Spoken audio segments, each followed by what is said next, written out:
have become our friends, we must also extend these greetings to them. Honorable members, I said that last week that we are going to have a meeting of the committee tomorrow on Wednesday.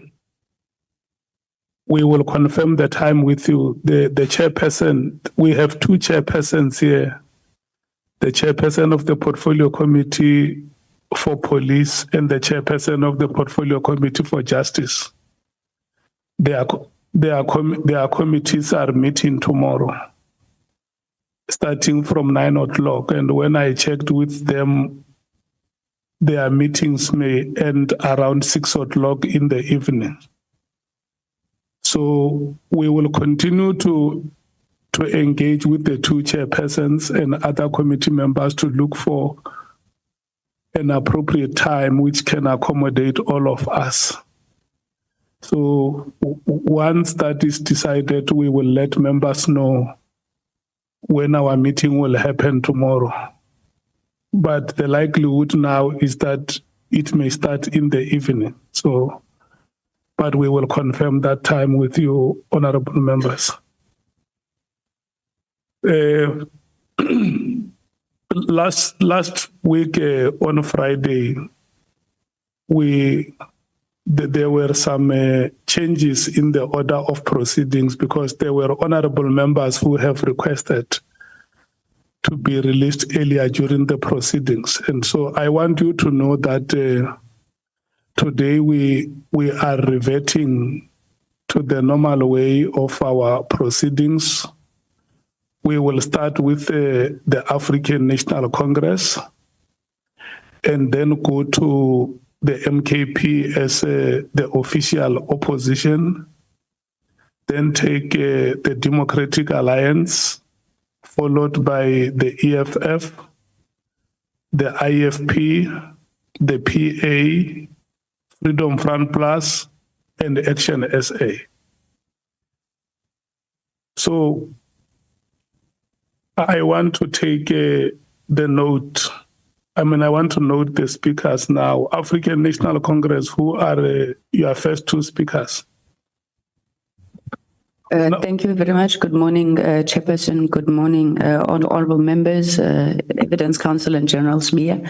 From the ANC, the first round of speakers would be Honorable Sokanyile and Honorable Mola. Thank you very much. Thank you so much. MKP, who are your first two speakers? Good morning, Chair, and good morning to my colleagues and everyone here. I'll be the first speaker today. Okay.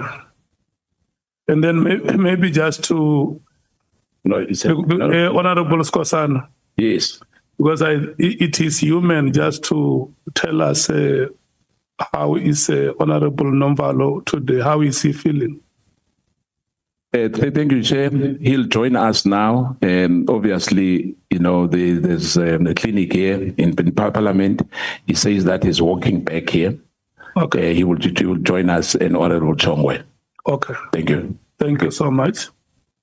The Democratic Alliance, Honorable Breitenbach, may you please confirm your first two speakers? Morning, Chair. Yes, it will be myself and Honorable Cameron. No. One of your speakers must be on an alternate. Okay, well then it will be myself and Honorable Klopper. Okay. So Honorable Cameron will take the last round. Yes. And then from the IFP, from the EFF, I guess it's yourself, Honorable Matthys. Welcome and good morning. Good morning, Chair. You didn't say EFF like you meant economic freedom in your lifetime. I'm joking, Chair. I'm going to take the first round. Obviously, I'll be doing, but we'll do two rounds. So we'll do the 20 minutes and then we'll do a second round for 10. Can we agree to that, please? Honorable Matthys, you are an alternate member in this committee. But I'm full today. Today you are a full member, and when you are a full member, Because I'm an alternate when you and are the a full full, member. when you are a full member, you forfeit the status of being an alternate. Yeah, but I thought you'd just be nice. So because, let me allocate. You know I'm a benevolent chairperson. Let me yes, allocate that's what you I'm the counting time, on, Chair. and then we will come to that discretion in the event. I'm satisfied that you deserve it. Okay, but Chair, can we agree though, right? We're getting 30 minutes regardless, right? So I'm saying Yeah. we can go 20 and then we can use the other 10 to wrap up. You If push comes to shove. have 30 minutes. If you use 20 or 25 and say, I would like to use the 5 minutes later, it's still okay. Okay, but I can see that you are going to give me the 10 minutes for the alternate. I feel it. Thank you, Chair. Yeah, look, that is a very strong feeling. I cannot take that feeling away from you. Honorable Sols, Honorable Mwango, the IFP is going to be you. Honorable Sols, the PA is going to be you. And the Freedom Fund Plus will be you, Honorable Vessels. And the Action SA will be you, Honorable James. So, Honorable Skosana, after you have spoken, we will determine if we. No, you said the MKP is going to be you, and I see Honorable Shongwe has moved in. Is he forfeiting his minutes as an alternate or what? Or is going to be you and him? Or, No. or him and you? Yeah, it's going to be me, and then followed by that 20 Alternate. that 20 minutes for Honorable Shongwe, No, and then in the second round. Not 20 minutes. Oh, okay, Not yes, 20 minutes. and then the last round would be Honorable Nomvalo. Okay. Thank you. So, honorable members, it will then be Honorable Sokhanyile, Honorable Ngola, Honorable Skosana, and Honorable Shongwe for the first round. Surely, after Honorable Shongwe, we should take a comfort break. So, Honorable Shongwe, the keys to our break, I'm giving you the keys and help us to have that comfort. Honorable Sokhanyile, your time starts now. Thank you very much. Honorable Chairperson, let me greet you, the honorable members. Let me greet you, General Sibiya. Together with the officials and also the people of South Africa who are listening to this HOC committee today.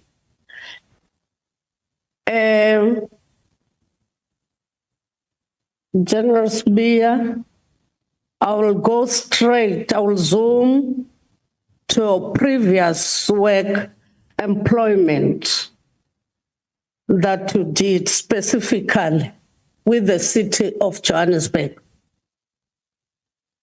On paragraph 21, you have said that in your statement on the 8th of November 2016, you were appointed by the city of Johannesburg to head up its group forensic investigation services. So you were responsible for that unit. Was the unit an existing unit in the SAPS, or it was a new unit that were established with the city of Johannesburg when you were employed in 2016? Thank you, Chair. After I lost my job from the city of Joburg, I was at home doing my small projects. I saw an advert. It was advertised that they're looking for to establish a city's forensic department that is meant to fight maladministration, theft of city assets, fraud and corruption in the city, the hijacked properties and that. So I also showed interest and I applied, like many others applied. I applied and then I was called for interviews and I got the job. And at that time, there was no group forensics in the city of Joburg, but there was an audit section within group risk and assurance. They call it JIRAS within the city. So they were also conducting investigations on the other hand, but under like audit, they were not doing like forensic investigations per se. However, they were contracted to many service providers that are in the city's database, such as your KPMG, all the different forensic investigative and the law firms that conducted the investigations on behalf of the city. So the then mayor felt that, but they want to have a forensic department that conduct investigation that must fight corruption, fraud and corruption in the city, theft the city's asset and maladministration.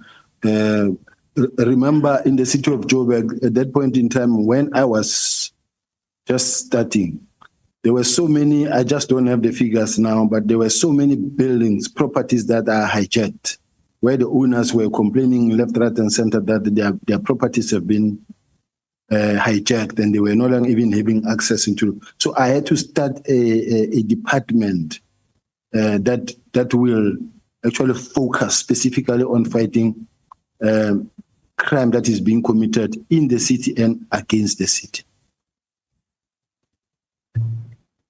Okay. In fact, you have said that you saw the advert through in the newspaper. Yeah, it was advertised.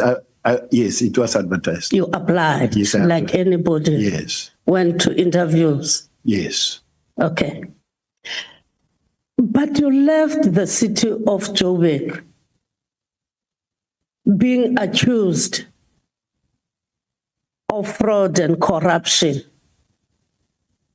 And this unit that you set up,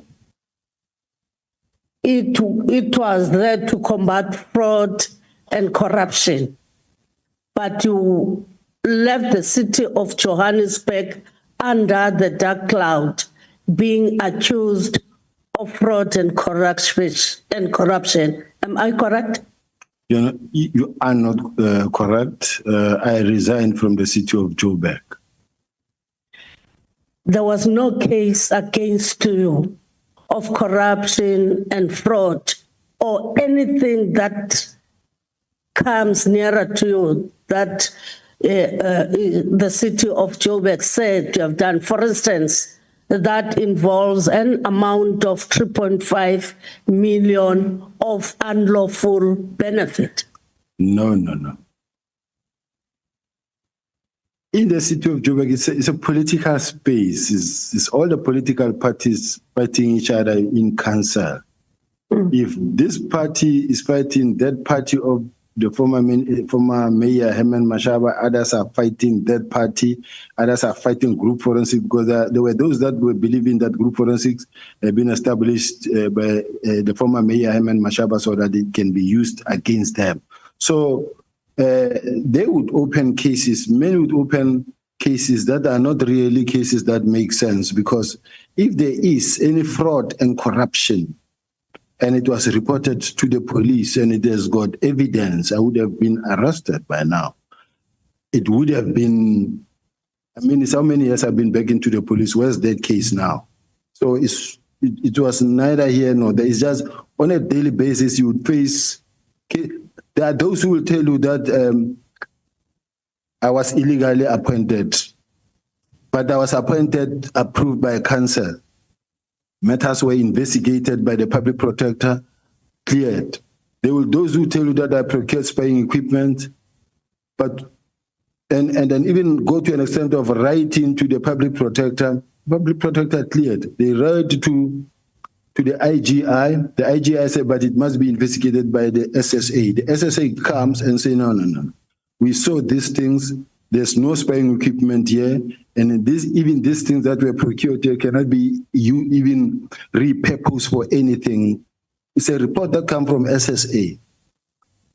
Now, what I'm saying is that this is a political environment, and if someone goes and open a case against you, and there's a case, act on it, and it never happened. Okay. So there was no case that was opened for that. Even the equipment, because I was going to come for that equipment that we're talking about, an irregular expenditure that was incurred by the city of Johannesburg because of the equipment, procurement of the intelligence gathering equipment. No. There's nothing like that during your era. Let me respond. There is nothing like that. Honorable members, when you say you are a world-class city, and then I say the city of Joburg is the mega city in Africa, and we've got a forensic department that is not able and capable, how do we make the city to be able and capable? How do we make the city to be able to carry itself in terms of the investigations? Now, I said, you know what, I worked for the Scorpions. They had a unit called KICO, Crime Information Collection Unit. In the HOCs, they have PCMC, Priority Crime Management Center, Information Management Center. Now, I needed an instrument that when I walk into the war room, I can see what is happening in the city at once. And that being the case, what you do is that we need technology. We need to invest in technology. Even the police now, they're saying we need to invest in technology. You need a situation where the city's got, I think, 13 departments and 23 entities or vice versa, but that is the numbers. I must know that the crimes that are being committed at revenue services, at water affairs, water department, at J Water, or at Zoo, or at City Power. In those respective environments, I must know the type of crimes that are being committed there, but I must also check on the modus operandi of this crime that is being committed here. Is similar to this one, similar to this one, and who are the role players that are coming in. So if you don't have technology that assists you to be able to get that type of information all at once, I must know that how many cities' properties, how many buildings in the city are hijacked, so that we put the red dot in those that are hijacked, so that when I look at the wall must tell me that here is a cluster of hijacked properties. That building and that property and that property, they are hijacked. This one's the police have acted, and this one what you label them red, green, and yellow. And the yellow will have its own status. Green, it has been arranged, it's in court, and this one is foreigners mainly. And so that what you need to do is you plan your operations according to what the system tells you, that we've got so many buildings that are hijacked, and then you must be able to know that who's behind the hijacking. Is it the same group of people, or you have different numbers of people? So this is just technology. So now, what is worse that we need to understand, honorable members? In the city, I will never wake up and sign a check and go and procure something. You make an application that must go right up through the budget steering committee, and right up to the council where maybe something gets approved. But above all, the person who complains that I procured spying equipment, it is his wife who procured those spying equipment, working for the city of Joburg. So this thing of making allegations for the sake of making allegations because you want to taint a person, they don't really work. That is why nothing happened to date, and nothing will happen ever. Okay. In your statement, and even Honorable Sokanyile, General, who is the person accusing you of buying spying equipment? Initially, I do know that the former city manager, Fred Brank, was the one who was accusing me, and then supported by a gentleman called Mesuli Mlandu. And this Mesuli Mlandu is a guy who was fired from Eastern Cape and then was employed in Ekurhuleni, was fired from Ekurhuleni, and then he started accusing and running after the former minister of Ekurhuleni, Mondli Gungubele. You can check the articles. So himself, there were investigations running against him.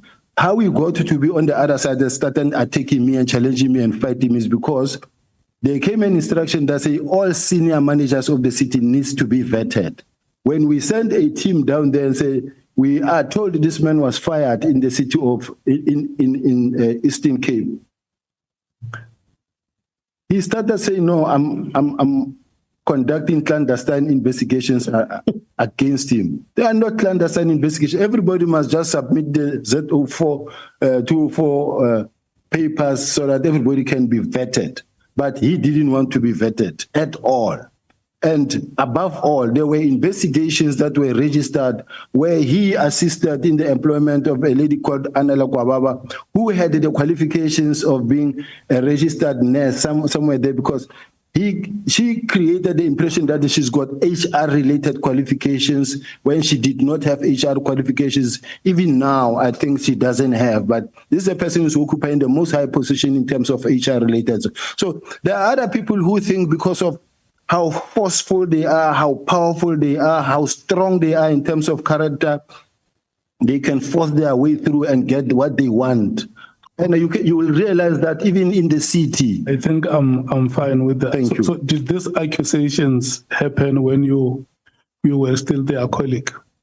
Yes. You had not left the city? No, they happened whilst I was in the city and they were investigated and I was cleared. They even attempted to stop their powers for Group Forensics to investigate. I went to court, the court ruled in my favor. All these things were investigated. I'm very much concerned when they are trying to get this again through the back door and have this thing resuscitated. Within the are you saying Honorable Sokanyile is a backdoor?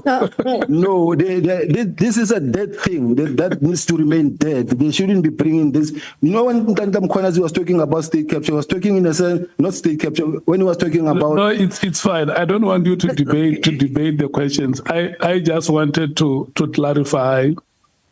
And remember, this clarity emanates from the statements that you made yourself, that I did not buy spy equipment, but the person who accuses me of buying spy equipment, it was his wife who bought those equipments. Yeah, the equipment that were procured. His wife was part of the steering committee, and her signature is also there. Thank you. no, it worries me. The Honorable Sokanyile. Yeah, it worries me. I'm sorry to interrupt you. I just want you clarify assisted that. me because can I was proceed. going to Thank you. ask about Mlando. I'm from Eastern Cape in Tata. He was fired in the Eastern Cape. Even in No, No, it's fine. It's fine. no, look. No, you don't. General, don't be agitated. Yeah. No, I'm not trying to put things behind or putting things through the back door. It's just, I'm just looking because when we're in the city of Johannesburg trying to combat fraud and corruption, there are these allegations. Now, you went back to SAPS. There are allegations, for instance, Brown Muhotsi, you said he came to your office and to inquire about supply chain, why would he go to your office, Brown Mohotsi, on a supply chain related issue, not going to manage a supply chain, for instance, a senior person in the supply chain, or the national commissioner? May I ask the honorable member to rephrase her question because she's put facts upside down. Oh, okay. Mohotsi, Matlala, they're one and the same people. I'm saying that you said yesterday, Matlala went to your office to ask about a supply chain related issue. Then I'm asking why not go to a supply chain person? Just hold it there, Honorable Sokani. Honorable Nombalo. Chair, I thought you were going to call the witness into order. The manner he has addressed the member is unwarranted and undesirable. To say a member has put herself upside down, what is that? You've got a responsibility to protect members and witnesses who must engage each other with respect here. Yeah, he said the question. I think he might have wanted to say the facts have been mixed. Yeah. And I think the member understood it because instead of mentioning the name of Matala or Mr. Matala, she mentioned Mr. Mkhotsi. But the witness understood the context to that the member wanted to ask about Mr. Matala. And that is why, look, we can pardon him for the language used. I don't think it was intentional. He would have wanted to assist the member to say, but it's like your facts are mixed. If we can have the facts reorganized. And for that, I did not fault him.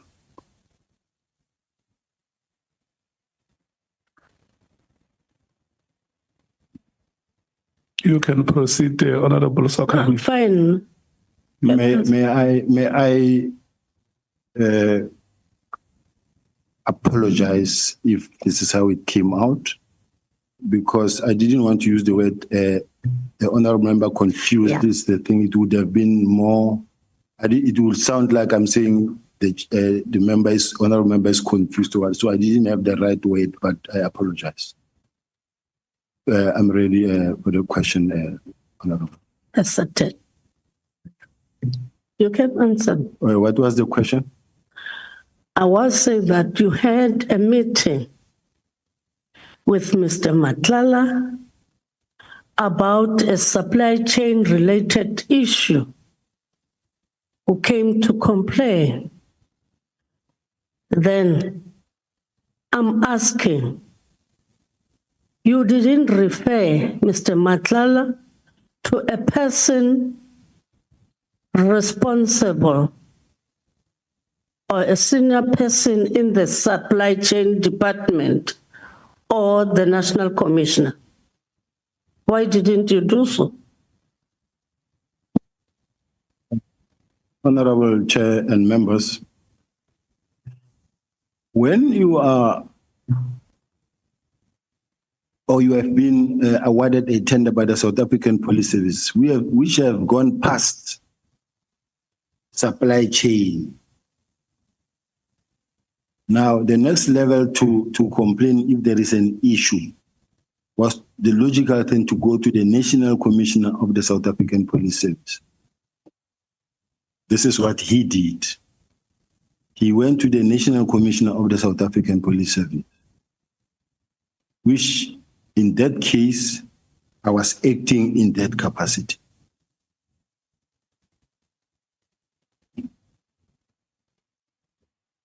Then the meeting that you had with Brown Mokhotsi discussing some of the issues. You said Brown Mokhotsi, you knew him from Northwest. He's an activist. Then you said yourself, you don't belong to any political party. But you are meeting this, you met this activist and you knew Brown Mokhotsi because he's an activist. Am I correct? Yes, I said that. Not because he's an activist. I know him as an activist in Northwest. Then most of the meetings that you held, either Brown Mokhotsi or Ket Matlala, were work-related meetings, surely. In relation to Brown, I would say work-related. But if a person says, I'm coming, are you in Camps Bay, I'll come and greet you, because that's the only time I met him. And the second time when he said, I'm in Gauteng, I'm coming to consult. Are you around? And I said, yes, I'm at my lawyer's as well. Okay, I'll see you when I break, and we just greet. The work-related ones now, the outcomes of the work-related meetings, have you ever reported them to your senior, who happens to the National Commissioner? Have you ever reported the outcomes of those meetings and reported that you met so and so because of this and that? Firstly, I indicated yesterday that the moment I got these calls from Brown Mokhotsi, I said to the National Commissioner, there's a strange call that I found from a person who called himself Brown. But he was telling me more about me being careful that crime intelligence is following me and they are working on me and all those things. And then he said, no, continue meeting him, and where possible, you can even record him. But it didn't go to a point where I recorded him. You know, I didn't hear clearly. Can you repeat?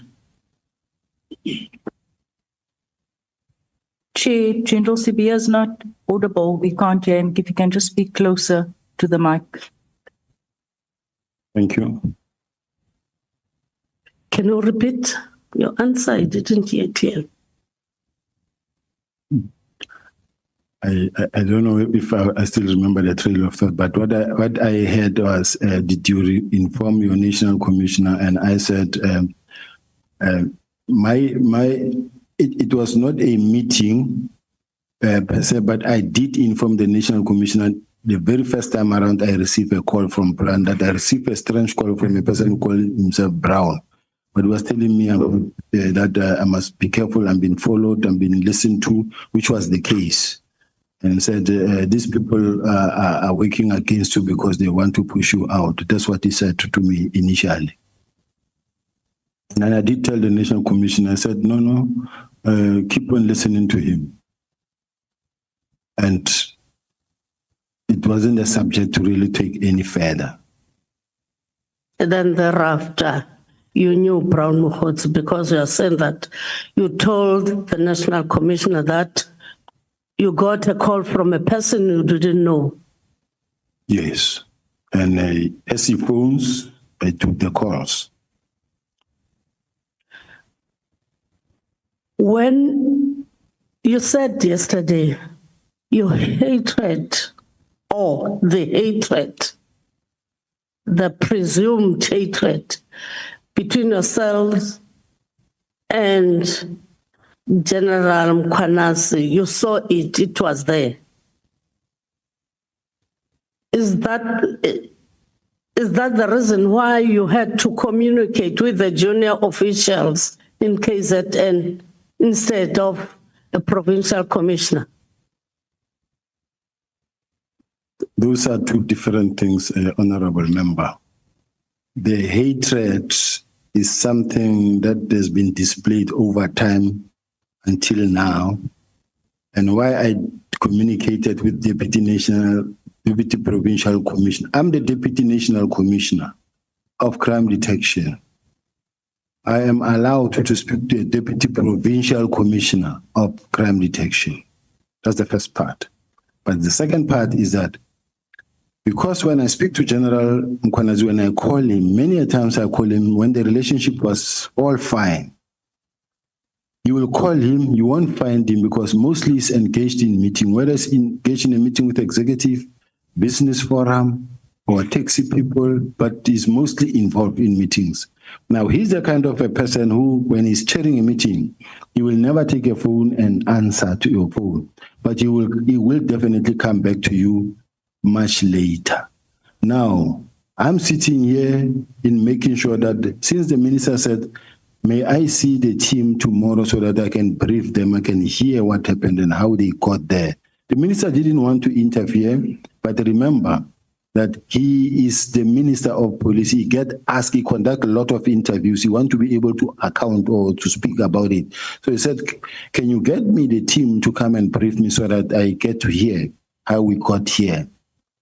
And me trying to speak to General Mkopozi to arrange and also to please inform the PC on my behalf.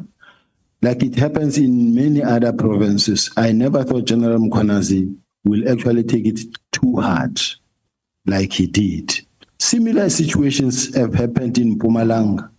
Similar situations happened in Mpumalanga where the National Commissioner wanted to meet the team that was involved in a particular, I think it was a case where we found a arms cache or the one of Piet Retief where councillors were killed and a good job was done, but the National Commissioner wanted them to come and brief him.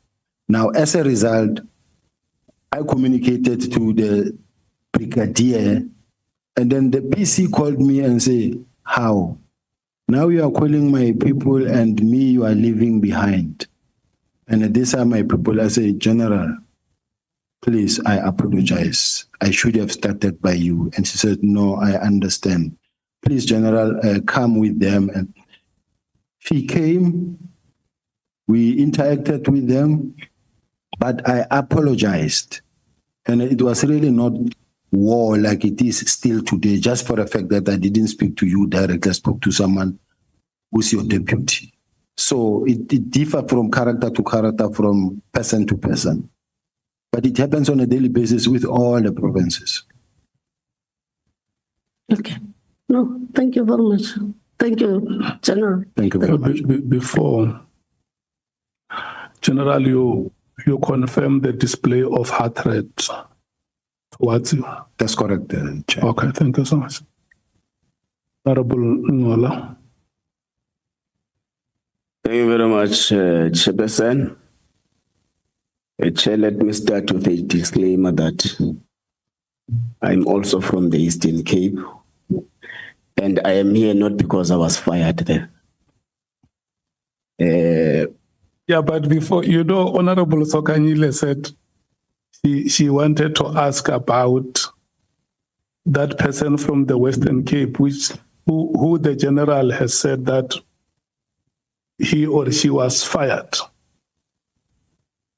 Yeah, Chair, that's why I'm saying I'm from the Eastern Cape. No, I'm just checking with her. Are you no longer asking that question, or because you had promised the general that you were going to ask him? No. I'm no longer going to ask because he has reflected how they hated him also. Okay. Yeah, my apologies, Honorable Ngola. Thanks, Chair. Thanks, Chair. Chair, General, good morning.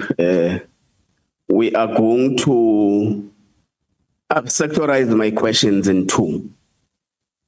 The first emanate from the answers you have given yesterday to the evidence letter. And the second emanate from the statement you deposed to this committee. One, I want you to confirm to the committee that the answers you gave yesterday are to the best of your information and they are not a bad denial. Do you confirm? make me understand, Chair, because when the honorable member says the answers I gave versus the affidavit I deposed, they are not a bad denial. Can the honorable member take me to a specific point? I'm saying, leave the statement for now. We'll come to the statement. I'm saying you have been asked the whole day by the evidence leader yesterday. You have provided answers. Yes. And in your statement, you said you confirm that the information you are to give is to the best of your knowledge. That's correct. So I'm asking that you confirm on record that all the answers that you would have given to the ad hoc committee yesterday, yes, are the best of the knowledge that you have and not a bad denial. That is correct. Thank you. Your boss, General Masemola, deposed a statement in this committee. And one of the provisions in the statement said there was a meeting between him, General Khumalo, and the Minister of Police that declared you a rogue police officer. Are you a rogue police officer? I've never been one in my 37 years old in the service. So you deny the allegations? I deny that, and they must prove that. Okay. So you receive a call from a gentleman by the name of Brown Mokhotz, who comes and meets with you in a hotel in Camps Bay. You dine together. He divulges an intelligence information to you, an alleged plot to oust you or something. But didn't it concern you as a Deputy National Commissioner of the South African Police Service that a civilian comes to you as a boss of an institution and gives you an information about your intelligence services? Did it not concern you? What concerns me is the fact that he was telling me something about I know. And in that regard, I work with information. I've got people who are my informers, I have people who are whistleblowers. I deal with information. So even if I am concerned, the only thing I can do is to either speak to the National Commissioner, or where the National Commissioner is involved, I'll speak to the Deputy Ministers. No. We understand clearly that crime intelligence has got what they call community intelligence, where they use the information to tackle crime. They use information they get from community members, which is fair. This is a different discourse, General. This person comes to you as a Deputy National Commissioner, brings an information about your intelligence services, not about what is happening in the community that will help you execute the mandate that you have. So this is different. I agree. It is important that you work with communities, get information, but this is different. A civilian comes to you, gives you information about your intelligence services. Did it not concern you that how did a civilian get hold of this kind of information as a person given a responsibility to manage and control the police service? No, it didn't concern me. Why? Because when someone comes to you with information that helps your cause, you do give attention to such information. I cannot be worried about the fact that this person is giving me information that is actually saying to me, look over your back. I can't be worried about such. So intelligence formation of the country that is lingering among community members doesn't worry you as a Deputy National Commissioner. Is that what you are saying? That is the most concern that we must raise within the intelligence structure. I'm talking about you, General, as a Deputy National Commissioner. So it does not concern you that an information that is supposed to be in the custody of intelligence services is lingering around community members, it does not confirm. Is that your evidence that you are not concerned when intelligence information is lingering around community members? Of course, I am concerned if ever a member of the public will have information, in particular documents that belongs to intelligence. It is a cause for concern. But if it is information that relates to the security that affects me, or you just giving me information as a whistleblower, it happens on a daily basis from many angles of the country where you get such information. People on the ground do come across information, and people do report right up to the highest office. They report, they bring information. Okay, I think let's just note that the first General Sibiya was not concerned, and on the second, General Sibiya was concerned. What did you do with that information? It's information that says watch over your back. And then what I did is, sometimes I approach the National Commissioner. Sometimes I did speak to General Kumar and say, I understand there is one of the senior managers who's going around here and saying, I'm going to arrest your boss, or we intend to arrest so and so and so and so. And at some point, it's even journalists where they want a journalist to run a story that says General Sibiya's arrest is imminent, and they want the journalist to run that story. And then I have a lot of AI generated TikTok messages about me. So you find that when you Google me or when you go into TikTok, you find that there is thousands of negative messages, or they will take my message and turn it replicates into many messages. The question, General, was that what did you do about that? What did I do about the information? I use it to my advantage to make sure that I survive. Okay. Are you in constant contact with Mr. Brown-Hotz? Not on a daily basis, but you are communicating. I am communicating. About issues relating to the police service? No, not about issues related to the issues in general. In general. Okay. No, that's fine. Let's take back what Honorable Sokanyile was asking you. Mr. Matlala finds difficulties in operating in terms of the work that he was given. Comes to your office for the first time. Yes. Then you say beyond that was the account that you have told us is that he came to ask about his tender issue where he found difficulties. You were acting national commissioner there. But you continue to say you have met him for about 5 times or less. Yeah. And you moreover say all this fracas happens when you are about to know him more, or when you are about to know each other more. Is it a general practice in the police service that the top brass of the service has got direct contact and direct relationship with service providers? And how many service providers do you have the same relationship that you have with Mr. Matlala in the SAPS? What I know is that Mr. Matlala is a well-known person in the service, in the police. As you can see at some point right from the minister downward. Let's talk about you, General. No, I'm just saying, you ask, the honorable member asked a question whether is there a general practice in the police. Now, I'm saying it is a general practice in the police because it's a service provider, it's a stakeholder.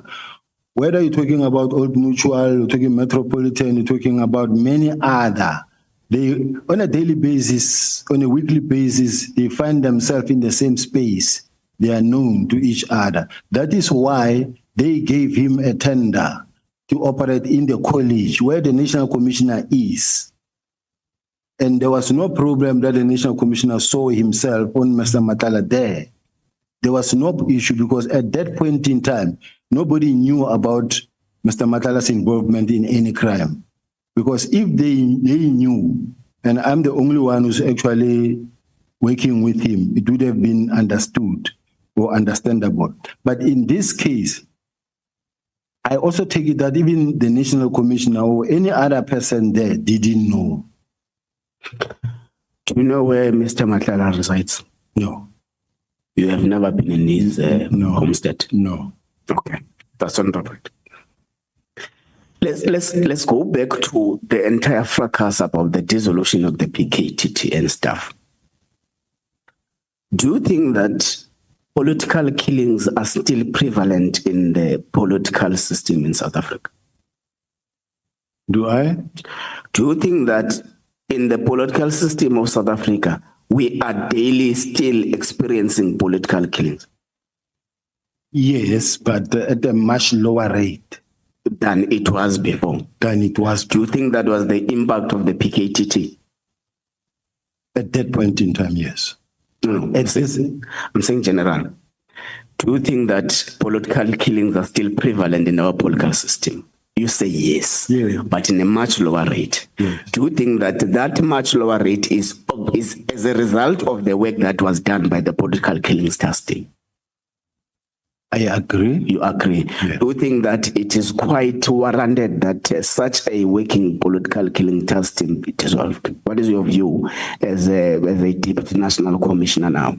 Analyzing the situation, seeing this team that you agree here under oath that is working hard. Do you think it was a proper decision to proceed with this dissolution given what you have just told us?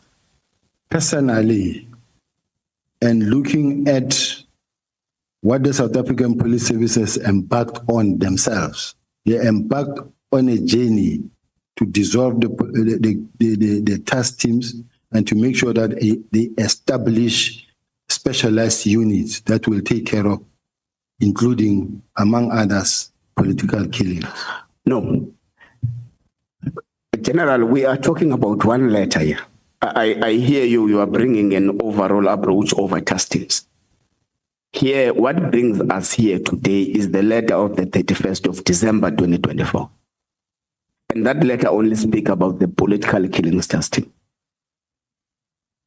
So, you are saying, in your view, political killings are still prevalent, and the political killings task team has done a tremendous job in reducing political killings in South Africa.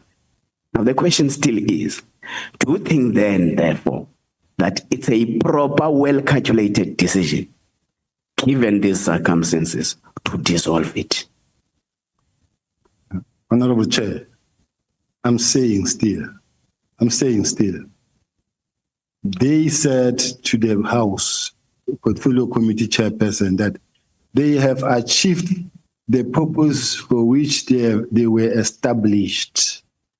They have stabilized all the districts except only eThekwini district. Now, we can't keep them only to attend to only one district now. I said yesterday, go to El Dorado Park, go to Westbury, go to Hanover Park, Manninberg, all those dangerous areas, Cape Flats, where people are dying every day. Let us refocus the energy and the resources and the budget to where they are needed. And we don't say political killing task team must die. We're saying we have now come up with a work study that says they must fall under murder and robbery unit so that the whole country can have a benefit of the expertise, to have expertise throughout the country to be able to fight this type of cases. Any murder, taxi violence murder, serial murder, police killings, if it falls under murder and robbery unit, that has got a pool of excellence within it. They will be able to operate throughout the country, but you don't need to have a small group of people based in KZN to take over the whole country. Okay. Yeah, just to hold it there. General, when you say that we are saying that the resources that we have deployed to the PKTT must fall under, you say, murder and robbery unit. Is that what is contained in the letter that was written by the minister dissolving the PKTT? Yes. And also when you look at the work study they did, it says that they must fall under murder and robbery unit. And it is also what they presented in parliament, that it must fall within the murder and robbery unit. So in general, there's no disagreement that they belong. This is serious and violent crime that falls under component serious and violent crime. This is where they belong. So we should put structures, permanent structures, and even the CFO commented and say post-elections they must be deactivated. When you look at the elections that passed, there was zero incident. In many times, it is just because of how you deploy. But let us have, throughout the country, structures that are well established to be able to fight that. Chair, I think let's pass, because what would have been said on the 5th of March in the portfolio committee meeting is actually an aftermath of, was the letter predates that meeting. The letter is 31st December 2024. The meeting is 5 March 2025. Now, in this dissolution, you proceed with a plan and you sign the plan. General Masemola says, what keeps the status of the political killing system intact is the fact that the minister did not sign his winding down plan. You say in your statement, you have signed the plan. How many plans did you have to dissolve the How many plans? Planning. There was one plan that says, as per the directive that I received from the Office of the National Commissioner, is to disband and to deactivate, to communicate the deactivation to the team. That's the communication that I received from the National Commissioner. Okay. And both the email and a document now that is well structured coming from the Office of the National Commissioner that gives out or lays out the whole plan coming from the National Commissioner's office, confirmed by him in July, in the March in Parliament, and the next day on the 6th of March in a form of an action plan. So all I'm saying is that there's never been any objection in front of the minister, at least. Okay. And in my case, I was never written anything in writing. If the National Commissioner was of the view or of the opinion that it looked like I am not listening or I don't cooperate, the National Commissioner would have officially written to me and say, this thing I'm still attending to it with the minister, and I would like to urge you to, at this point in time, hold back your horses because until further notice, but I am engaging the minister.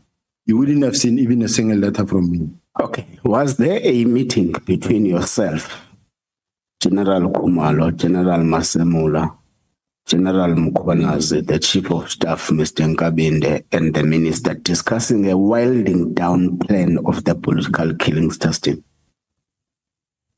Unless in Parliament, but I've never sat in a meeting when the political killing task team was being discussed and General Mkhwanazi was involved. But there has been meetings where there is General Masemola, Nkabinde, Kumalo. We have evidence in our disposal that there was such a meeting where you had the other tree supporting the plan and the other tree does not. It is not supporting the plan. But let's leave it like that. So in your winding down, let's leave the Masemola winding down. Chair, it looks like we've got two winding down plans here. The one of General Sibiya and the one of General Masemola. Let's go to yours. Political killing system does not only comprise of SAPS members. Comprise DPCI, comprise NPA, comprise crime intelligence. In your plan, was there a consultation process to those that are part of the political killings task team? Let's start here. There are no two national commissioners. There's only one. No. I'm responding, Chair. No. Never did I say there are two national commissioners. I'm saying evidence in the disposal of the ad hoc committee now is that a statement by the national commissioner says, I developed a winding down plan of the political killings task team. And the reason why the political killings task team is still intact now is because the minister did not sign my plan.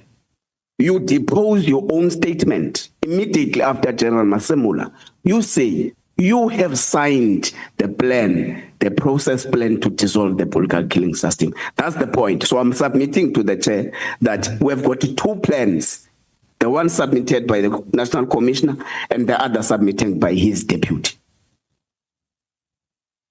I'm still responding, Chair, that there are no two plans. There's one plan, and that plan is that of the National Commissioner. Then you don't have a Sibiya plan, you don't have a National Commissioner's plan. The plan that is supposedly supposed to be that of General Sibiya is the one that comes from the National Commissioner's office through his office managers, the one that we are relying on, and it takes care of all the issues raised, the stakeholder engagement and many other things. And I can read the topic. I just want to get to. No, it's fine. You can leave it. I got the answer. We got the answer.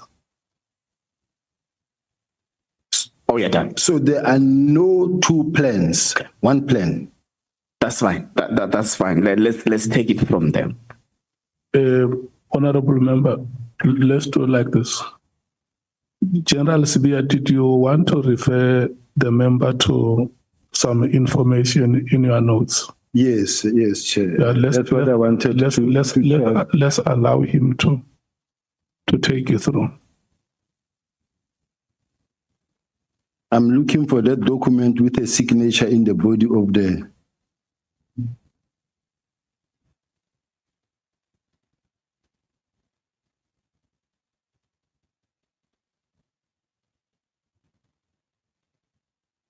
The letter of deactivation that come, or here is it.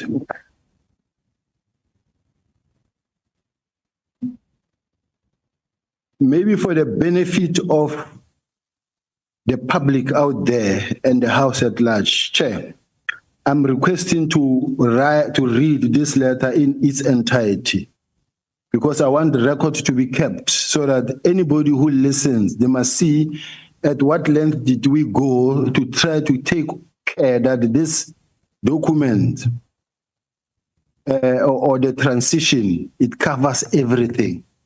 Now, it reads that, can I proceed, Chair? This letter is, and it is written to the Divisional Commissioner of Crime Intelligence. That is now after I received from the National Commissioner that says, please communicate to the team. And I forwarded to the Divisional Commissioner. Now, the National Commissioner says, I spoke to General Rabi to assist him. Now, General Rabi writes a letter that on my behalf, and this is how the letter reads. And you will also, we can read that one that was compiled by General Kumalo on instruction of the National Commissioner, and the House can decide which one, in fact, make more sense and more effective. But it says deactivating and disbandment of the National Task Team on Political Killings. The South African Police Service established the National Task Team on Political Killings, NTKPP, to address the concerning rise in politically motivated murders and related crimes involving political figures.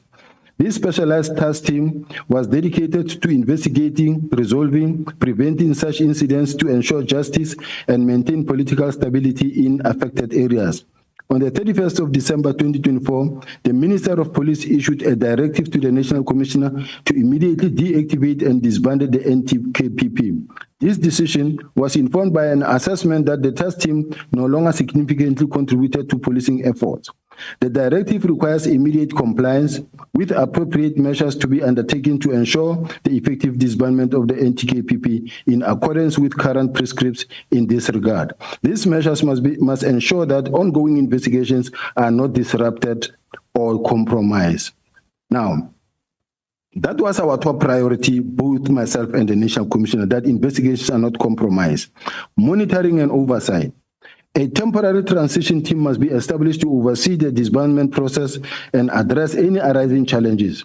This team must regularly report progress on the status of the disbandment to the Divisional Commissioner for Detective Service and facilitate communication between NTK-PP, the Division Detective and Forensic Service, and other business units. A final audit must be conducted to ensure all cases and resources have been appropriately managed during a transition and appended to the closing report. Accountability. Effective immediately, all investigative personnel of the NTK-PP PK responsible for case dockets are directly accountable to the Divisional Commissioner for Detectives and Forensic Service until they are assigned or reassigned to alternative units. This personnel will remain responsible for all investigations and resources allocated to them until a formal handover is completed in accordance with the established protocol. Now, this must indicate already that this was not saying immediate now. The same arrangement applies to crime intelligence and other personnel who will be accountable to the relevant divisional and provincial commissioners until final arrangements are communicated. Now, case handing over.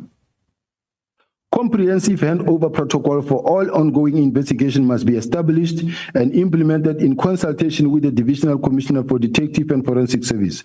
This protocol should include complete case files, evidence, and related documentation. Additionally, detailed records of all handover investigations must be maintained and appended to the final report. Assignment of cases. And as you can see, it's talking about the final report, which means the report is still coming at some point, but we are not yet there. Assignment of cases. All case dockets must be hand-delivered to a location designated by the Divisional Commissioner for Detective and Forensic Service, who must establish a secure repository for case files and evidence to ensure continuity and prevent any loss or tampering. These dockets will then be reallocated to appropriate investigation unit within the capacity to continue the investigation. The point that I want to raise in this paragraph, it says, they must be delivered to a location designated by the Divisional Commissioner for Forensics, not to my office.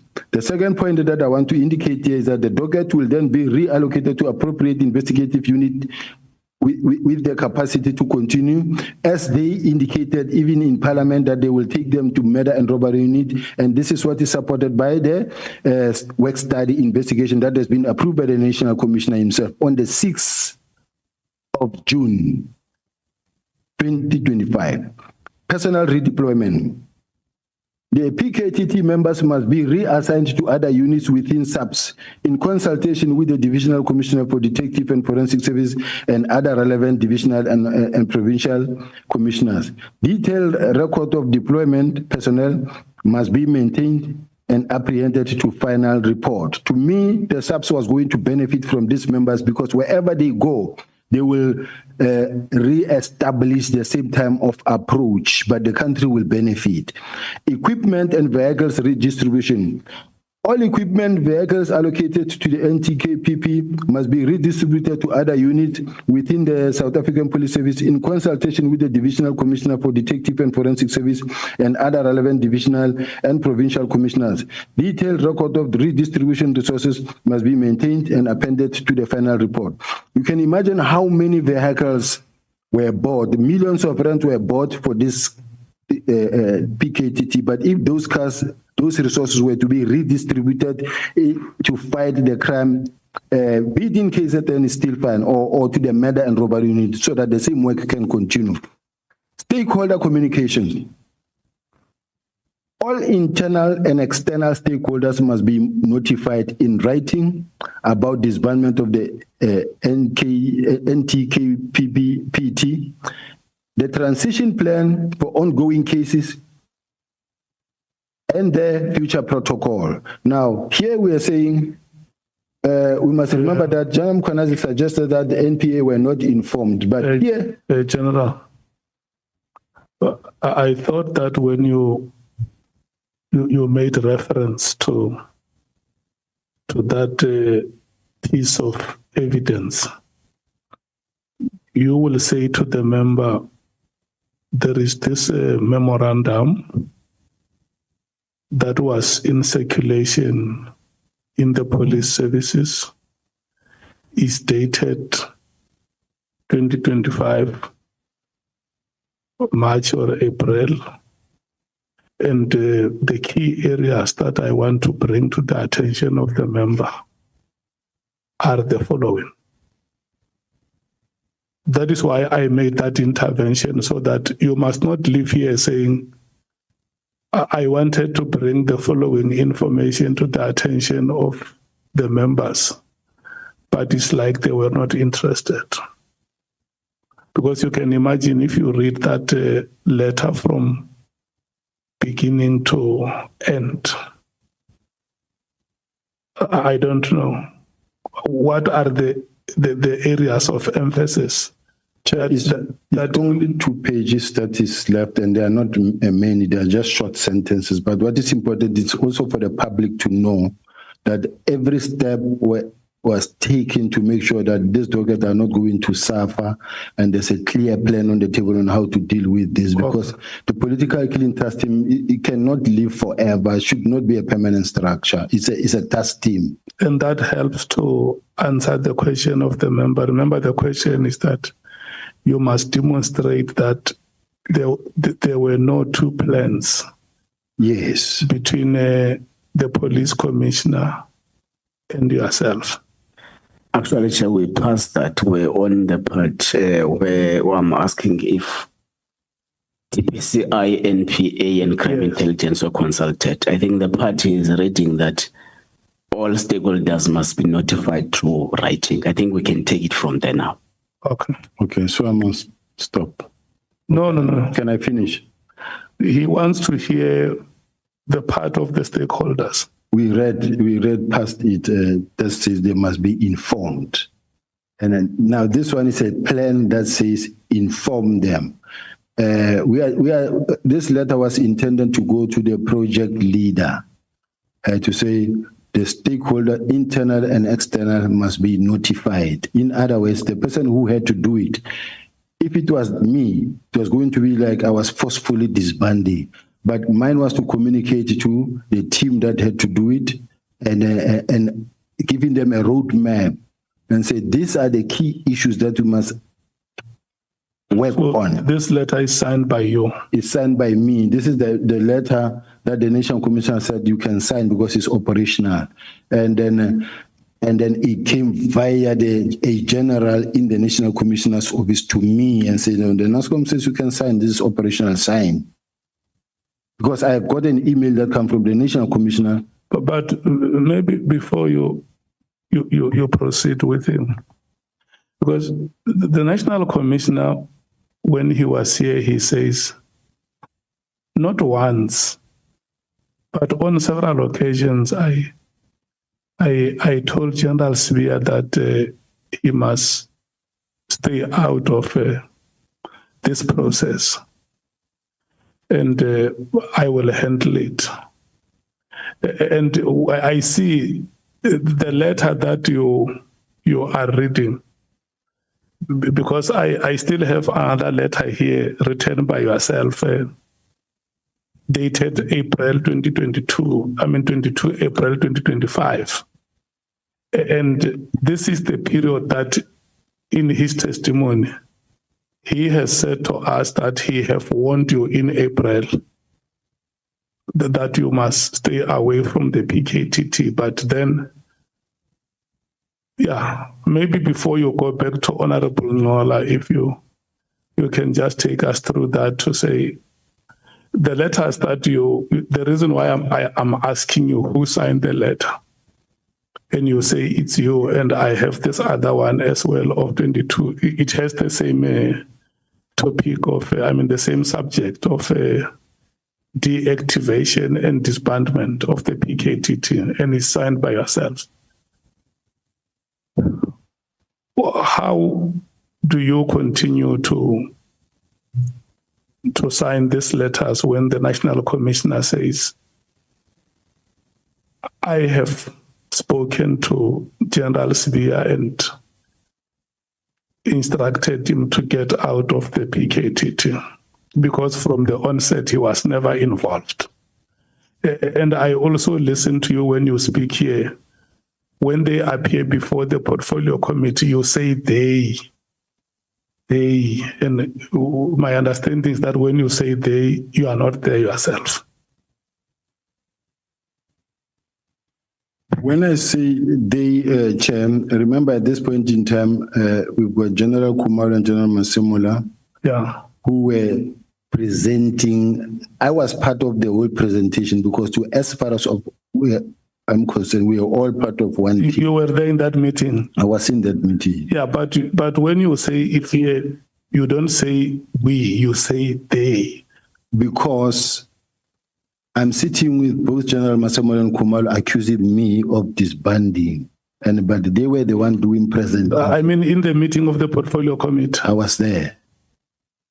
was there, and then the presentation we own. Okay, no, it's fine. Let's leave it there. The chair of the portfolio committee is here for sure. These are matters that he will take interest when you can you just go back to your communication, your correspondences, and clarify within the context of what Honorable Ngola is asking, to say it appears like there are two parallel processes here, because the commissioner says, I talked General Sibiya out of this process, and even reprimanded him. So what he told us, and for sure this may be some of the reasons leading to your suspension, because it's what he said, that I talked him out of this process.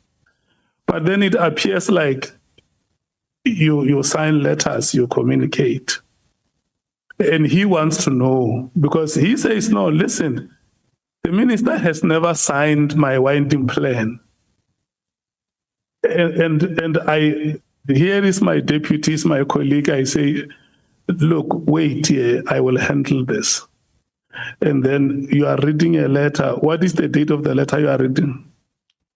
I think it's 17 January. Yeah, and this one is 22nd April. Help the honorable member to understand. Thank you. I'm asking, Chair, to just before I get to the honorable member, just to mention two issues. The first issue being,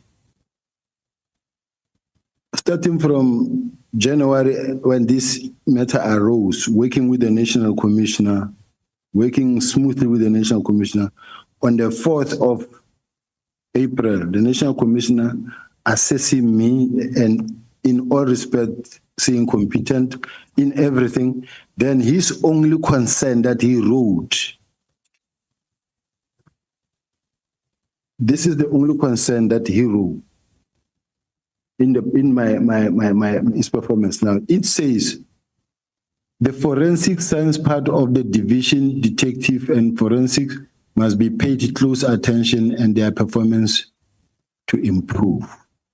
Now, because this is the time where the National Commissioner was supposed to say to me, Chief, you don't listen, you don't do this, and when I say this, you do this, and I want this to improve or this. So I'm bringing this point home that says, no, the bottom line is he assesses me positively because there's no issue. Yeah, the assessment, we recorded it, the competence and the performance index, how it has improved. You said it in a chapter and verse yesterday. I have everything on record. Go to Honorable Ngola and help him to understand the context. Honorable Ngola, please take me back to my trailing thought. Yeah, because you went all over and spoke about assessments and dockets. We have not arrived there. We're going there. I have to survive. We passed the issue of the 2 plans, Chair. It is the evidence of the general that no, they are not 2 according to his knowledge. It's fine. Let's take it from there. Let's just record it as he says it. So the letter that he reads speaks about informing stakeholders internally and externally. Because, Chair, when a possibility arises for NPA, DPCI, and crime intelligence to come to this committee, we'll ask them if they know about any plan or any process to disband the political killings system. So I'm asking again to you, General.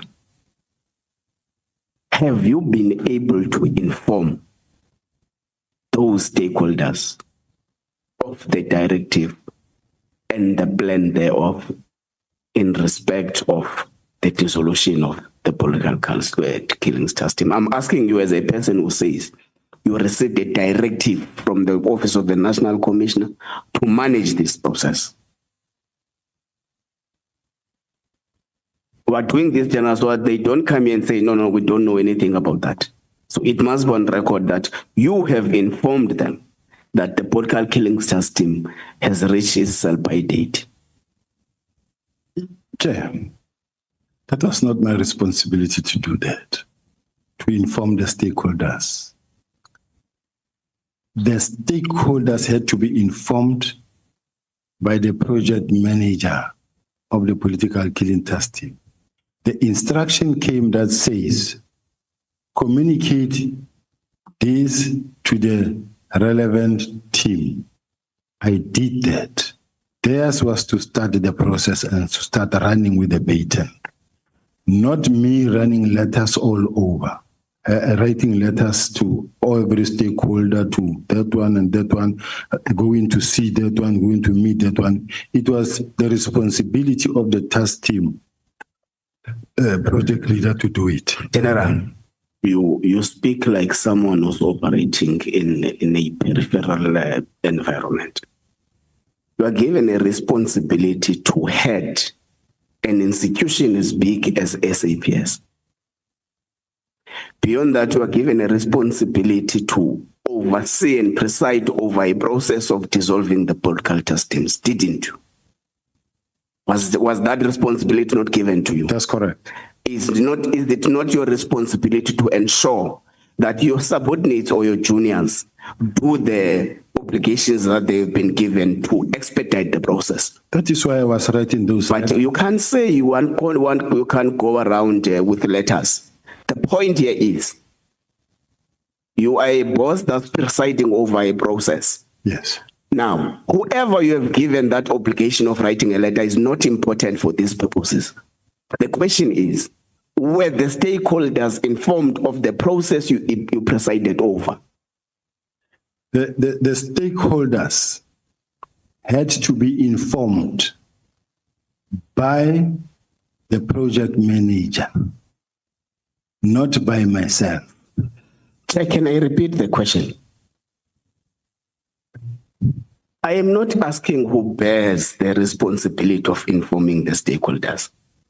Imagine today, the chair gives us, all of us as members, responsibilities one by one. And when the chair is asked outside by the media that, how are you handling this and that? And he says, no, I gave that to Ngola, it's not on me. The point, General, here is that you are presiding over the process now. You give responsibilities to the project manager. So it's upon your obligation to ensure that who you gave a responsibility actually does the responsibility given. Unless you are saying you are not aware whether those stakeholders were informed or not.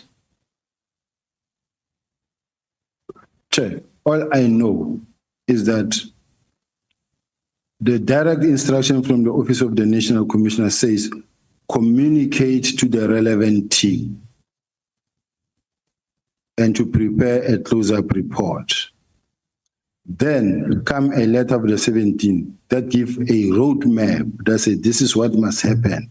inform the internal and stakeholders. This comes from me telling the project manager, inform the internal and external. That's the part that I could play and how far I could go. And So that's you're not aware that one you gave a responsibility to inform stakeholders did that responsibility? I'm not aware. Okay, let's pass that part. So in your view, what is the status of the political killing system? It's just like General Mkhonazi said, it's running, it's up and running. So it's not dissolved? It never was. Okay. The plan was signed? The plan was signed. But why was it not dissolved then? Because General Mkhonazi says he was not informed, therefore the team is running.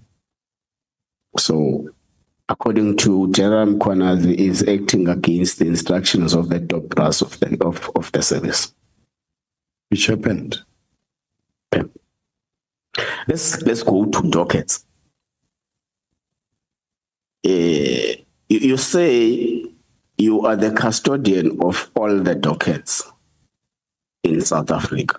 Correct. But you say there are dockets that you can be unable to account for. How does that happen? Not that I can be unhappy to account for. That falls under me, but I'm not accounting. I'm expected to account for them, but they are not in my possession. Okay. Where do you derive these powers of custodianship of dockets? Can we go to the same letter that gives the powers that was approved by the National Commissioner? That says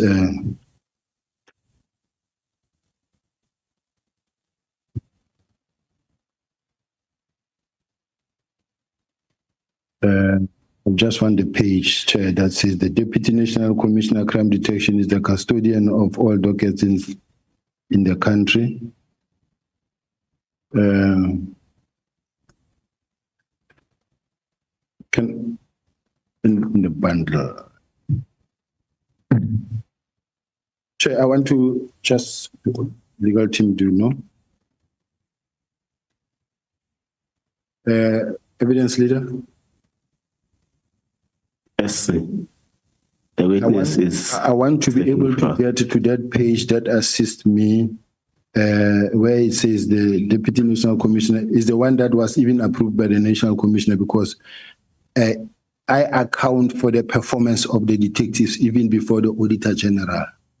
And as a result, when you talk about the docket, when you register a case docket, it is for investigation.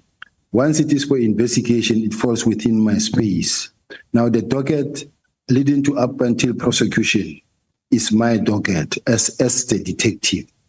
The uniform in the police station will open a case docket, and then the next person who comes to sign for the docket is a detective. Now the detective is their docket. Yes, it belongs to a station for that station, because when you ask, for an example, you say you open a case in Witbank, it will be Witbank case so-and-so, Midrand case so-and-so, Devon Central case so-and-so. But the dockets belong to those stations, but I am responsible for all the dockets because I account to the Auditor General for all the dockets. I'm saying this now in the absence of the documents I have here. I will come across it now. But all the investigations or investigative processes belong under crime detection, which I'm responsible for.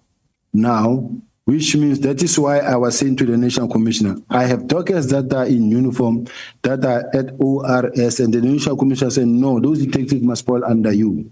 I have dockets that are at ID or HOCs. Those dockets, I must account for those dockets. So I'm the custodian of all the dockets. Okay. I was asking.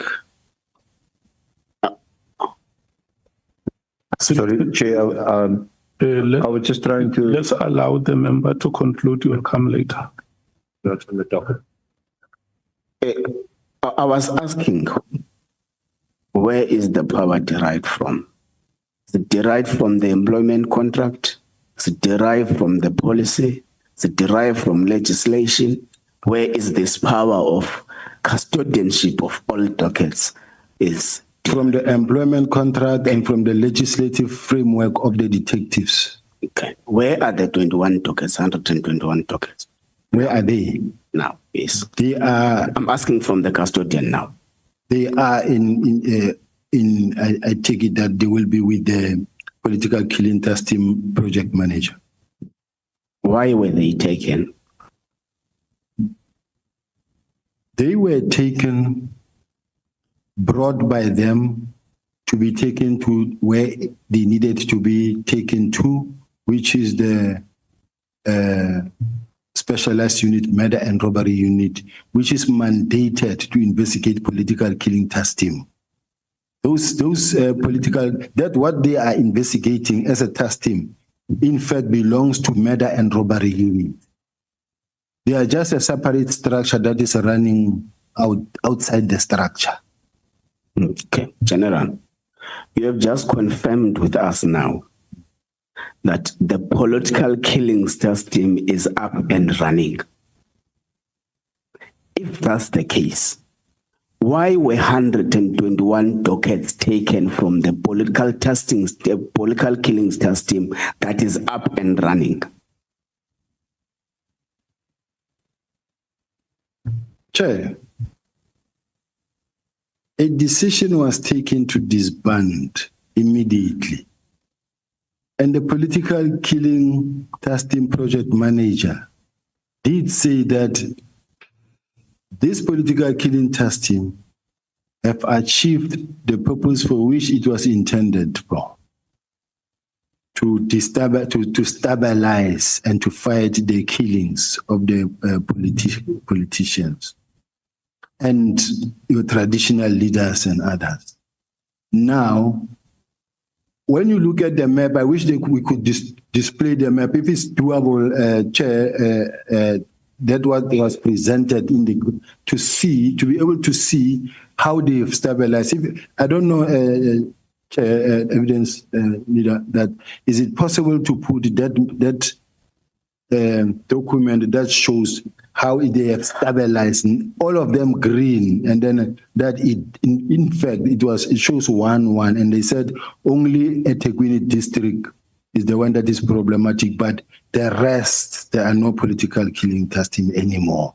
So as a result, it can be used as a benchmark, and that it will be now done in a phase-out approach. It will be taken to murder and robbery unit. This is now General Kumalo saying it will be taken to murder and robbery unit.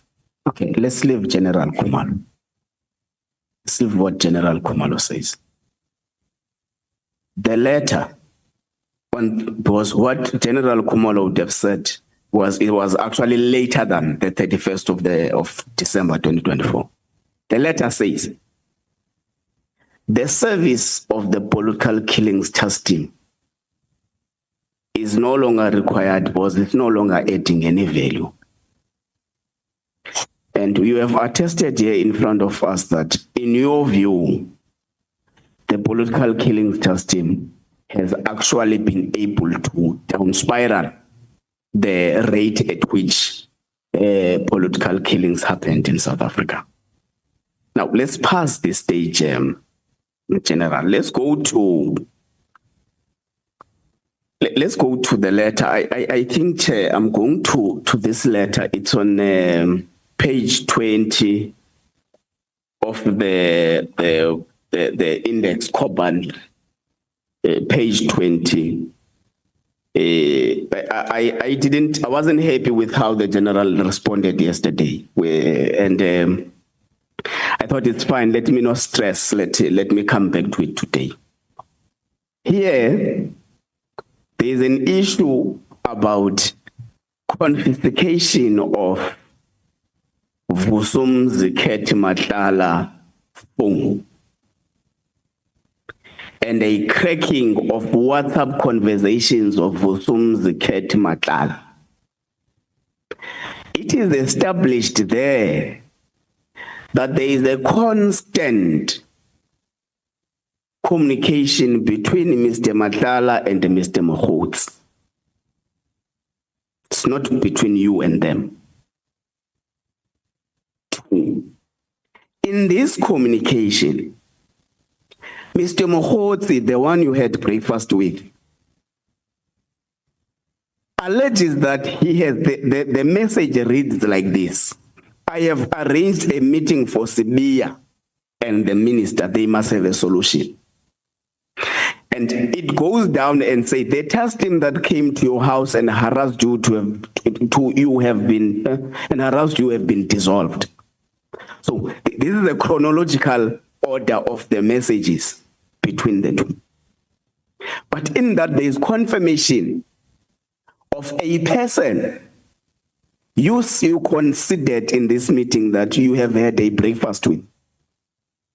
He says, the person, your breakfast person says, I have arranged a meeting for Sibiya and the minister.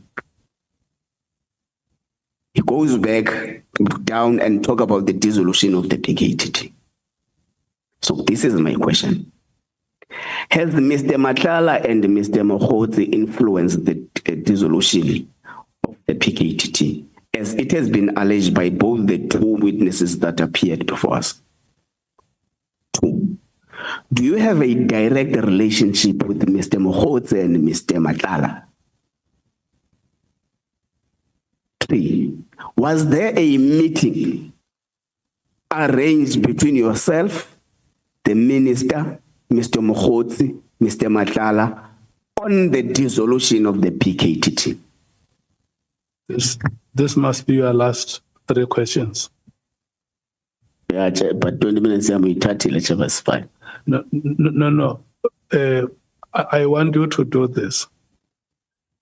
Do not bombard the witness with questions.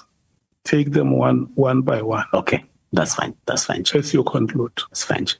Okay, let's take one first, emanating from this that is written here. Can remind you that it's a communication between the two people, and we're not saying we are responsible for that communication.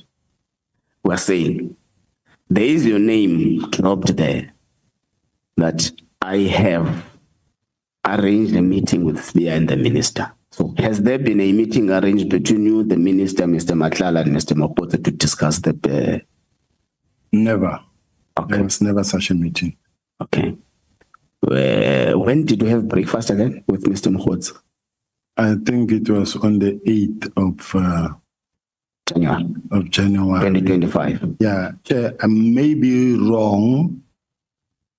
He came for the 8th of January meeting. And I take it that it was in the morning. But normally, because of we are working as the South African police, we would wake up early and be on the ground. So I don't know whether it could be before or that, but it did come, I confirm, we met. When did SAPS raid Mr. Matlala's homestead and confiscate his phone? They say it's on the 6th of December. That's what I read in the statement. Of December? Yeah. Last year? It was on the 6th of December because in one of the statements that I read, it says it was the raid of the 6th of December that led to the beginning of the disbandment of the task. When did Mr. Matlala get arrested? In your knowledge? Far deep in May. This year? This year. So the breakfast dates the arrest. And these messages to us. These messages are taken on the basis of the arrest and confiscation. So fine, let's leave it general. Let's just leave it there. So General Mkhwanazi alleges that they have scanned, they have audited the dockets to check if they are in the same shape as they were when they were taken. We say I think they found about 5 with some minor deficiencies, with some missing pages and all that. Are you aware of that? I heard him, but I don't agree with that. Okay. Let's go to Forte. We have got 4 members of the PKTT whom you allege that they have taken money at some point in the Eastern Cape. Of course, we established that they are not 6 or 10, they are 4. And one amongst them did not take money in terms of your statement, page 167, 176 and 177. One of them just got himself some polo neck and a coat, a new polo neck and a coat. Now, I want to take us through what is your reading of that. Do you read it as a pure act of bribery and money laundering between police and an accused person?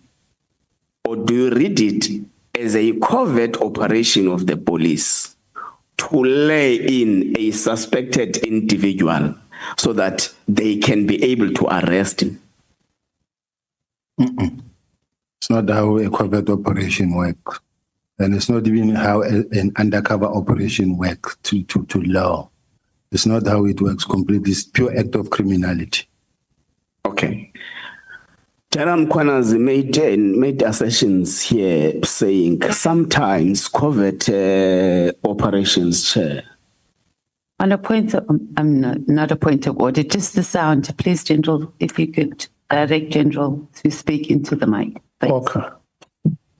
On a point of sound. Thank you. Clarity. Now, Jerome Kwanas came and under oath made statements here that sometimes a covert operation would be them buying a Lamborghini just to infiltrate a Lamborghini club that is suspecting to be involved in criminal activities. Is that correct? It's wrong. It's wrong, completely wrong. It's not an investigator, it's wrong. Okay. Now, Chair, let's take matters to the issue of, I think a lot of issues I've covered. I'm left with just the issue of when you wrote communication. I want you to know that you are asking the last question. Yes, it is the last question. Yeah. General Kumalo is due to come and testify. But following his testimony, what was cut down in the Judicial Commission, it seems to be a very different story with what you are using, but it's fine, we'll take it when he comes here. But I want you to confirm before us what we have been communicating with him on the dissolution, because he's a project leader. Now, what has been his responses to the numerous communiques you have been sharing with him in respect of this matter? Thank you. Basically, he ignored my emails, because remember the National Commissioner said he told him to ignore me. And as a result, which means whatever that was happening going forward, it was happening because the National Commissioner said, this is how you will do it. Now, even when the dockets were brought over to head office or wherever, starting from when the National Commissioner said, ignore that one, whatever that happens now going forward is the National Commissioner instruction. So coming off the docket, General Kumalo would never have brought the dockets to head office or wherever, because he already got instruction from the National Commissioner himself that says ignore that one. So anything and everything that flows therefrom, National Commission. Thank you, General. Thank you very much, Chair. Thank you so much, Honorable Sokanyile. Thank you so much, Honorable Ngola. Honorable Skosana and Honorable Shongwe. The two of you, when you are done, we are going to break. So in case honorable members may want to see themselves in and out, you can just do that discreetly. Thank you so much. Honorable Skosana and Honorable Shongwe, I'm handing over to you. Sorry, Chair. No, before senior counsel wanted to say something. Thank you, Honorable Chair. No, it was at the time when I think he was looking for some assistance on the dockets, and I was going to just point out perhaps which annexes he might want to refer to, but it seems we've passed that now. Thank you. Chair, thank you. Just a quick one before Honorable starts. Are we sharing the time, or you're gonna cap us in terms of 10 minutes of an alt, or taking is 20, or is it one time? Your time is 40 minutes. Okay. It's 30 minutes for the full member, and okay. Can you please advise us when you must not even ask about your time because it's the discretion of the chair. I won't fight you today, but kindly when it's stated, please tell us so that I won't be told it's here. I have said that when you see the microphone upright, you must know that your time has petered out. Thank you, Chair. General Sibiya. Chair, I want to ask a question in relation to the Honorable Member's Kosana, that because he's a complainant in my case, and this is the person I'm going to sit with at some point, stand against in court, because he's a complainant. And him using this platform now to solicit answers from me that I'm going to have to defend before court, to me, it's a very serious concern. This is the member that I feel is working with General Mkhwanazi, because the statement that was used by the General Mkhwanazi's team to go and open a case, this name is there. Now I must stand before the same member to cross-examine or to ask me questions. Now I'm raising a concern. Yeah. If I can be protected. I'm going to protect you in this way. You are raising a legitimate concern, and then we may not even be seen trampling on your rights. What I will advise you to do, because I explained to you yesterday that sitting here as the committee, we do not have any power to decide on how we are composed. So to protect your rights, I will advise you to decide if you want to respond to the question or not. If a question is asked to you, you can decide if you want to respond to it or not. And if I say I don't want to respond to his questions? No. We have to follow the process. You can't say, I don't want to respond to your questions. We must allow him to ask the questions. And then if you say, I reserve my right to comment, then it's okay. Okay. Thank you, Chair. I think, Chair, there's a portal up, Chair. Sitting in front of us is Honorable Kosana, who was sent by Mkhonto Wesizwe. Mkhonto Wesizwe is the one that opened the case. Now, let me remind you quickly, Chair. At one stage, South African says Parliament did nothing when Honorable General Mkhwanazi came to Parliament on this matter. So Mkhonto Wesizwe took an initiative before, at the same time when Honorable General Mkhwanazi spoke about this matter and opened a case. It is Mkhonto Wesizwe, not Honorable Skosana.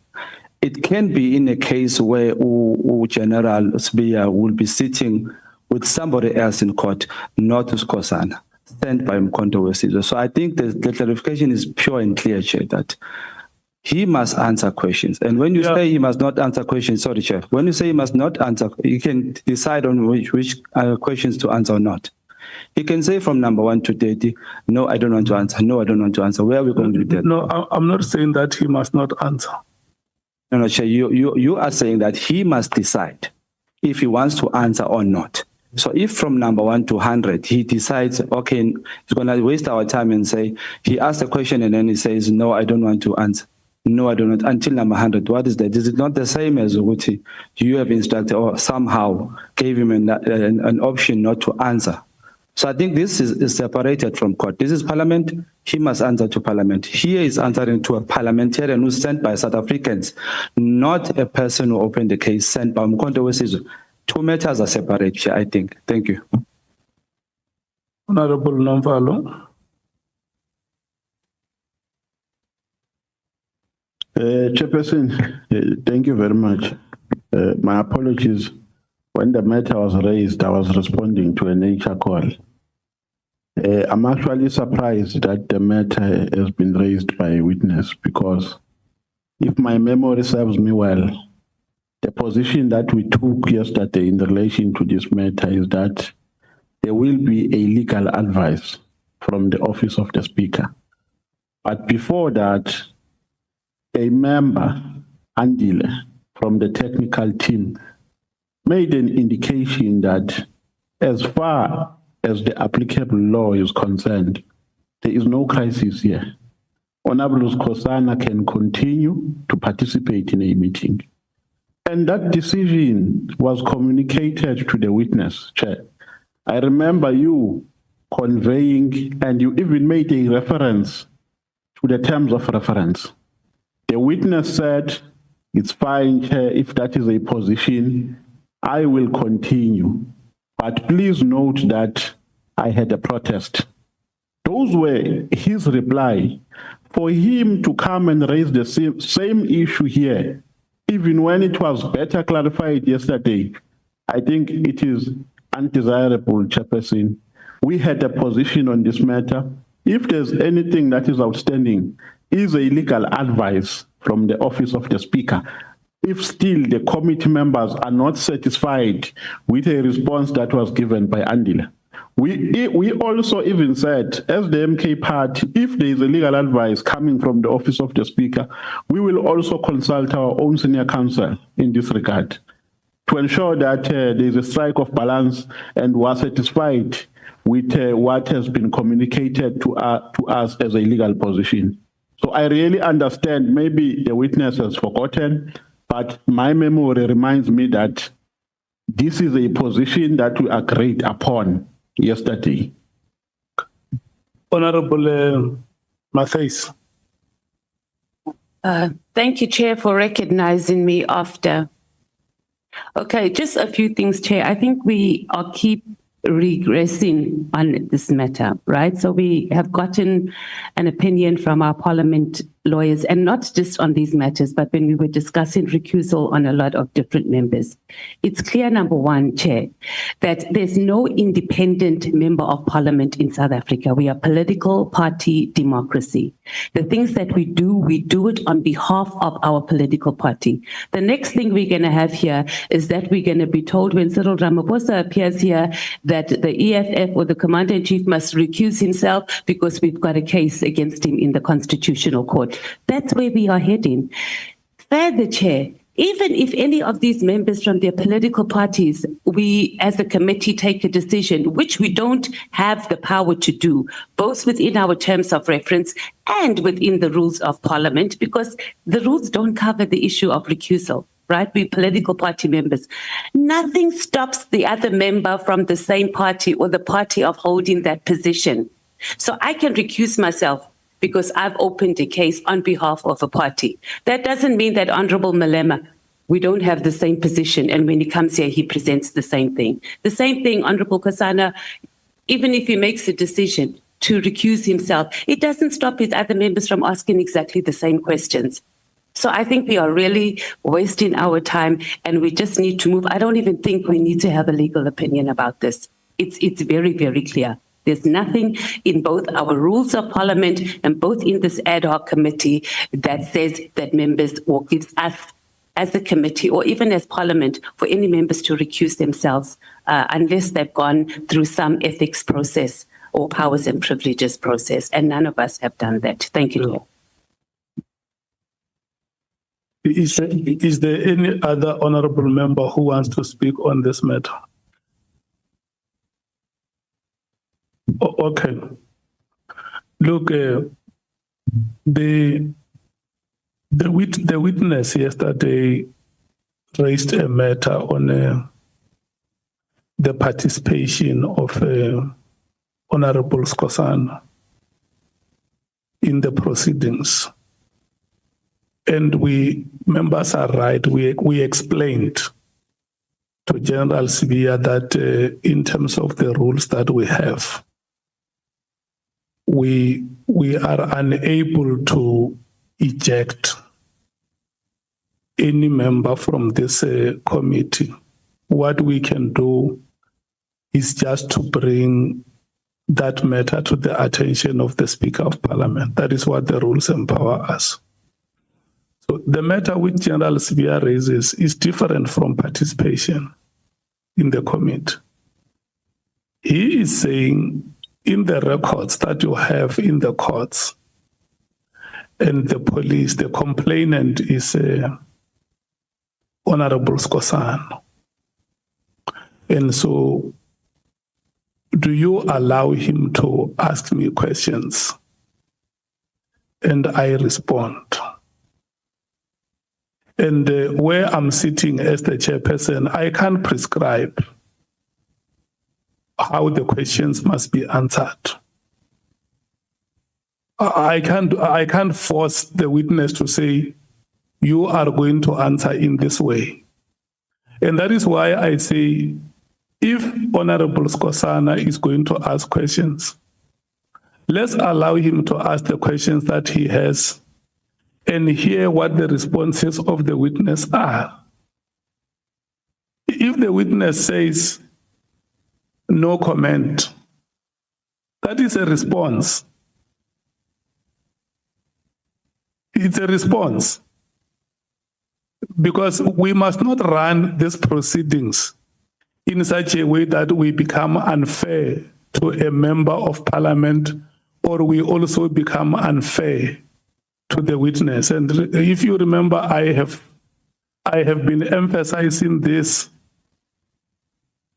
point that the Constitution of the Republic of South Africa is written in the name of the citizens of this country. That's how it is written. It's in the name of the citizens. So when General Sibiya appears before us as a committee of parliament, he does not forfeit his status as a citizen of this country. And the honorable member as well is a citizen. I think what the honorable members from the MKP, if they feel that there may be a problem, they may decide to ask the same questions through another honorable member. But you are going to put the chair in a very difficult position if every time a question has been asked, especially that when we started the proceedings, General Sibiya put it on record here and said, you must know that I'm getting into these proceedings under protest. It's not something that he's raising now. So can I get indication from you, honorable members from the MKP, if you want to proceed, Honorable Skosana, to ask, or you pass your questions to? Thank you, Chair. It will depend on the response from the witness. If the question which I have, as you said, if you say no comment, I'm going to leave those questions. There's a lot of questions besides that, but I just want to say here, Chair, before you allocate me the minutes, I don't want us to mislead the nation and the members, honorable members, that I am talking to General Mkhwanazi. That statement alone is misleading. I sit in the South African Police Service Portfolio Committee. Dealing with South African Police Service. I sit in the police portfolio committee. I deal with everyone across the board, from the minister to the top management of South African Police Service and to the ordinary member, a complainant on the ground.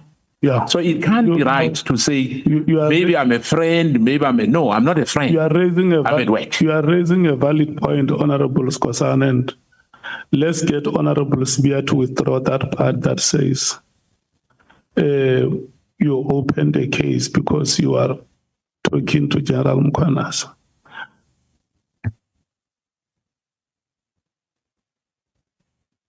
Order, Chair. Can I raise a point of order? Chair, I don't think it would be correct for you to direct a witness how to answer or what he must do. He's made the point, and I think you rather want to ask him if he wants to withdraw it. Because now it looks like you are saying to General Sibiya, withdraw that. So maybe you want to ask whether he thinks he wants to withdraw it. Thank you, Chair. Okay. General Sibiya, when you made a statement how you feel about Honorable Skhosana asking you questions, you made an additional statement apart from the protest that you registered with us. You made an additional statement that goes to say he opened the case because he talks to General Mkhwanazi. Do you stand by that statement? I think it's what the honorable member is asking me to check with you. Yeah, I stand by the statement for simple reasons. The fact that the honorable member went and opened a case, and then the next thing, the details of the case and the statement and everything is what the investigating officer of the case is using in applying for a search warrant. As far as I'm concerned, there has been communication. And I'm not doing it to disrespect the House. If ever, in one or another, it gets to a point where I'm regarded of being out of order, I really apologize and I would withdraw if that is the case. But if I'm not wrong, may I be allowed to still stand to that statement? Because remember, Chair, that there have been marches against me as well from the MK party. And it's the same MK party that opens a case against me. And the MK party, it was in support of General Mkhwanazi. The march was saying in support of General Mkhwanazi. And then now again, the MK party opened a case against me. And now I'm standing before an honorable member and who's now must ask questions from me. And these are the questions of which the honorable member statement or what he was mentioned in the papers that conducted the search and seizure at my house. So to me, Chair, is deeply involved in this whole thing that is going on, unfair thing that is going on against me. So I feel that here I'm standing in front of. I think the part that Honorable Sangoni wanted to hear is not the motivation for why you think it will be unfair for him to ask you questions. Is whether you stand by the part that says he talks to General Mkhwanazi. I stand by that, Chair. Okay. Do you want to continue, Honorable Skhosana? Oh, yes, I want to continue, Chair. Before you continue, let me hear Honorable Sols. Chair, this very thing that's happening now is what that concept wanted to avoid. That if someone is in conflict, because now we are discussing a case that's not part of this process, but it was exactly to avoid that. But my question of clarity on a matter of procedure, I asked it yesterday, but it wasn't responded to after the parliamentary legal advisor gave the legal opinion on the matter. So I just want to have a clear understanding. The advice was, or it sounded like it was, that honorable members on the committee is not required to be impartial. So just for procedure, not specifically for this matter, but in general, are we not required to be impartial? Thank you. Okay. Look, we must move forward. Don't ask the chair the questions that he does not have answers. Let me tell you, honorable members. Chair, can I just say, sorry. Yeah. I'm not asking you specifically. Yeah, let me tell you how this thing is. The rules that we have say that any matter which we may pick up must be brought to the attention of the Speaker of Parliament. And sitting like this as a committee of Parliament, I have said that we don't have any authority, neither of us. I can't instruct Honorable Skosana out of this meeting. Neither can I instruct any other member of the committee. I don't have those powers. It will be arbitrary if we want to try and do. We find ourselves in a situation like this, a situation which we do not know how to extricate ourselves unless the Speaker gives a directive. And remember, as a chair of the committee, I can't write to the Speaker of Parliament without your consent. That's why there is a need for a committee meeting first and say, we now write to the Speaker of Parliament, we tell her that this is what is happening. General Sibiya was here before us. He registered a protest in the proceedings as the Speaker of Parliament because the rules say we must report the matter to you. We reported the matter to you, and then we will wait to hear from you how we must proceed. For now, to save these proceedings, let's allow the honorable members to ask questions to General Sibiya. May I finish?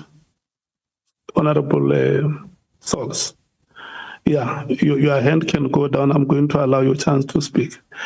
We allow the honorable members to ask General Sibiya questions, and General Sibiya will respond. Yeah.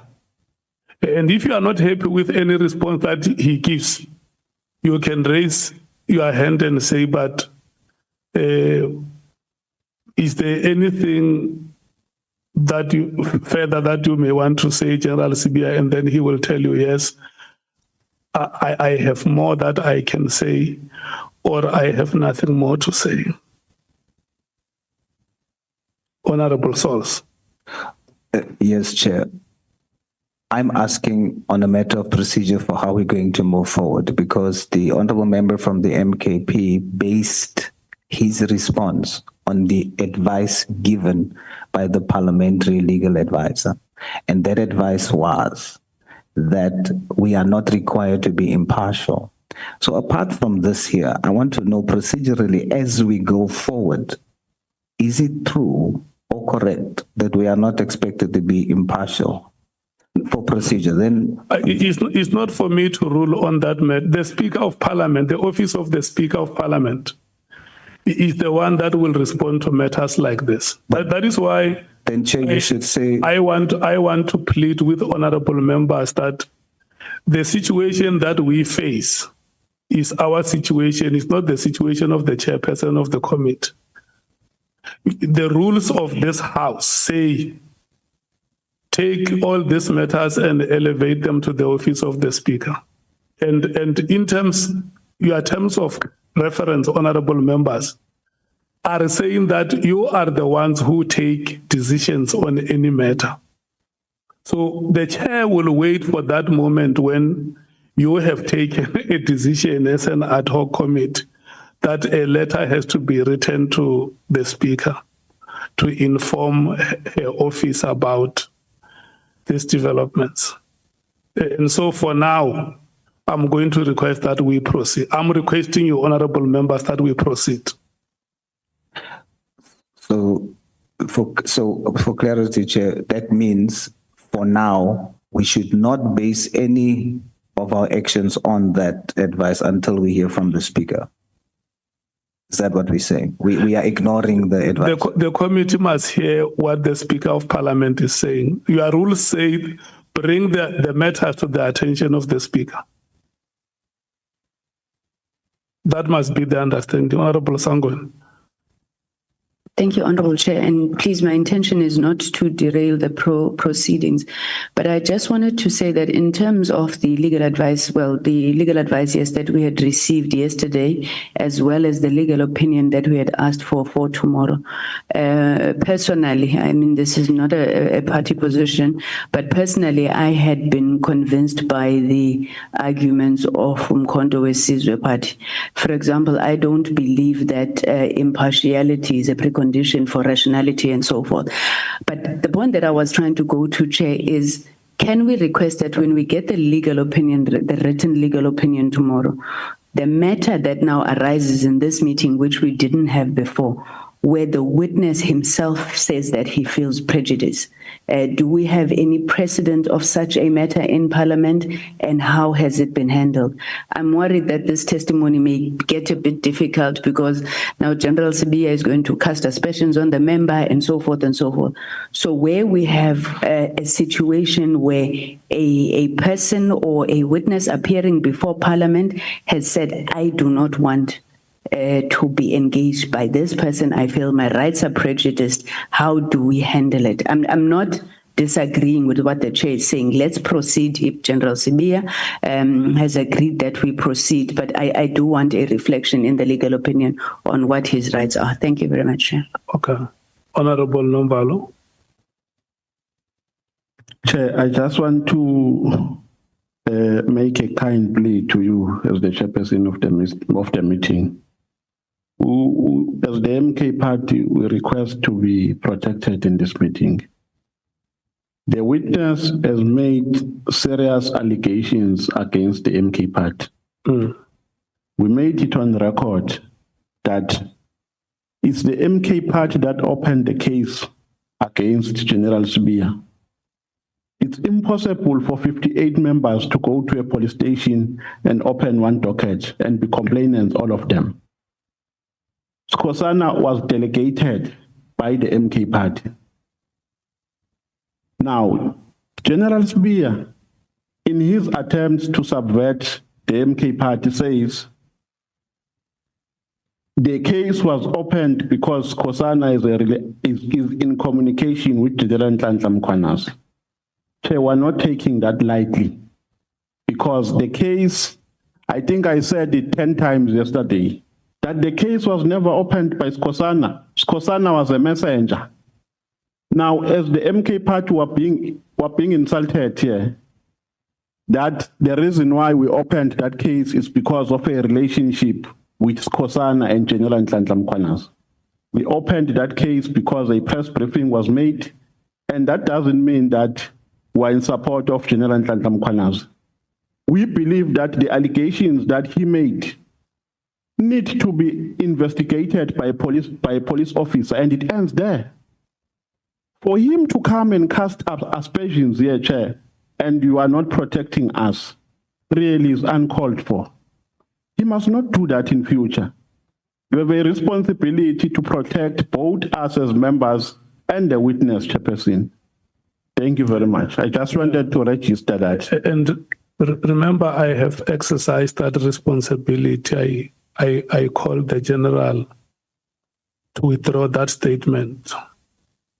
And your fellow member from the African National Congress said, may I check with the general if you remember, honorable members, that I called on the general to withdraw. And a fellow member of this committee said, no, check with him if he stands by that statement. And he says, look, I'm not withdrawing. You say you're not withdrawing. That is your view. This is how I feel, Chair. Okay. So, members, let's do this. Let's proceed. Let's ask General Sibiya questions and hear what his responses are. Thank you, Chair. Chair, I just want to say this is not personal. This is not personal. I haven't instructed any policeman to go and confiscate the gadgets of General Sibiya or any other thing. Once you open a case, it ends there. I don't know. I'm not an investigator. I'm not a policeman. I don't know what happened. Whatever happened, I guess they were doing their work like us here. And we cannot afford to say that the witness, because it will be a contempt of court if the witness choose not to account to Parliament. But I'll start by saying to the Deputy Commissioner, General Sibiya. General, last night you said that there was no reluctance on the road to take in terms of the disbanding of the PKTT during the Portfolio Committee meeting, which we had here, if you remember, because we have meetings with you and with the top management of South African Police Service, regularly so. Now, can you confirm if the presentation by Lieutenant General Kumalo on that day, which you said it was endorsed by the National Commissioner, as presented in Parliament on the 5th of March, recommended a phase or an immediate disbandment of the PKTT? It recommended a phase-out approach. Now, the issue of immediate, which yesterday was an issue, why then immediate was immediate? As I explained yesterday, Chair, that when we say immediate, we were saying the process must start immediately. And when we say the process must start immediately, it means from today, started the process of disbanding. From now, you can start immediately. And this, even as you can see, is consistent with what is said in that statement, in that document of the 17th of January, to say stakeholder must be engaged, internal and external must be engaged, this must happen. And now it gave a roadmap of what was supposed to happen, which means everything was going to happen according to the roadmap. Up until the next morning on the 6th, when they gave an action plan themselves and said, in winding down, this is what we are going to do. Clarity on this will help to confirm the National Commissioner position, because in your statement, it appears to indicate that the National Commissioner did not express any reservation regarding the decision to disband the PKTT. It suggests that he took part in several meetings related to the process, and at no point did he or he voice any objection or concern about how the disbandment would be handled. Do you agree with that? Don't. Because, honorable members, you will remember that even at the Madlanga Commission, the National Commissioner admitted that, no, he did not object. And they asked him whether, can you carry out any unlawful instructions? He said it was career limiting.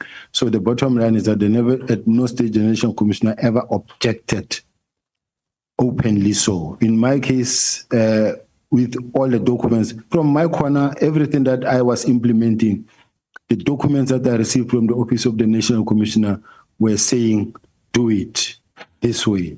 And then whatever that he says come from him, it's not in writing in any way, to me, directed to me at least. Unfortunately, I said in this committee that we are not a subcommittee of Madlanga Commission, so I don't follow it. For me, we are fresh. all the questions which I'm posing to you are very fresh. It's not like I'm undermining anyone, but I just want to put it clear. General, according to you, then, I'm quoting verbatim the presentation from the particular meeting, our meeting on the 5th of March. What was meant by the de-establishment or disbandment, which will take any form of transition from the PKTT to that component which you spoke about, of serious and violent crime within the division, detective, and forensic services. The transition will ensure continuity of cases, particularly those who are under investigation and those that are in court. The word transition appears twice in the presentation, and words have been meaning general. In your view, is it possible that something is in transition immediately? Yes, the transition meaning that we will then take it from this team, PKTT, to murder and robbery unit. This is transition from that to this. And it will take form in a phase-out approach, meaning that the phase-out approach says the first phase will be to deliver the case dockets to the murder and robbery unit, which is the phase they started, they carried out. Now, was it not only yourself and the chief of staff who were in favor of that? No. It's crucial, General, to separate separate NASCOM acceptance of disbanding the PKT from his views or the method which you thought was correct. He may have agreed to disband, am I right? Possibly under pressure, as this was an instruction from the minister. Do you agree? No, I don't agree. Now, yesterday you said to us here that you are an accounting officer, inverted commas. Never said that. No. I will remind you, General. One, you said that General Mkhwanazi undermined you as his senior, am I right? Yes. Are you aware that as you said yourself, let me just give you that. Are you aware that the accounting officer in the South African Police Service nationally is NASCOM? Do you agree? Yes. Are you aware that he originated those powers from the statute? You cannot have that power at all. You only have delegated powers. Now, the provincial commissioner, Mkhwanazi or anyone else, particularly, they originate their power like the national commissioner at provincial level. Do you agree? Yes. So why are you saying Mkhwanazi undermines you? Like I'm saying, Honorable Chair, I think yesterday I did read out my delegation and then my functions, duties and functions as the Deputy National Commissioner and the legal framework that actually suggests what are my responsibilities.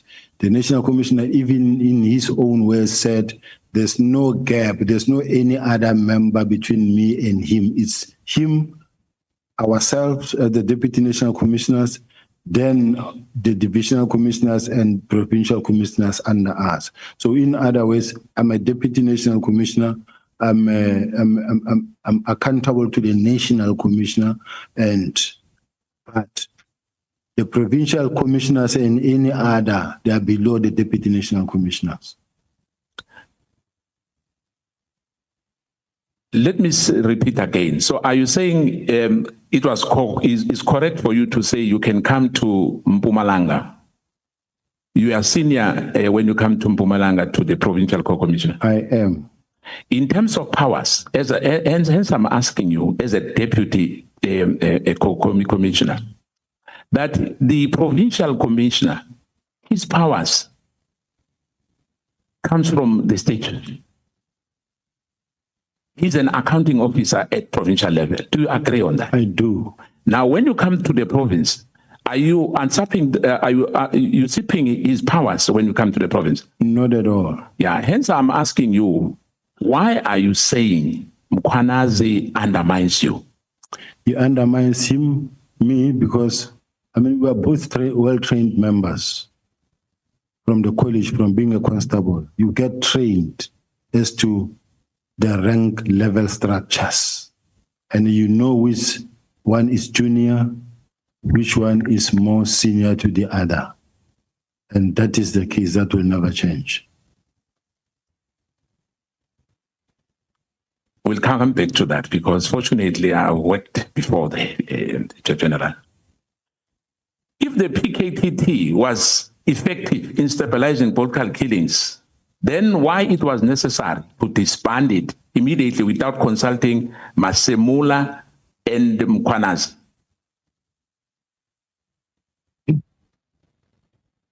I think that's a question that you can pose, that can be posed to the minister. What is your view as the Deputy Commissioner? My view is that I received an instruction to disband from the National Commissioner to communicate the letter of the minister to the team. Yeah, I just wanted to find out on that regard. You said Brigadier Lituke, if I remember. Litoko is the yes. Chief of Staff in the Office of the National Commissioner. Yeah. So he gave you a letter. She gave you a letter. Send a letter. That letter was signed by who? It's an email, doesn't need to be signed. Now, in your office, you have staff in your office, am I right? Correct. If your staff is giving one of your divisional co-commissioner or one of the deputy, General Musikili, does your staff have those powers to send and instruct anyone? 100%. They do have that. They do.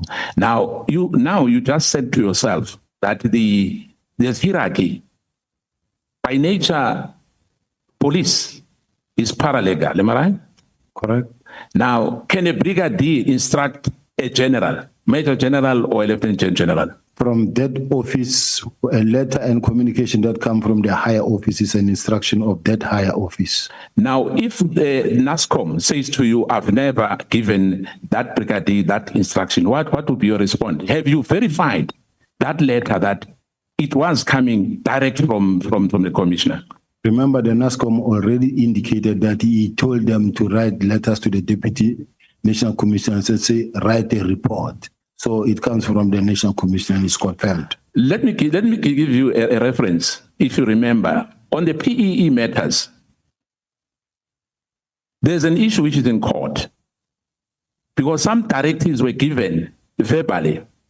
So do you agree that if somebody sends a letter which is not signed by the accounting officer, is legit?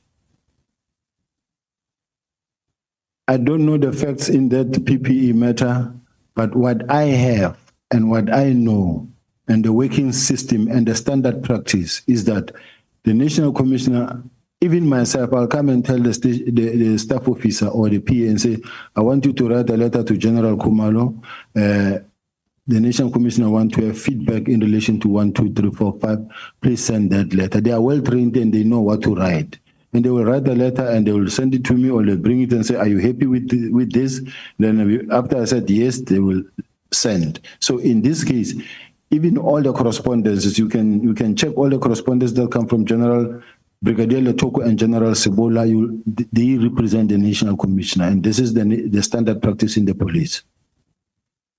General, you've been in the police force for almost 3 decades. Correct. Police Act Section 5. Can you just paraphrase for us?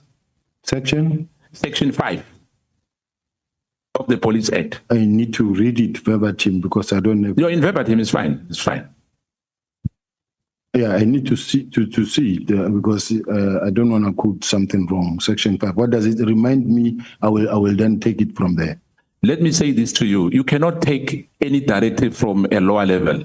You can't take an instruction from a brigadier or from a sergeant as a matter of fact. as you said yourself now, that you are senior. But we are saying to us that a brigadier, in fact, even a colonel can give you instructions and say, NASCOM has said that that has to happen. For instance, if a brigadier says to you, NASCOM say you must disband crime intelligence today, are you going to verify that or are you going to take that instruction?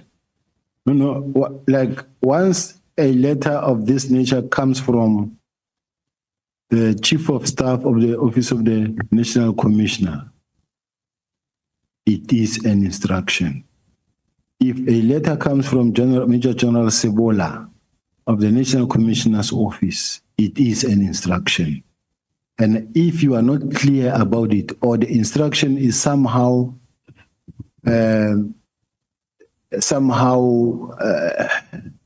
illegal or contradictory or concerning, it is my duty now to go and verify with the National Commissioner, because, or I will tell the National Commissioner that NASCOM, I received this document, but do you know the consequences of this, or are you sure this is what you want us to really communicate? Because I know of 1, 2, 3, 4, and this may result into 1, 2, 3, 4. You will say, oh, I think maybe let's put it this way. It's when you think there is a situation. So according to you, you don't have to sign a letter, even if it's a matter of national importance. As long as it comes from that office, without verification, you can carry those orders. You can. If it's lawful, you can. Thank you. Now, once you were with the municipality,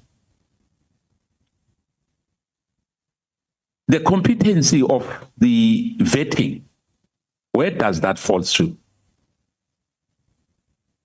It falls with the SSA.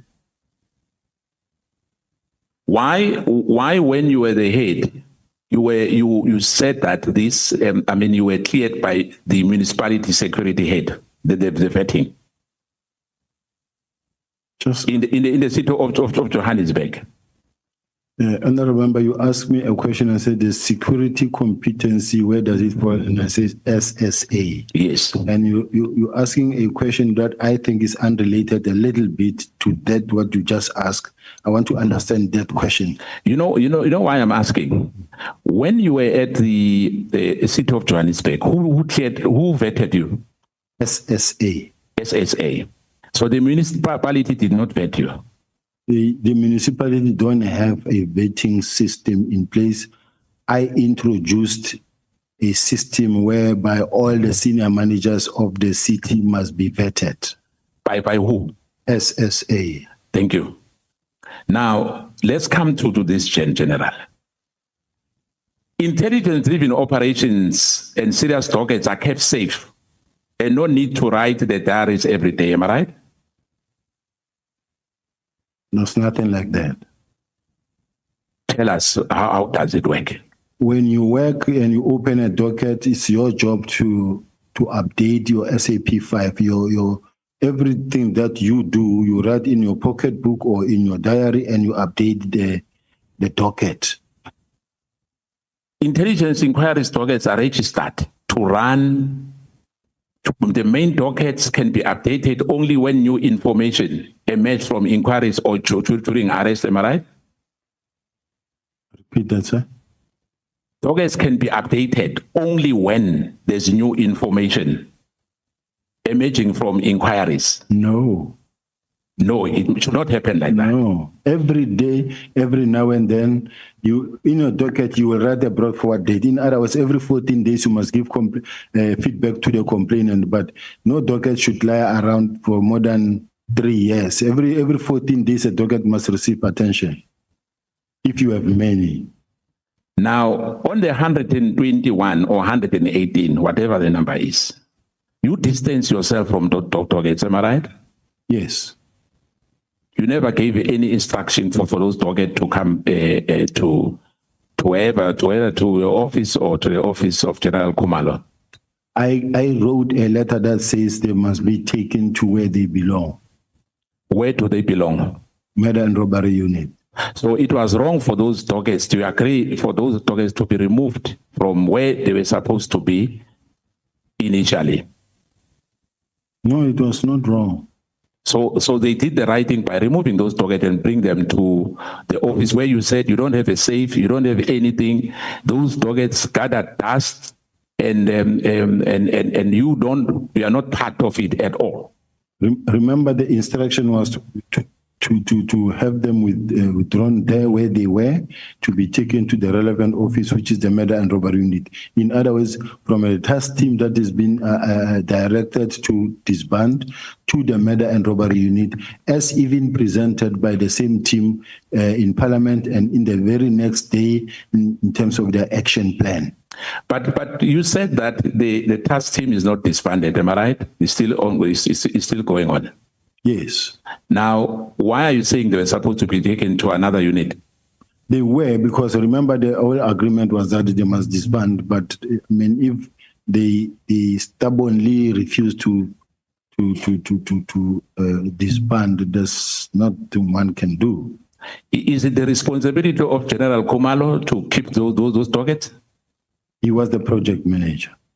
Now, National Commissioner praised General Khumalo, and yesterday you said, in your own word, that he doesn't have the experience, he doesn't have the knowledge.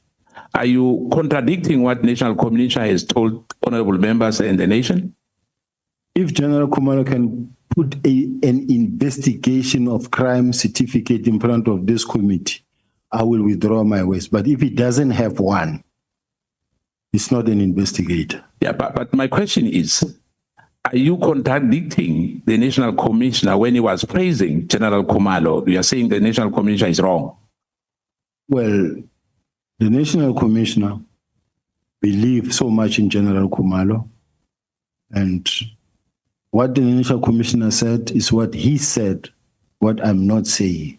Yeah, but remember, you are the deputy commissioner. My question is, you don't agree with the National Commissioner in the respect of the competency of General Khumalo. You are questioning his credentials.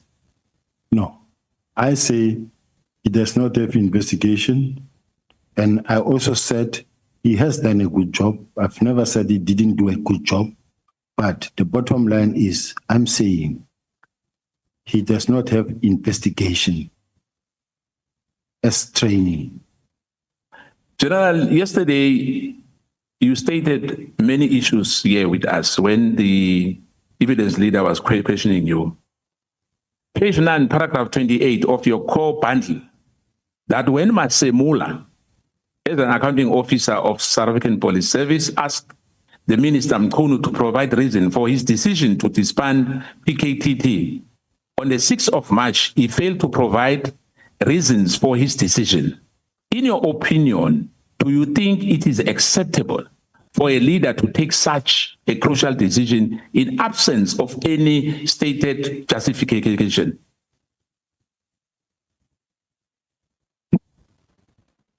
Chair, I want to understand where you are coming from. I understand the question so that I can respond. I heard what you say, but I'm trying to make sense out of how you're putting it, or to connect it. So please repeat the question for me.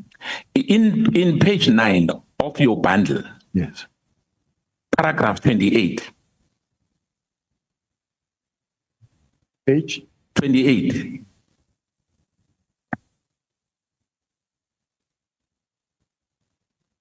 Page 28. I'm at page 28, paragraph. No, page 9, page 20. I mean, paragraph 28. Page 9, paragraph 28.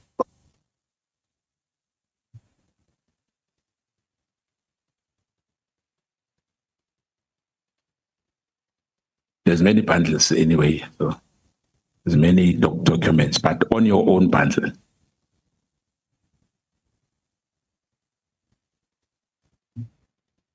Paragraph 9, page 9 of my bundle doesn't have page 28. You're not saying page 28. I'm saying paragraph 28. Don't have in paragraph, in page 9. It doesn't have, let me see. Let me go. Look at 12 and then check on 28. Yes, paragraph, page 12. Yeah. So the question, let me rephrase it for you to make things easier.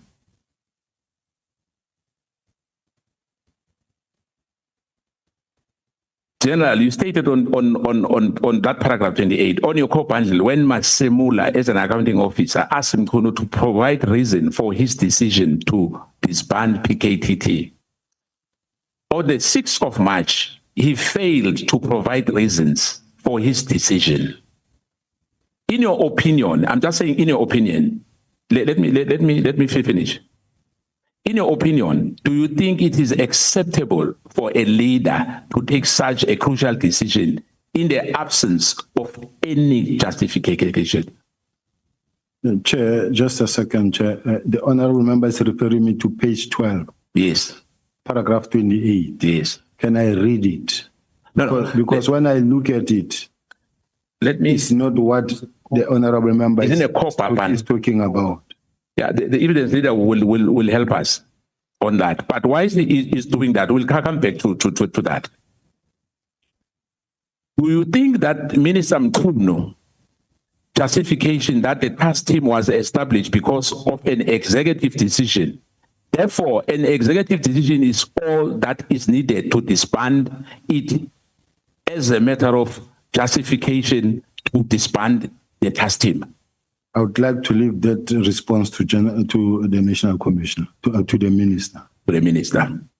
Does this not create a dangerous precedent, allowing the executive to informally or casually make a withdrawal decision in the absence of justification, in your view?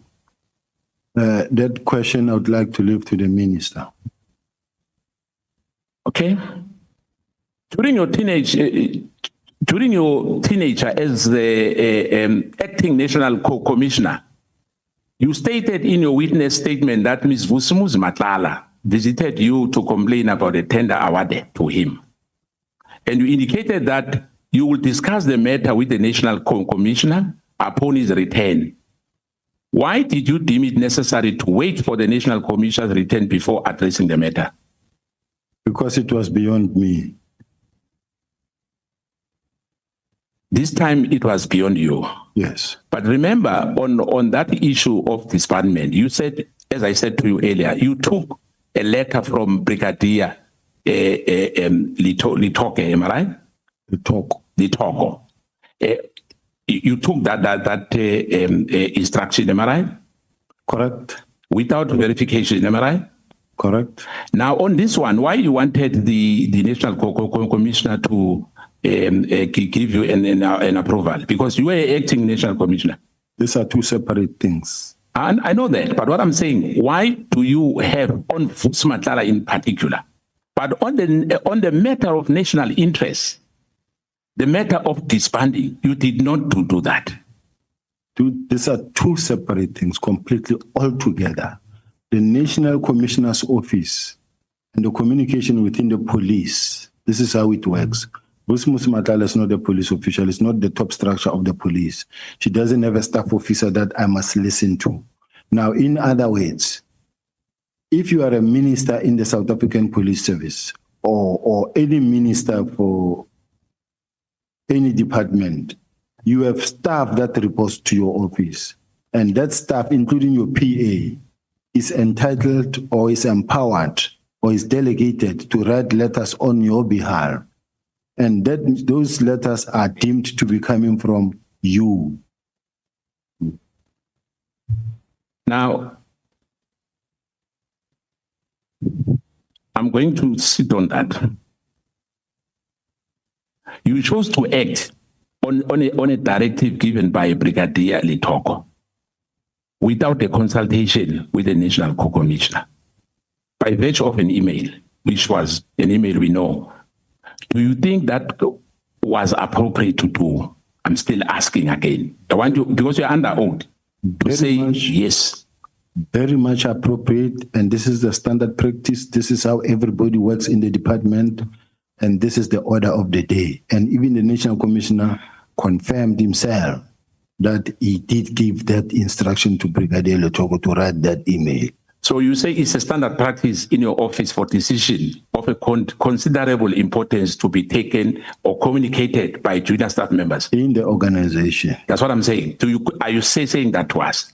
It is. Specifically, it's appropriate for such communication as demonstrated on SB3 of an annexure which your witness statement to be signed off by a junior staff in your office without your own signature. That's how you run the affairs in your office. Yes. Leadership failure or disconnecting incinerating officials, in my view. But I will paraphrase for you, General. It seems that there's a lot of matters where you are in disagreement with the assertion made by General Mkwanazi, as shown in your submission before this committee yesterday. I want to ask you, on the 6th of July, in his media briefing, Mkwanazi said there are criminal syndicates that have infiltrated law enforcement. Do you agree with him? If you do, please tell us why. And if you don't, please tell us why.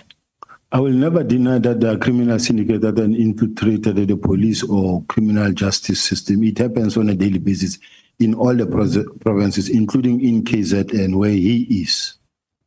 You do have those people that are connected to the police, that are connected to the prosecutors, that are connected to lawyers, and sometimes they may not be criminals per se, but at the ultimate end, you find that they're involved in criminal activity. But this thing is not unique to Gauteng. Will you then agree that it presents a serious concern when high-ranking officials within SAPS hold conflicting views on the state of law enforcement in this country, and that disconnect and undermines cohesion, public confidence, and the integrity of our law enforcement? Agreed. Do you agree? Yes. General, let me come to the issue as well, which you are being accused of for many years. When Senzo Meyiwa was killed, did you went to the scene? I'm actually happy that I'm being asked on the issue of Senzo Meyiwa, and it's an issue that I wish I could spend time on it to clarify, so that finally South Africans can get to hear the truth. And allow me, Chair, to deal with this Senzo Meyiwa issue. When Senzo Meyiwa, after Senzo Meyiwa was killed, I was the head of the HOCs in Gauteng. I was at home in Pretoria. I got a call from the acting provincial commissioner, who was General Musikiri at that time. I was at home at night. I didn't even know about the shooting. And it was around about 11 at night. And remember, Senzo was killed after 7:30, around about 7:30, early evening. And what I had to do as the head of the HOCs was to call a team to say, let's meet there. It's just like when a serious crime has been committed, we move, we go there. And what happened there is that as we moved, all of us, we got there. I ran straight to hospital. And simply because of the fact Senzo Meyiwa is a national key point. It's a national asset. It's not ordinary member where someone can say someone has been gunned out, then as the head of the house, I'll also go there. But because it was a national goalkeeper, we all had to react, and we went. Even General Musikiri, who was the acting provincial commissioner, we all went and we met at the police station, at the hospital. When I got to the hospital, it was packed, even in the passage, even in the ward where he was lying motionless. and everybody was crying there. Even myself, I could not make my way through into the ward. I saw him lying inside there, but from outside the ward. And then I realized that it won't work. I then said to General Musigiri, I will go to the house where now the investigation must start, because now the investigation process had to start. Now, for the investigation process to start, we then had to go to the scene of crime. When we get to the house where it happened, it was packed. Outside the yard, inside the yard, there was up and down movement in the house. I'm well trained when it comes to investigations. I'm 37 years doing what I'm doing. The very first thing is to take charge of the scene of crime. Mine was to give instructions and say, please, secure the scene, preserve the scene. This is a scene of crime. Now the team had to make sure that they remove everybody on site to outside the yard so that it can be cordoned. The scene of crime can be cordoned. Remember, I arrived late at night when this thing happened almost after 7:30, and the scene was already processed by the officials. It was processed, cleaned. The experts have done their work. Now, when I arrived there, I also found MEC Sizakele Nkosi Malobane and other generals were there. Now, ours, we come here as a fact-finding team. We come in here, we knock, we sit down in the sitting room. It's clean. There's no blood. There's no spotty that you can see, everything is in place. And then we sit, we listen, we ask questions. What happened? This one explained, this one explained, this one explained, this one explained. This is the normal course of attending to crime scene. The MEC was there also. We were all listening. And then from there, General Musigiri and them arrived from hospital to join us. There were other generals, including General Musigiri. We all listened. And thereafter, it was a question of, General, are you taking it or am I taking it? As the HOCs, do I take the matter to run with or are you taking it? Then she said to me, the National Commissioner was Mayor Ria Pierre then said or suggested that this matter must be investigated by a team of experienced investigators. Now that already took us out of the way. Now we stood by when they made a press conference, a press briefing at that time that says there will be a team appointed to investigate and will run with this matter. We were standing by, no longer involved in the case. That is why even today, when this matter has been testified, I haven't submitted a statement. I haven't submitted I've never been called as a witness. It's almost at the end because I was not involved. I've seen messages that says I took $1 million and I did this, I shifted a firearm order. No. At what point would I have done that? So I just wanted to say to South Africans, I am not involved in the Senzo Meyiwa case. I've never done anything wrong. And there have been many teams, more than 10 different teams that were set to investigate this thing. I have done nothing that can actually cause the matter to be not to be successful. Thank you, Chair. I'll just give one because there's a warning already there, a red light before my colleagues takes over. The last one from me. Unfortunately, other issues are still under investigation because you said you are like a specialist, an expert when it comes to investigation. Because I don't want to eat time for my colleague. Can you confirm yes or no on the matter that scene was not contaminated by your presence? Not at all. It was never communicated by my presence. When I arrived, it was a done deal already. It was cleared. When you arrive and already it's trampled upon by many people, I was very late when we come there myself. So were you the first person who arrived at the scene? Not at all. I came after 12 there, when in fact this thing had happened after 7:30. So logically speaking, how can I be the first person to arrive past 12 when this thing happened at 12:30? Thank you, Chair. Honorable Shongwe. Ndaba, siyabingelela baba. Sawubona. Hey, makumele umuntu akhulume nawe ngathi udla intelezi, amehla vele angaboni indaba. Ngifunda izolo before ngichubeka nje bengifuna ukubuza enye clarity seeking question. So bengisaba ukuthi uChair uzodla isikhathi sami ubuya ngishaya uChair yabona. Can you kindly assist me with ubundle le page 234 SB 19? Just the first blocks ungifundisa ukuyifunda lapha ya mhlawumbe ungifundele.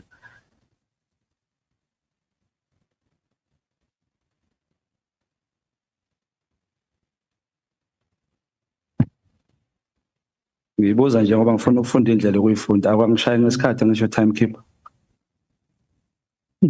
Asambe Chair. Yeah. It is station heading, ne?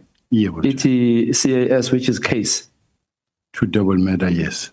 It description there. It is alleged that the ANC member had a meeting at Ghost Town while driving near Green Water Tank.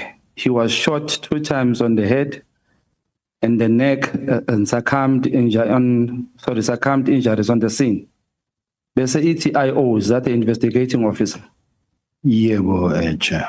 Now in Khulala, outstanding. It analyzed section 205 to place. Can I read the name, Chair? Okay. Analyze section 205 and to place Tembelani Lamini on the crime scene.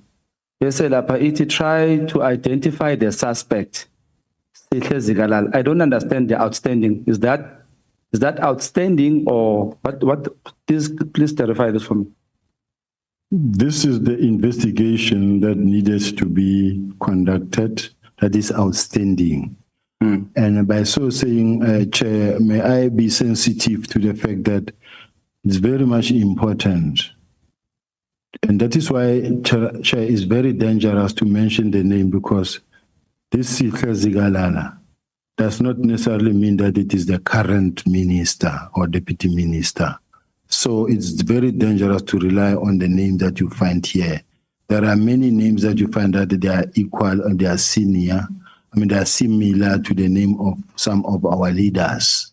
And in the meantime, now we begin to target the leader on something that it is not him, it is someone else. So may I request, Chair, that this document be really in the highest sensitivity it deserves, Chair.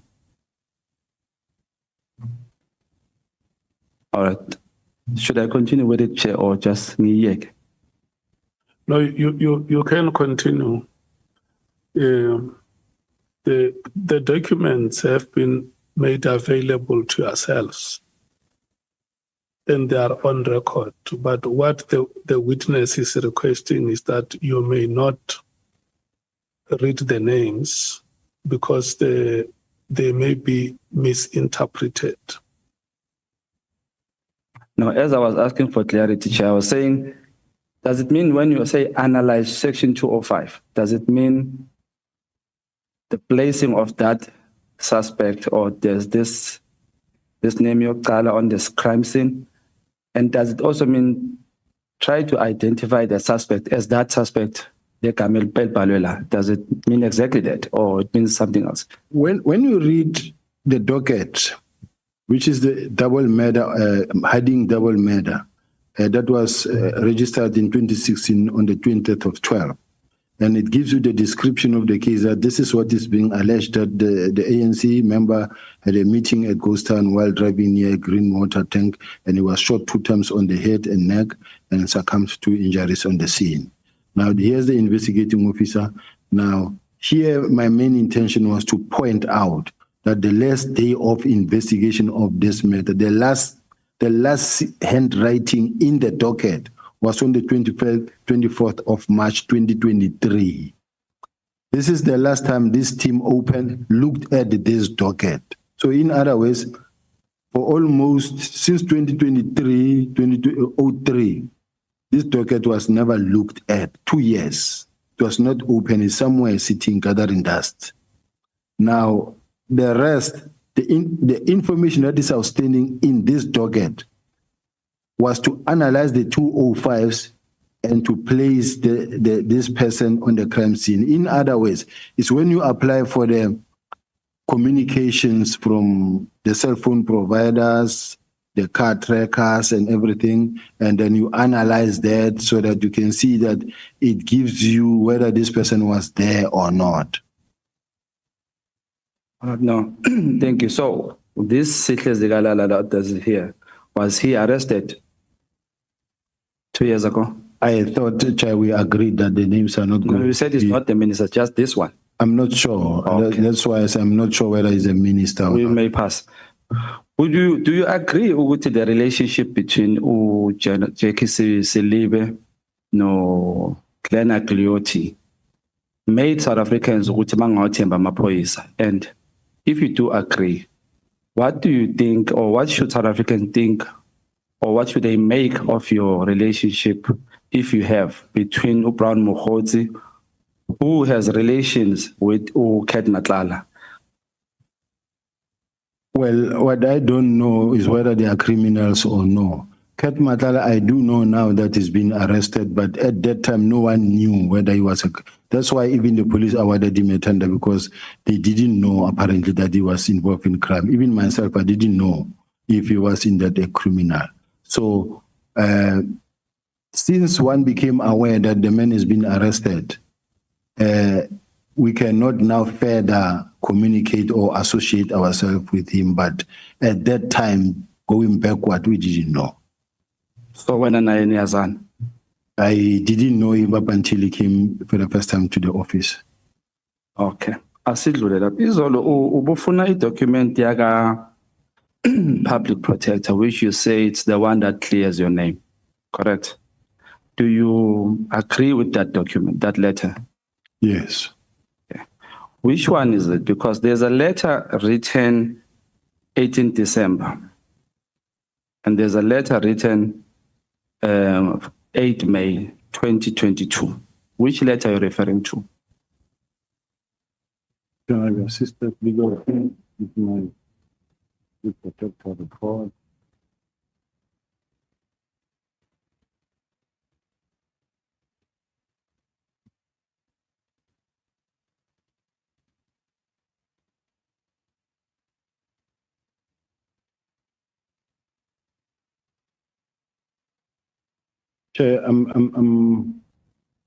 Isn't it that when I come now, I don't know which questions to expect, and as a result, the documents I have, but I couldn't bring everything here. So some of the documents you may find that I don't have them immediately here, but before I leave here, I have them. There should be one here. I think into ishizolo leyo uyibheka kanjalo le letter wangayiveza moqeda. Legal team do we have? But safe to say that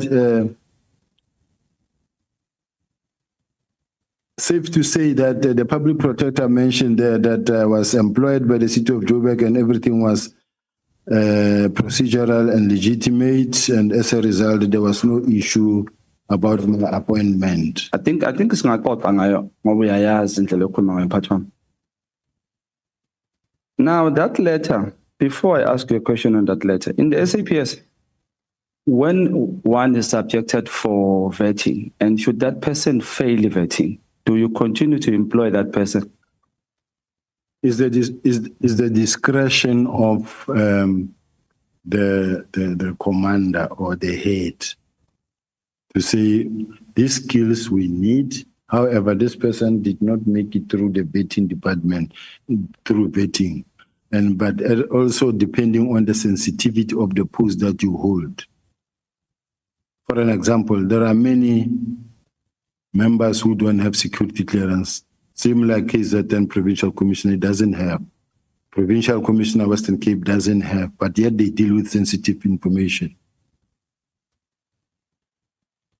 Because the letter le advocate Bosisiwe Mkhwebane, who was then the former public protector, states that at the stage when he was investigating your case and he wrote the letter you are talking about, that clarifies you.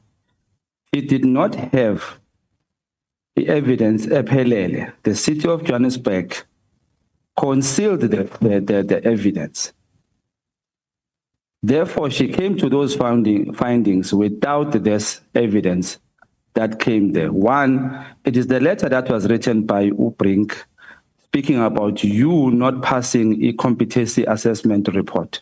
Did you do a competency assessment and did you pass it or you didn't pass it? I'm not surprised, Honorable, that it is that letter that come from Advocate Bosisiwe Mkhwebane, but Advocate Bosisiwe Mkhwebane was given all the information that she needed when she investigated, because remember, her team came, not herself.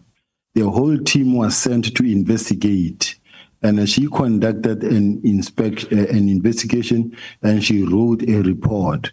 Now, after she was approached again by Mesuli Mlandu, after having been cleared in this report, she wanted to start again, and then we wrote to her and said, but advocate, you cannot review your own report. Then she wrote to the HOCs to investigate. And in the HOCs, I was cleared because the DPP refused to prosecute and said, but there's nothing here.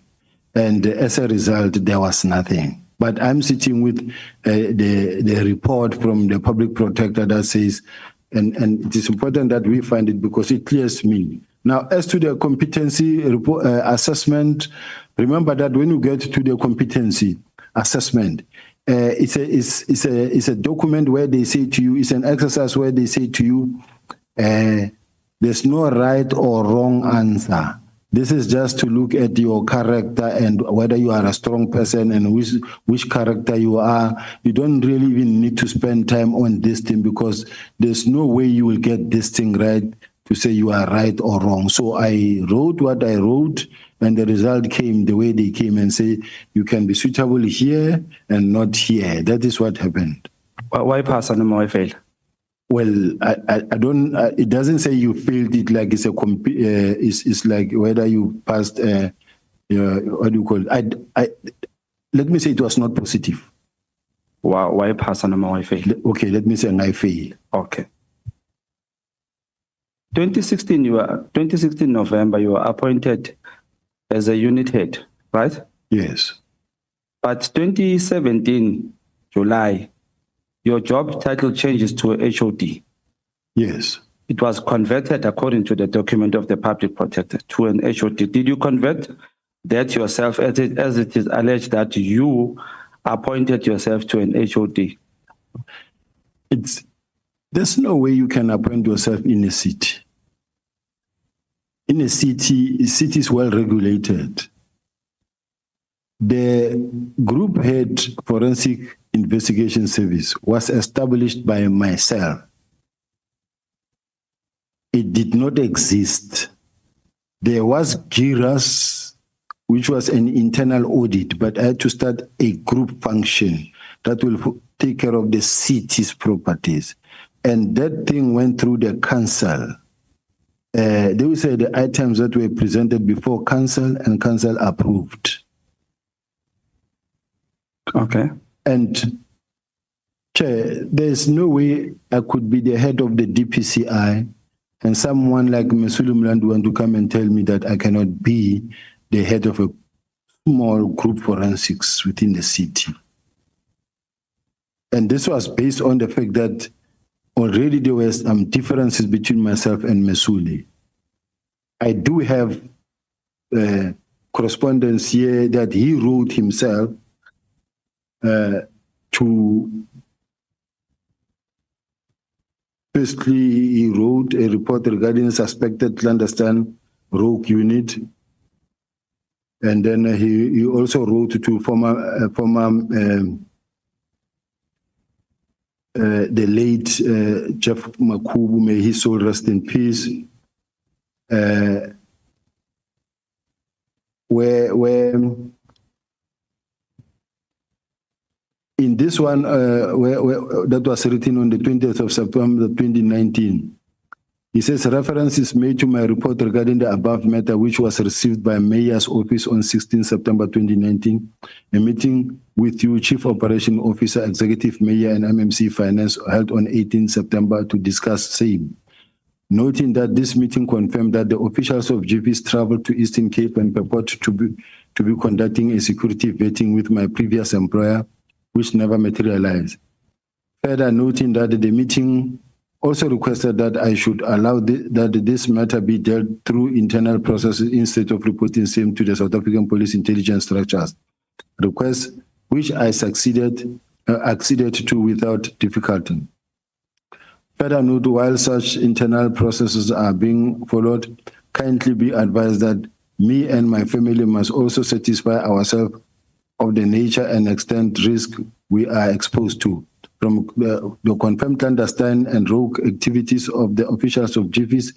This is important in regard is heard that the said officials acted with impunity, disregard the political and administrative authorities of the city, and abuse the resources just to execute an unlawful criminal project of hating my person, career, and reputation. Further noting that I bear the responsibility to assess such risk of my person, career, and reputation, and such is urgent that I should mitigate and protect myself and my family from the potential adverse consequences of the clandestine, illegal, and rogue activities. Also noting that covert operations are generally life-threatening, your office is requested to cause these officials to write Son's affidavit and detail the following: the person who authorized their clandestine, illegal, rogue activities, the involvement of logistical planning, including their travel arrangement, as well as any other officials, the place these officials visited, people they met, and the role, the information that they have gathered, and source of such information, and how such information has been used. Further noting the agency to mitigate any immediate risk to me and family in Gauteng and Eastern Cape kindly request. So this is the letter that he wrote when he heard that we are conducting a vetting on everyone. And it was the whole city. It was unfortunately not him alone.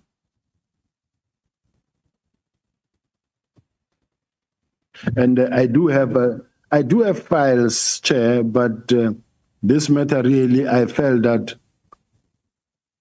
quite honestly speaking, it have been dealt with by the public protector. There were Moody and Robinson investigations conducted, and all cleared me. State security investigated, the HOCs cleared me. For this thing, for people to take advantage of the current moment, the current situation, and be throwing this thing again through the back door, that we must re-listen to this thing that were investigated many years ago. To me, I find it really unfortunate, Chair, and I wish I could be protected under such situation, because these matters were investigated, closed. And if they were investigated and closed, why bring them here? It's all I'm asking, because the context within which General Mukwanazi was making his press conference was on terms of political interference was based on the 121 dockets and the disbandment. Now we find ourselves dating back 5 years ago, former Minister Mtetwa, the late 2011, which I find unfortunate. Now this thing is being reversed again through the back door again. I don't think we should allow that, Chair. But not that I'm here to tell the Chair and the committee members that what to ask or what not to ask. I was just raising a concern that personally I feel that they're throwing it through the back door.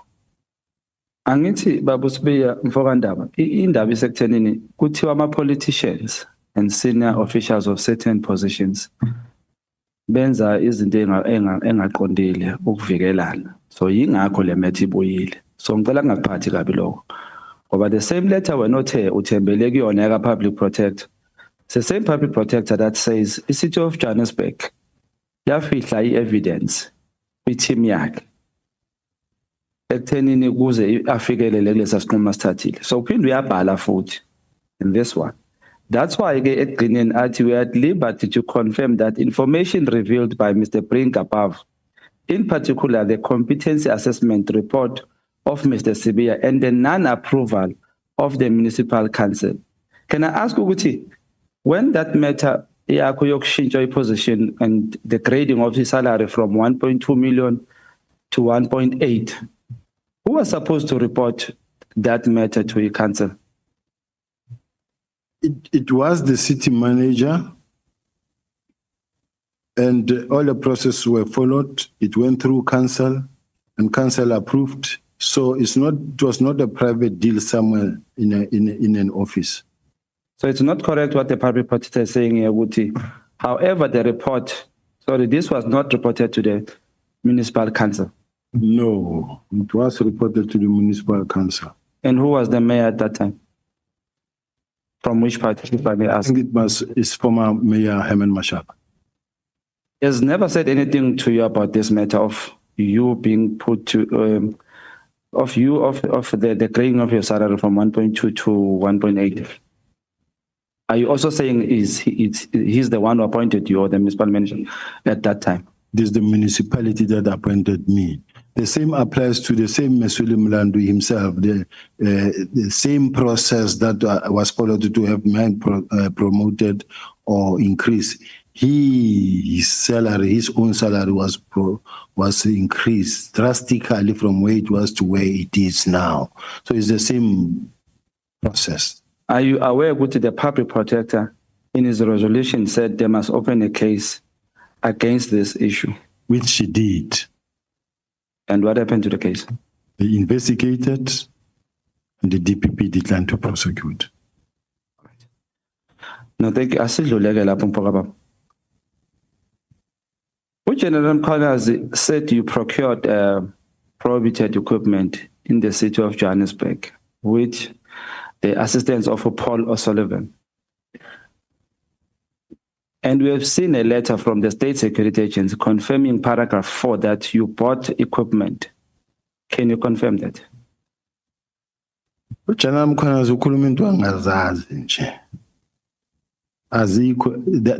nothing like that. That's what John Mkhwanazi is talking about. Is in his own head, in his own mind. Le equipment ekhulunywa ngayo la kazi wayithenga wena for I did explain, Chair, that if you are the head of department of a city, world-class city, and you say we need to bring, to create an office that will carry the office, that where we need to build a war room that is strong, and then you let the IT people sit together in a room in consultation with SSA and say we want to build capacity that will be able to carry the city, so that when we are sitting here, we know that we are able to trace as to how many buildings are hijacked. In the city of Joburg, you do find a situation where you find that they buy tires, but they buy tires every day. There's a car that keeps on replacing tires. Almost in a month, they will replace tires twice in a month, which means they steal tires. There's a car that continue keeping on pouring petrol 2 times, 3 times in a day, which means they steal petrol. Now, you need a system that is able to actually gather such type of information and be able to give you a picture. You need a system that will tell you that how many syndicates are operating within revenue services. There are people who are milling around revenue services when people are coming to pay electricity at the revenue services. You have people who says, let me help you jump the queue. And they will go take the money and go as if they are going to pay for you, and then the system will be updated, but people will share money. Now, you need to create systems in such a way that from the war room, you are able to know where is the city losing more money of all these departments. You need to have a system where you know that we have a database of all the cases that are reported, and to be able to track them and to be able to do the linkages and to be able to see whether there are officials that are working with outside people or not. So to have an information management center is the only way to be able to run the affairs of the city. This is technology. Today we are living in the fourth and fifth industrial revolution. You cannot depend on paperwork that is not able to assist you. So having bought that, I was not the one even who said in the meeting or nor who designed those whatever equipment that was said, because I didn't know them. The team that we employed mostly teams that come from state security, crime intelligence, police.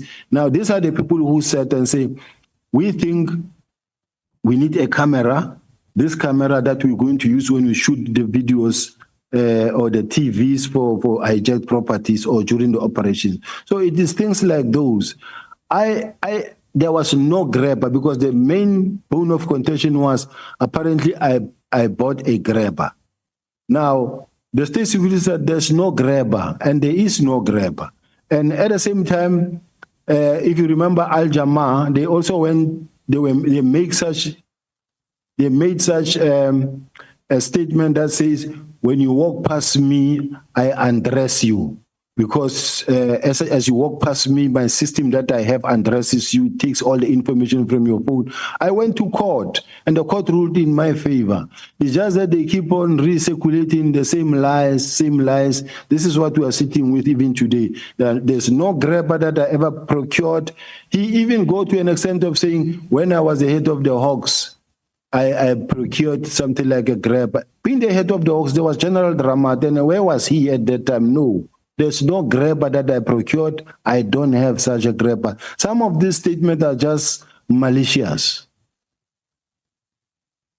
Impendulo yakho baba Sibiya iyangidida kancane because ifana nale yayizolo yaka Kate Matlala ukuthi uyamazi uKate Matlala bese ubuye uthi umazi 5 times mama phone calls ayi5 phinde khona la uphendule khona nabebuza ukuthi elisikisiki wayekhona na. Your answer said wayengekho. So if you say that, that means uyamazi umuntu sheshe umbone. Like if somebody can ask me ukuthi ukhona baba Mkhwanazi, I will tell you akekho because sengiyamazi. So umbuzo wami ngicela uphendule nje mhlawumbe ngendlela ethe ukungisiza ukuthi le equipment othi Mkhwanazi ukhuluma into engayazi ikhona yini yathenga? No, ayikho, akazi ithengwa. So akuna Paulo Sullivan owakusiza ukuthenga equipment? No. I-relationship yakho no Paulo Sullivan injani? Paulo Sullivan, I know him very well. I've been operating in Gauteng for many years, and he's one of the active role players in terms of crime fighting. He reports crime, people report to him, he reports to the police, and look, Paulo Sullivan contacts everybody. Even if you are the National Commissioner, you will get an email from Paulo Sullivan. He's not my friend. I've never been to his house. He's never been to my house. I've never gone to a restaurant with Paulo Sullivan where we sat and we drank tea or coffee. What Paulo Sullivan is all about is that he's a forensics expert. He receives many information that he processes and even relay to the police. Just like your Mike Paul Hayes, your Thomas Chat, these are the people that are active in the crime fighting system. They are there. You can't avoid them, and you can't wish them away. No, thank you. SAPS is instruction based. Give instruction, conjure instruction. As most of course you get a call-up instruction. Yes. Do we agree? Yes. So in this regard, you say a team came to take pictures and they were denied. Then again, National Commissioner gave instruction ukuthi uMutsepe alokho nje abavumele bashute lapho, but uMutsepe didn't take that instruction. In fact, I want to know ukuthi where does she get the protocol yakamTsepe? Angimazi irank yakhe, ngicela ungiphe irank yakhe. Protocol ithini ngomTsepe if ukuthi National Commissioner gives the instruction, besa ngayithathi. Is that correct? May I leave that for her to come and respond to that, Chair? But ngizwe kuwe mina. Yes, Kumele kwaleyo uyishiye kuye azoyixoxa. sengiphendula ngaleyo ndlela. Uyayishintsha. Angishintshi, ngithi let her come and explain that part. All right. No, ngiyabonga kakhulu lapho. Ngicela sibonisane lapho. Because nginenkinga yokuthi masophendulana kanjalo sizosalela emuva mntakababa. We SAPS sinayo lento ekuthiwa intelligence. And where is it sitting? Intelligence is sitting in many offices. Is it under the office of the president still? No, there's different type of intelligence. There's crime intelligence of the police. There is senior state security that is taking care of both international and local. And which one when le otayiko or ayisebenzi? One that I say is weak is the one of South African Police Service. Lastly, what is your take, or would you agree with the General Mkwanazi when he says PKTT deserves to be awarded for their good job they did? Do you think the PKTT did a good job? And would you agree on them getting awarded for what they did? As I close, do you also have any relationship with any member of the ad hoc committee? Thank you. The PKTT members, personally, firstly, I don't know if they haven't been rewarded because there have been many excellence awards, whether they have been rewarded at any stage. They must have been. And they are part of the team that I believe that in many instances they have done a good job. They must be rewarded if ever they haven't been rewarded. It's something that I cannot say they didn't do a good job. Not necessarily mean that throughout the country they did a good job. But the problem is, if you did a good job in Gauteng, well, let's say in KZN alone, you can award them in KZN. In KZN, yes, you can award them. But whether they did a good job in the whole country, they were not there everywhere. When you look at Lusikisiki, it's Lusikisiki 18. They were rewarded because of only Lusikisiki. But even if they did a good job when it comes to whatever matter they dealt with, and the commander feels that they need to be rewarded, submit paperwork and they will be rewarded.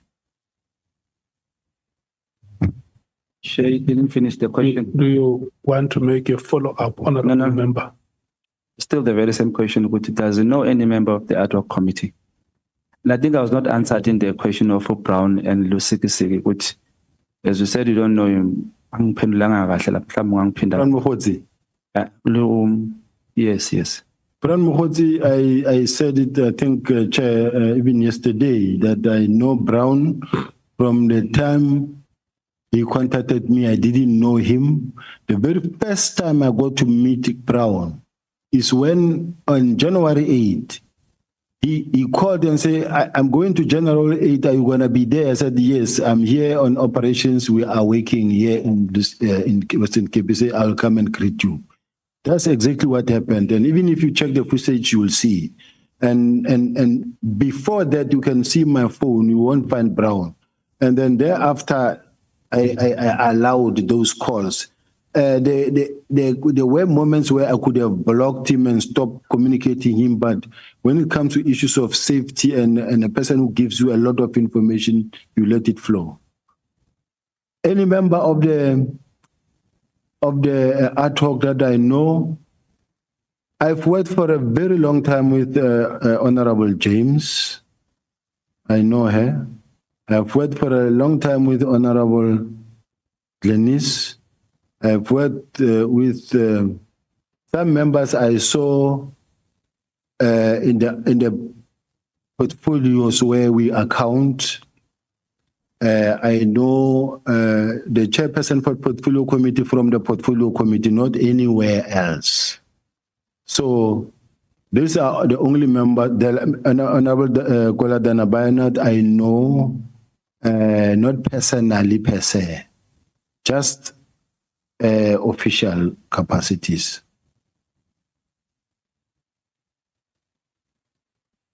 I don't mind. I can only give you the last question.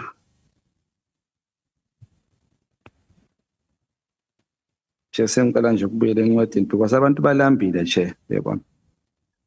No, but Chair, let me finish here. Thanks.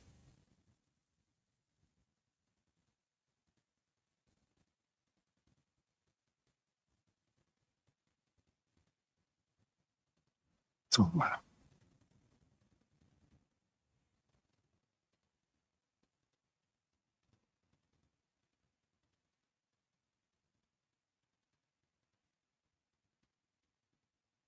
I think we Chair Sapala, let me ask you this one. I'm tempted to.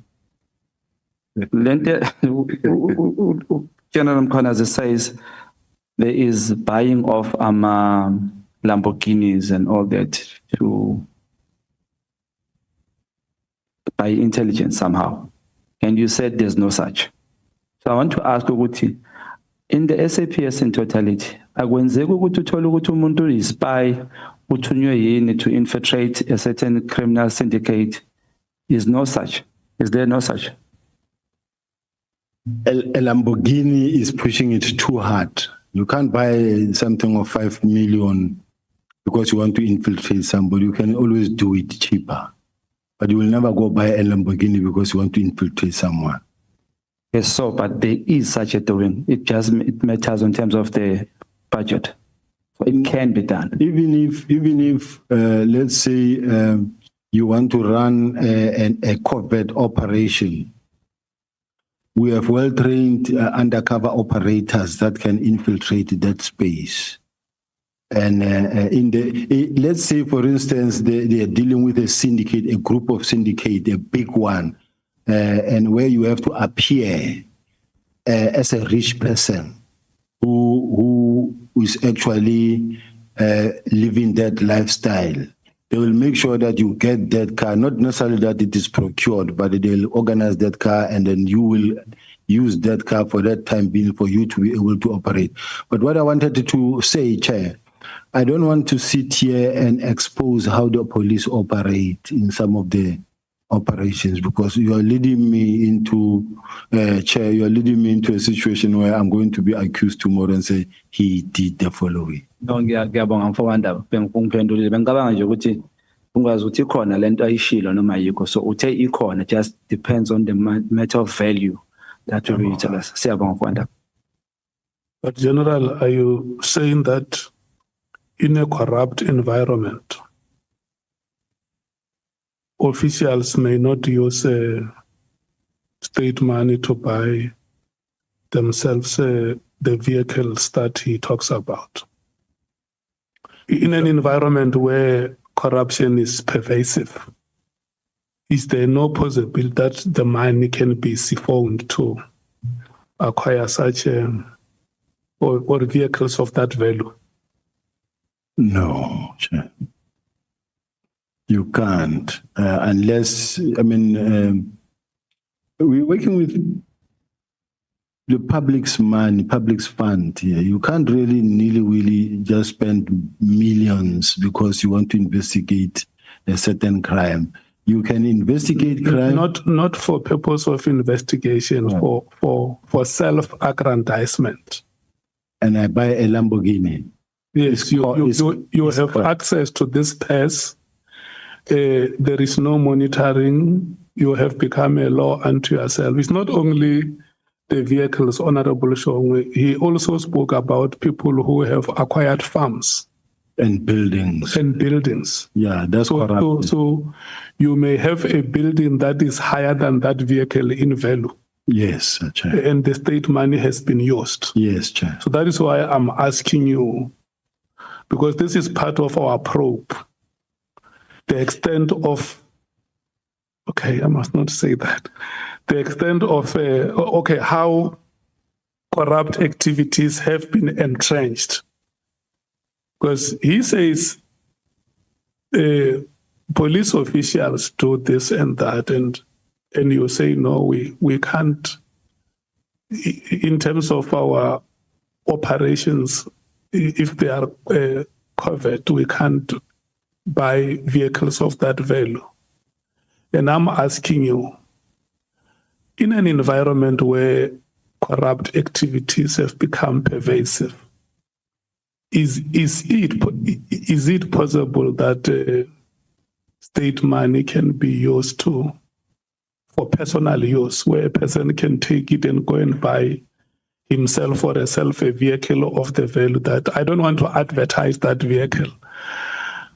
It shouldn't be, Chair, and it shouldn't be allowed. Because to start with, there's a way of procuring such a car in such a way that it cannot be traced back to you. And therefore, it is not even known in the system. And what you do with that car at the ultimate end may not be known by anybody. But that other properties have been acquired. Have you heard about that, or do you know about that? I saw it in the papers. I heard about it, but I don't know the detailed facts of it, quite honestly speaking. I just see it from a distance, even myself. And as part of the senior leadership of the police service, when you saw that reports, did it shake you, or you just said, I know, this is what we are used to? Things were reported, but to as far as I'm concerned, I'm very happy when things get reported to the platform or forum where they belong.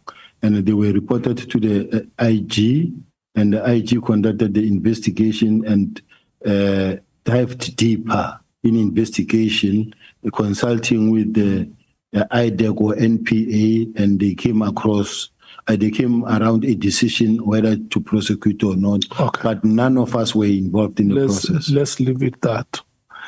Thank you so much, General, and I want to thank you, honorable members. Honorable Adams, we have made it a practice that when we have an honorable member in our proceedings, we introduce them for the public to know that members of parliament also take interest in the work that we are doing. So I take this opportunity to formally introduce you, that you have joined our proceedings today. Thank you, Chair. I thought I was in trouble again. Thank you. Thank you so much. Honorable members, it's that time when we should break. We are coming back at 10 minutes after 14 hours. The Honorable Nomvalo, we have alerted you about his health issues. So when we come back, I'm going to request honorable members to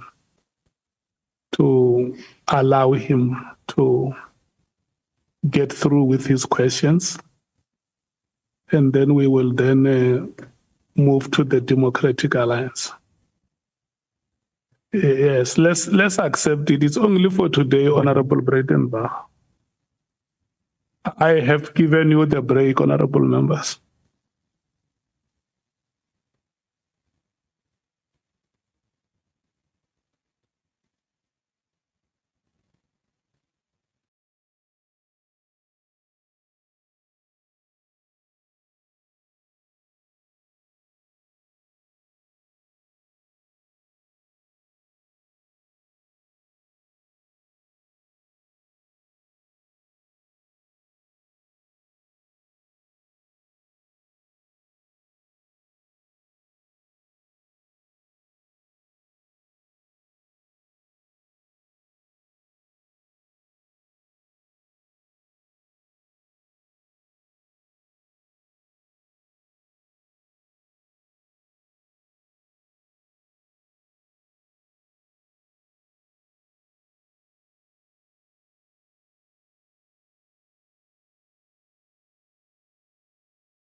Yeah, I'm just making this announcement that the owner of this cell phone, in case they may wish to use it again, they can come and collect it here. Yeah, they may want to use it again because it has been abandoned.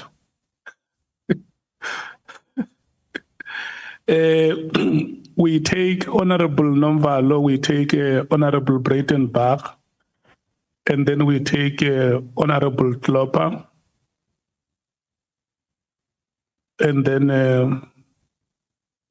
the EFF, Honorable Mattheys.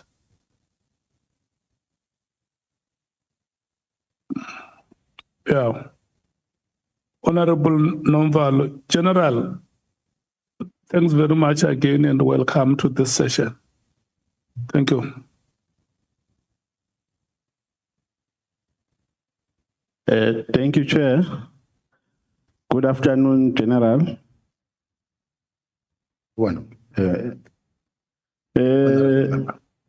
General, if there's one thing that we have done exceptionally well during your responses and during the course of your testimony is that you have been making a concession to knowing all the people that are perceived to be rogue and who are perceived to be having questionable characters.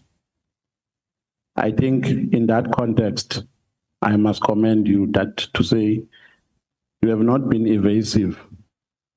We have agreed that you know them.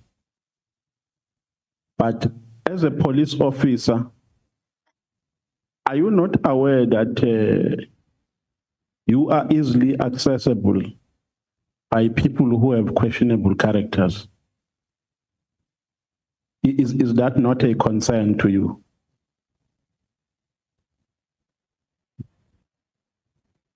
Chair, I think if you meet a person or you come across a person who at this point in time, you don't know that this person has got questionable characters or issues that were not really evident from the onset. Like any other normal South Africans, you don't know this person, but later you come to know that this person, this name comes. This thing, again, this name comes. That's when you begin to raise your eyebrows and begin to step back. I think it happens naturally that you will meet a person that you think is innocent, is clean, but later you find out about the rest. No, but even that response is worrisome, General, because you are a police officer. You don't just mingle with anyone. You have an integrity and a credibility to protect. Before you mingle with people, you first investigate their characters. Are you an irresponsible police officer that just mingles with anyone without checking the credibility of such people? I don't think it's fair, General Chair, that every person that I meet, I must investigate. You do meet people, and you won't have capacity to really conduct a background check on anybody that you meet. So it means I must be worried, General, that you can come to my village and mingle with criminals and later come and say you did not know their character. So that is the kind of a police officer, the national deputy commissioner we have in South Africa, who just mingles with people and later come and say, no, I did not know their character. I think, Chair, I've met 98%, that is good. But if it happens that you met one or two characters that are actually questionable, cannot take the whole credibility away from me because I spoke to somebody. It happens with all of the police officials, senior managers, ministers, even presidents. It's that you find yourself having spoken to somebody, later that person found himself in trouble. But that shouldn't be brought to your doorstep. No, but the fact of the matter is that you are a police officer. and not just an ordinary police officer. You are a general. You are the National Deputy Commissioner.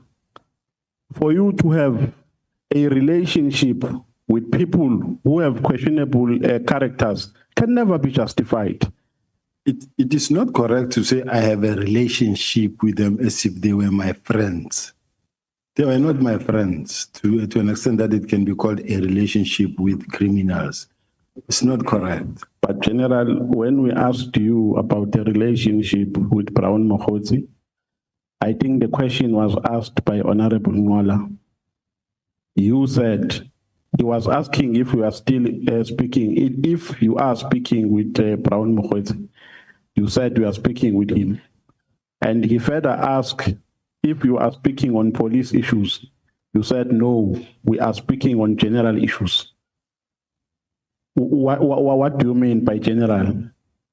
If you remember very well, Chair, I said that my relationship or how I got to speak to Brown, he gave me information, valuable information that according to me was valuable to me. No, but you are contradicting yourself. Remember, you said the information that he gave to you was already in your possession. Yes. So how can something that you know be valuable when it comes for the second time? I know that I'm Sibonelo Nomvalo. If you come and tell me that something that I know, it can't be valuable. No matter how much you stretch it, the bottom line is, I say I met Brown and he gave me information that I needed, although it was confirming something that I knew, and I see nothing wrong in that regard. But how can something that you already knew be valuable? Up until I meet him, I would then here take it from there. Let's go to Kat Matlala. Is it true that Kat Matlala paid an amount of 2 million towards the purchase of your plot in St. Joran in Pretoria?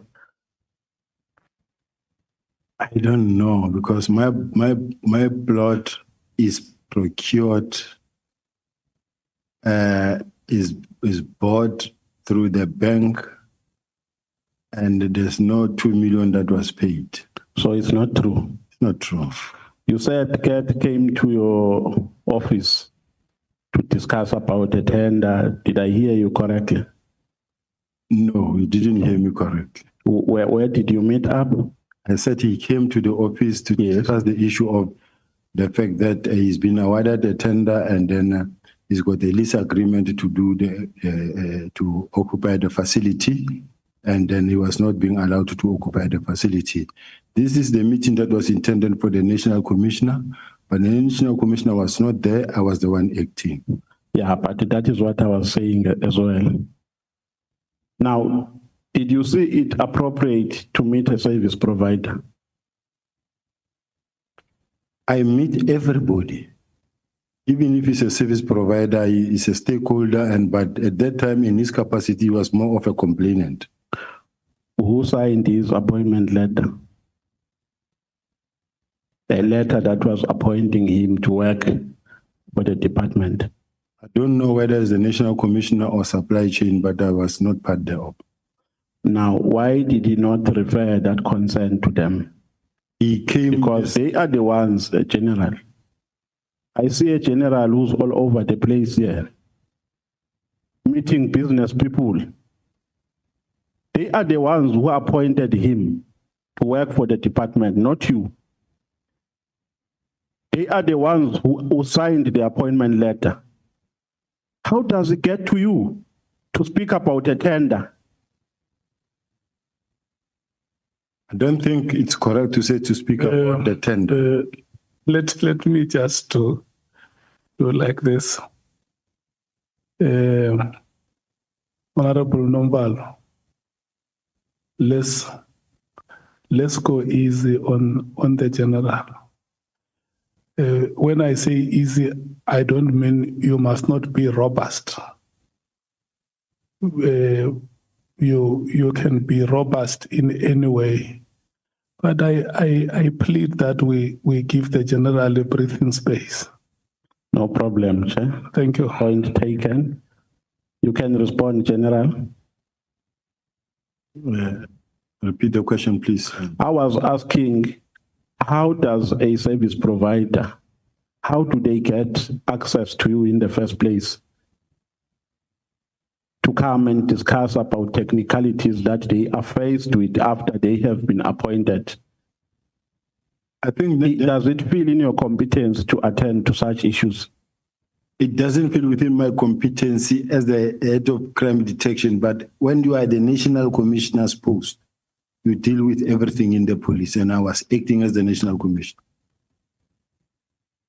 Do you know Bonana Ngwenya,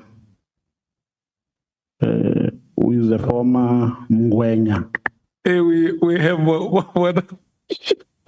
You nearly collapsed, dude.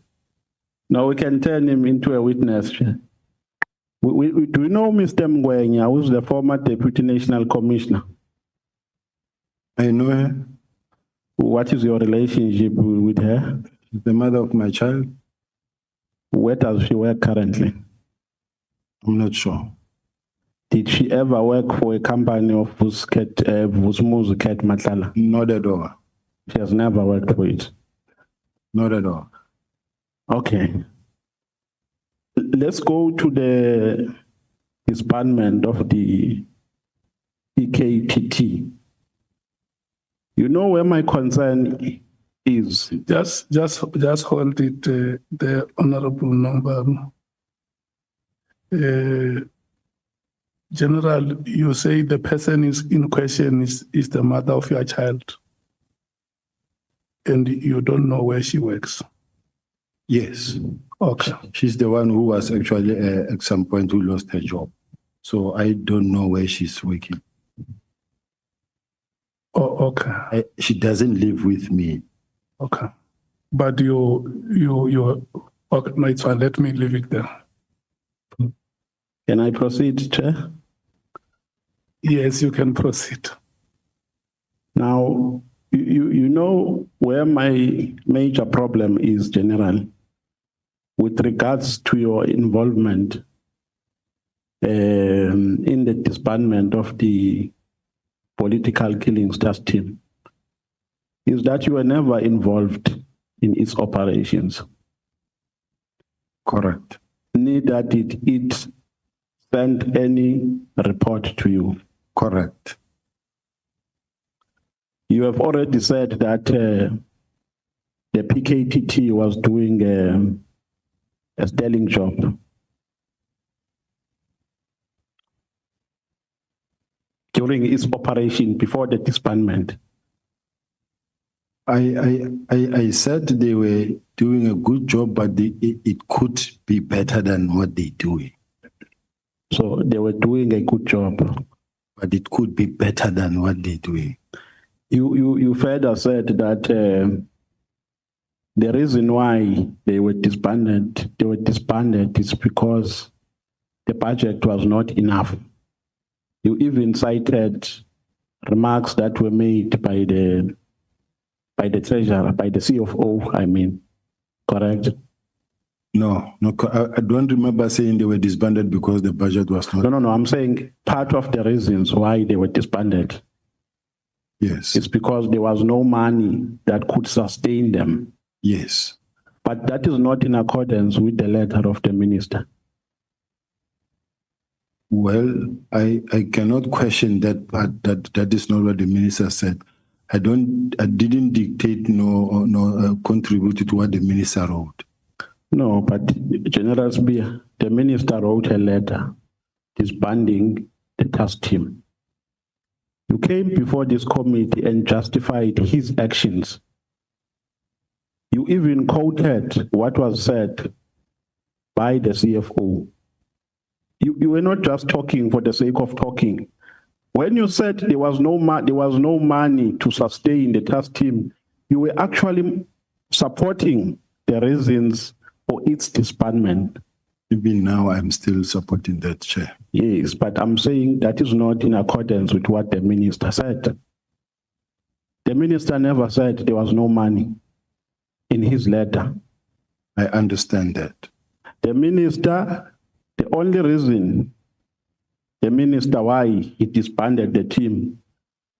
On Annexure CB2, paragraph 53, the minister says, open quote, "My observation in this regard, as indicated above, is that further existence of this team is no longer required, nor is it adding any value to policing in South Africa." Yes. Now, should we agree that your perspective is not similar to that of the minister? I wouldn't say it's not similar. They go hand in hand. No, remember, General Sibiya, I asked you if the task team was doing a sterling job. You said yes. The view of the minister, when something is of no value, it means that thing is useless. The view of the minister at this stage is that the task team is useless. You further said, no, I'll give you a chance to respond. You further said the CFO indicated financial concerns. So there was no money to sustain the team. So your reasons are not the same. Remember, I have given more reasons. The minister may not have written all the reasons, or may actually summarize all the reasons in one sentence. But in my case, let me read you this letter from the National Commissioner statement. No, before we go to let's finish the minister and your version first.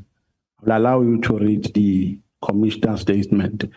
The point here that I'm making, General, is that because there is nowhere where we can find the views of the minister in this regard, except in the letter.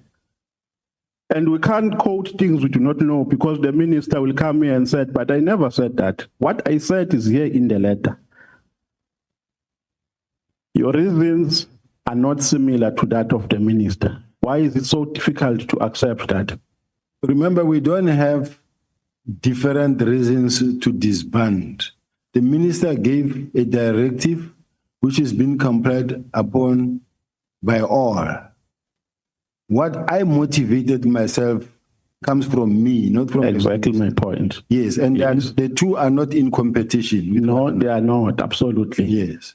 But they are not different. Your motivation and his reason. Yes. Exactly. Why is it difficult to accept that? Now, your participation in the disbandment starts after the 31st of December, when the National Commissioner was on leave. You keep on citing the name, the National Commissioner, not the name, to say he is the one who gave instructions to do the implementation plan and so on and so forth. But the minister the commissioner that we're talking about here, who refuses that, he accepted this decision, General Masemula. There is absolutely nothing that points to a direction of his acceptance of this decision. To the contrary, the National Commissioner saying in his statement, and a sworn statement at the Madlanga Commission, he says, since the letter required a report to be prepared by the 20th of January 2025, and given that I would be on leave until the 14th of January 2025, I instructed Brigadier Letogo of my office to forward the letter from the minister to all Deputy National Commissioners, including Lieutenant General Sibiya, Deputy National Commissioner Crime Detection, to instruct them to prepare the necessary report. My intention was to discuss the matter with the minister to understand his reasons and attempt to dissuade him. However, the letter contained an instruction to prepare reports that were due by 20 January 2025. If I had refused to carry out this instruction, I would have been accused of insubordination, since all that was required, at least insofar as the instruction was concerned, was a report. So now this says, or this tells us that the National Commissioner agreed and he complied with, because had he not done that, he would have been he was going to be accused of insubordination. So the minister, the national commissioner, for all intents and purposes, he agreed. No, but you were drawing an inference that he agreed because you started to make a reference to a January letter, email rather, that was sent from his office by the chief of staff. At that time, the commissioner was on leave, right? Yes. There was an acting commissioner. Correct. So by the time the national commissioner came, processes of disbanding, leave the implementation apart because that is another phase. Disbanding is a phase on its own. You can't use what happened on phase 2 to clarify what happened on phase 1. Are you aware of a process that unfolded during the disbandment of the PKK before we go to January? Yes, I'm aware. How was it disbanded? The process that was followed that I know of is the letter that was received from the minister on the 31st of December that was sent to the office of the National Commissioner, and the National Commissioner further forwarding that same letter to my office with a directive that I must communicate same to the team. And the team also started reacting or acting on that, leading to a presentation that was presented before Parliament.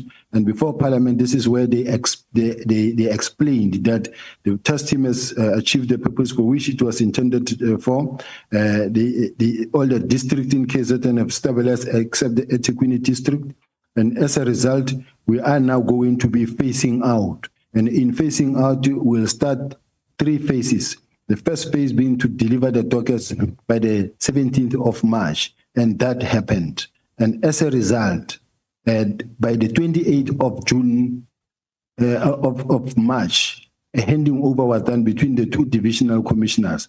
General Kumalo is the one who went and fetched the docket, handed them over to General Sintumule, as per the arrangement.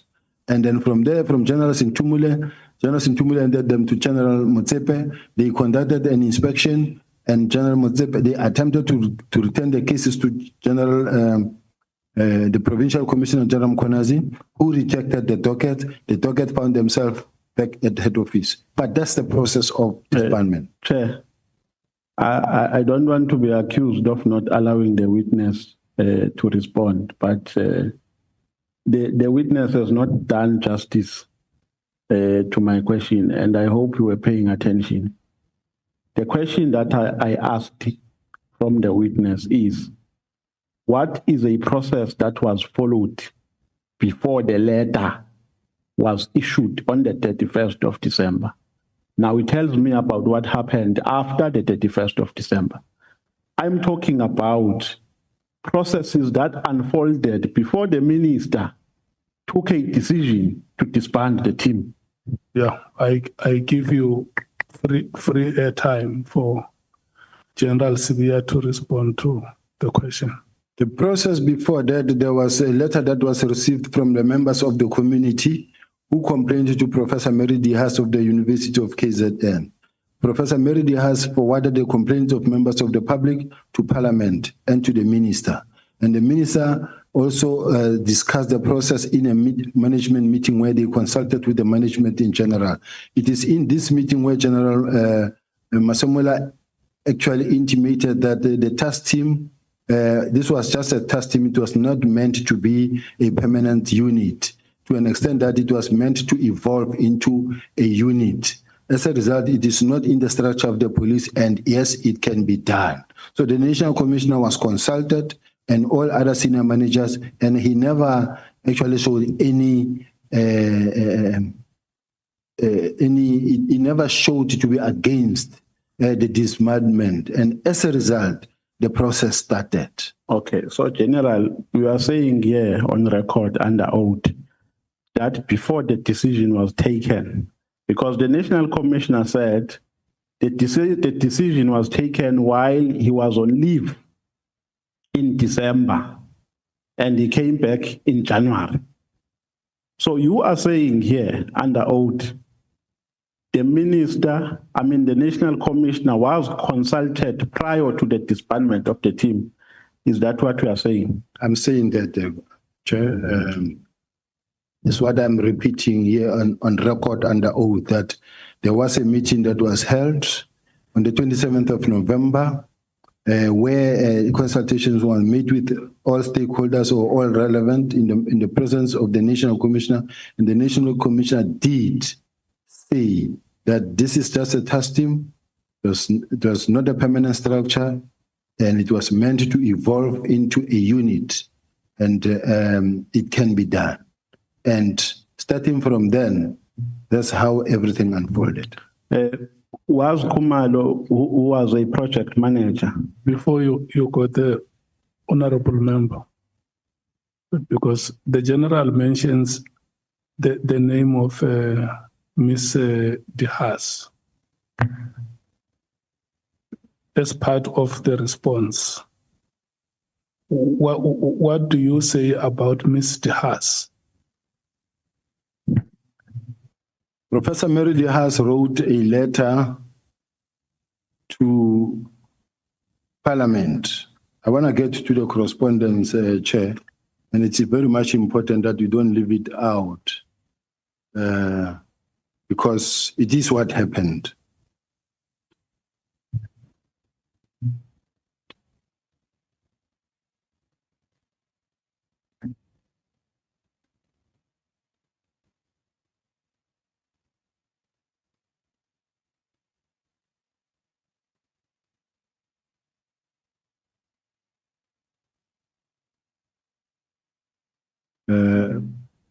Professor Mary Dehas wrote a letter to cabinet. Do we know which is it? Which 93? 93.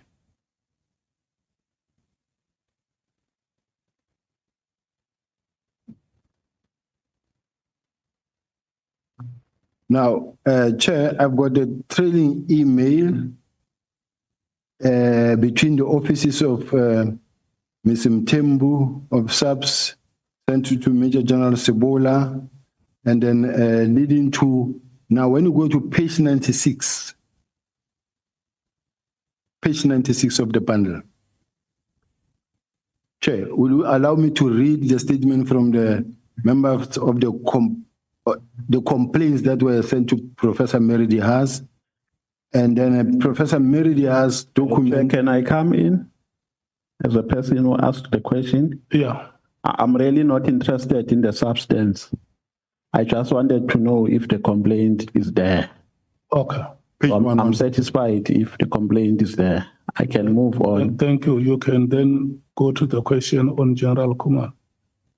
Now, the question is, do you see it appropriate to disband a structure without asking for a report from the project manager?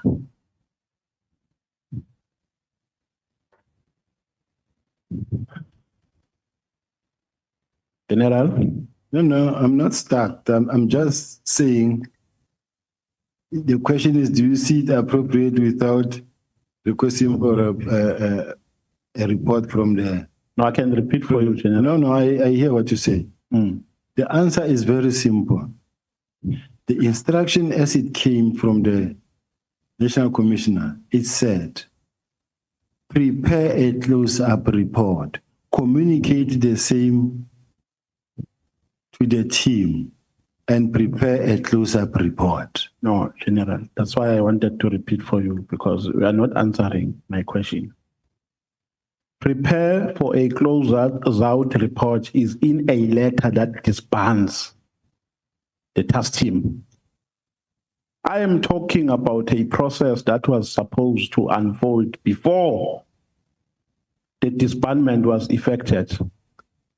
Do you see it appropriate to disband a structure without getting a report before you disband from a person who was tasked to be a project manager? Chair, please protect me here, because I'm going to answer the same question the instruction from the National Commissioner says DNC as directed, you are requested to communicate the same to the team and to prepare a close-up report by the 14th of January, and for the minister to get this on the 20th.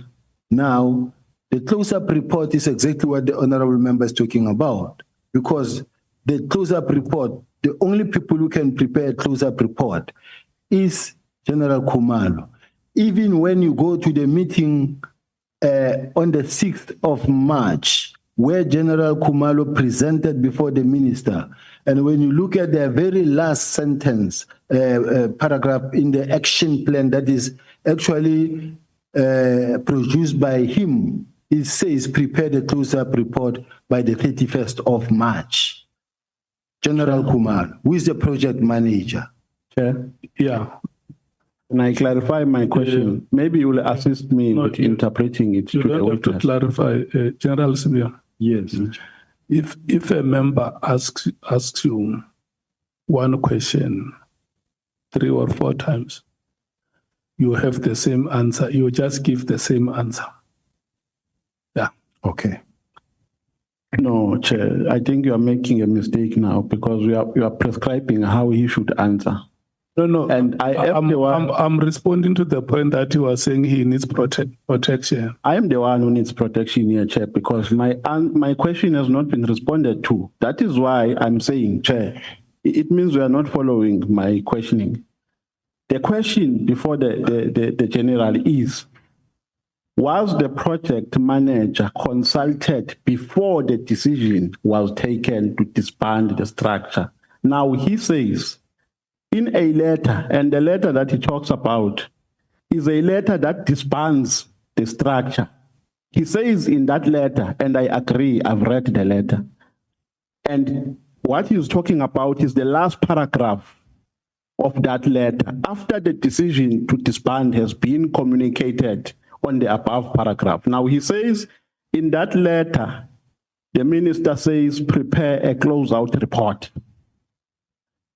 The questioning I'm asking, Chair, is a question that relates to a consultative process prior to making a decision, prior to arriving to a conclusion that indeed there is a need to disband the structure. I agree with you. After you asked him a question, he appealed to me to protect him. But I also appeal to you to protect me, Chair. Okay, let me protect both of you. Both of you are protected. I'm leveling the playing fields. Can you please restate the question and we hear what his response is? Should I rephrase? Restate it. Okay. My question generally is, before the decision was taken on the 31st of December, in a letter that was signed by the minister. In that letter, the minister disbands.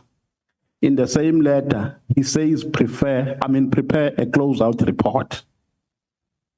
So that is after the disbandment. Prepare a closeout report after the disbandment. Now the question is, prior to the disbandment, was a project manager consulted in order for the minister to arrive to a determination that there was a need to disband the task team? That is a response that can be provided by the minister and the national commissioner. At least that response is better than the first one, Chair. Was General Ntantamkwana disbanded? Informed? I don't know. The provincial commissioner? I don't know. Should we not be worried here, General, that you become so active in executing a wrong decision? Because you came after the decision was taken, and the manner in which the decision was taken was wrong because due processes were not followed. Should we not be worried? I don't think so. The same way the National Commissioner mentioned in his statement here that had he not carried out the instruction was going to be discipline for insubordination. Now, in this case, if it is the Office of the National Commissioner that invites me into the process, there's no way I could not participate after being ordered by the Office of the National Commissioner to participate. I didn't jump in on my own. I was invited in and directed by the Office of the National Commissioner. May you please be specific that at that time when that instruction was given, the National Commissioner was on leave. So in office, there was an acting National Commissioner. Chair, I don't know if I'm allowed to respond like this. That doesn't change anything. If the National Commissioner is on leave, as the National Commissioner of the South African Police Service, he remains responsible and accountable. And if there's an acting National Commissioner, he's got the powers to carry out the mandate of the National Commissioner. But the bottom line is, there's a letter that comes from or out of the Office of the National Commissioner directing the Deputy National Commissioner to act. Now, that on its own, it's a complete instruction. So according to your logic, General, it's permissible for a person to give instructions while he's on leave, while there's someone acting. It happens in their office. It happens. Then why people are acting if a person can do the work while you're at home? It happens. If you are the National Commissioner and you think of something that you want happen, you will give an instruction and it will be complied with. Nobody will say, no, but you are on leave. You can't tell us anything. So are you not worried, General, that there is nothing written or signed rather by the National Commissioner? Because the gist of the bone of contention here centers around a question of acceptance and a question of whether the minister consulted before he took the decision. And the position of the National Commissioner is that he did not accept the decision. That is why I'm saying, when you say the National Commissioner, be specific that at that time the National Commissioner was not in office. So if you received a letter, you did not receive it from Masemula, the current National Commissioner. You received it from a person who was acting at that time. Now, are you not worried that even after the minister came back to work, you gave him a plan and he did not sign it? Can I return back to the page that I just read, Chair, where the National Commissioner says, I instructed Brigadier Letoko of my office to forward the letter from the minister to all Deputy National Commissioners. This comes now from the National Commissioner. So the fact that he's on leave, force away. Which letter is that? May you please refer me to a letter? Which annex? Now it's Madlanga Commission statement on Masemola, page 34. I don't have a Madlanga document. Maybe the evidence leader can assist. But the National Commissioner does accede. He says, I instructed Brigadier Letoko of my office to forward the letters from the minister to all Deputy National Commissioners, including Lieutenant General Sibiya Crime Detection, to instruct them to prepare the necessary reports. My intention was to discuss the matter with the minister to understand his reasons and attempt to dissuade him. However, the letter contained an instruction to prepare a report that were due by 20th January.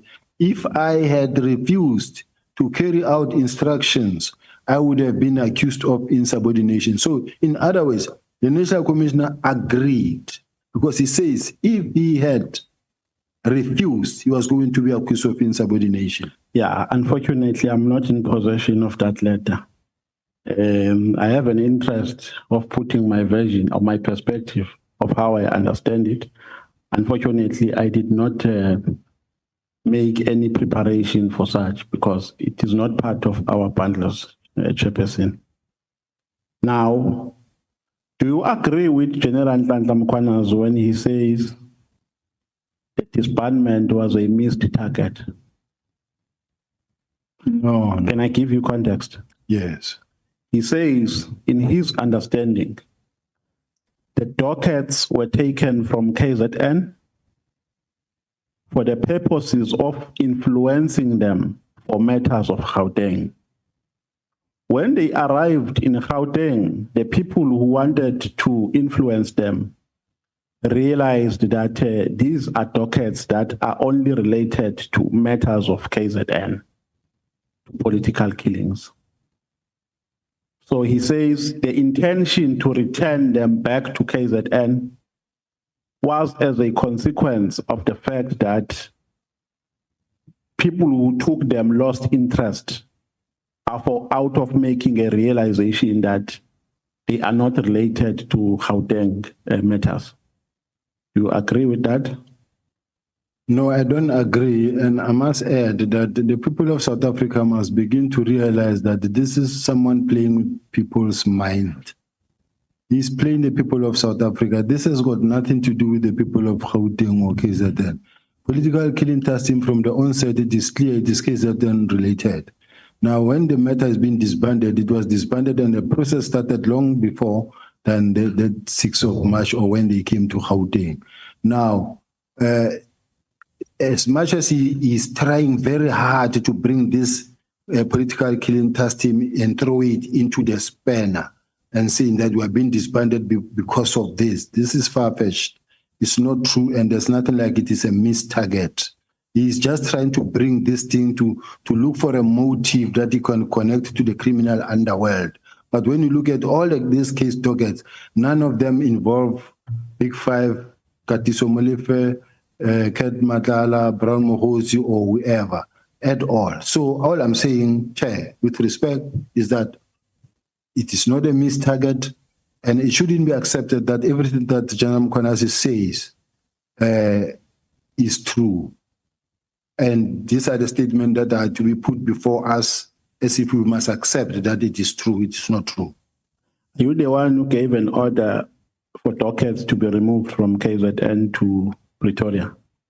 I gave an instruction that the dockets, the two divisional commissioners must exchange the dockets, and then the divisional commissioner of crime intelligence must hand over the dockets to the one of crime of detectives, and the one of detectives must take them to their stations, murder and robbery unit where they belong, same time, without taking them to head office. But where did you get the mandate to do that? From the National Commissioner's instruction that says, communicate, carry on. Is there any part in his instruction that says take dockets from KZN to where the dockets were taken? Yes. May we read it? Let's go to the meeting of the 6th January. Starting from the one in Parliament. Which annexure? Let's start in fact in Parliament on the 20th, on the 5th of March, where General Kumalo said these dockets, the ministers have given a directive that the political testing be disbanded, and then there's been several meetings since then or subsequently, and then as a result, the dockets will be taken from PKTT to murder and robbery units. This is General Kumalo saying that. And then the following day, in a meeting with the minister, they produce an action plan. General, the question is, where did you get that mandate? Is General not your junior, General Kumalo? It is. So you got a mandate from your junior? No. It doesn't mean, I don't know, Chair. What I'm saying is simple and straightforward. It's simple and straightforward, and it doesn't confuse. It's straight. There is an instruction, a directive to disband. The National Commissioner says, act on it.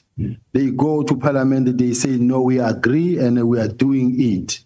And the next thing, they come up with an action plan themselves that disband, and they disband. They say, we will bring the docket on the 17th of March. even though they are handing over on the 28th of March, which happened not under my directive, under the directive of the National Commissioner. Remember, the National Commissioner said, I approved this plan, number one. Number two, the National Commissioner said in one of his statements that I told Sibiya to stop, I will do it myself, and then directed General Kumalo to do it. And he said from then onward, he told them to leave me alone and ignore my communication. And then from there, since then, his communication took precedence. So henceforth, whatever that was happening is the precedence that come as a result of the National Commissioner's instruction. In other words, everything that was happening, flowing therefrom, it was the National Commissioner's instruction. That is why they could come up with their plan that says, on this day, this is what will be happening, and this is what happened. Yeah, but you were pointing me to a letter with an instruction to take dockets. We were still perusing. Firstly, let's still start again on the document that I read that says, Minister Mkunu which document, General? This one is a minutes of the meeting on the 27th of 4th, meeting with the minister and the executive. Annexure?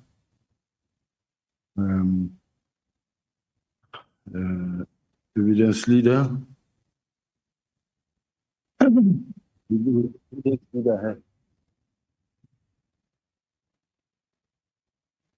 I'm told. Can I give this man? Whilst he's coming, the minister expressed his concern regarding the political killing task team. He suggested that instead of establishing separate units to focus on different types of matters, the organization should consider establishing a single integrated unit under the umbrella of murder and robbery unit.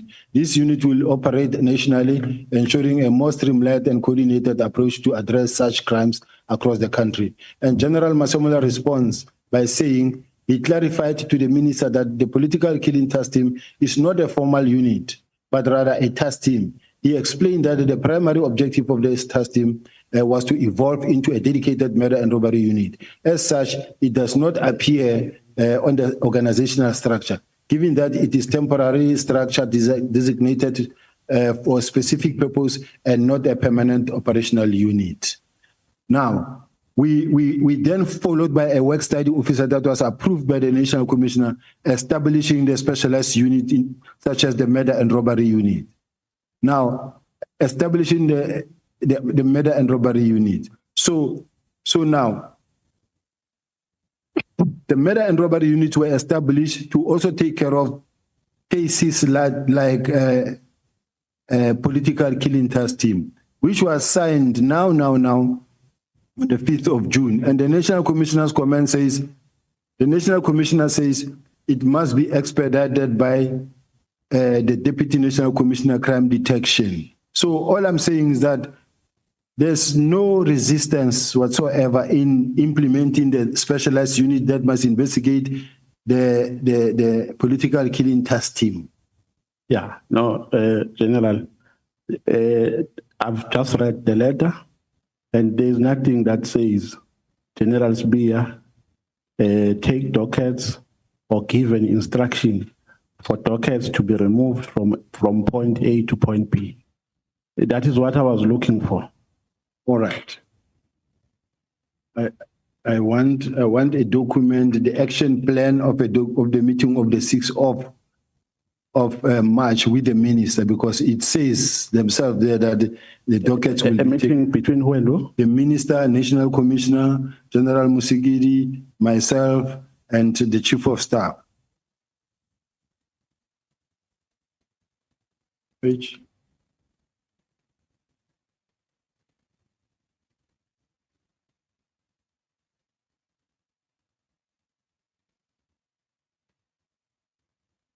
Now, when you go to page 72 to 79, 2 to 79.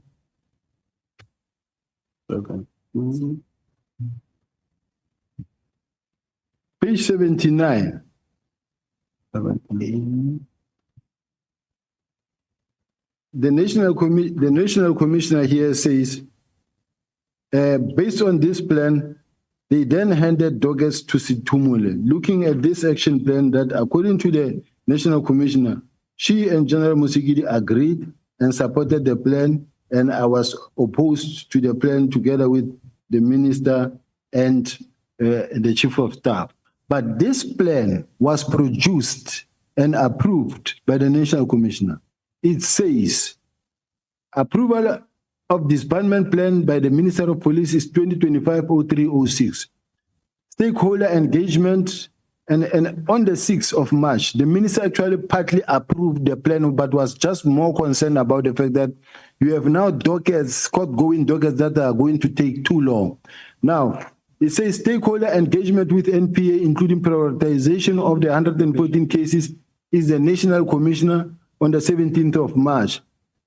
Approval of the new call-up instruction and financial authority on 2025-2026, which is the National Commissioner on the 17th of March. Retaining the case dockets under investigation to KZN and Eastern Cape Project Manager, Divisional Commissioner, Detective and Forensic Service on the 17th of March. Provide progress to the Minister, National Commissioner, Deputy National Commissioner, Crime Detection. It will be Project Manager, Divisional Commissioner, and Forensic Service on the 31st of March. But to submit a final report, close-up report to the Minister, to be the Project Manager on the 31st of March. I'm willing to, even though I'm not satisfied with the response that we have given so far, but I think we can move on to another question. But before we move on, even if we don't read the entire letter, just go to a paragraph that says, if there is, that gives you an instruction to take dockets from KZN to Pretoria. I just need that only. Yeah. I don't need a context for you to conceptualize and give interpretations of what you understood out of what was written by the commissioner. If there is, unless you are saying we won't find that paragraph, that I can accept. Is there any paragraph that says General Sibiya give an order or give an instruction for dockets to be taken from KZN to Pretoria?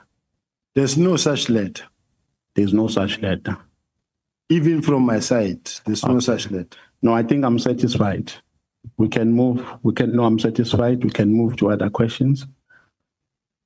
Now, the PKK, the PKTT chair, are you talking? Okay.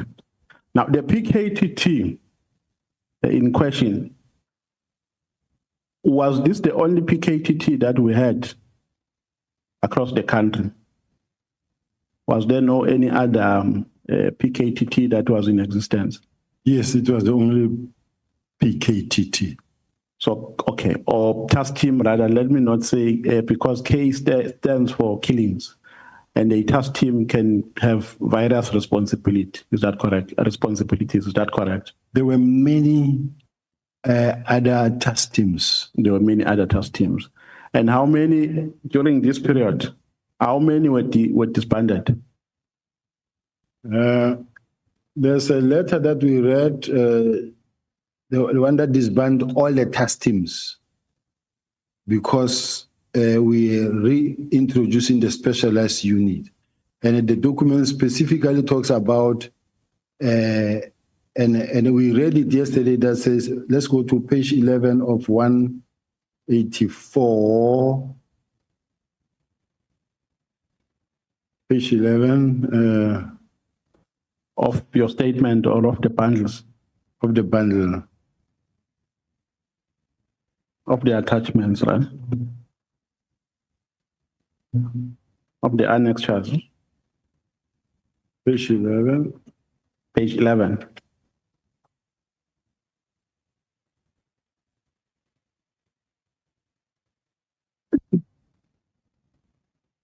Can I proceed?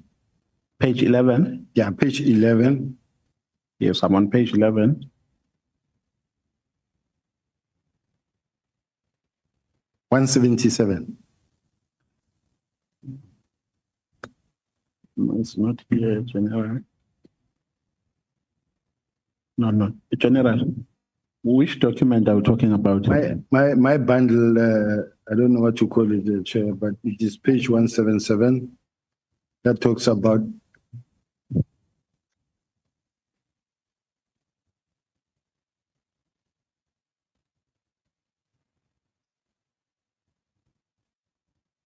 Okay. Yeah, you can proceed, General. You see, from paragraph 6.4.5.1. Yes. Chair, all these are task teams, and they are like 1, 2, 3, 4, 5, 6, 7, 8, 9, 10, 11, 12, 13, 14. This is 14 so far that I see. But the sentence that I want to say, task teams that are not monitored ran rampant for years without determining or accounting for the gap left where the members were taken from, mostly station level. Task team found operating in provinces are as follows. Then you find your foreign vehicle task team, multiple tour task team. So now the important sentence is this. These task teams should be placed within the murder and robbery unit to capacitate direct focus on a permanent structure with the necessary command and control budget and capability instead of functioning in silos. And it mentions also including political matters team. Now, when you go to the end of this same document, it's a work study that was approved by the National Commissioner. Now, go to page 202.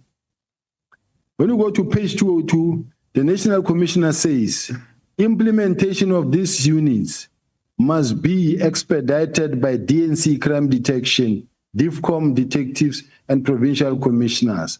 Now, DIFCOM, DNC crime detection is me, says implement and expedite the unit.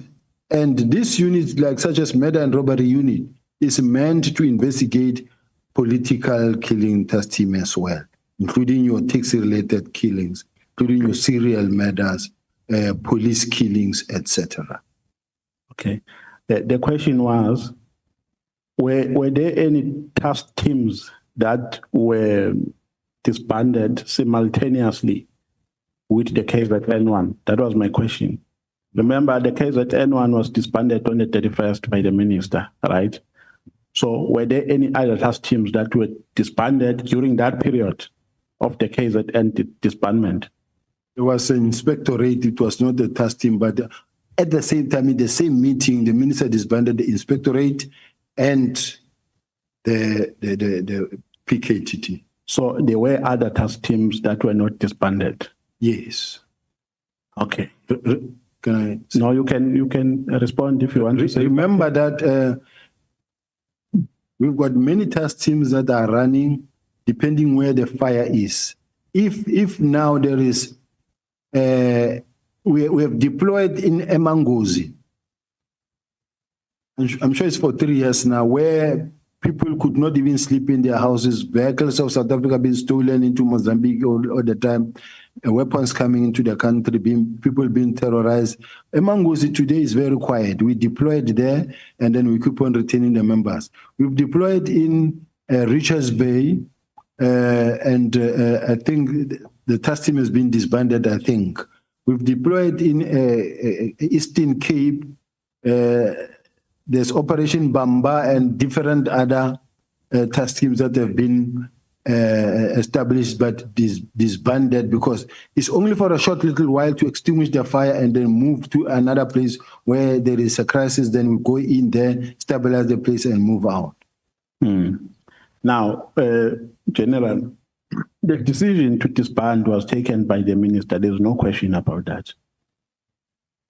Agree? Do you agree with me? I do. And in the disbandment, the National Commissioner had no role in the disbandment. Remember, he came after the disbandment. No. I read this document that I just gave to yourself, honorable member, where the National Commissioner said, this is just a task team. It was not meant to be a permanent structure. It is not in the unit, it's not a unit that is in the structure of the police. It can be done. Yes. So he participated. He participated after the letter was issued. Even after the letter was issued, he continued to participate. When you say even, you mean before he participated? Before and after. Before, what did he do before? Before he gave his opinion there, and then during when it was there, after receiving of the letter, he directed that it be actioned, and then even after that, he participated in all the meetings, and he was positive. Okay, so this paper is part of which document? These are my notes from the minutes of the meeting, and then we try to get the minutes of the meeting to summon the minutes of the meeting, but we were not given the minutes. But from my own work diary, this is what we have. So there's nothing to prove at this stage that the minister participated prior, except your notes that you have written. I'm saying there is everything to prove if the committee can summon the minutes of the meeting, because there's also recordings where the National Commissioner's voice will be heard. I'm wrapping up, Chair. Am I running out of time? Let me wrap up, Chairperson. I will ask questions which require short answers. When the robot is read, you don't ask, may I stop? I didn't see the report, Chair. My apologies. May I wrap up, Chair? Yeah. General, what is the SAPS procedure to deport an undocumented person from South Africa, in a nutshell? Well, the people are taken to Lindela, and the Home Office processes follows, where they begin to interact and with the other country. There's a process where the forms are being completed from the police stations that deports the person. Were you the member of the DPCI members who were led by Lieutenant Colonel Maluleke, who were implicated in the rendition case? I was not a member of. I was the deputy provincial head. I was the head of the HOC in Gauteng, and I was not part of that operation of head office. So I was not part of it altogether. You were not part at all. You don't even know how it happened, how they were deported. I never gave anyone instruction. I never participated. It is just one of those incidents that look like this one. So you don't even know if those undocumented people are in jail or they are out. You have absolutely no. Absolutely no. And they were all, and for your information, Chair, they were all arrested by crime intelligence. And crime intelligence even gave them the letter of commendation for the job well done at intelligence head office. I was in Gauteng. I had nothing to do whatsoever. I never even phoned one person. I never signed any document. I was never at the scene, not even once. My name was just used. I appreciate your extra time, Chair. No further questions. Thank you very much. No, I want you to ask the question that you asked on Friday, the 10th of October. And you asked that question to General Masemola. So General Sibiya is here in person. You must ask him that question, which you asked General Masemola whether General Sibiya is a corrupt. I will corrupt cop. So he is here. You must not. You must encourage. Thank you for reminding me. That question was part of my questions. General Sibiya, are you a corrupt cop? I'm not. You are not? Yes. So all these allegations against you are false and frivolous? False, contrived, and frivolous. Thank you very much. Thank you so much. I think you have done justice. It will not be fair to ask a question like that in his absence, and when he's here, you don't ask him. Honorable Breitenbach, Honorable Nomvalo, in case you feel you may want to be released, you are allowed. Honorable Breitenbach. Thank you, Chair. Good afternoon, General Sibiya. Good afternoon, honorable member. So, General, I'm a little confused. I can't. It's too long and too big and too ugly, too everything. I'm a little confused. So, there's all this fuss about this press conference of General Makwenazi. We have a Malanga Commission, we have this ad hoc committee, and everybody wants to get to the truth. If what he says is true, it's a big problem, but it's not information that hasn't been around for years. Unless you've been living under a rock in this country, you had to know most of this, maybe not in this kind of detail, but everybody knew about all of these things. So do you know why now? Do you know if his press conference, General Makwenazi's press conference, was whether what he says is true or not, constitutes a genuine desire to expose corruption and criminality within the police, or is this the manifestation of a battle for power in the police? Is this a battle for the top job when Masemola retires?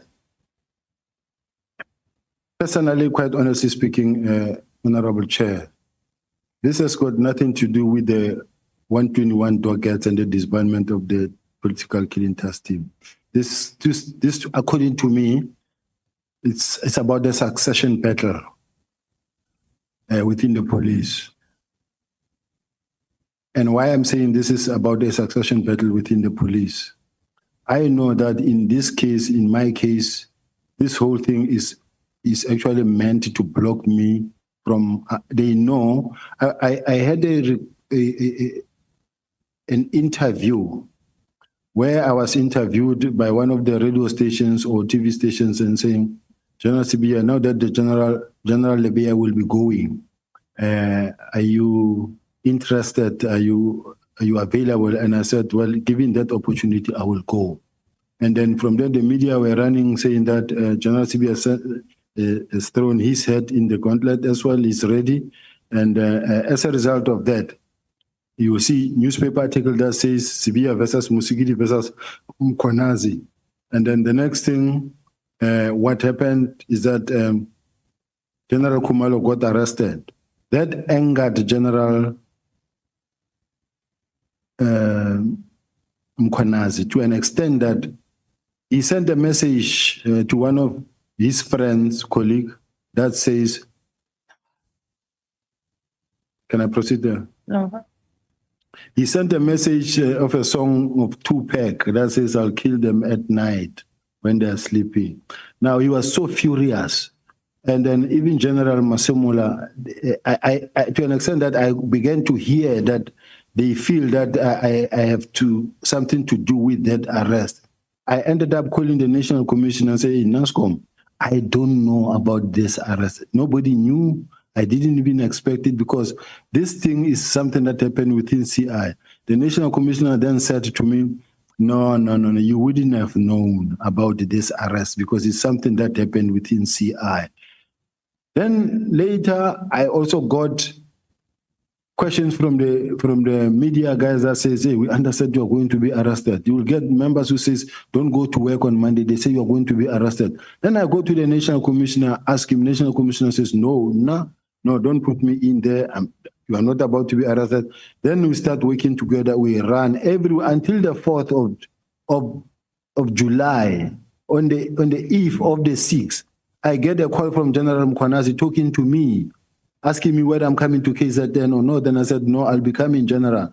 But the next thing, Sunday, this is a press conference about me. So, as far as I'm concerned, and in one of these meetings, I think General Mkhonazi said it in this house, where he said, the National Commissioner was on the doorstep of being arrested. That's why we had to do something. It's a direct admission that this was just a preemptive strike. So the people of South Africa have just been taken for a ride that no, this is about the disbandment and the docket, because this docket, why not gathering dust in my office? I have demonstrated and I still have it, and this committee has got the benefit of being able to call for the docket. They were last seen since some of them 2018, 2019, 2020, 2023, 2024. So I'm just saying, for us to be sitting here today talking about the issue of the docket, it's a non-issue. Those dockets were dead a long time ago. They are still dead now. Even if they can be called now, tomorrow, you will see that they are still far. So, how much of what General Makwenazi told us in his press conference is fact, and how much of it is semi-fact, and how much of it is conjecture?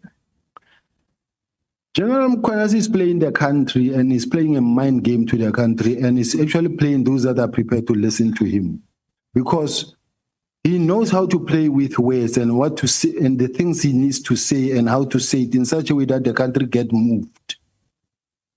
He will say, we are doing this thing for the country and to protect the people of South Africa.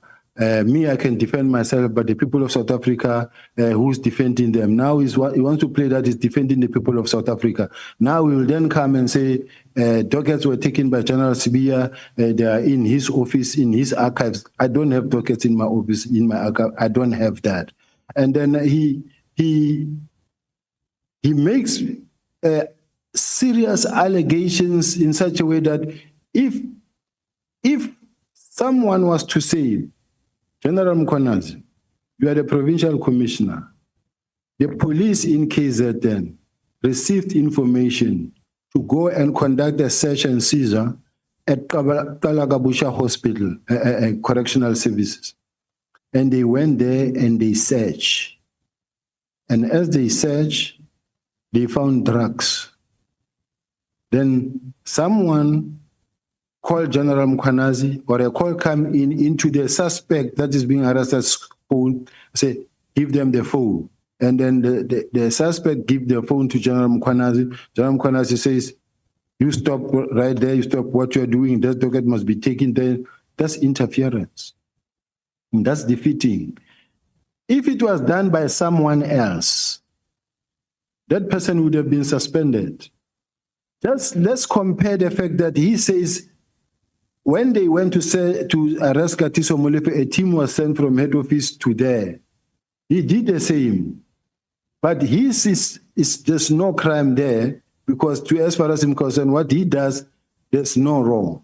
If he sent his team to go and kidnap a ballistic expert, seize the laptop, take the laptops, the files, and add ballistic expert, that is obstruction of justice, interfering.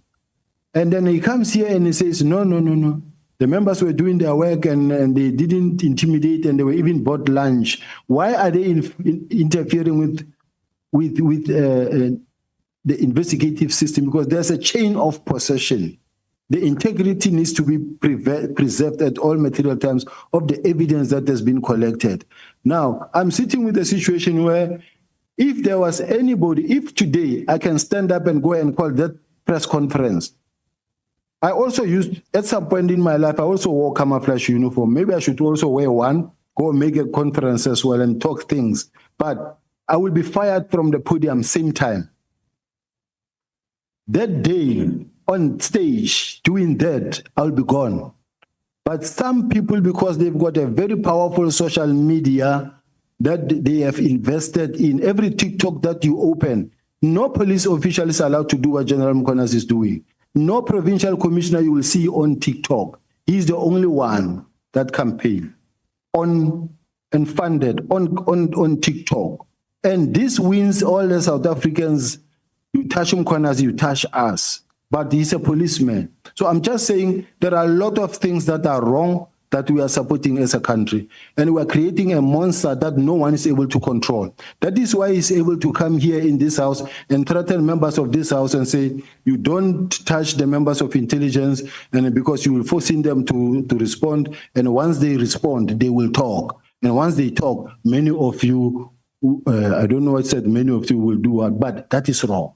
We can't allow such a situation as a country to continue. So all I'm saying is that if the purpose for which he wants crime intelligence to continue and the political testing to continue, and then the next thing, nobody can touch them because they use this political killing testing to conduct their investigations. They also controlling intelligence. They've got intelligence on everyone. Whoever wants to come closer to them, then that person gets threatened, say that we will talk. Can't be allowed. General, the political killings task team, by all accounts, was initially quite successful. In the recent past, less successful. So what is all the fuss about?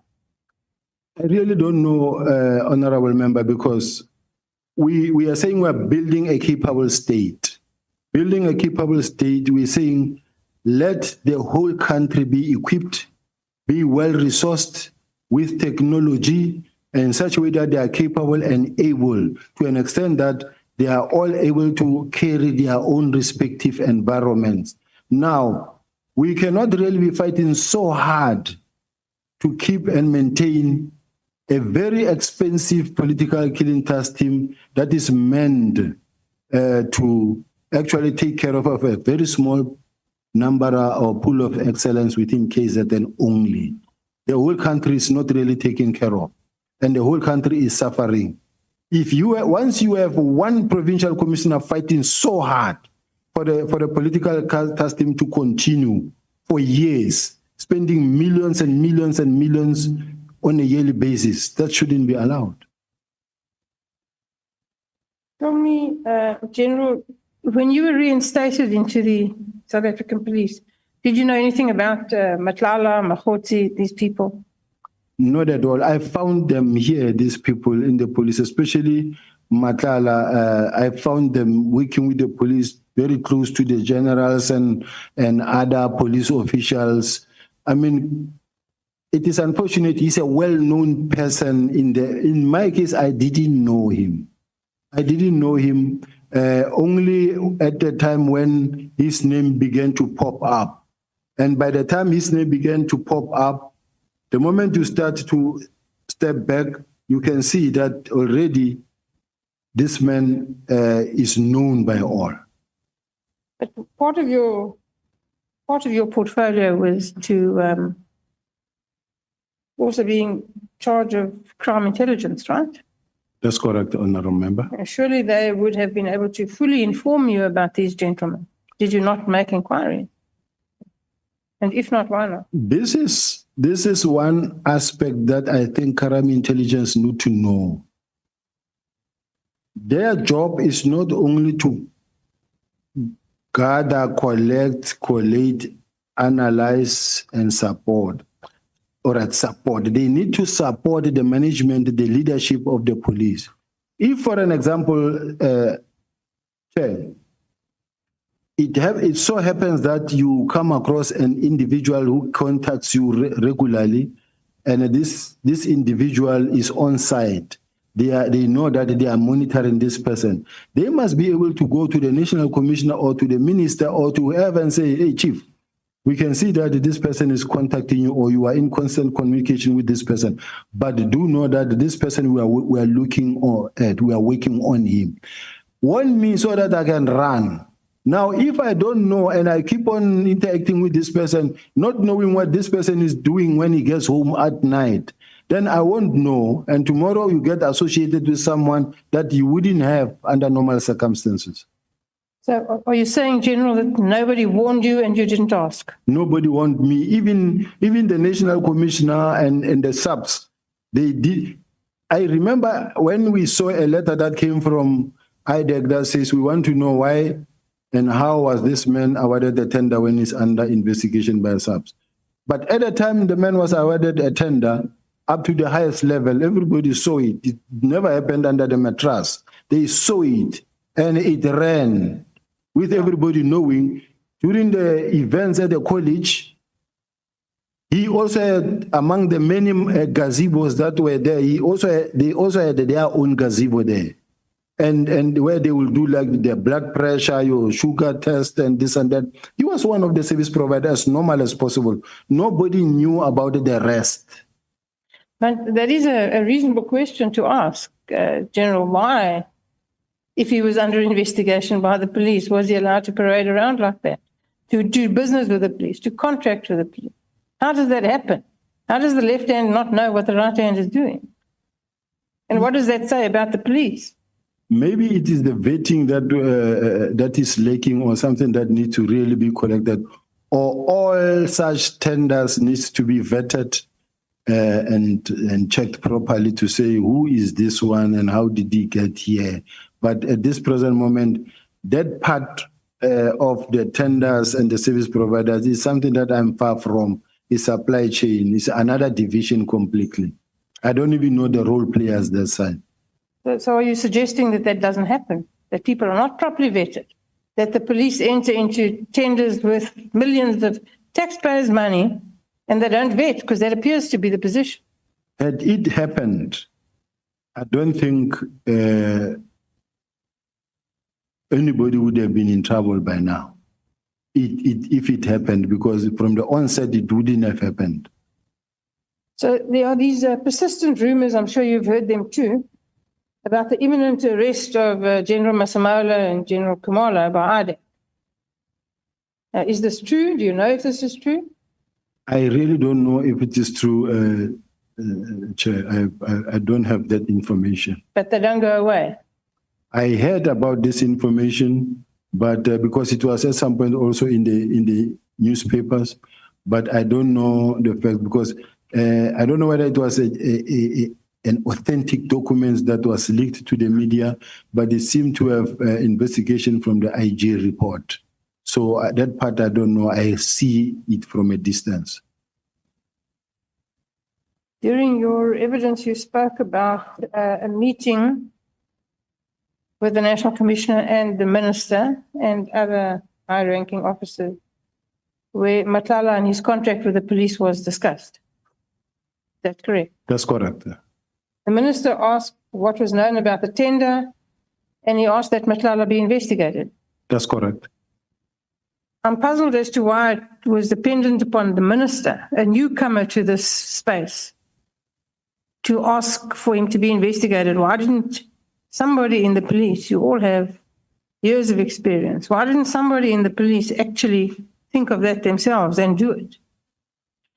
This is when the stories of Mr. Matlala were gaining momentum and about the tender. That's how the minister got to ask and say, I get this information. What happened here? Can the auditors, internal audit and others, please investigate this thing as to how did this man get this tender? Were there any irregularities and that? And a response came and the minister gave an order that it be cancelled. Okay, but that only answers half the question. The other part of the question is, why did nobody in the police take the initiative to do this investigation? If the minister could read about it in the press, so could everybody in the South African police. Why didn't somebody do something? Why didn't you do something? I could only do something about it if I knew about it. But up until we saw a letter from IDEC questioning that part and say, why is this thing happening? Because we are investigating this thing. So there's not much anymore I can do when already IDEC is saying they are working on it. And as far as I'm concerned, Chair, many a times I like it when there is an investigation, even if it includes me or it involves me or where I could be closer to it. If it is investigated from outside, be it IDEC, DPCI, or IPIT, to me, I feel comfortable if it's a neutral body investigating. Not these things that we see in the subs now, where you find that they let very junior officials are chasing after a deputy national commissioner every day, saying that, no, we are investigating the deputy national commissioner. They've got this excitement of using very junior member to chase after a senior member. I don't know if we were to turn the tide and do the same to some senior top official members, and you set some constables and sergeants to run after him and investigate him and embarrass him. This is not right. So General, is there political interference in the police? Are there attempts to influence the direction of investigations, particularly with regards to corruption and politically connected people? Does that happen? The first part of the question I didn't hear. Is there political interference in the police? Are there attempts to influence the direction of investigations, particularly with regard to corruption and politically connected individuals? So far, I've never been interfered with from any minister or deputy minister. I don't know of any political interference. And in relation to this disbandment of the task team, I received a directive from the National Commissioner. It is between the National Commissioner and the minister to decide whether there's political interference or not. I'm not talking about the political killings task team in general. I'm talking about in general. In general, are you aware of political interference in the South African police? I don't know of any.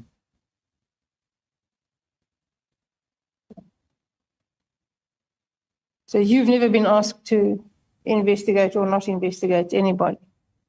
I've never been tasked to investigate anybody, any official from the side of the minister. In your view, is the top management of the South African police capable of running the police in the best interests of South Africans? Yes, they are capable. When I look at the statistics and in the meetings that I've said, where we said as a team, when we're really working and we're working hard, there's a difference, there's hard work that has been done. It is unfortunate that you do have this other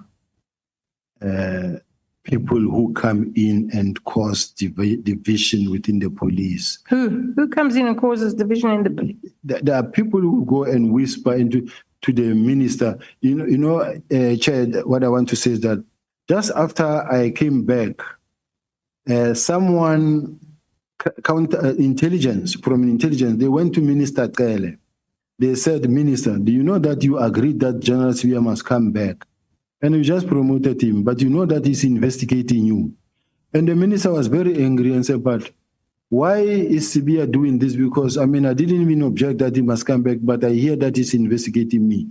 At that time, I don't even have a team. I know nothing. And the minister he was not angry, but when I saw the minister, I could see that he's looking at me in a dim view. Then I went to the National Commission and said, hey, NASCOM, what is going on? I hear 1, 2, 3, 4. He said, yeah, it did happen, but I told him that, no, it's not true. I told the minister, no, it can't be true. Then they go to the National Commissioner. They say to the National Commissioner, are you aware that Sibiya wants your job, is mobilizing for your job? Then the National Commissioner woke up at night and he went to see the mother of my child, who's my colleague then, went to visit her and say, hey, do you know that Sibiya wants my job? And then I had to write a long message to the National Commissioner to assure him that, National Commissioner, I've never been in uniform all my life. I've never been a station commander, a cluster commander or a provincial commissioner. I'm not interested to become a national commissioner. Please, I'm interested in the DPCI, but not here. And then he said, no, thank you very much. Please keep it the way you are. And the next thing, it never stopped. It went on and on and on and on, with the national commissioner thinking that I want him out. So don't you want to be the national commissioner? I don't think that is where I want to be, but if I'm approached, I would go for the opportunity. My role is that they've worked hard to try and speak to, when you look at artificial intelligence and all the negative stories are said about me, whether it's Senzo Meyiwa, what they do is they just throw my name and then it will replicate into 1,000 that talks about negative things about you. Everything that you say, it just turned into artificial intelligence. just to speak bad about my name in such a way that even tomorrow when I have to occupy a position, a consideration is to be made. They will say, this one is too controversial, or this one has a lot of issues. This is the intention. General, I understand that, this process is painful and it's not the first time you're going through it. But this isn't only about you. You understand that? This is about South Africa. And my question to you was, do you think the top management of the South African police are capable of running the police service in a fashion that is in the best interests of South African citizens? And you said yes, but just the state of the country, the level of crime, South African police service is not managing to do a good job. I understand that there are thousands of policemen who go to work every day, and thank God for them, who do a great job. But we're not managing. And something will have to change. You have to do something differently. And what is that going to be? I must indicate, Chair, the National Commissioner of the South African Police Service, the current National Commissioner, is very experienced. And he knows his job. He knows what he's doing. And he knows how to deploy. And he knows how to build a team at some point. He knows how to look at the situation. Let's take, for an example, the elections. And he knows how to plan, put a proper plan together that will actually result into zero incidents throughout the country. And when you look at the statistics, they are green. So I can't sit here and say, no, they are not capable. They are capable. There are challenges, yes, but they are capable. Okay, General, my last question. When you took over crime intelligence, what did you do to clean it up? Because Lord knows it was a mess. Can you tell us today that it's better? It was a mess, but when I came in, it was run by General Khumalo. I have received a number of complaints that affect him. And I've also received a number of complaints from the generals that report to him. But unfortunately, it is a space that I was entirely not in control of, because General Khumalo's got a special relationship with the National Commissioner. That is why even when he gets arrested, the National Commissioner will make sure that he does not get suspended, number one. Number two, within 2 weeks, he clears him. Then there's nothing. It doesn't happen just you find that there is crime committed, a person has been charged, investigated by IDEC, charged, and then still running the case. But within 2 weeks, 3 weeks, you have cleared the person. You even submit an affidavit that this person be allowed to go back to work. As an accounting officer, you don't do those things. So I'm just saying, crime intelligence, it has got challenges. And hence you can see already investigations that are already running. And I don't know how many more are still there from the IDEC side, but there are challenges within crime intelligence. You'll take it from here. Look at how many generals are out that are not there. And all of them are in court against the head. All of them are in court against the head. You go to Western Cape, you go to head office, you go to other provinces. It's here and there where you find that a general is not in court, but there's a big fight. Where there's a brigadier, even internally, there's just... I heard the National Commission saying, I'm fighting with everybody. No, it's not the case. I am a Deputy National Commissioner of Crime Intelligence. When I get undermined by someone who is not in this space, it's my job to stand up and say, but no, you can't do this. It's not really fighting with anybody. Thank you. Thank you, Chair. Thank you so much, Honorable Breitenbach. Honorable Klopper. Thank you, Chairperson, and good day, General Sibiya. Just wait a moment.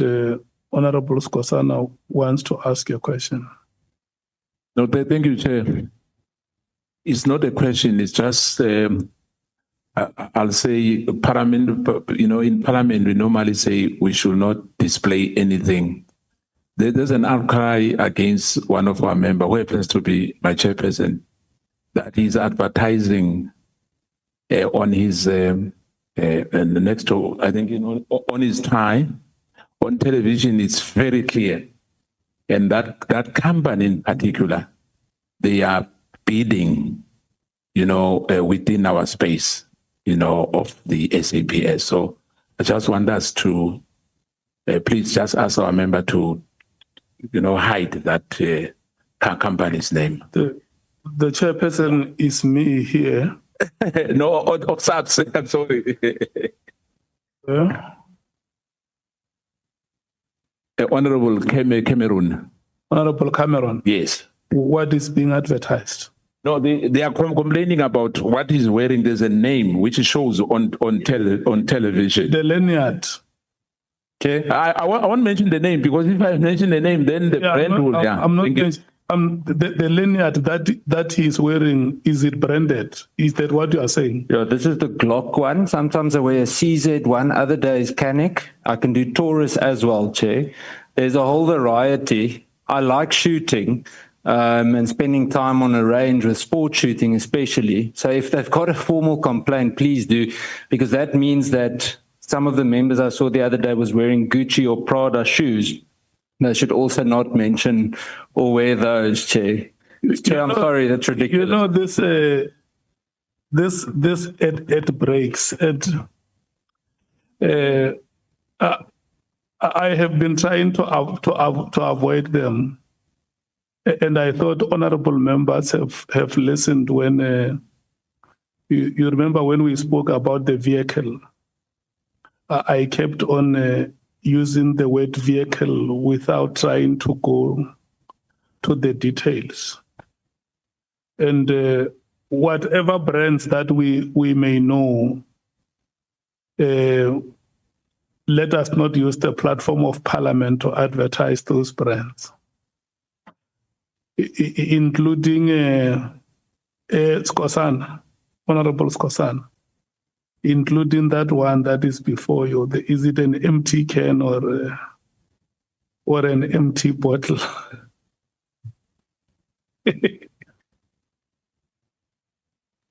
Yeah. There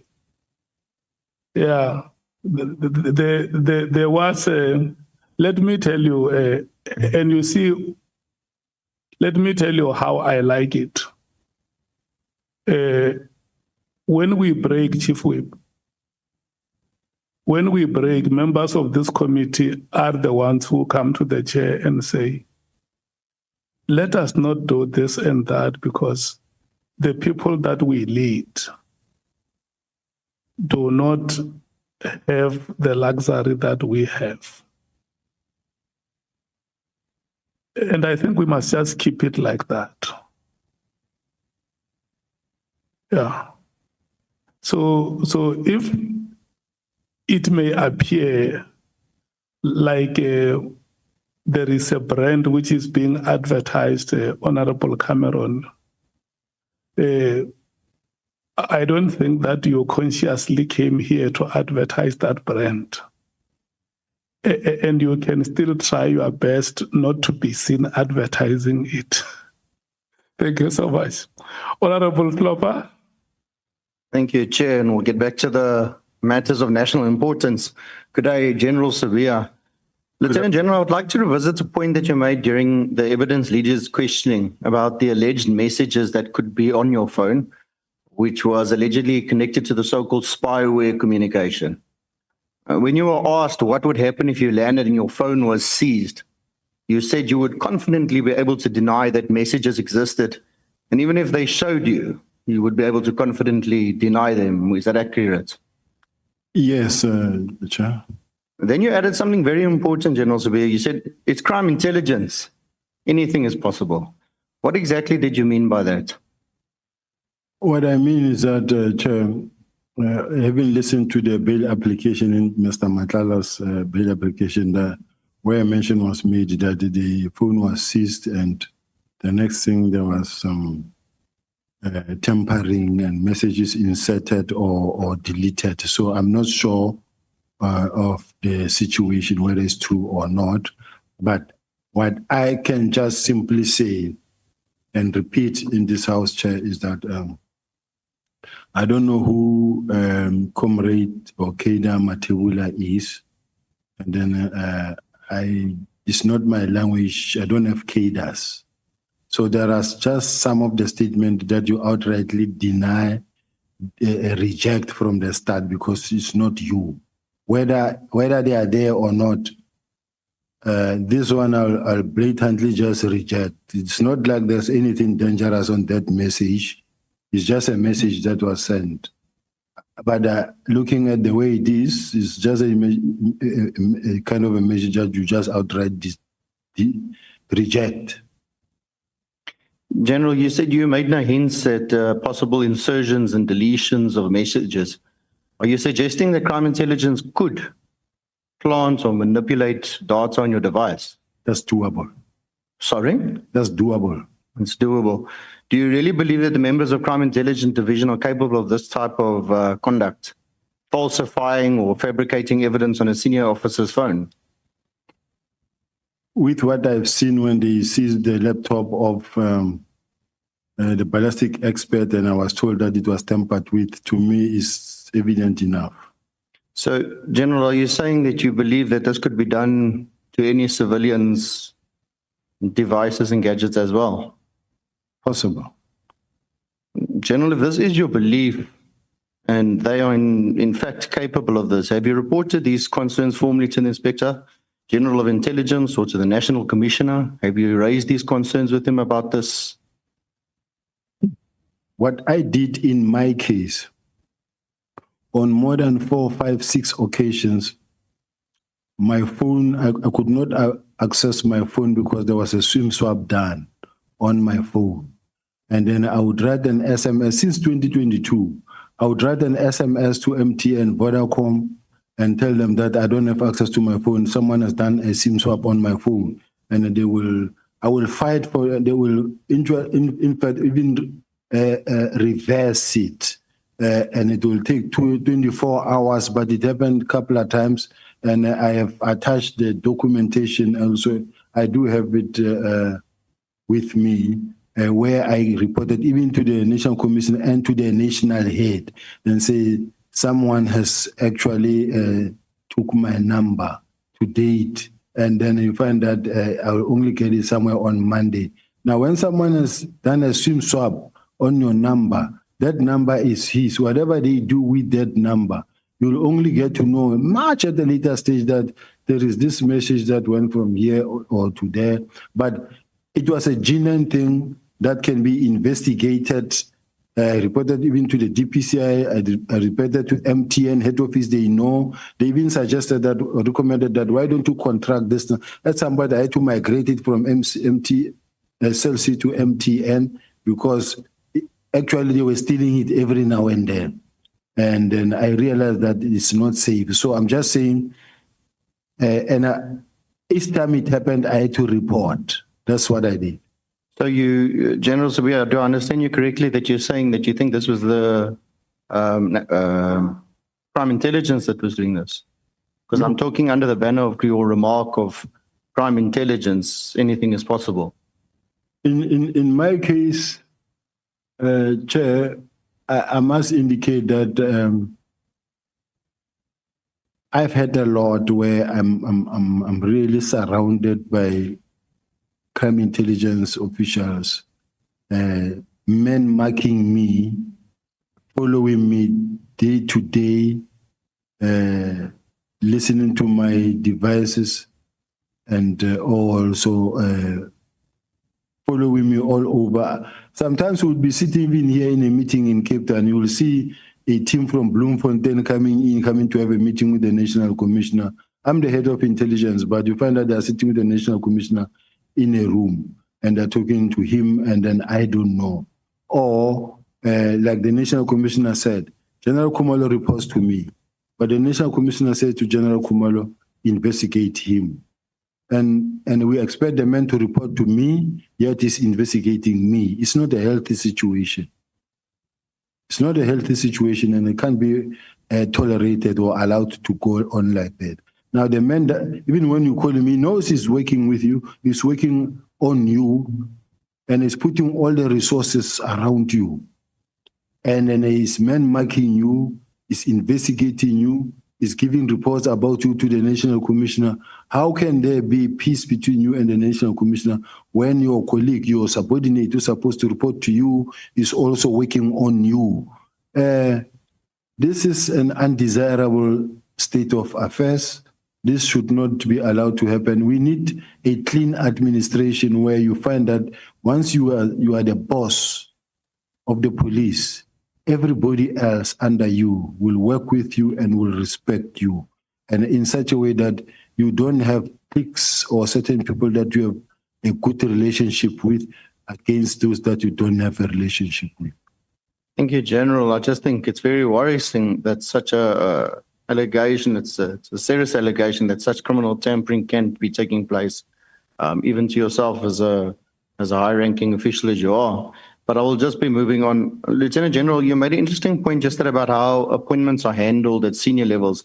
You mentioned being promoted in 2023, and you made specific reference to the process, saying that you don't apply and you get identified.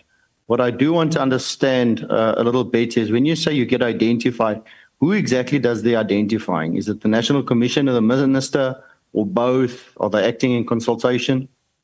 The National Commissioner will identify sometimes in consultation with the Minister, or you can apply to be promoted in terms of Section 45, but they do identify a person they want to employ. And many, at this level, you will never see that much where there's a position of Deputy National Commissioner advertised. You will never see a position of National Commissioner advertised. You get identified or headhunted, but you get identified.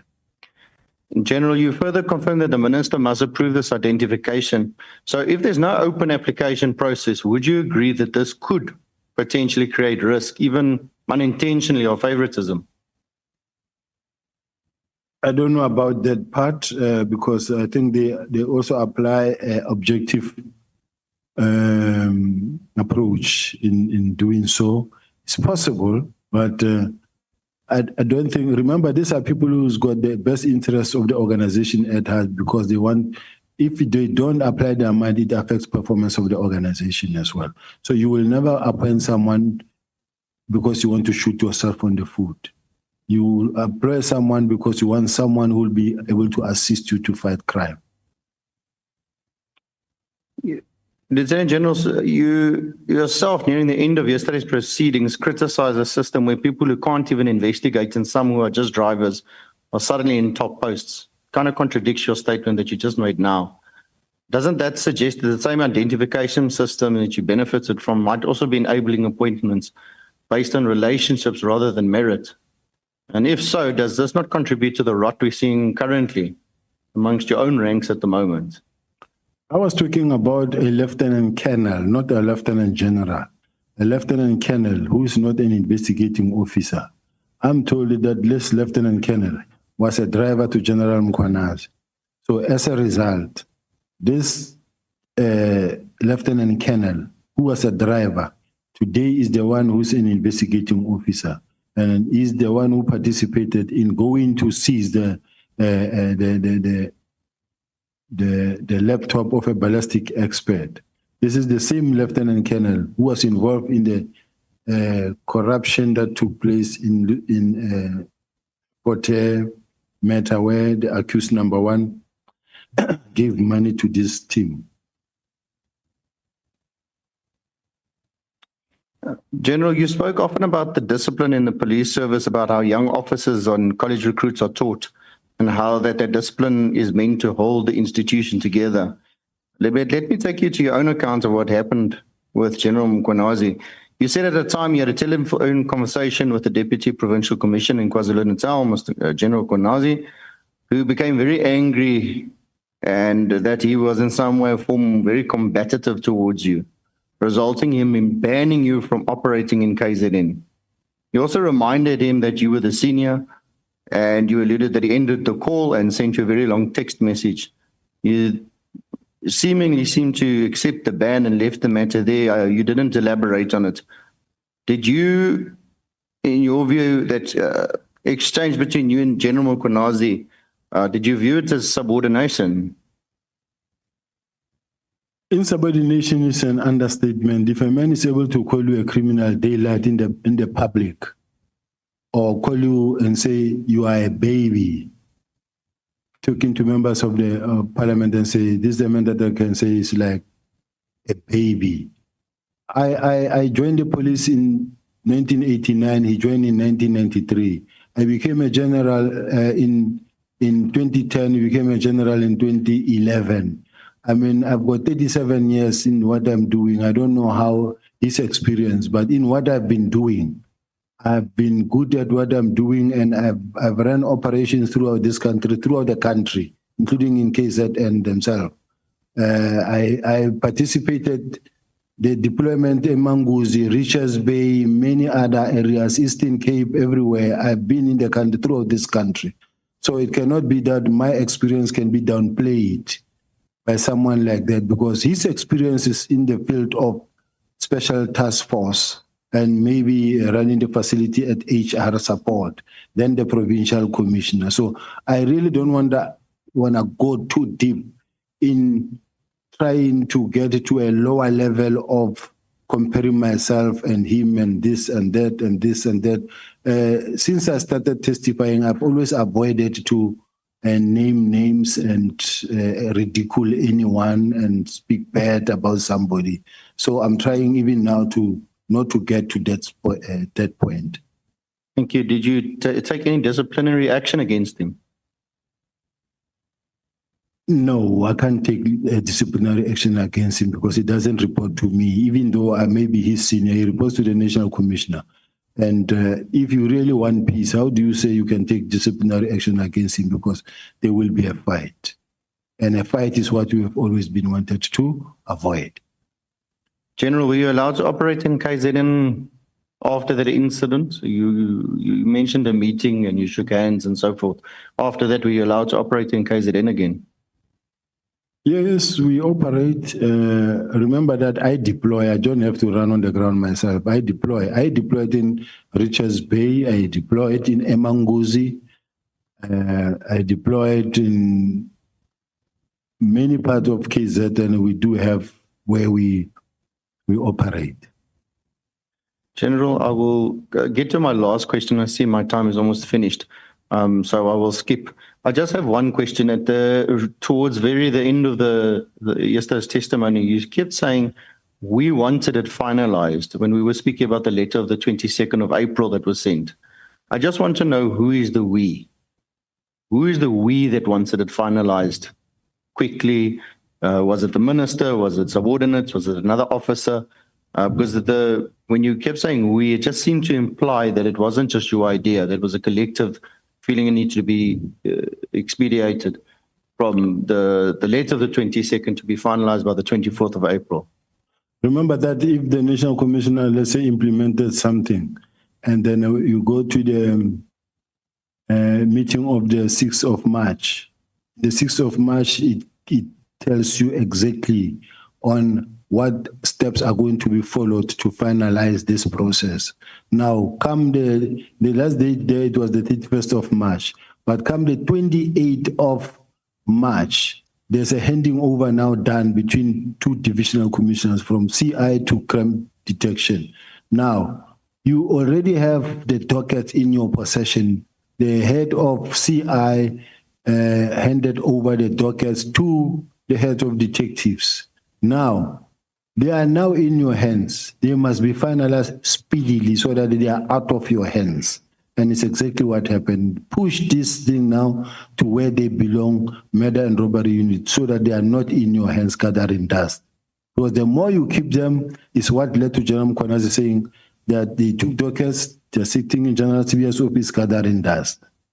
If you could give me a very, very short answer because my time is finished. At what date again did you say that it was out of your hands? You were finished, that it was now moved over to the National Commission. It wasn't anymore in your hands or your responsibility anymore. Which date was that? At the time when the National Commissioner said his letter took precedence over mine. Do we have the page number, legal team? Because the National Commissioner said he told them to ignore my letters and then to carry on with his letters. From then henceforth, his instructions took precedence over mine. There was no competition. He remains my boss too. General, sorry, was that pre-22nd of April? 22nd of April? It was after that. After that. Okay. Yes. Thank you, Chairperson. I conclude. Thank you so much, Honorable Klopper. I don't know, they just given me the letter. Should I read it or it's not necessary? Chair? Honorable Klopper. You can read it. It's not a problem. Thank you, Chair. It is page 36 of the National Commissioner's affidavit, paragraph 118, that says, in line with my discussion with Lieutenant General Sibiya, I also had a discussion with Lieutenant General Kumalo. I told him to prepare a preliminary report as contained in the Minister's Directive of 31st of December 2024, and that we should aim for 20 January 2025 to submit the report. Since this was a direct instruction from me, it took precedence over Lieutenant General Sibiya's instruction of 17 January. Now, this means that anything and everything flowing from this letter now takes precedence as the National Commissioner's instructions. Even when Kumalo brings the docket to Sintumulo to whoever, this letter takes precedence. Since the Kumalo is already now in direct communication with the National Commissioner, whatever that he does is as a result of the National Commissioner's instruction going forward. Wait, Honorable Skosana, wait. Honorable Klopper, you're fine. Yes, Chairperson, thank you. I'm fine. Okay, thank you. So, Honorable Skosana. Yeah, I just wanted to ask Chair, just to make a follow-up, if the letter which is reading, is it signed as well? It is signed. It is in the National Commissioner's statement. Okay. Thank you so much.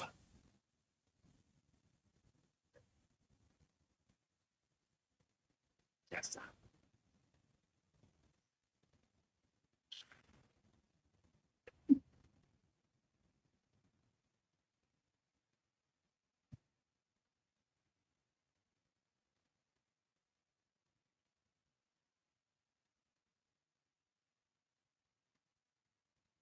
I'm looking at the gentleman who was taking pictures. Okay. Honorable Matthews, once you are done, we break. Yeah? Thank you. I might not be done then, Chair. I don't think we deserve a break. Thank you, Chair, and good afternoon to the members of Parliament and to the General. General, yesterday you gave testimony that as the Deputy National Commissioner who's responsible for crime detection in the country, there's a lot of things you said you don't know. You didn't know about the arrest of, my thing is doing things. You said you didn't know about the arrest of General Kumalo. I didn't know about? About the arrest of General Kumalo. Yes, I didn't. Right? You said you didn't know about the request by General Kumalo to the Provincial Commissioner regarding seconding the PKTT members to Gauteng. I didn't. You also didn't know about the press conference that the KZN Commissioner was going to do. You didn't know about Kat Makala. The guy has 80 cases dating back to 2007, and he has a huge tender with SAPS. You didn't know about the Big Five. It's confusing, General. Do you consider yourself competent as in your job? Yes, I consider myself competent. If I was part of the tender process that was assessing Mr. Matlala's tender, I would suggest that it would be fair to say to me, why didn't you know? But I didn't form part of that process. I didn't even know that he's an applicant or is participating in such. Now, the arrest of General Khumalo. General Khumalo was arrested by IDEC. It's not the South African Police Service. So I wouldn't know. And all the things the honorable member is mentioning are not things within my sphere where someone can say, but why don't you know? I didn't know. Okay, General, make this make sense, right? You do not know that one of your generals is going to be arrested. And I know it wasn't by SAPS, right? It's a sister department. It's your job. It's your responsibility to know. Crime detection is huge. It includes crime intelligence as well. So you should have sources everywhere. I find it extremely hard to believe, or for this to even make sense, that you had no idea, formally or informally, that your general was about to get arrested. Even the commissioner of KZN knew that he was going to be arrested. So you're saying that you don't have access to information and sources like the rest of SAPS members. The very first person who was supposed to know that he was going to be arrested is the member himself, because he's intelligence, he's counterintelligence. This is the person that anybody can say he expects to know about everything that moves. But above all, even the National Commissioner didn't know that that was going to happen. So where I'm sitting, if IDEC or IPIT, the IDEC or IPIT, they are investigating a particular matter. There's no way us will know from where we are sitting because we are not in that space. Okay, so South Africans should feel comfortable that our national head of crime intelligence cannot know that one of their generals is going to be arrested by another organization. We should be comfortable with that, and we should be comfortable that we have a competent deputy commissioner responsible for crime detection. If I was fully in charge of crime intelligence, including counterintelligence, they were reporting to me, I would be knowing. But they don't report to me. Okay, let's go on to a bit of your career. So yesterday you said that there's no crime intelligence, and however we interpret it is not really the point. But in your statement, paragraph 23, you say that you have been responsible for crime intelligence since 2003. That's about 2 years and 3 months. And it's been recently moved under the National Commissioner, but I don't think it's been effected yet. So what is your response that the failure of crime intelligence is actually a reflection of your role, which you partly spoke to, but I need you to speak to this more clearly and not go around and around the bush, please, General, that it is a reflection of your role as the Deputy National Commissioner of Crime Detection? Chair, I was looking for the page. The honorable member said page 23, paragraph 23. I'm not sure which page. Page? The page 49.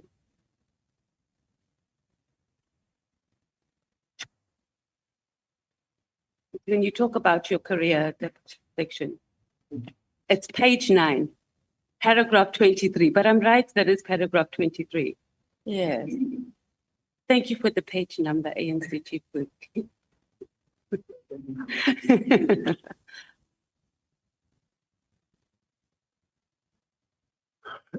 Yes, I'm there, honorable member. What is the question? Yeah, so you say there that you're responsible for crime intelligence. Now you're saying you're only partly and you're not fully. I do understand the issue of counterintelligence, but it's pretty much been in your office, or you've been responsible for it for over 2 years.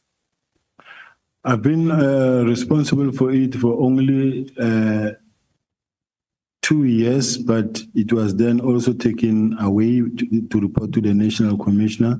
But even then, when it was reporting to me, it had two dual reporting lines.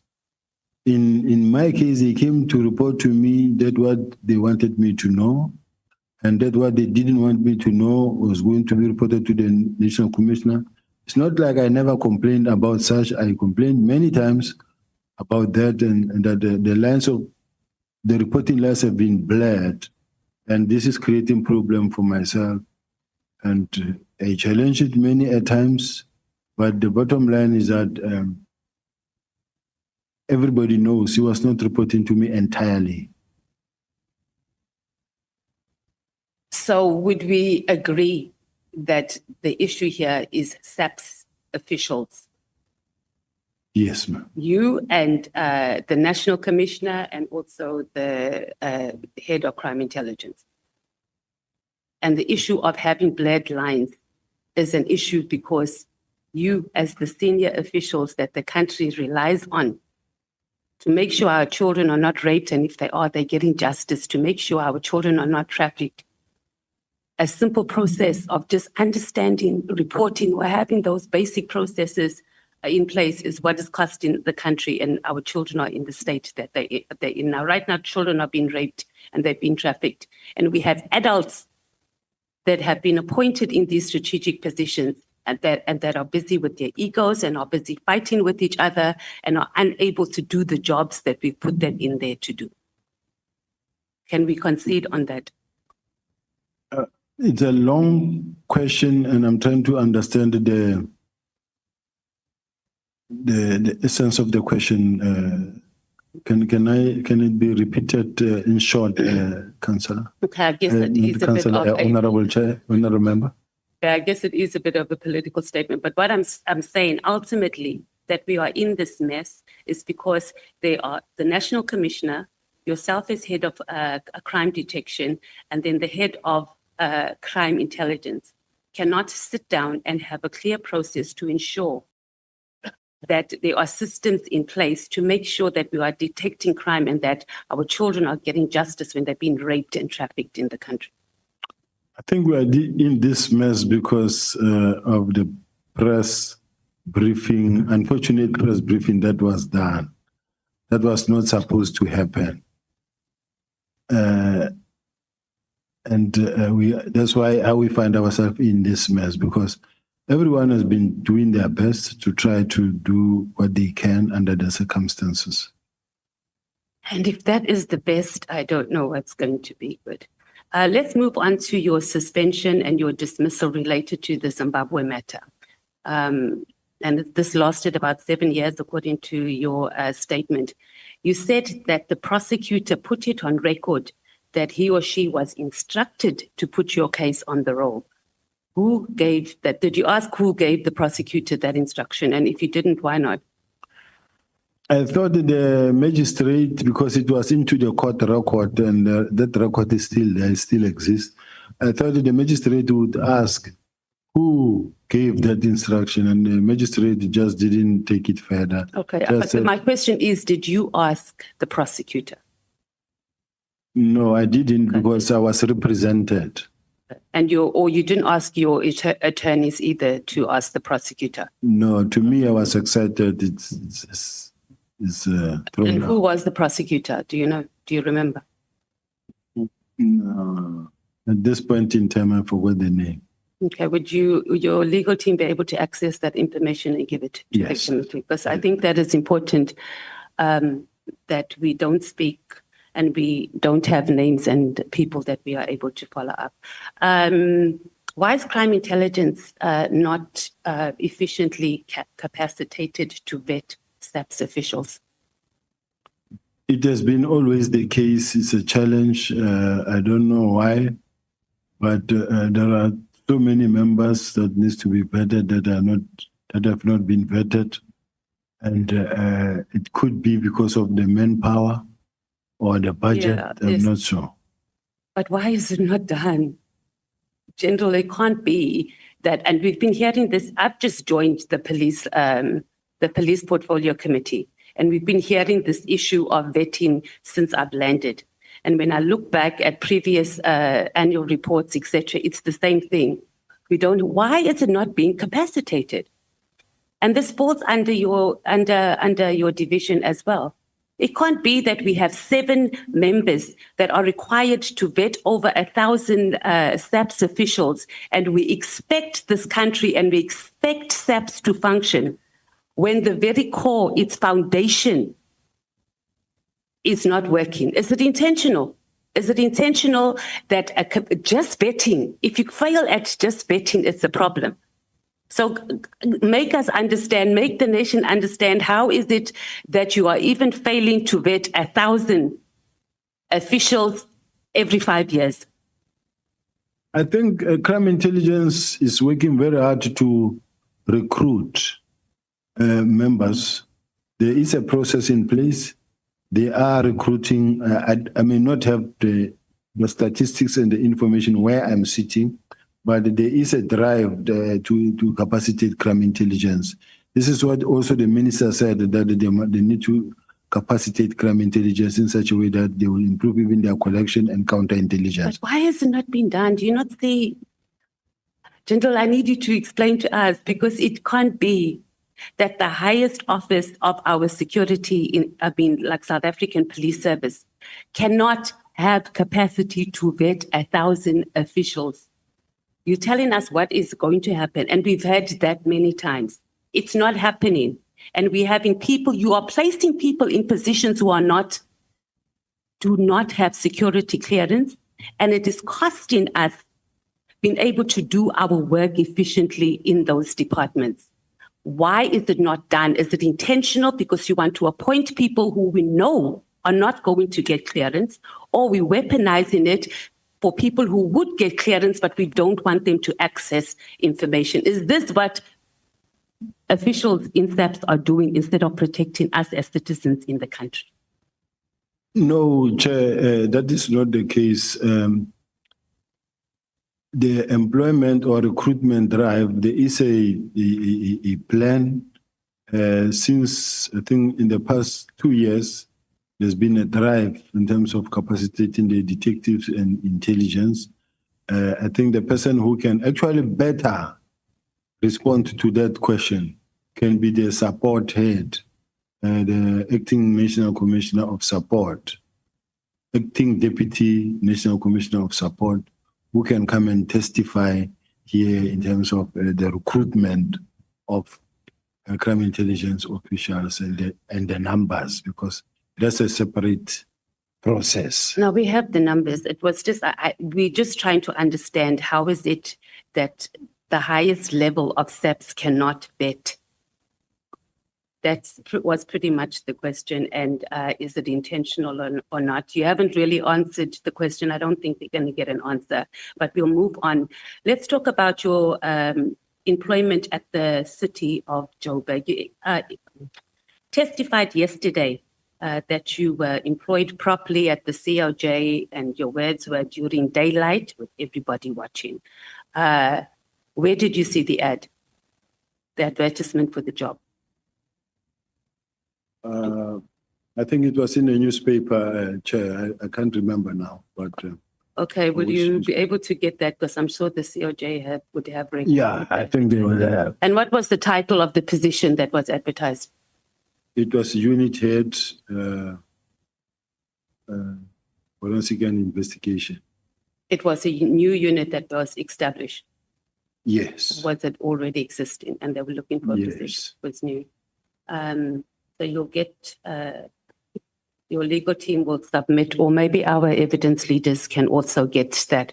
Who was on the interview panel for the position? Who interviewed you?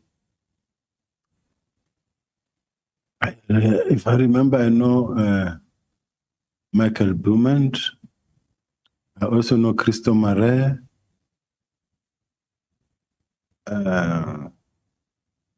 I've been long out of the city, and some of the people. So, but there was an interview panel. I think there was Trevor Fowler. Yeah, there was an interview panel. Okay. So we can also access that information, evidence leaders. I'm sure the COJ would still have that. Did you sign an offer of employment letter? Yes. You did. And we'll also need to get a copy of that. The letter, did it state what your salary was going to be? Do you remember? Yes. Okay. The appointment was approved by council. Yes. Okay. Do you have the minutes of that council meeting? They can be requested by this house to the council. Yes. Can we please have that? So were you in the council meeting when that happened? Or you just were told because you need to be? You don't form part of the council meeting where it happens. But you watched it live or you were? No, you sit and wait and you'll hear when it happens. Okay. Are you stating here that you were not part of the procurement of this spy equipment in any way, shape or form? You didn't have any conversation about it. You didn't even know what it does. The department just went ahead and bought this equipment and brought it to your department. There are no spying equipment procured. What was procured? It was technology meant to support the department to be able to do the work. And I don't have the list with me, but the list is there. Was the department authorized to purchase whatever that equipment is? Yes, because it went through the channels and it went through the budget steering committee and it was approved. So you were part of the process, the procurement process. Obviously, it's done in a different department in the COJ, but it came through the unit that you were heading up, the request. That's correct. Okay, so how did you source, was Paul O'Sullivan at all involved or any of his associates involved in you identifying this equipment and where to source it, etc.?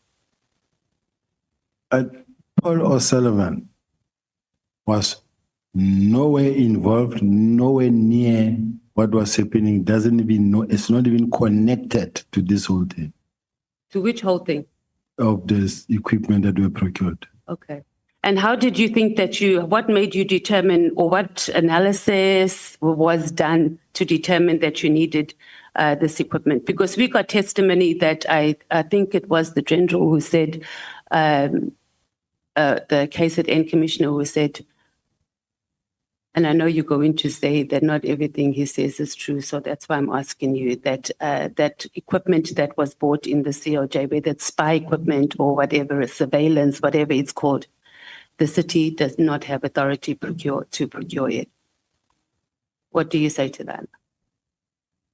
He doesn't know what he's talking about, that one. And then the letter that was sent to the Minister of Police, Becky Cele, by the Executive Director of the City of Joburg about you. Did the Minister speak to you about the matter? No. Not at all? Did you know that a letter was sent to the Minister?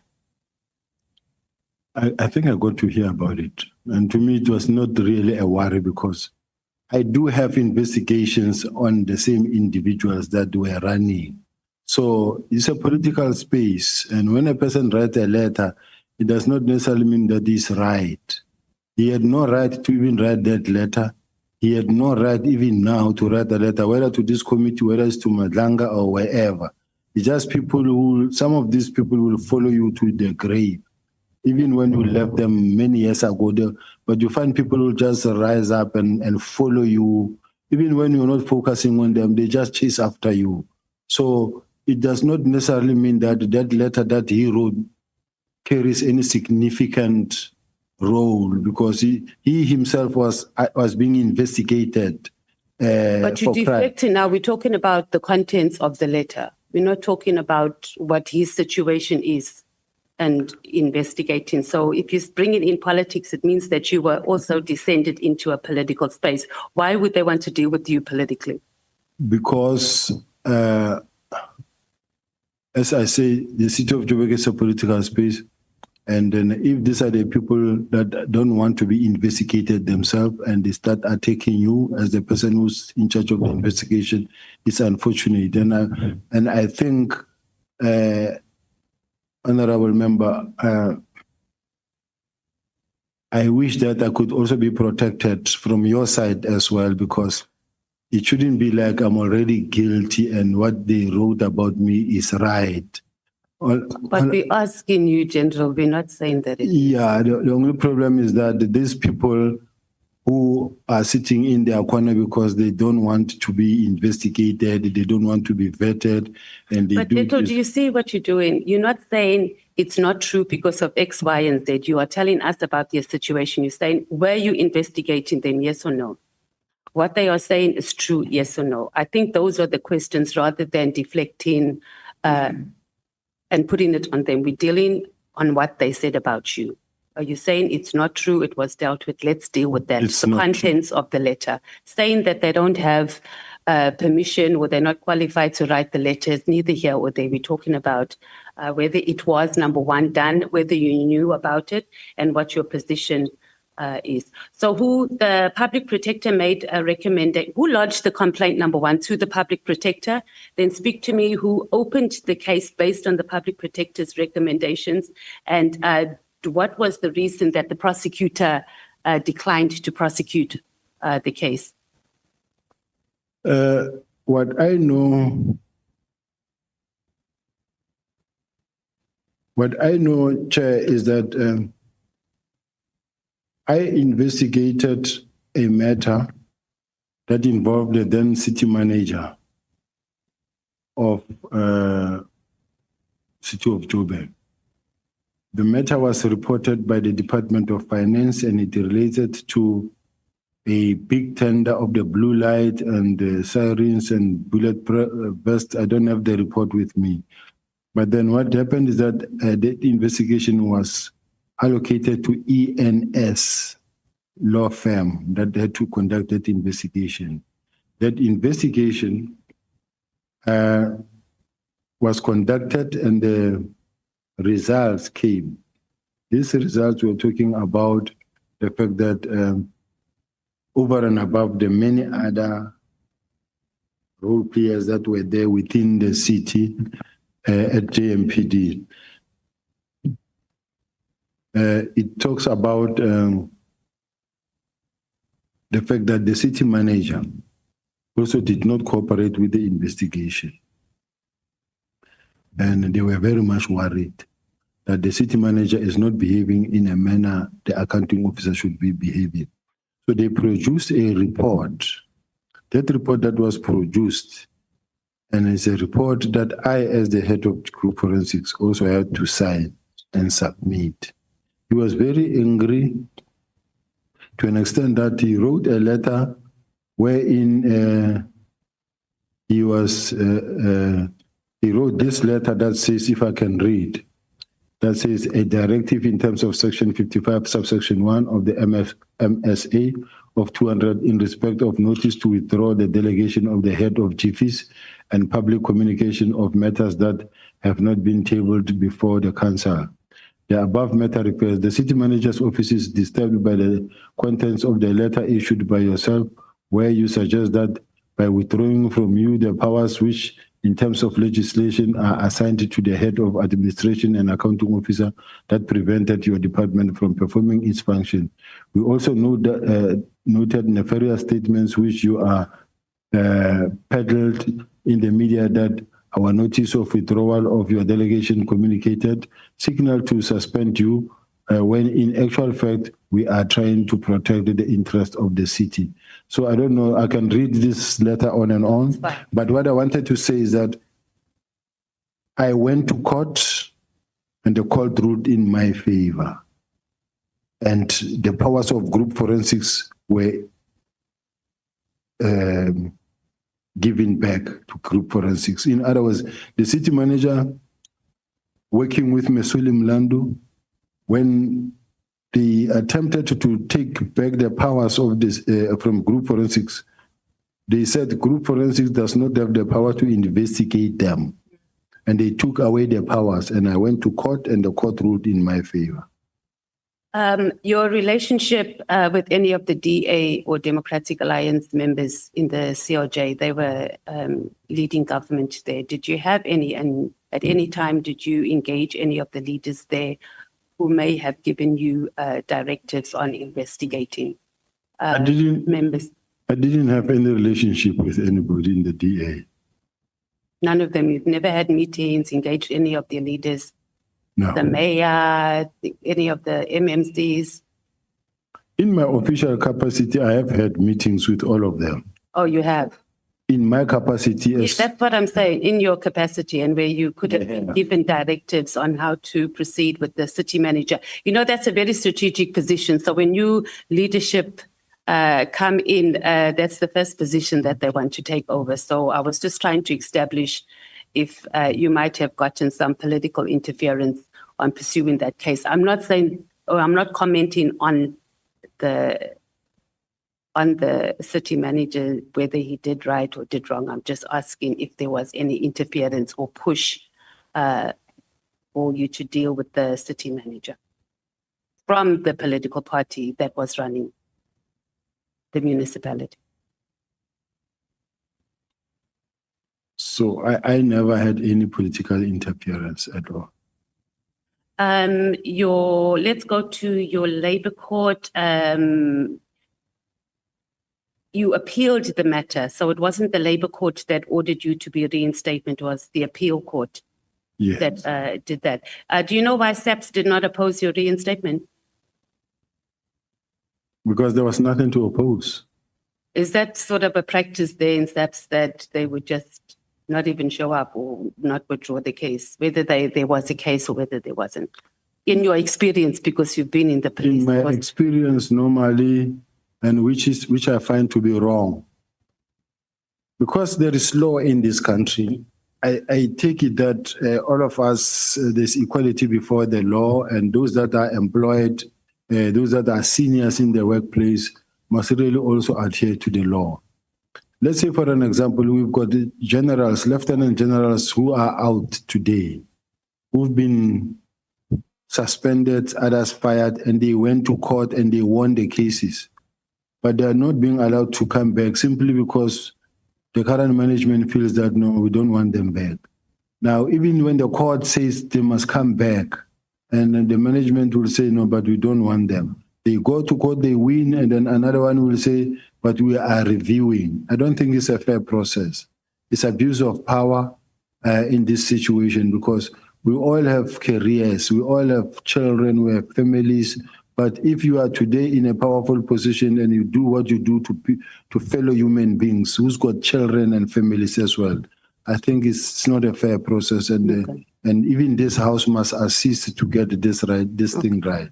Okay, you didn't really answer the question on why do you think SAPS, I guess you did answer it in a way when you said that there was no case. And my question was it common practice for SAPS just not to show up to make representation? And you are telling us about members that have been, but I think we can park it. I can accept response. Can I respond to that? It's not because of it's a common practice. Okay, then that's fine. You're saying it's not common. Do you want to explain why you're saying it's not a common practice? Chair, in my case, do know that as a result of my arrest on Richard Mdluli, and then we were all removed. I was removed on a matter I was not involved in. I never participated in the illegal rendition of the Zimbabweans. I was not there. And that is why even when I went to court, the court ruled in my favor. And they refused to accept back. I went, all the courts ruled in my favor. And when I went to the labor court, because the whole idea, even now what is happening is that they say, no, fire him, fire him. You will fight from outside. You will fight from outside, but with the time you come back, you are over age already. This is how we're hating each other.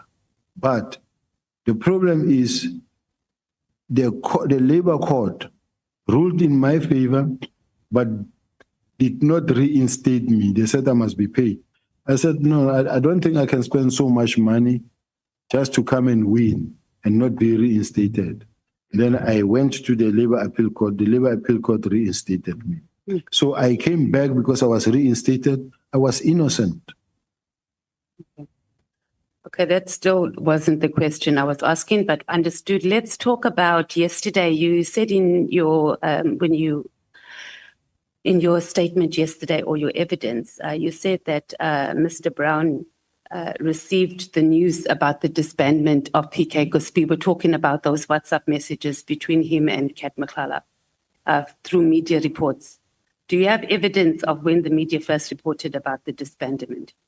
Because it appears that the first reporting was by a SABC journalist on the 2nd of January, and their messages was on the 31st of December, if I'm not mistaken. I think it was on the 31st of December, after it was released, somewhere there. I'm not sure when exactly. Okay, but if you are going to give evidence that you felt very confident that they got that information via media reports and not through any internal processes between the minister's office and between SAPS.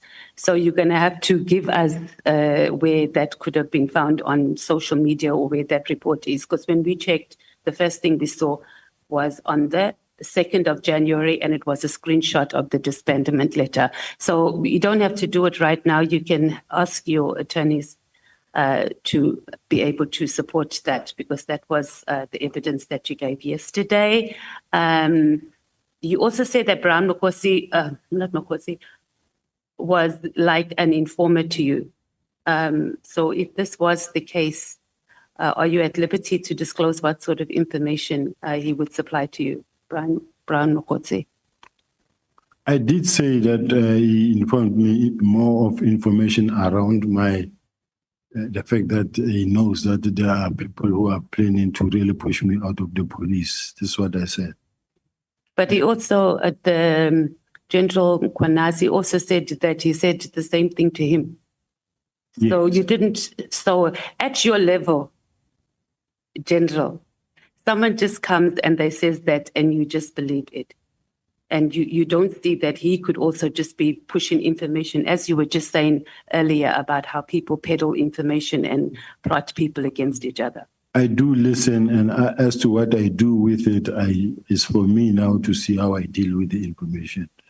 Okay, so you used him for your personal survival in SAPS, because he seemed to have information both through government, or well, I guess the executive, and I didn't use him. Yes, and when he called, I listened. Okay. Let's talk about, you said you were doing operations in Cape Town, and this was around the same time as the ANC's January 8th, 2025 celebrations. Was it something that was planned or pre-planned?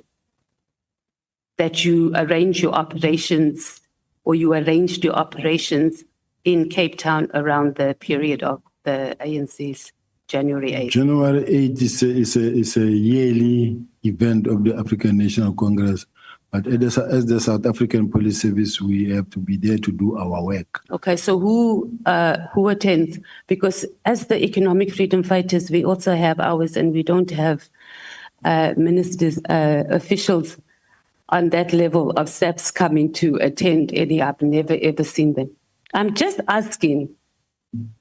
And I think even the IFP here, so are you saying that it's a standard operation procedure that high-level officials in SAPS makes their operations, arrange operations in the hosting towns where the ANC is having their January 8th? In all the political parties who have events, you definitely don't have high level like on your level at ours. I can tell you for a fact. No, I know. I'm part of job. No, they are. Okay. They are.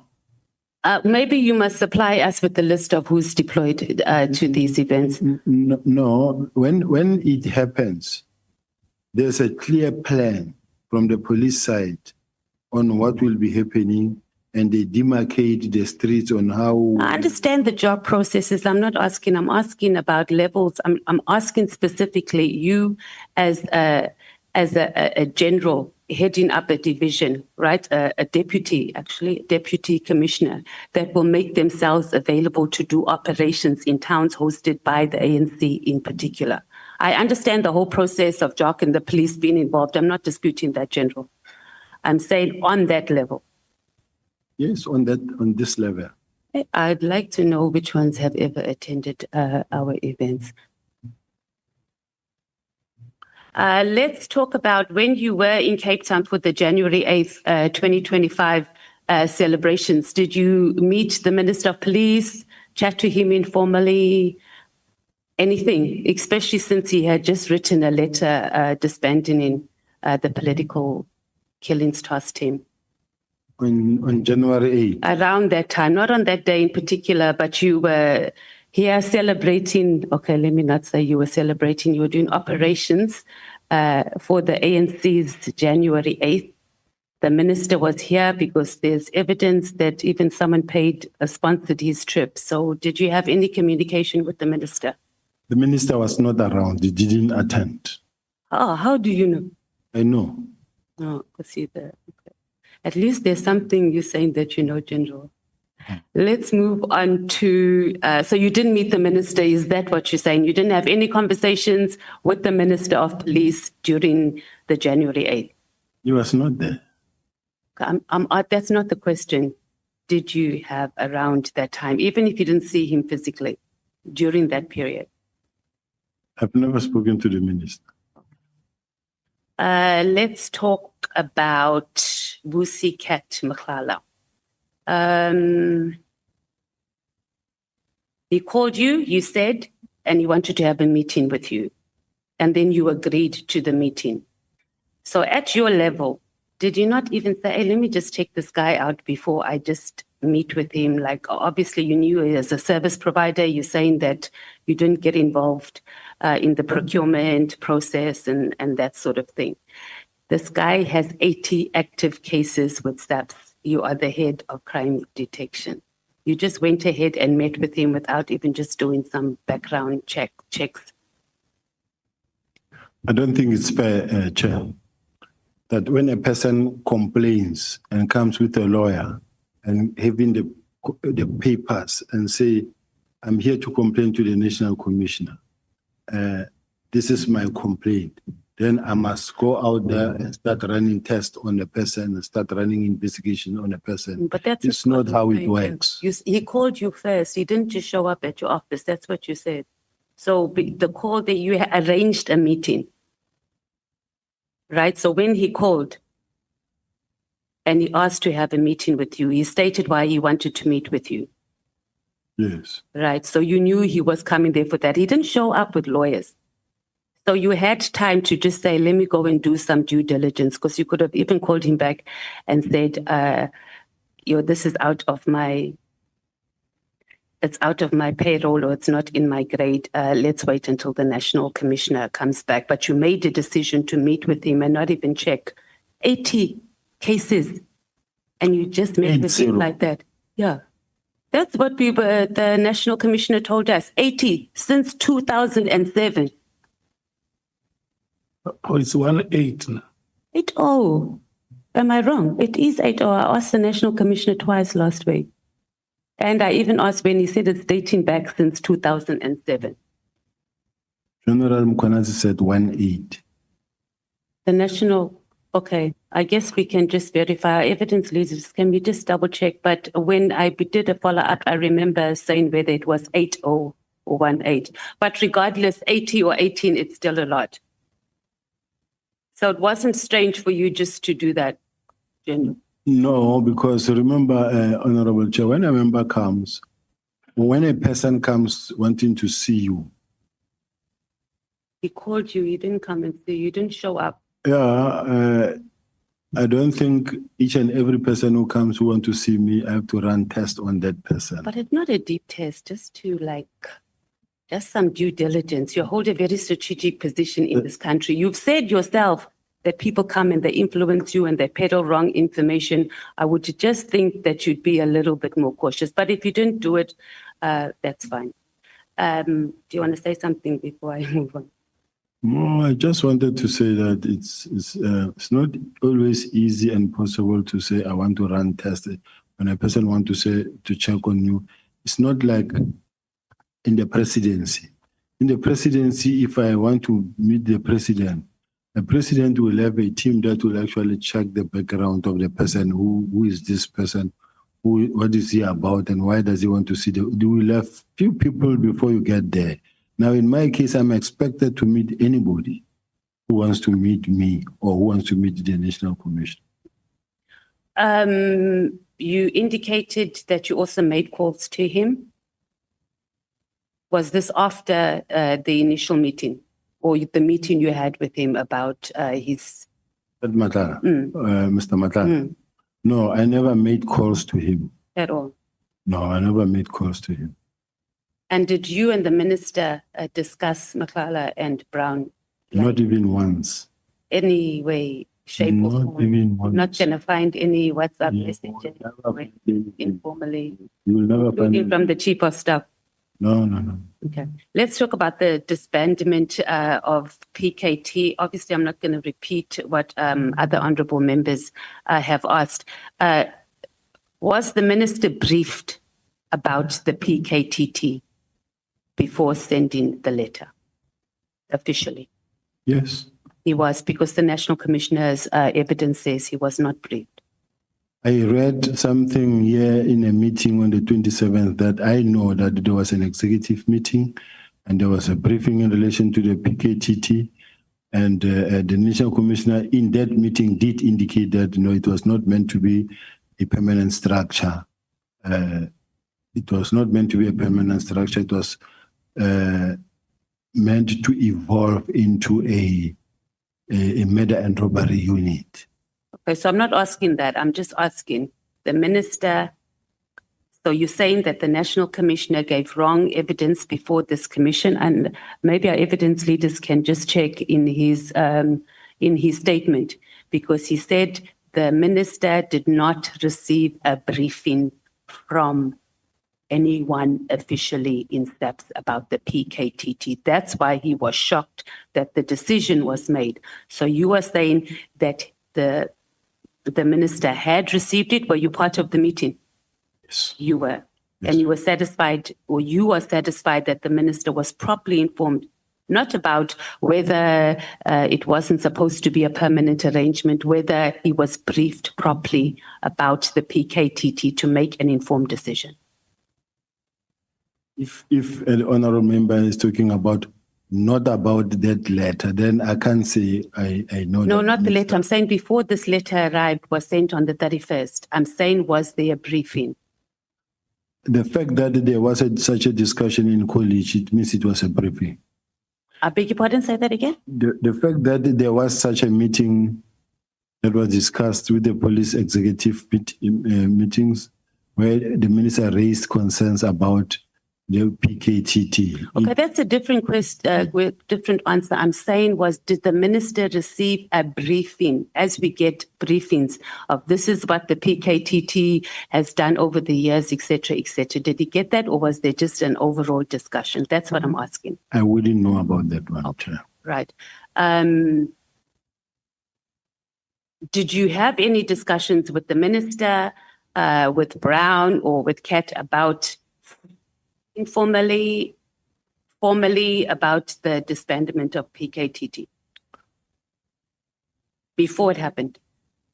It never happened. So you didn't. Okay.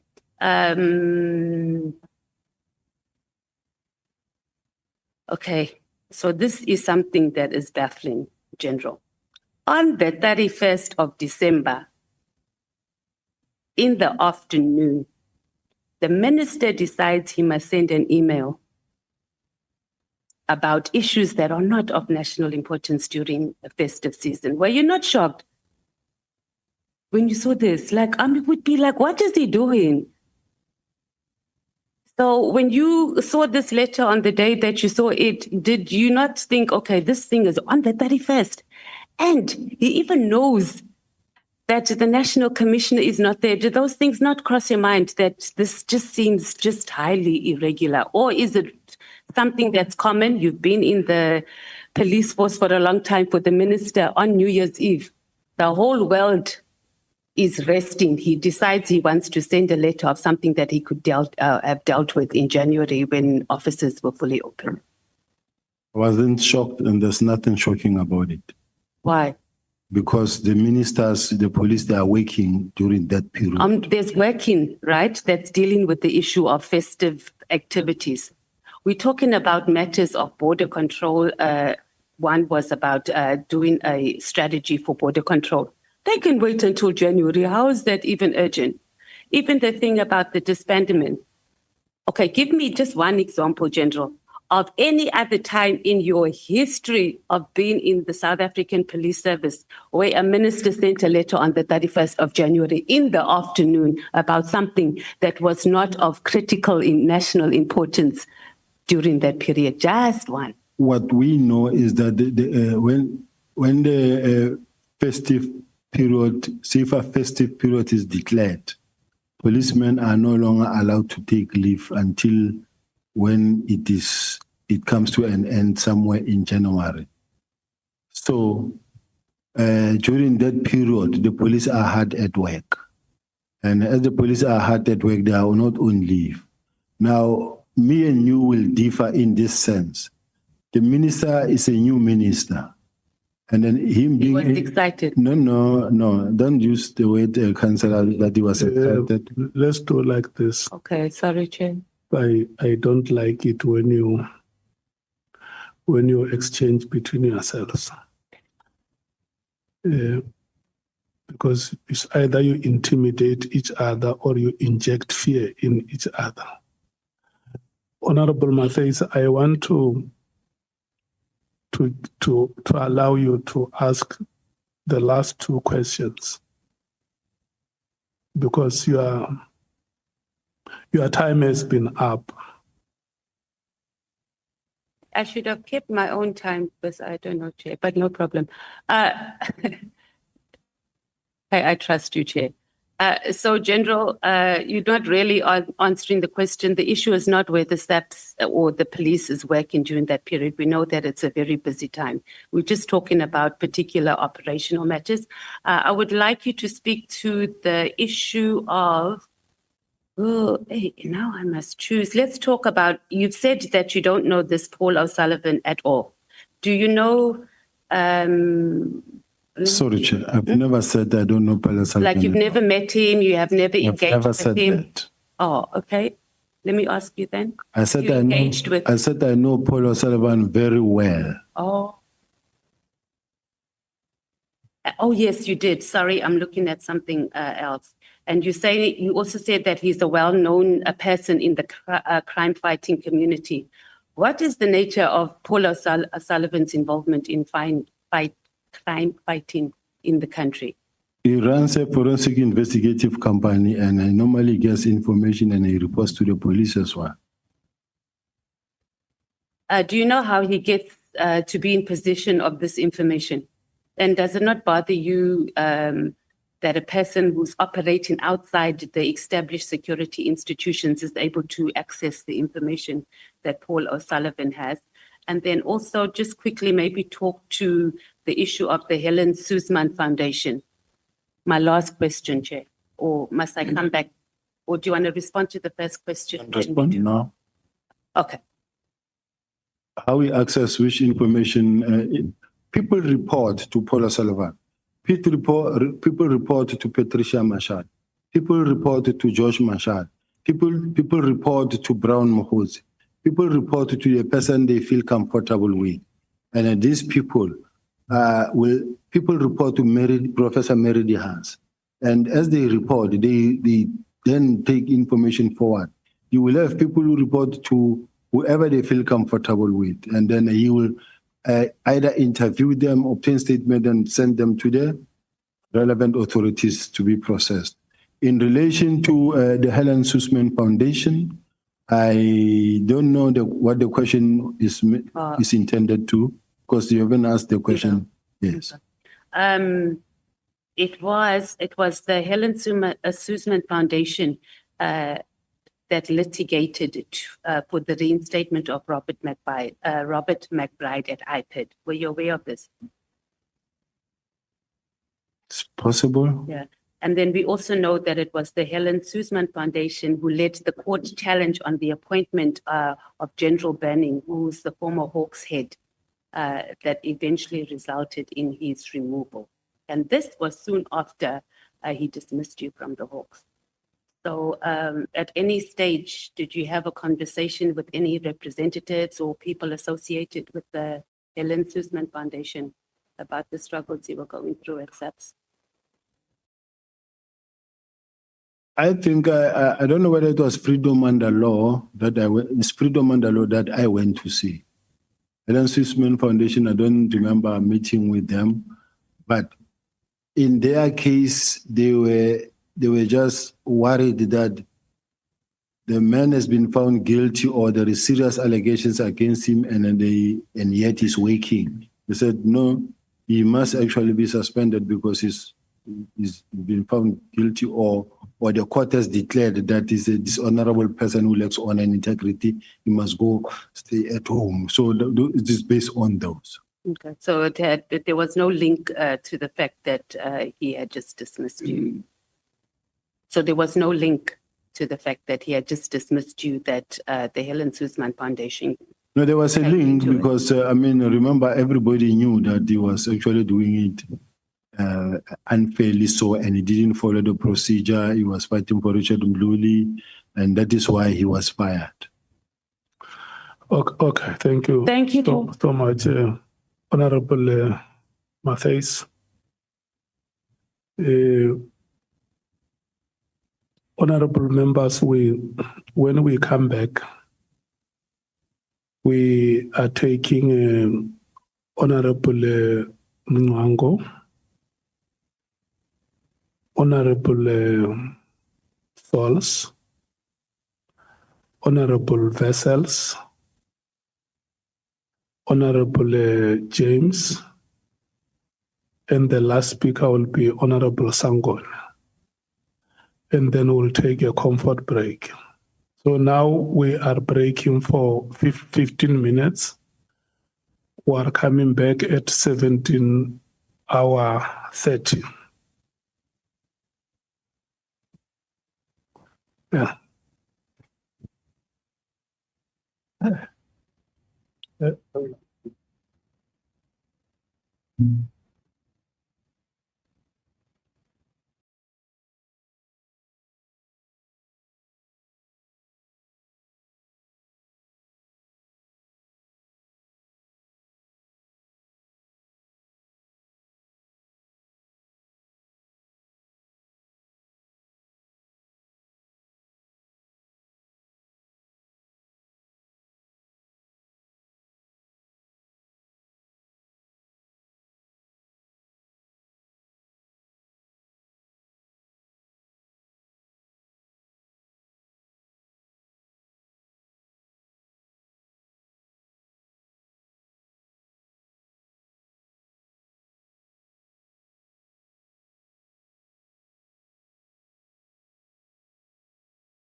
Yeah. Honorable members, Honorable Mwango, are you ready? Are you ready, Honorable Mwango? Yes, Honorable Chair. Yeah, no, General Sibiya has sat down and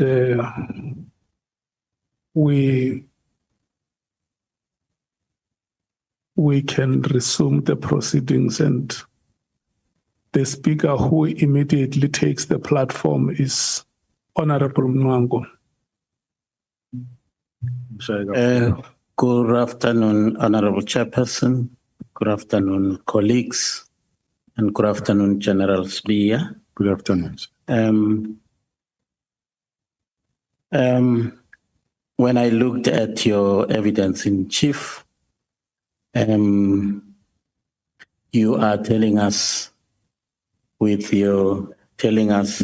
about your illustrious career in the police service, having joined the service in 1989, and the roles and responsibilities that you actually have been able to play up to a point when you were actually promoted to Major General in 2010.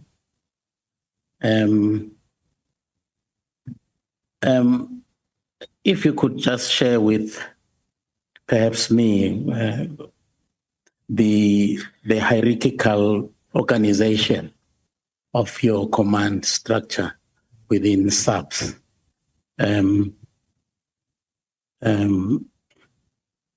Where does the source of authority actually reside in the South African police hierarchical order?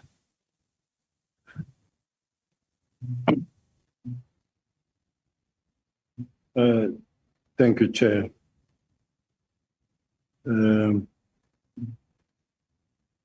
I've got the structure of the South African Police Service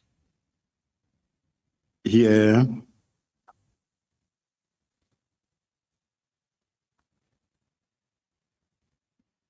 Chair, I don't know. This is the document that I have.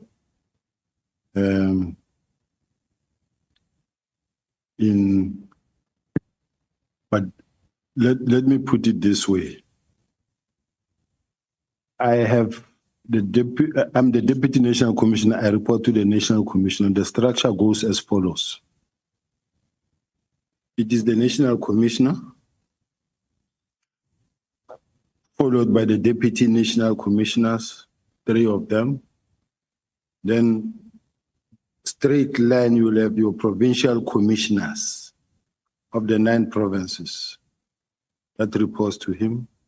Then from there, you have the Deputy National, you will have the Deputy National Commissioners going down.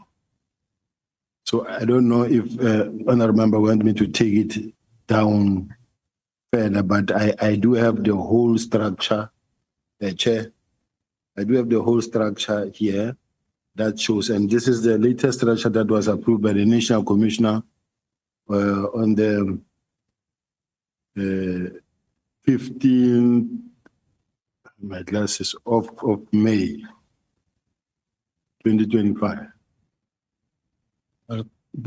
Thank you. I think I will ask for a copy of that, and just to familiarize myself with that arrangement.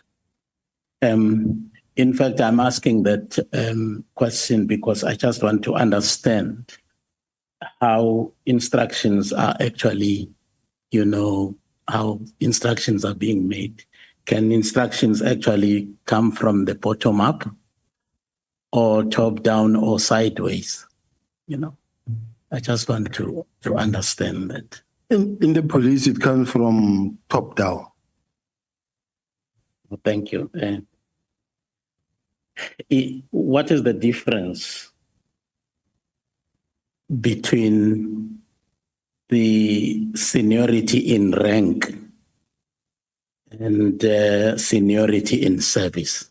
Is there any difference in that? the seniority? There is a difference. There's only one thing, seniority in rank. Seniority in rank. Okay. Is it correct, therefore, to say that if the seniority is on the rank, what happens then if you are a group of lieutenant generals? So how is your seniority demarcated in such situations? The highest, the first one to be promoted as the lieutenant general is the senior. Okay. Lieutenant General Sibiya was promoted in 2010. And Lieutenant General Mkonas was acting commissioner in 2011. General Sibiya was Major General until 2023. In that situation, where is your seniority, situation actually? How is it actually structured in that situation? If I was promoted as a lieutenant general and it ended there, he would have been a senior to me. But if I'm promoted as the lieutenant general, then appointed as the deputy national commissioner, that puts me or places me in a senior position.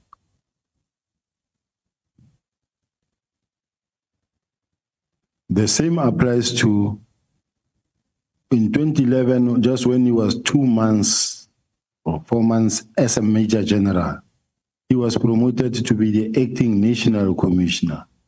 And only to find that it can't happen, that's why overnight he was then promoted again to become a lieutenant general so that he is able to then act as a national commissioner.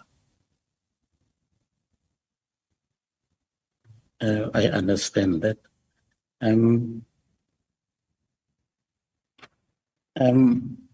What then do you understand, Lieutenant General Sibiya, to be the role and responsibilities of the Minister of Police versus that of the National Commissioner? The National Commissioner, the Minister of Police job is oversight of the police and to determine policy and to advise the police on issues that needs to be attended to in terms of the constitution and playing a political oversight. And the National Commissioner is the one responsible for the South African Police Service now, who runs the operations, who manages the crime in South Africa, manage the resources of the police in the Republic, and determine all the operational needs of the police. Now, the establishment of the PKTT, was it a consequence of the operational, decision, or it was a political policy decision? It was a political decision that actually gave birth to the PKTT. In such situation, who actually established the PKTT? Was it the minister or the National Commission? It was the presidency who formed the IMC, Interministerial Committee, consists of ministers. And they came together to form that, what we call Interministerial Committee, and led or chaired by the Minister of Police. Yeah, no, I understand that. There was even a steering committee, and all of that. But I'm just talking about the establishment of that task team, that group of people who were given specific assignment to go and accomplish. Who was that? Was it the minister or was it the National Commissioner? It will mainly be both.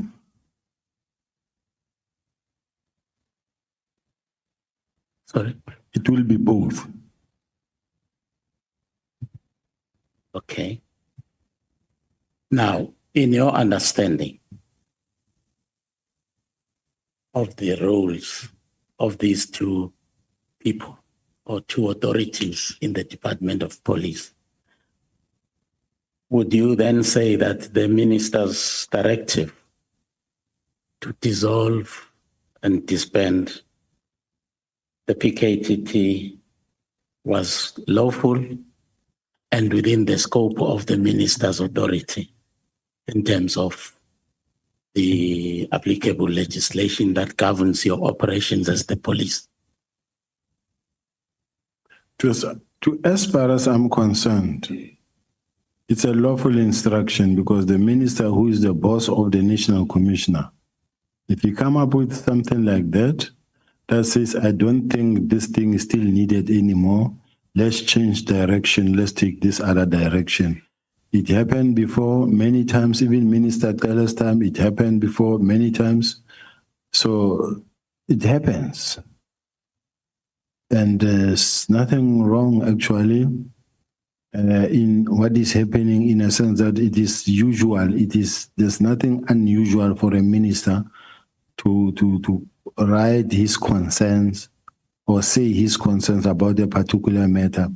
I've seen in instances where there's deployment and you find that they deployed 50 instead of 200. And then the minister will say, not necessarily this one, he will say, no, I don't think this number is enough.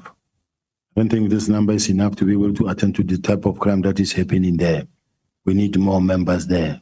And then remember, it is the minister's space, as the Minister of Police and appointed in that space, the high level of crimes, it is now on his shoulders as to how he reduces the number, because you also want to be successful and also to make sure that crime drops in the respective areas. So ministers are hands-on.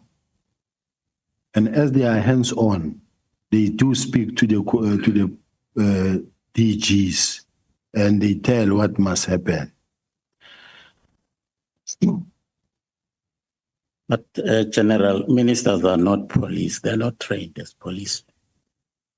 They're politicians, and I would have a problem with a minister who is hands-on when he has no knowledge of policing. Because then what it would be then the role of the national commissioner. But you also divisional what? Commanders and all of those people. But you also get a situation where the community or the public or the media, they begin to ask questions, say, but where's the minister? That one is dead. It's not there. It's nowhere to be seen. It's missing in action. But when you become hands-on again and you get seen again, you also get accused that you are too much. You are interfering. So I don't know how they're managing it, but from where I'm sitting, I don't think I'm the one who should be really engaged into such type of discussion since I'm not the minister. I'm asking that because Lieutenant General Mkwanazi was very strong on saying that the minister actually overstepped his authority. He had no right to actually dissolve the PKTT because it's an operational matter. And the National Commissioner also strongly believes that the minister actually overstepped the mark of his authority to dissolve the PKTT because he is the one who actually established that because it's an operational matter. I don't agree with that. Okay. Now, looking at the letter of the 31st December, like the Honorable Member Matthias of the EFF, the 31st of December is the eve of the new year. I suppose offices by 12 o'clock are almost empty. I understand that the police are actually working. The lower ranks of the police are on the roads, but in Pretoria, I can bet you my dollar I won't find any of you at head office at 12 o'clock on the New Year's Eve. But here is the minister at 1740. He sends an email disbanding the PKTT. Now, Honorable Mkwanazi, not Honorable, yes, General Mkwanazi and the National Commissioner, in particular, General Mkwanazi feels that no, somebody wrote the letter for the minister, and the minister signed something that he did not understand. What is your take on that? I still believe that General Mkwanazi, he sees things. Sorry? He sees things because some of us from the 24th of December, we were operating already down there in Western Cape. We came, I came round about my last roadblock was in Harrismith on the 30th in the afternoon. We were not there, and the minister was already at home in KZN. Me, I was operating on the street. I never actually got to get involved in this thing. So if the General Mkwanazi believed that somebody wrote that letter for the minister, it means he believed that the minister has got no capacity to can write that letter himself, which I find unbelievable. True. I also found it unbelievable when I first heard it, because I know Honorable Minister Mkhulu. We almost grew up together out there, and I know his capabilities. And until I saw a letter from Mary Tehas, because the Mary Tehas letter, if I may just read one, the first paragraph actually indicated is 1.1. She says, in this regard, I request that you, that is Mary Tehas saying to the minister, 1, instruct the National Commissioner of SAPS to immediately disband the irregularly constituted, unnecessary, and wasteful political killings task team. The National Commissioner must immediately stop the deployment of General Khumalo, who heads the CIS. Now, even the terminology used in this letter is almost the same terminology that you would find in the letter written disbanding the PKTT. What would be your take in that? I think the minister will be invited to come and defend this type of statements. No, that's fine. I will ask him. Thank you. And then you saw this letter on General Sibiya on the 3rd of January, when Brigadier General Mtoko, yes, came to your office with that letter, with that, is it a directive or something, to say that this PKTT must be disbanded with immediate effect. And the commissioner was not there. The national commissioner was on leave. I didn't hear you actually saying that upon receipt of this letter, you actually made any effort to contact the acting national commissioner, in this instance, Lieutenant General Musikili. Why was that? Because once you are, the National Commissioner is on leave and you are appointed as the acting National Commissioner, that document was circulated or sent to the National Commissioner on the 31st of December, but it was only sent to me on the 3rd of January. And the National Commissioner says it in his own statement that the National Commissioner said in his statement that he signed, he says in his statement that he directed Brigadier Letoko to write an email to us and tell us that we must act and prepare a report.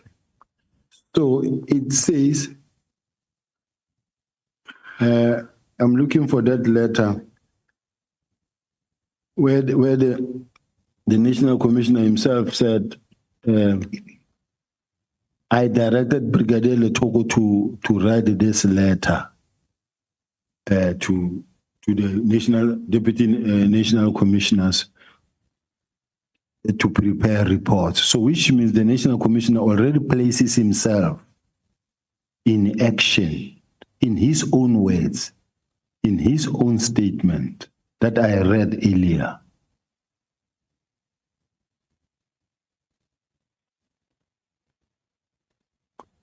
Thank you. Well, in fact, I did say that the National Commissioner felt that he should have been the one to dissolve that. In fact, it's in his evidence in chief, paragraph 44, where he said the disbandment of the PKTT was an operational policing decision and as such should have been made by the National Commissioner. And I'm quoting directly from his statement. Now, on the 14th then of January, General Sibiya walked into the office of the National Commissioner. That was the day when he was actually back from, was resuming his duties after a 2 weeks leave. And then you walked in, General Sibiya, with a proposal to immediately and summarily actually disband PKTT. You already had a plan of how to go about implementing the minister's directive. I still refer back to the National Commissioner in paragraph 45 of the National Commissioner statement under oath to this committee. He confirmed that he did instruct. Let us refer to page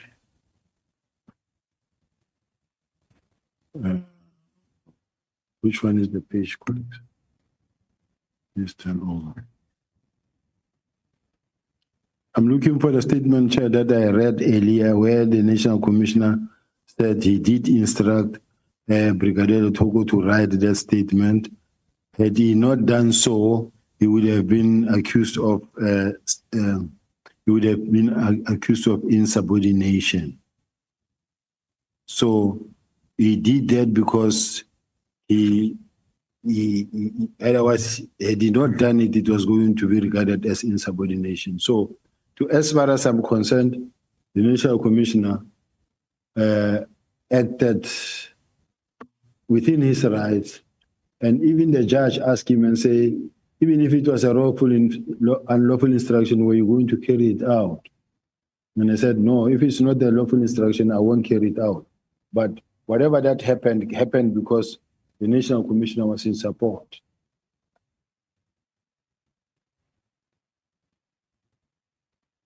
And on the 15th again, 15th of January 2025, General Sibiya visited my office, and that is the National Commissioner saying this, and found me with Major General Sibiya. Yes. And you actually briefed him on the revised plan because he was not happy with the original one. And he told you that, no. Disbanding the PKTT cannot be an abstract thing because of reasons. And then he gave those reasons. But then you came back the following day with the plan. And then he actually specifically, instructed you to leave the matter to him. Hence, in your bundle, there is that letter, which ought to have been signed by him, but he did not sign it. And then Lieutenant General Sibiya left the office, and on the 17th, he wrote a letter, a letter carrying a directive to Lieutenant General Khumalo to implement with immediate effect the minister's directive. And that to me was defiance, because the National Commissioner had actually in no uncertain terms told you to leave the matter in his hands. But on the 17th, the Lieutenant General Sibiya leaves the office and then starts issuing an instruction to Lieutenant General Khumalo to continue implementing the minister's directive. And I want to believe that was defiance. That is why I opened this discussion asking you about how the hierarchical stratification is actually arranged in the police and how instructions actually are made. And then you correctly said that. Now, here is an instruction from the highest of the police to leave the matter in his hands, and then you go out and do something differently. Let's say for a moment, Chair, that was the case. Of which it was not the case, but let's say for a moment, let us agree that was the case. The National Commissioner says, I came on the 15th and I found him sitting with General Sibiya in his office. That is on the 15th. Now, General Sibiya is part of the discussion and she can hear the discussion. How then does it happen that General Sibiya, the same General Sibiya was sitting with the National Commissioner, send a document to me on the 16th, having heard what the National Commissioner said? On the 16th, she sent me a document and she go to my PA and say, I'm sending you a document, just print it and give it to the general for signature. And this document is the document that comes from the National Commissioner's office, compiled by the Office of the National Commissioner, General Rabi, sent to me by the Office of the National Commissioner and by the highest authority in the National Commissioner's office, which is General Sibiya, to my office. If that is the case, that what the National Commissioner was saying, or he said, that stop, don't do anything further,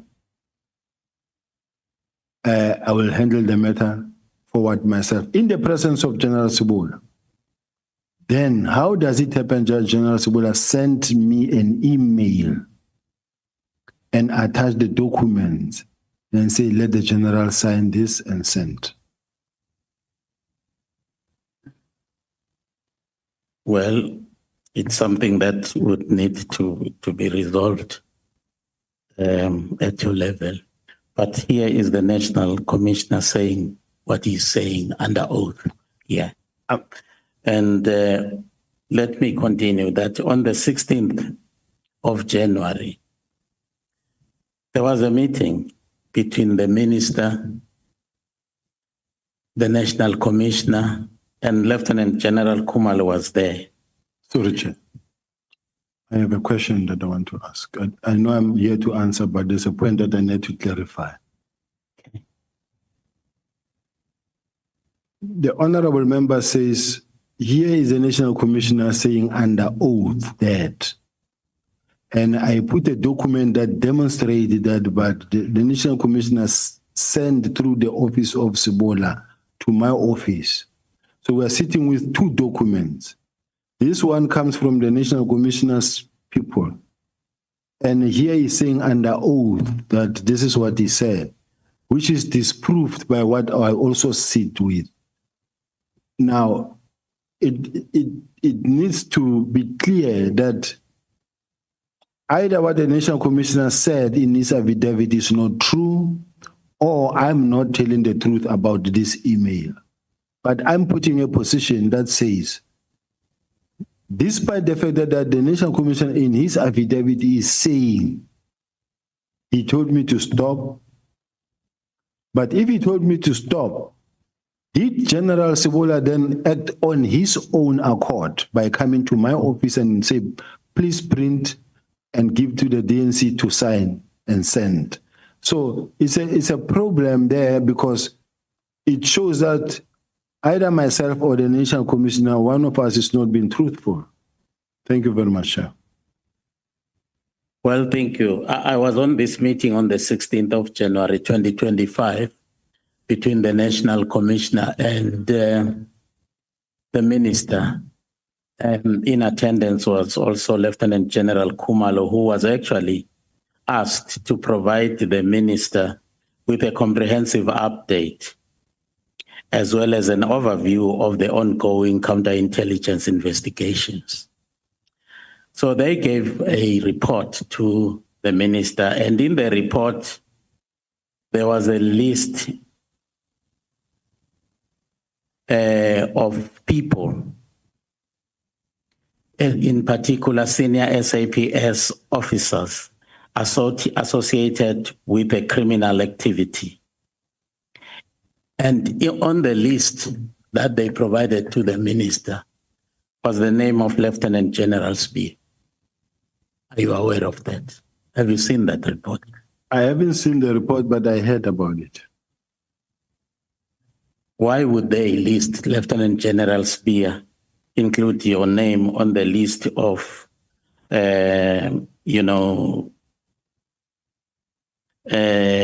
personalities or senior subs officers who are actually associated with the criminal activity? Why would they do that? Well, that is something that I'm also still waiting because, I mean, when was that?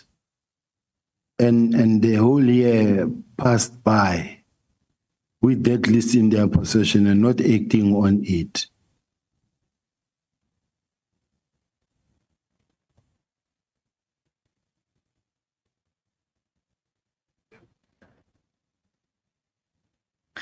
Now, Lieutenant General Sibiya, do you actually believe, honestly, that PKTT had done a good job in resolving some of the intractable cases of political killings, particularly in KwaZulu-Natal? I did indicate that I agree, Chair. Okay.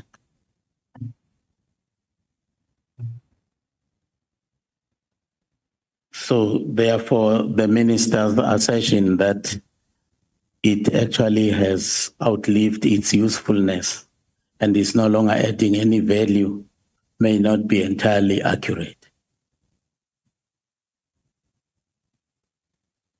Not necessarily that it may not be accurate. The fact that it has done it in KZN, and they themselves, they presented that they have achieved the purpose for which they have been established for, and that now most of the districts have stabilized. Only eThekwini district, it qualifies the statement that these people no longer really are that active anymore. Okay, thank you. There was a function or a meeting in Cape Town attended by the minister. I can't remember whether it was the then minister, Kwele, and General Mkwanas was there, if I'm not mistaken, the National Commissioner, and yourself. And, oh yeah, it was Minister Kwele. Minister Kwele actually he asked you about the people who had actually been arrested for the matter of AKA. And he was concerned that he was not too sure whether the people arrested were the correct people, the right people who actually had in fact committed that crime. And then he wanted a briefing in that effect. And then you quickly actually, embarked on organizing that briefing. You phoned someone in the province of KwaZulu-Natal police headquarters. And I believe it was General Mkopozi. Now, I can't understand why you would actually phone Mkopozi and not the provincial commissioner. Just to because it would actually appear that that could also have been the source of the conflict. In fact, you said so. That could be one of the sources of the conflict between yourself and General Mkwanas. Just to correct the chair that it's not a question of Minister Kwele wasn't so sure as to who has been arrested and why they've been arrested. He just simply asked a question, are you sure you've arrested the right people? And the answer was yes, Minister. Can I see the team so that I can get a full briefing? Yes, Minister. And now, mine, in an attempt to expedite, I contacted General Mkopozi straight, which is the Deputy Provincial Commissioner at KZM. I say, I just spoke to the minister, and the minister requests that the team should come up to come and brief him in KZM, in Gauteng. Will you please also inform will you please inform the team and also inform the PC? We agreed. Up until when he called me back, the deputy PC saying that, hey, General, the PC is fighting. Can you please call him yourself? And I did that with all the energy and the comfort, confidence I have, because we were not fighting with Noami nor General Mkwanas. We were just working together and we never fought. It was the first time that it happened. And the way it happened, it got out of hand. And that is what caused the first conflict. But the second conflict is a conflict that one will have maybe at head office, either with General Kumalo or General Ntsiye. And you find that General Mkwanas get involved in things of head office. And as a result, you find that now the relationship is worsening instead of improving. But in me communicating directly to General Deputy Provincial Commissioner there, I did say to him, I apologize, but not that there was anything wrong. Because I was not giving an instruction. I said, please inform the team and also inform the PC. So it is not something that was supposed to actually even last or cause a big fight, because this is something that can be spoken about and finish.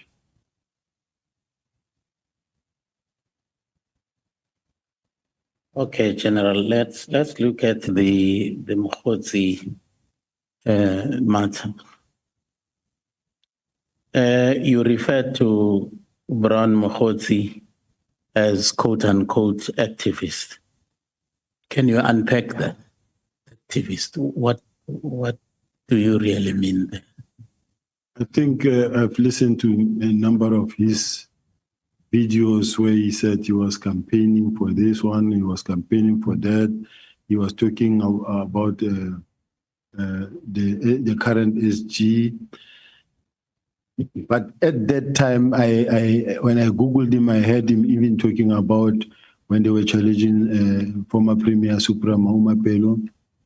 And then there was a mayor who also came out responding to Brown Mokgotsi's allegations and saying that Brown Mokgotsi, we would call them and wanting to know about wrongdoing in the city, in Mahikeng, and then also reporting certain things to the police. So there was a mayor who was doing an interview because he would want to know about either corruption that has been committed or whatever that is happening there, then he will report it to the next people.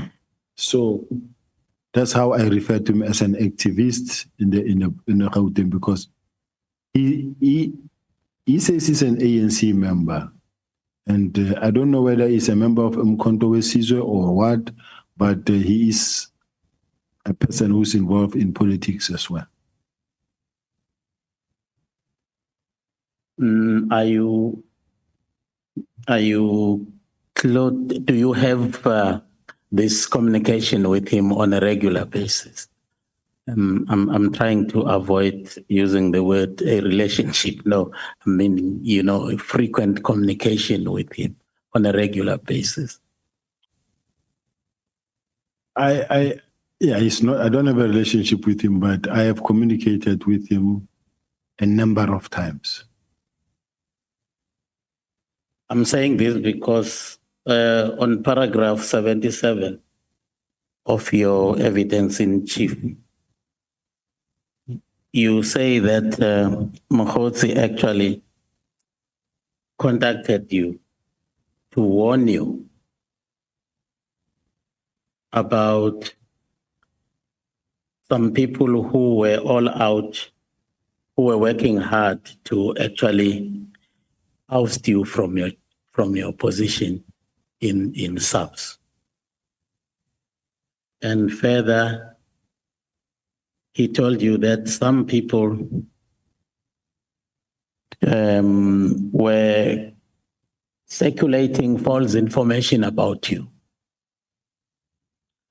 So that is actually something that can actually be done by someone who is very close to you, who is very concerned about what is actually happening.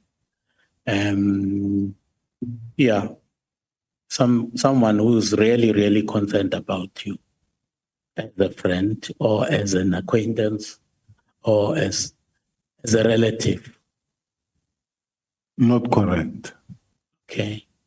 Because someone can pick up information that affects you and just give you a call and say, hey, I heard certain people planning around you.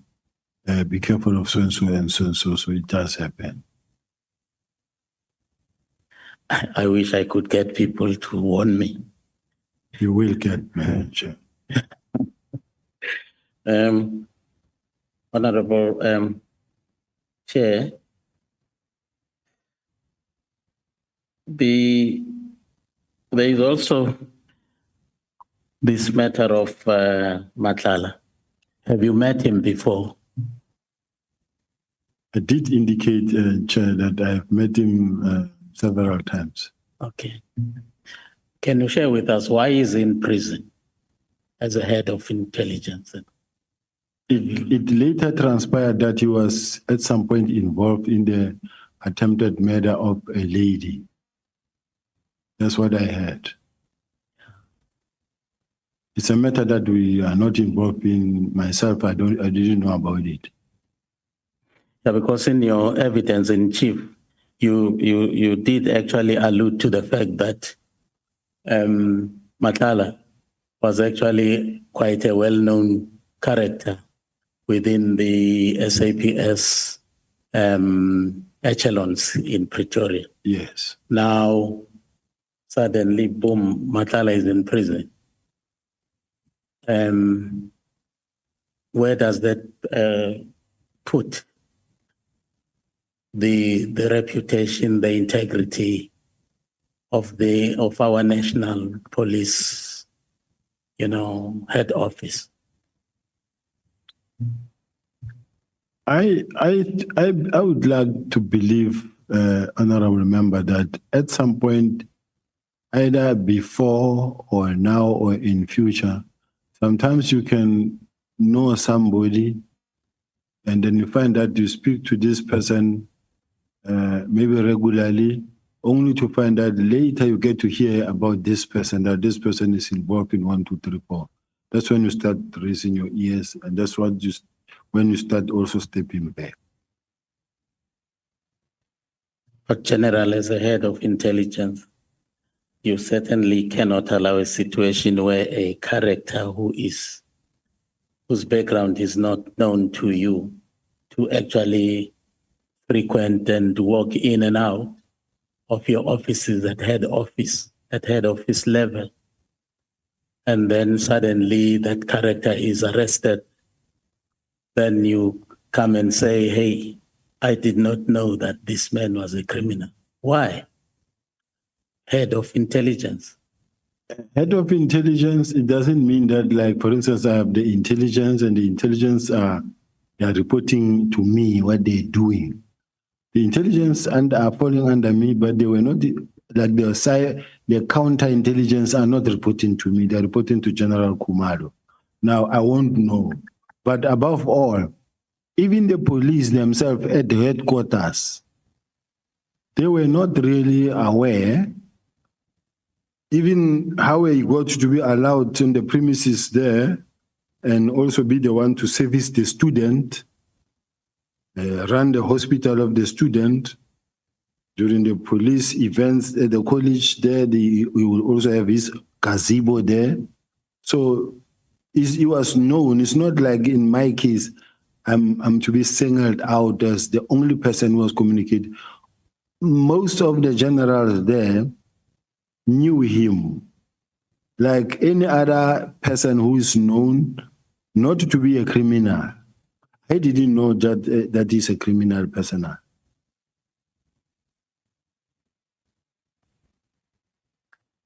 I'm sure South Africans should actually be concerned about that. Really, if our head office is actually frequented by criminals and our highest echelons of our crime prevention actually systems, they do not actually pay any particular attention to that situation, I would find that very, very troubling.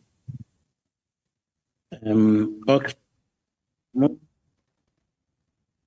To the dockets, the removal of our dockets. When you actually, outline your responsibility as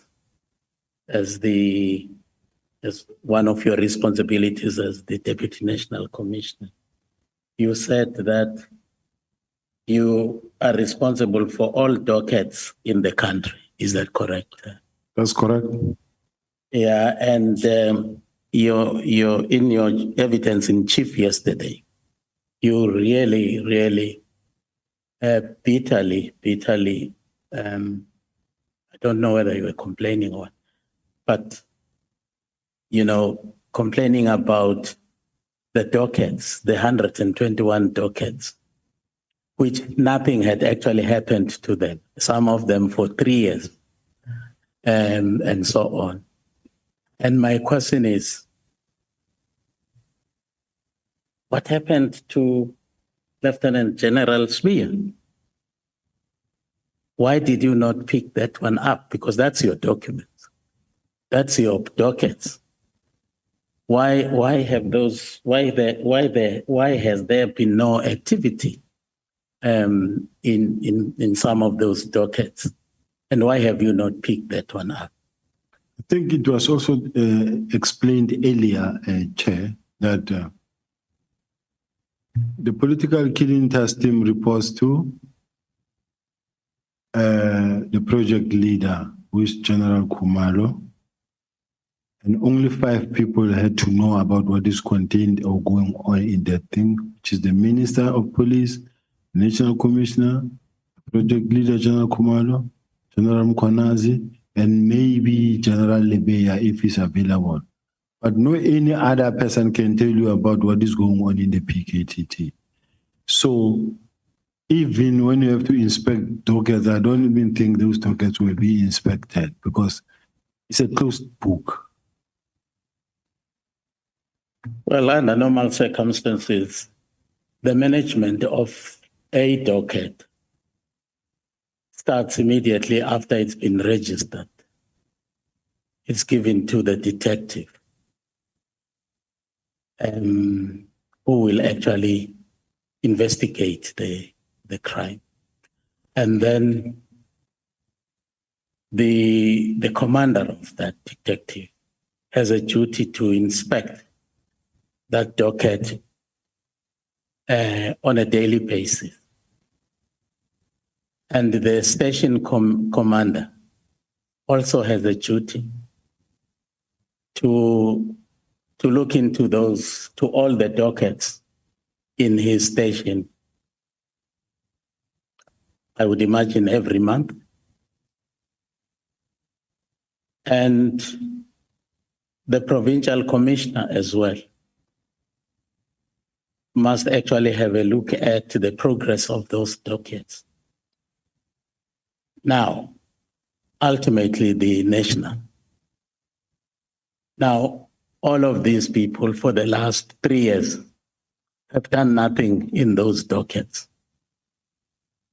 You know, where does it put us as the community, as South Africans, when we are going to have dockets lying out there and nobody pays any particular attention to them? Lieutenant General Sibiya is not there. The provincial commissioner is not there.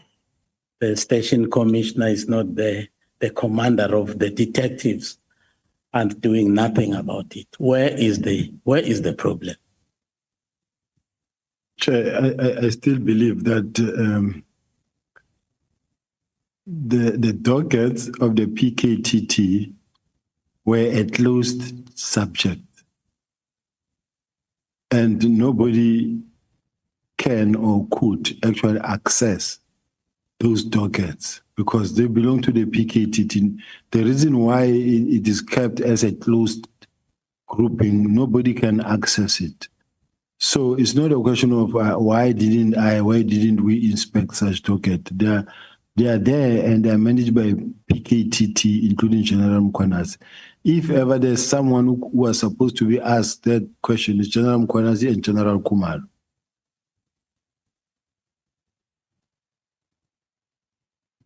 Okay. The political interference in the operations of the police. I know you have actually answered that question regarding the WhatsApp message, which was directed to the deputy minister, where a reference was made to comrade, I quote unquote, comrade Matebul. But I have no problem with that. But I want to also look at the statement which was made by Lieutenant General Mkwanazi under oath here, expressing a concern that the level of political interference in the activities of the police, especially at head office level, is concerning.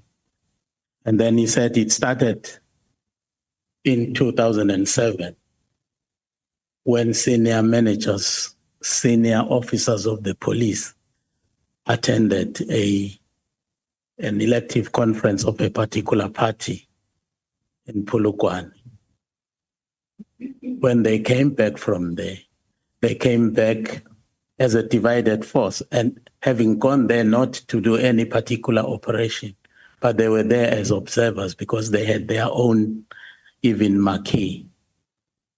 Then when they came back divided because of what happened in that conference.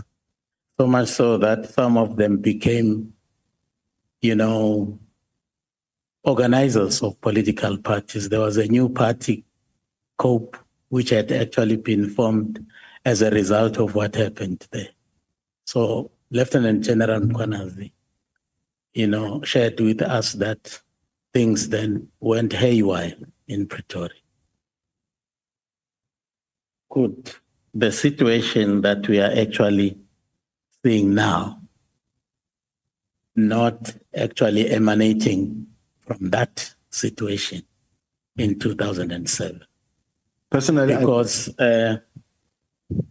just now, coincidentally, Lieutenant General Sibiya is in Cape Town on the 8th of January, when a political party is actually celebrating its own, activities. Not that I'm jealous about that. It's just that I have not seen General Mkwanazi or General Sibiya in our activities. We are having an activity over this weekend in Gauteng, and I'm not sure whether I will see General Sibiya. I'm looking forward to seeing him.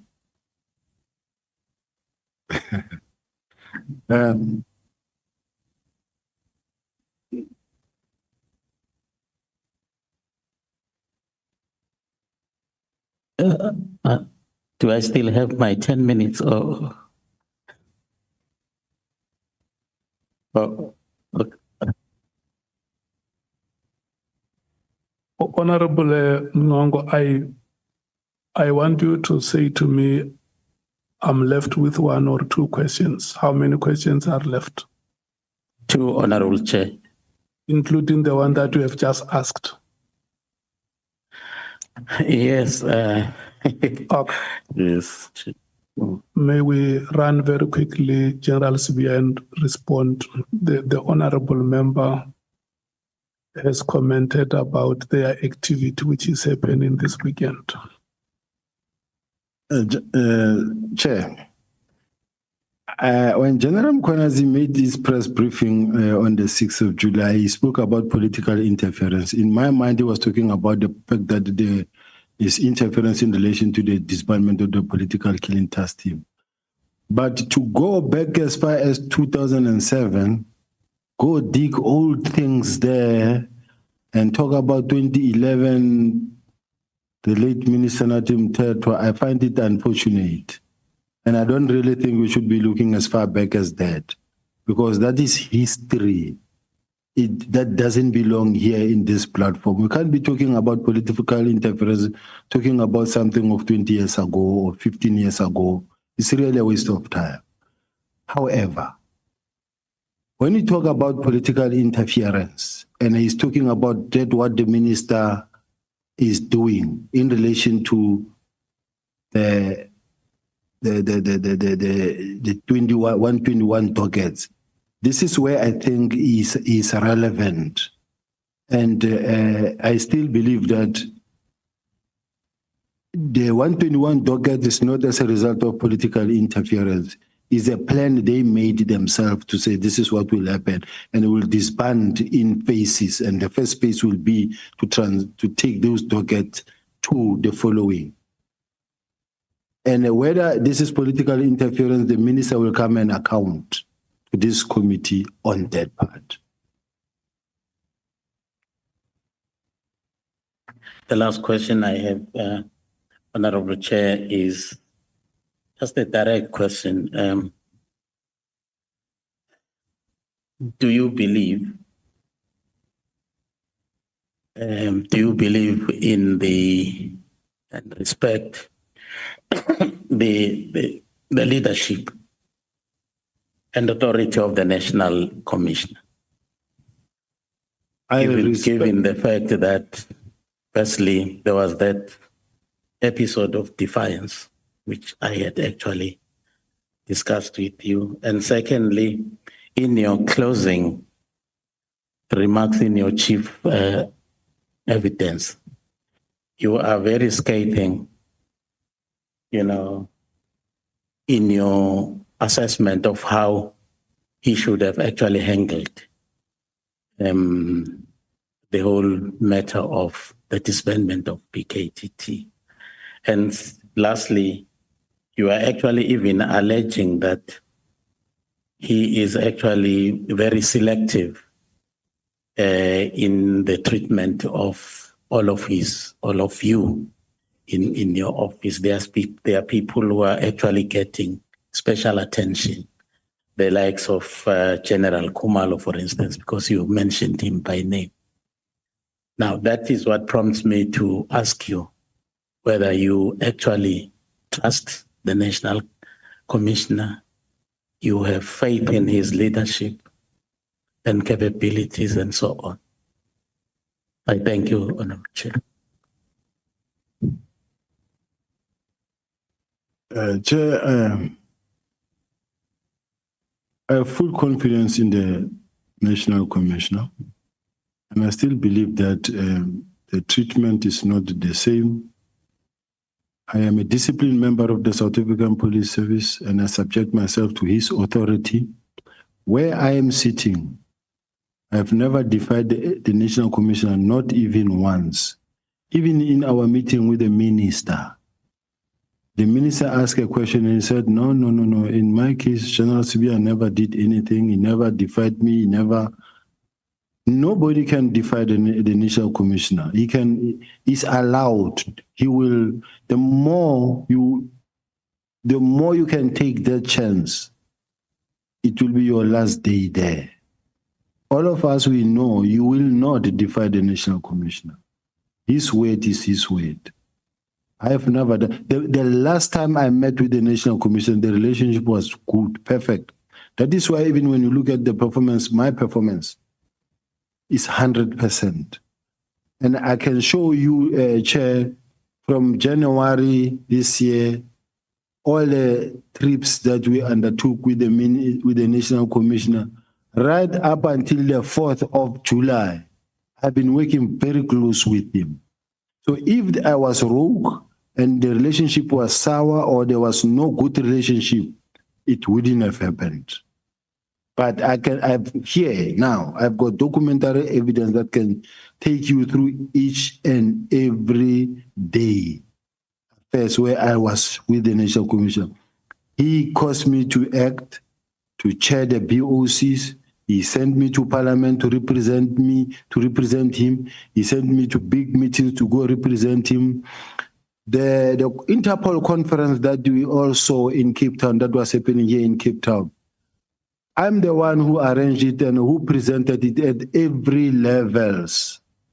Even though I was not there to enjoy the fruit of my hard work, but I am the one who did that job. So I'm just trying to say we worked very hard under the National Commission and we were pulling as a team. And the last, when there was a march by MK, possible march in KZN in support of General Mukwanazi, the National Commissioner said I must be the one to go and receive the memorandum. He was sending me there. And I'm happy it didn't happen because I don't know what Honorable Kosana was going to do to me there. So then it was stopped, Chair. Thank you very much. Okay. Thank you so much, Honorable Mwango and General Sibiya. The next honorable member is Honorable Sauls.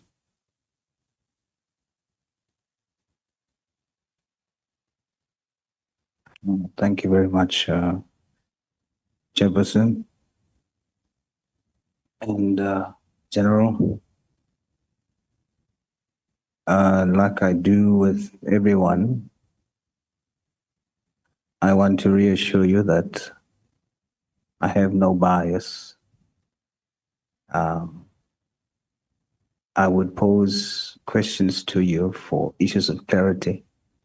Some of my colleagues has covered a whole lot of things that I think there are clarity on it. So I will just focus on the things where I think I need clarity on. But I will treat you the same as others, other witnesses, and will take a position after the entire process is over. So let me start by saying thank you. As a patriotic South African, your rank, you as a police officer, thank you for your service.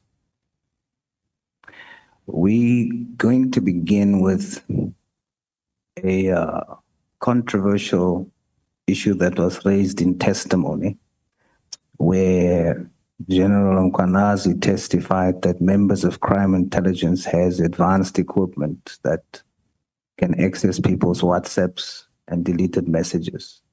The question was posed to the National Commissioner, and in his testimony, he said he can't answer. He will refer that to his divisional commissioners.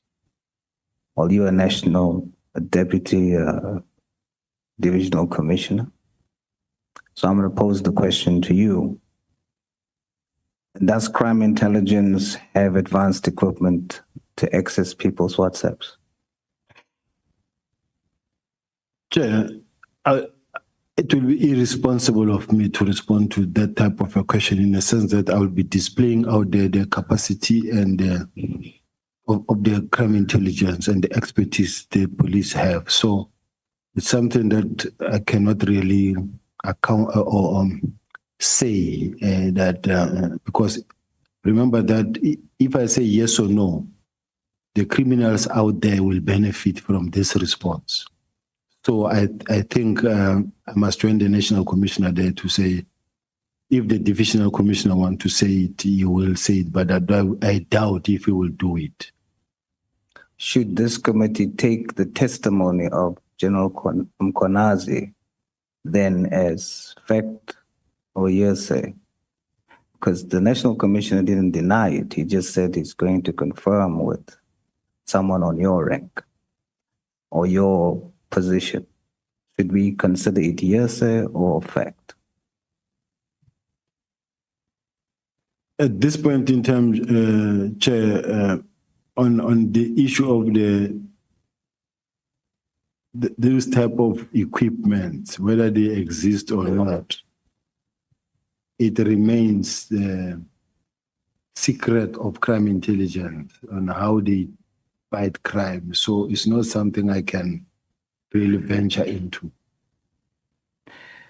Is there a possibility that such equipment does exist? It's the same question that where we come from, Chair, that I cannot really respond to that type of a question, Chair. Out of respect as well, Chair, it's just a question that is not easy when you are a law enforcer.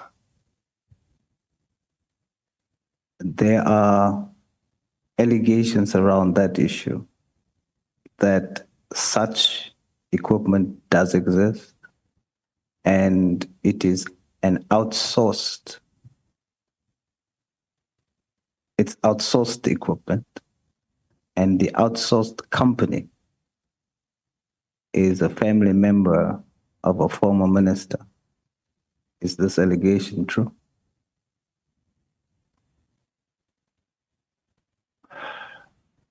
Not that I'm aware of. I do know that there are private security companies that will have capacity over and above extra or ordinary policing, because there are powerful security companies there who some of them may be licensed, some of them may not be licensed, but they invest in technology, and some of them you'll find that they procure this equipment overseas, and you will have such a situation because the market is open. Is that a yes? It's a complicated one for me, Chair. General, on security clearance, do you have security clearance? Yes, I've got it here now. Does General Mkwanazi have security clearance? I heard him saying he doesn't have it. Does those who are investigating you have security clearance? I don't think so. In the Western Cape Provincial Commissioner, he doesn't have it. In layman's terms, explain what are the implications of investigating without security clearance.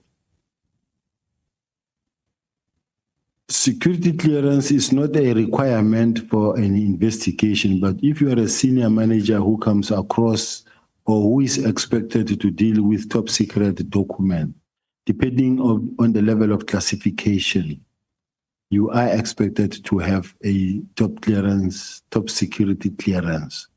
Because let's say, for instance, you're a provincial commissioner. You deal with matters that some of them are classified and highly classified. I cannot imagine if there's a top secret document that comes, that must be discussed. The provincial commissioner will say, hey, this one I can't work on. I don't have a top clearance certificate.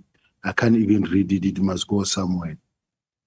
It is expected that all the provincial commissioners, they must have security clearance, top secret clearance certificate. Does General Mkwanazi access these type of top secret information without a security clearance? Well, some of the things that he mentions, because General Kumalo reports to General Mkwanazi, some of the things that he mentioned may tell me that he does have access as well. Just hold it, the Honorable Souls, Honorable Ngola. Chair, I think the General, in responding to Honorable Sol, says General Kumalo reports to General Mkwanazi. I think it's a bit tricky and a bit confusing because our understanding is that General Kumalo is the head of crime intelligence. General Mkwanazi is the provincial commissioner. In terms of the line duty, I don't think it's supposed to be like that. I'm not sure. We're a bit confused by that, maybe if. We are not the general, can clarify it. The PKTT, I know the fact that it is, the project leader is General Kumalo. But the person who's fighting hard in this case is General Mkwanazi, who says, I was not told. And the targets were taken without my permission. Now, General Kumalo had to account to General Mkwanazi. So when it comes to the PKK, General Kumalo reports to General Mkwanazi. That is why General Mkwanazi is the one who's on his feet and fighting for this process. Hence, I'm saying he reports to him. You want to make a follow-up? Understood it. Is it the official reporting line duty or it's something else that is out of the ordinary? Well, it's the official because it was done so officially. This is how it was designed, that he will report to General Kumalo. To General Mkwanazi. Okay. The member is satisfied. Before you proceed, Honorable Souls, did I also hear you saying that the head of the Western Cape also does not have a security clearance? Yes. When you say the head, you mean the provincial commissioner? The provincial commissioner. And who else, apart from the two? I don't know about the others. These are the two that you know. These ones I know because I have been involved with them, or they've been involved in my matters at least. So the question that Honorable Souls asks you, and you respond by saying that yes, General Kumalo reports to General Mkwanazi, so he may have access to this type of information. It may be happening elsewhere. When I listen to General Mkwanazi both at the commission, judicial commission, and here in the ad hoc. He will every now and then throw in what they are busy with and that they are about to effect arrest. And he talks about things of counterintelligence. He talks about things that come from the intelligence space. He talks about things that, just like Brown Mohosi will tell you about information that belongs in the intelligence space. But Jerome Mkwanazi will tell you about something that belongs in the intelligence space himself. Yeah.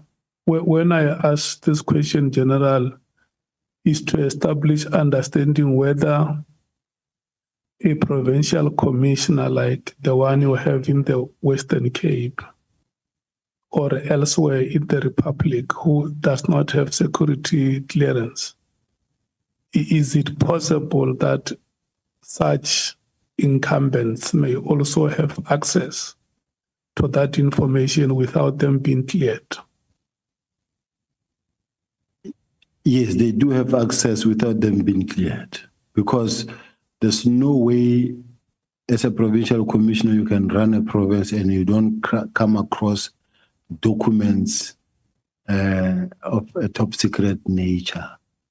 Whether you deal with issues of parliament, whether you deal with issues of a matter, a sensitive matter that is classified as top secret, as a provincial commissioner, you will deal with such a matter. I cannot believe that the whole 5 years will go without you having seen a single document that is classified as top secret, you being the provincial commissioner. But the bottom line is that they don't have security clearance. That is the point that I wanted you to confirm. I'm handing back to Honorable Souls to continue. Should this be allowed, General?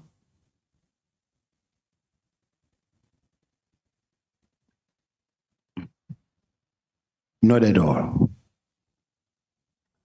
Who is the person allowing them to do this without clearance?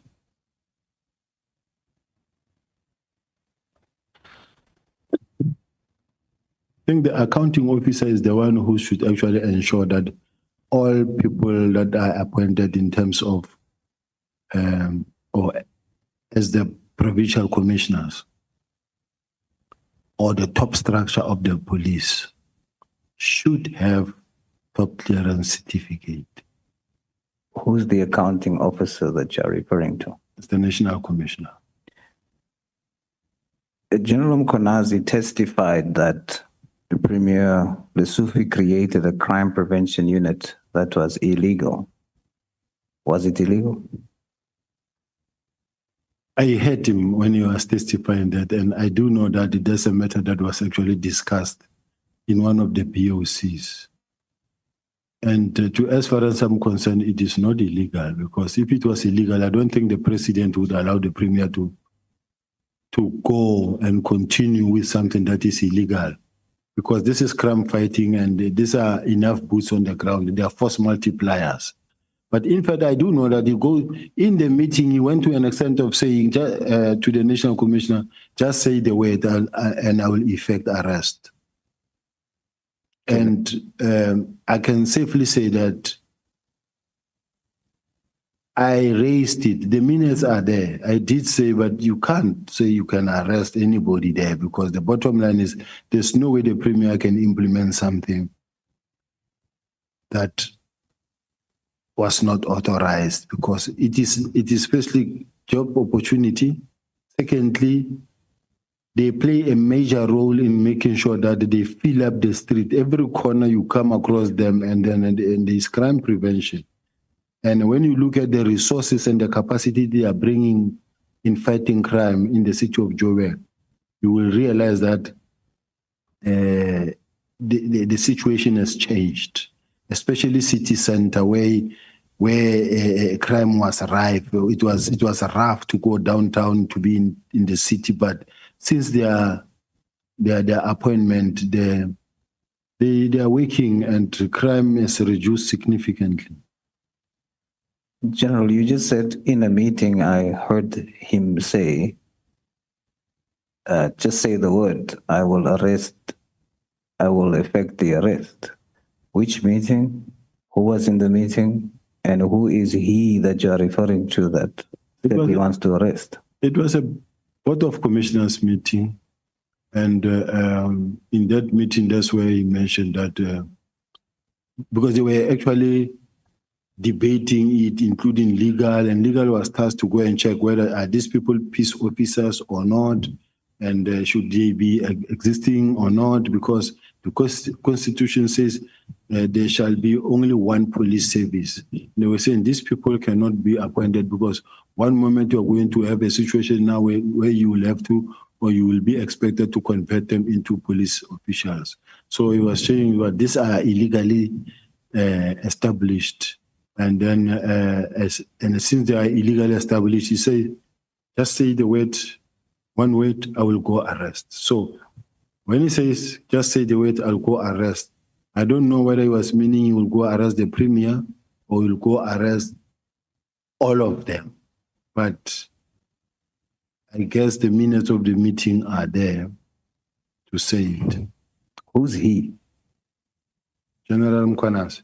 So General Mkwanazi, in a meeting discussing this, says to the National Commissioner that he should just give the word and he'll go arrest. Yes. And what stopped, or did the arrest happen? What stopped?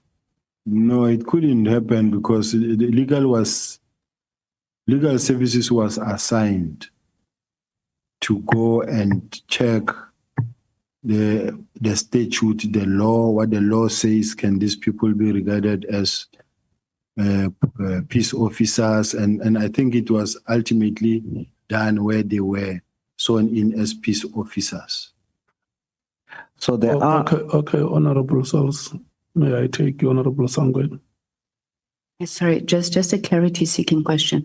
General, which meeting are you referring to? And am I hearing you correctly that the KZN commissioner said he would arrest in Gauteng? Yes. Oh, sorry, which meeting? It was a POC meeting, if I remember very well. But it was a meeting at the college where it was provincial commissioners and other senior officials. Are you satisfied, Honorable Member? Thanks very much, Honorable Souls. You may proceed. So, General, there are occasions then where General Mkwanazi asks of the National Commissioner first whether he can effect an arrest, or informs the National Commissioner before he effects an arrest. He was not informing him before he can effect arrest. He was just saying, just say the word and I'll effect arrest. But I'm trying to establish the type of relationship that he would say before he goes and arrest. He would inform or ask. He would, and he should, because remember, he's from KZN, it's not from Gauteng. So whatever that he does in Gauteng, it should be with the permission and the knowledge of the National Commission. I'm asking that because yesterday, not yesterday, when I interrogated the National Commissioner, asked this question on the search and seizure or the arrest for yourself, the National Commissioner said he didn't know about that, or that he doesn't know about arrests. So you saying that it's protocol to inform him? Yes, to say he didn't know, we'll never buy into that. Where was the members from who went to your house to arrest you, but ended up just seizing property? All of them from KZN. Who sent them? I know it's General Mkwanazi, because people like Brigadier Kunene, the members that I was investigating this case of AKA with, they were there as well. So it's all a team from KZN. So based which on what, is unfortunate, though. So based on what you just told me, General, you're saying the team that came to your house is coming from KZN? That is correct, Chair. May proceed, Honorable Source. So, General, based on what you just told me about the National Commission knowing or not knowing, are you saying with that General Mkwanazi, as you claim, was the one who sent the members, would have told the National Commissioner of such a arrest or such incision? That is correct.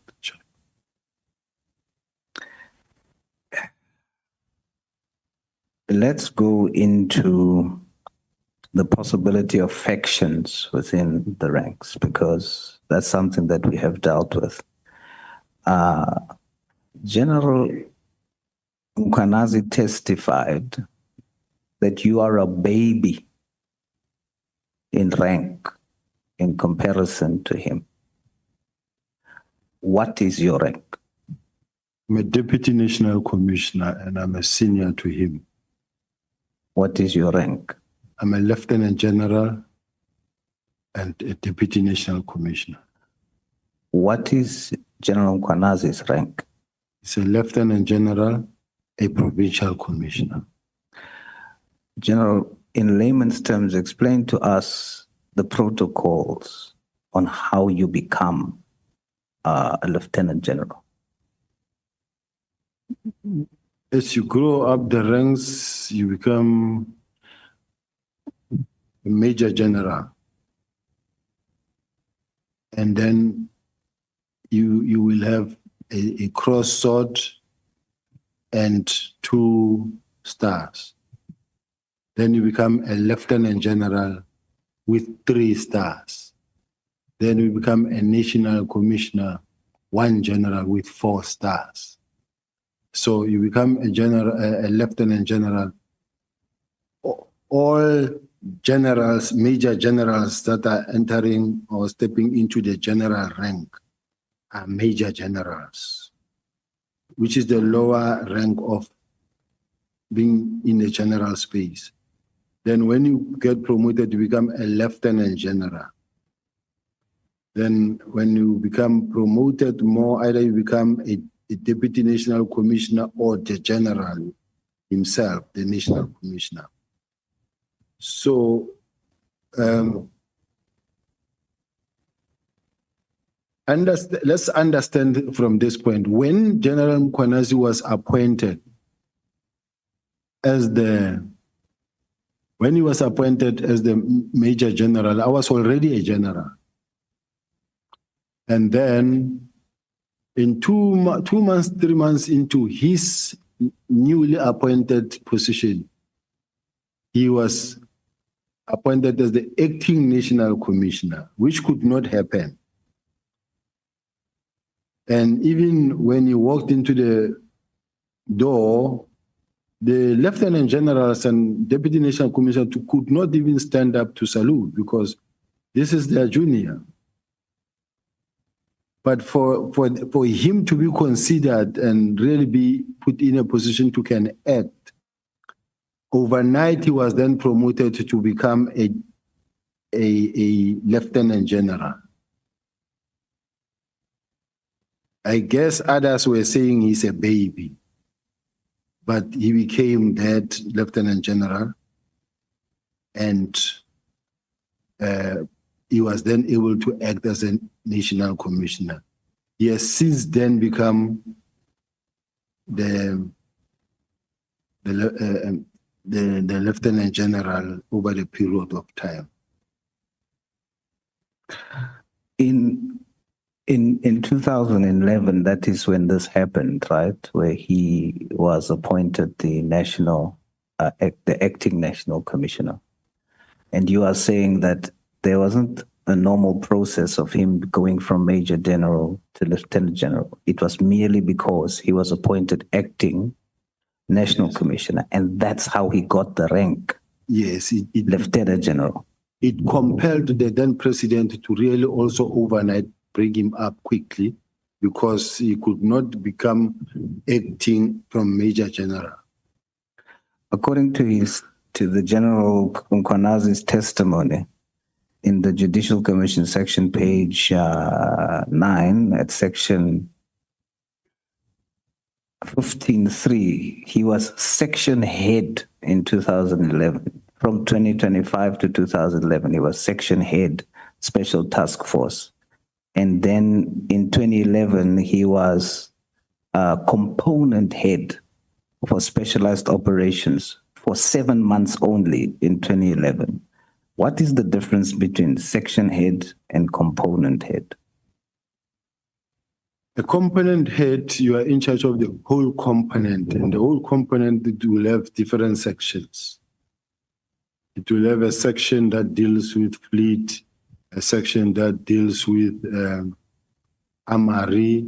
I'm giving you an example. It will have a section that deals with, I don't know their structure within task force, but the sections, section heads, are under a component head. Component head is one leader who is running the whole component. In my case, I have component heads. Having component heads, serious and violent detectives, CSI, you will have organized crime, you will have commercial crime, but under commercial crime now, then you will have section head of the different roles. The one will be cybercrime section head. The one will be, let's say, section head that deals with counterfeit goods. Section head that deals with this. So the difference between section head and a component head is that component head is above a section. So he gets this bigger position that he only stays in 7 months, and then gets to become the acting national commissioner in 2011. So from a junior to the most senior. Yes. Basically. Yes. Are you aware that General Masemola was the deputy provincial commissioner until 2010, and in 2010 was then transferred to Pretoria? Are you aware? I am aware, not that much of his career, but I know that he was here and then as a deputy national commissioner, and then from there removed as a deputy national commissioner, made a provincial commissioner in Limpopo, and then later come back again up until when he was appointed as the national commissioner. So a year later, General Ukanazi becomes acting national commissioner. Do they now work at the same place? The now national commissioner and General Ukanazi now works at the same place in 2011. Now the national commissioner is the national commissioner of the police at head office. This is where General Mkonazi was. But after General Mkonazi was removed, he was replaced by General Ria Pierre. Then after General Ria Pierre, another national commissioner followed. Okay. So now in 2012, months after General Kanazi is acting national commissioner in 2012, are you aware that he then gives or appoints General Masemola now as deputy national commissioner operations? Are you aware of that? Yes. So General Kanazi does that before he leaves? I think so. I'm not sure. Is there anybody else that got promoted apart from General Masemola? Promoted as what? Anybody else that was appointed as acting national commissioner that General Mkanazi appointed, or was it just that appointment of General Masemola? No, since General Masemola was appointed as a national commissioner, he's still a national commissioner. No, when General Mkanazi was the acting, he appointed General Masemola as the deputy national commissioner for operations. Is there any other people during that time that General Mkanazi appointed into positions except for General Masemola? I'm not so sure, Chair. I'm gonna make mistakes in that because I was not part of that. Then in 2018, of course, General Mkwanazi becomes acting provincial commissioner. And in April 2021, he becomes full provincial commissioner of KZN. 2022, General Masibila becomes the national commissioner in 2022. And then in the same year, are you aware that he then appoints General Khumalo in 2022 as the divisional head for crime intelligence? Yes. Please state for the record. Yes, I'm quite aware that the General Khumalo was appointed as the divisional commissioner somewhere around about 2022. I don't have his CV and may not be accurate. So, General, as a trained investigator, would you say this is a pattern of friends promoting each other?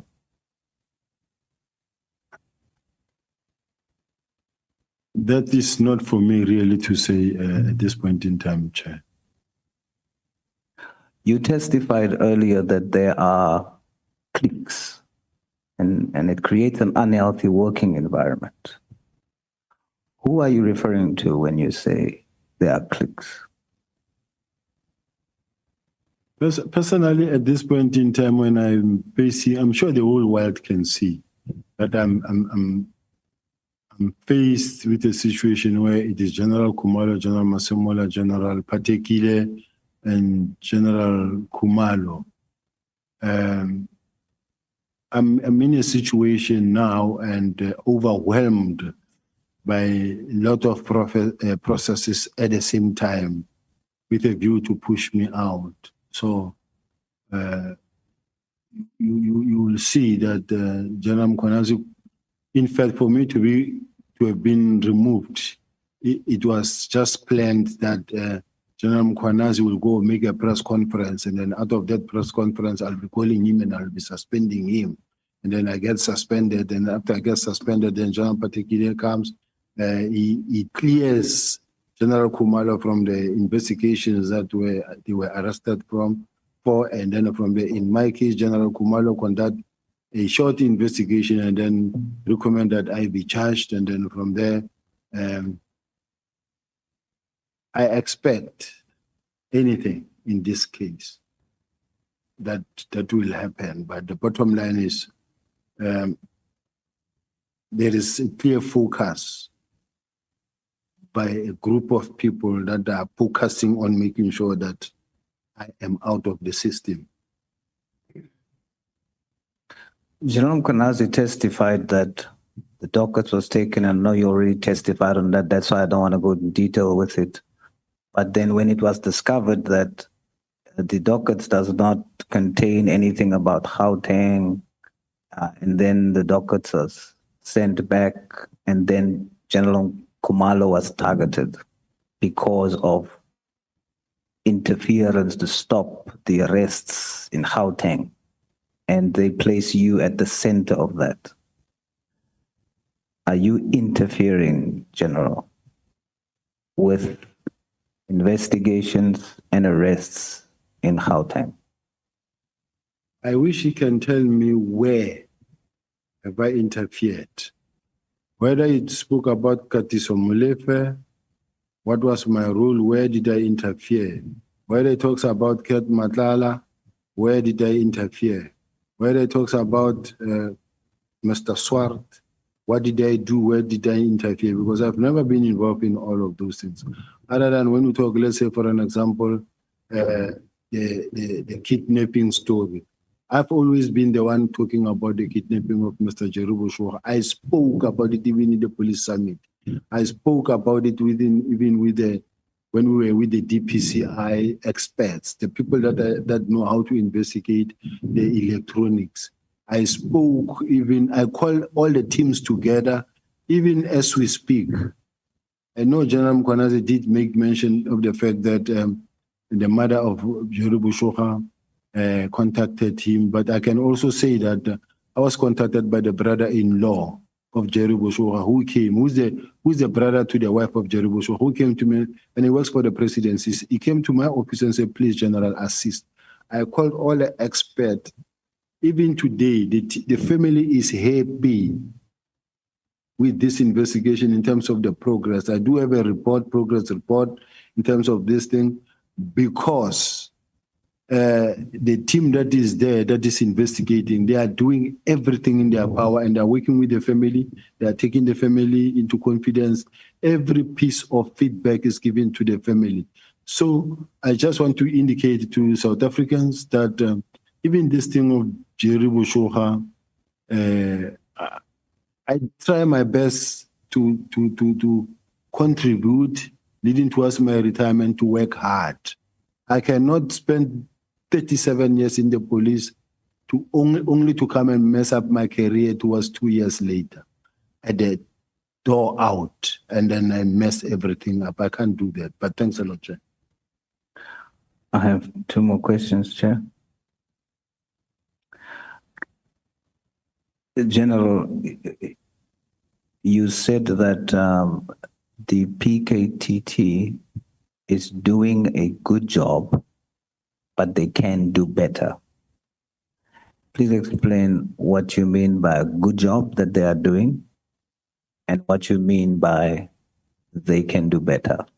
When I'm sitting with the 121 doggies that I'm sitting with now, that shows that doggies that had been sitting gathering dust for almost since 2018, 2019, 2020, 2021, 2023, 80% of those doggies. It tells me that no work was done. They can do better. That's number one. Number two, if they were saying to me that these political killings that are taking place in the country, in the whole country, they are hard at work and they are arresting all these people throughout the country, but that is not the case. That is why it's called a KZN team. Otherwise, it's not supposed to be a KZN team. If there's a political killing task team, let it be a national task team. And it shouldn't be managed from KZN. If it is to manage for the whole country, rather appoint and put it in the system, whether you're making the unit or what, but let it be a proper unit that is in the structure and that is taking care of the political killings throughout the country so that the whole country benefit, not fighting that there's a PKTT in KZN. Every now and then we apply for budget, millions to go down there that are being managed down there by General Mkhwanazi and General Khumalo. That is an unacceptable situation. Is the top structure of the South African Police Service divided?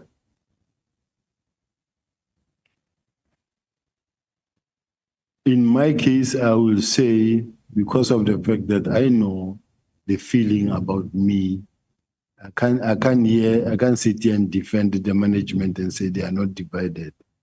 Here am I find myself outside. Here am I find myself resources of the state being used against me. And here am I find myself overwhelmed by many processes at the same time that takes money away from me, and the security of my family also compromised. General, as I close, those divisions, it's not just costing you, it's costing 65 million South Africans. It is putting us at risk, and we all depend on you to keep us safe. We have questions about where is Jocelyn, Nathaniel, Julius, and many other cases. A house divided against itself cannot stand. I hope that, as you said, you are divided. I put it to you. The core reason why crime is at the level that it is, apart from what we are investigating now, but at the core, it's because you guys at the head is divided. If you're going to fix anything, fix that for the sake of South Africans. Thank you, Chair. Thank you so much, Honorable Sols. Thank you, General Sibiya. Honorable Vessels, are you ready? I am. Thank you, Chairperson. Thank you so much. Good evening, General. Evening. Let me start where you left off just now. And throughout the proceedings, you've identified certain issues that you have with the PKTT. Certain challenges, exorbitant costs, inefficiencies, wrongdoing, even corruption. Are those concerns new? Or did you have those concerns prior to the 31st of December 2024? They have been there, but they needed an approach to be able to address, because this is a closed space. Did you ever voice those concerns prior to the 31st of December? I haven't really voiced them out in a sense of the way they're saying, but why is this thing happening? Why is this happening? But from where we are sitting, each time you get a complaint from forensics that says, General, can I have my two forensic experts back, because we need them in the forensic space? Otherwise, if they are not in the forensic space, it's a very serious problem, because it compromises our information. It compromises the independence. And if you are to go and testify, and then those members that are with them, the credibility of the investigation cannot be trusted should they get a powerful defense counsel. So the component that will come and say, no, if we are a forensic and science laboratory, our results must be trusted in such a way that when they say exhibits were taken, sealed, maintain continuity chain of possession up until they were handed in. And this is the process that has been followed to examine those. And then this is how we did it, expert evidence, and then process. The system is loaded, and then the response is there. So you must have a legitimate process that is running, rather than having a situation where you've got a team that has got everyone in place. In other words, whatever that we do, if we tell you that, no, we want this result to be positive, then you can come up with a plan that will cause this result to be positive. But you never voiced that to the minister? No. Let's move on. Is it fair to say that on your version, there's a pattern that wherever you are employed, you fall victim to conspiracies to get rid of you, to discredit you? Would you say that's fair? My job is to investigate, and so I don't expect anybody to love me. I investigate, and I investigate hard. And then when you can see, you can go to the city of Joburg, and then they will tell you that I uncovered over 45 billion.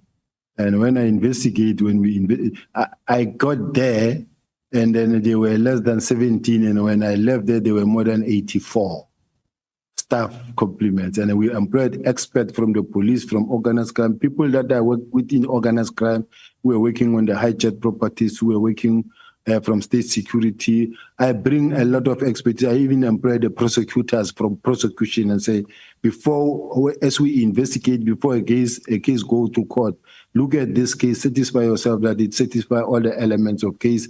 Are we ready to go to court? And if it's in court, fight for this case in court so that we don't lose it. So when I work hard and I investigate hard in such a way that I'm not surprised. Whatever that I do, I push. So I understand where the honorable members coming from and say, don't you think you are the naughty one? Because there's a pattern that we see here. In the city of Joburg, they were complaining about you. Now here in the police, they are complaining about you. But before I left, I was working hard still. That's why they gave me the Richard Mduli matter that I ended up also arresting. But why now? I understand the Hawks when you were there. I understand, and you explained that yesterday. I understand City of Johannesburg, as you now said. But why now, as Deputy National Commissioner, would there be such a conspiracy against you? Now it's a very serious and it's a worrying situation, because I know I've applied for the position of the Hawks. And instead, I was looking forward to going to participate in the interviews. And unfortunately for me, then it happens that General Khumalo got arrested. And for some reasons, it was like I'm involved, or I know what led to that, or I'm working with either the minister or with the IG. Nothing, I don't know. No, I understand that you are not involved. You could not have been involved because employing someone there is what they did among themselves. You are not involved. But as far as I'm concerned, somebody said to the National Commissioner, I want his job. I had to, my bishop, Bishop Mukambule, he said, you will need to assure him that you are not really after his job. Assure him. And I wrote the National Commissioner a long message, and he responded. Now, here's someone who said to the National Commissioner, Sibiya is lobbying for your position. I've never lobbied anybody that I want to become the National Commissioner. Secondly, I applied for the position of the Hawks. I am the longest serving member in the Hawks. All the provincial heads of the Hawks, all of them, in fact, worked under me. So I worked with General Lebeya, General Dramat. I started with the Scorpions, and all of them, I've worked with them. So I'm just saying, I was the one looking forward to, but unfortunately they had to make sure that it doesn't happen by smearing my name, pulling my name apart on social media and suspending me, loading me with criminal cases. This is the situation in which I find myself at this point in time. When Brown Mogotsi phoned you and warned you that there's people that's doing this to you, that's trying to get rid of you, was that after you already applied for the position at the Hawks?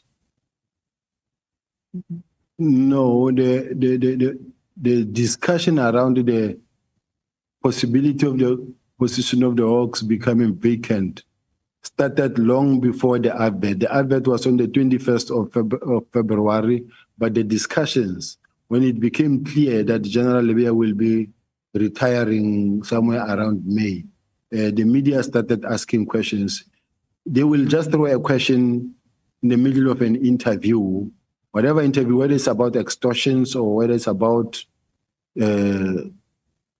anything that you are there to, are we becoming a mafia state or whatever, then those interviews that you attended, then from the General Sibiya, okay, General Lebeya will be leaving, what is next? Where do you see yourself next? Are you going to apply for the position? Yes, I'm going to apply for the position. Then the next thing you see the headline, General Sibiya has thrown his head into the ring. And then the next thing, so it goes.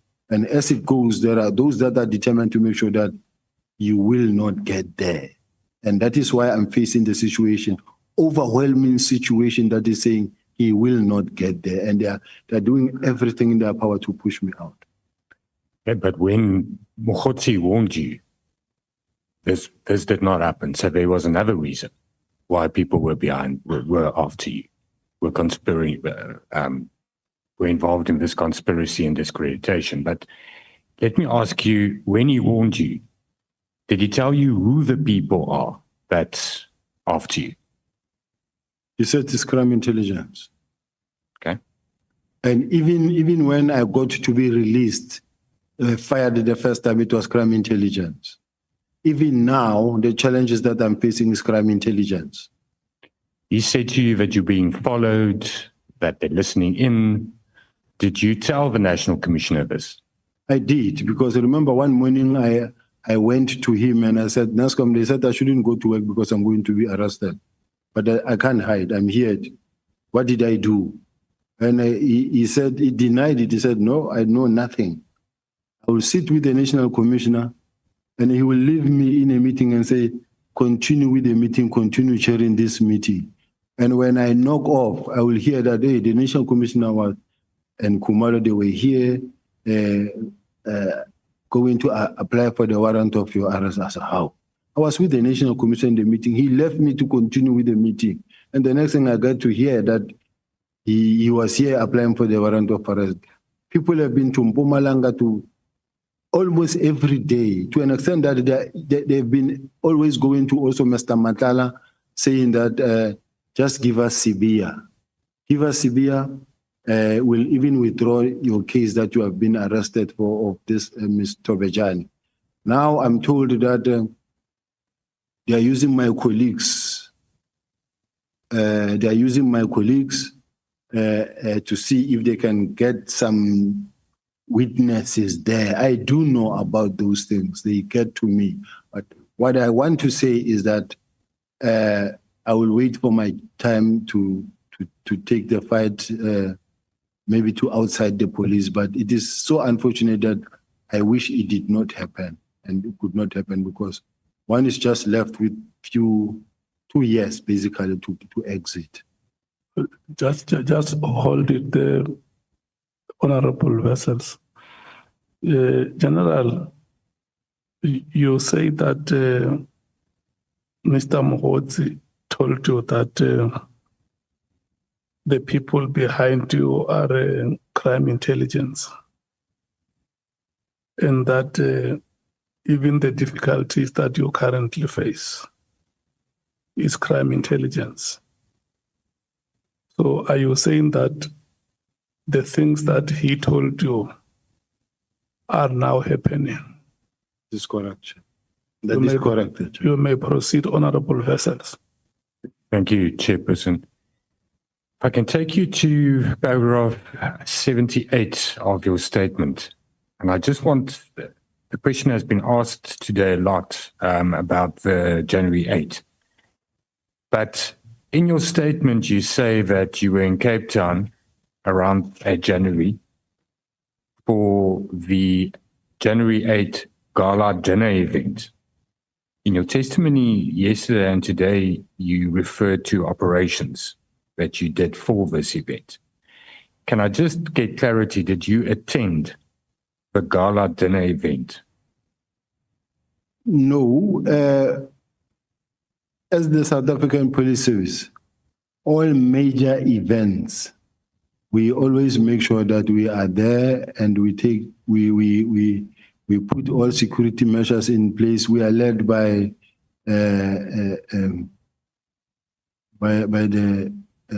NAT joint, and the NAT joint, which is chaired by another Lieutenant General, Deputy National Commissioner Musikidi, but it is the one that leads these operations. So we get deployed. So we come here just to make sure that the environment is safe and no crime is committed and that everything will go well. So we are here on official capacity, not to the Gala dinner. I've never been to the Gala dinner as well. So it's just an oversight in the statement to only reflect on the Gala dinner event and not on the stadium event, because even though it doesn't really make sense, but that makes more sense than the Gala dinner. No, I've never said or spoken about the Gala dinner. I've never been to the Gala dinner. Okay. Then the rest of that paragraph, you reflect that you met Mohotsi a month before your consultation with the evidence leaders. That's after 6 July, obviously, and it's after the allegations made by General Mkwanazi that links you to Mohotsi. You then say that he came to where you were, greeted, and he left. Are you saying that you didn't at all have a discussion about the allegations that are being made? No, he came and he was greeting, and then from there he he left. I was busy with the lawyers. There was no time to really spend time with him and chat, because the lawyers who were preparing the documents for I think it was my disciplinary in court. But to me, there was nothing wrong in just greeting. I understand that, General, but there's these serious allegations linking you to him, an undue influence and so forth. You said that why you keep the lines of communication open with him is to gather information from him. Here you have an opportunity, an encounter with him. There's allegations made, it's in the public realm, but you don't utilize the opportunity to ask him what his version is. What I can say, Chair, is that not that it didn't click my mind and say, but why don't you stop talking to this person, because already there are allegations about me. But you also have a situation where you say, but anyway, I've been talking to this person, and why avoid this person at this point in time? Because if this person gives me information that I think will help me at some point, let me remain with the line open than anything else. Did you ever talk to him about the BKTT? No. Did you ever talk to him about or did he talk to you about the search and access and seizure that took place at Kat Mklala's residence? No. Okay. Do you know Edwin Sodi? Yes. Have you met him? Yes. What's your relationship with him? I know him as a businessman, and I know him as a businessman. Remember when you operate in Sandton? Sandton is not big. You will know people who have complained to you. At some point, he complained to our office. Remember, he was going through some time where he opened a case, his watches were taken, there was a break-in at his house. So that's how I got to know him. Can you recall when last you had communication with him? I don't recall when it was there, when it was, yes. You've testified on that you received a call from General Mkunazi on the 4th of July inquiring if you are going to be in Durban that weekend of the 5th. Just remind us, why were you in Durban on the 5th of July? I was attending an event. That event is the Durban July? Yes. On whose invitation did you attend the Durban July? On invitation by the race course. Okay. Who paid for your travel and accommodation? I paid. Have you ever received any gifts from Brown Mogotsi? No. Has he ever paid for anything that you've benefited from? No. Lunch, dinner, breakfast? No. You said you met him the first time when you were here with January 8th that we reflected on now at the Southern Sun Hotel, but later you also spoke about Camps Bay. Which one is it? I heard that at some point, I don't know whether it is in the messages where they say he was talking to someone saying General Sibiya is at Camps Bay. When Brown Mogotsi was in Cape Town, he met me once at breakfast time when I was eating breakfast. He came to where I was, and from there, nothing. In Camps Bay, it was myself and the two protectors. One is the guy that I came up with from Gauteng, and one was a colleague from here in Western Cape. We went to eat there. Ever received any gifts from Kat Mklala? Not at all. He ever paid for anything? Not at all. Let me conclude. General, thank you. One last question.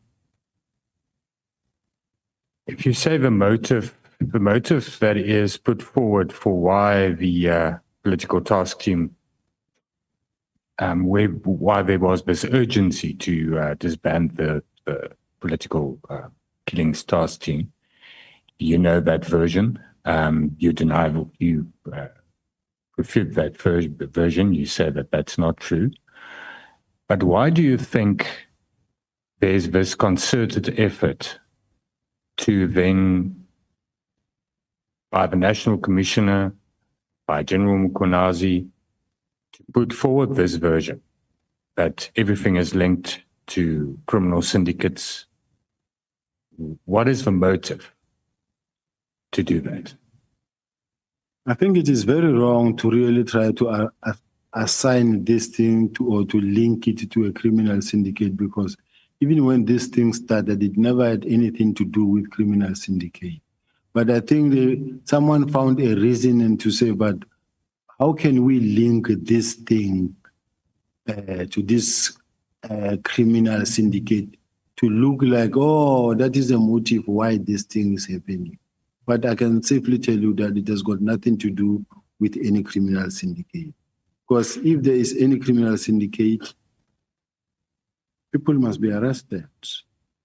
All I know is that unless we knew, when Professor Meridi has received that complaint at that time, the correspondence that came all along in relation to the same political killing, leading to the correspondence that was signed by the CFO, say this must be closed, leading to all the presentations before Parliament, where even General Kumalo himself was presenting and saying, this has achieved its purpose and it can be used for benchmarking, and that is going to now be taken to murder and robbery unit.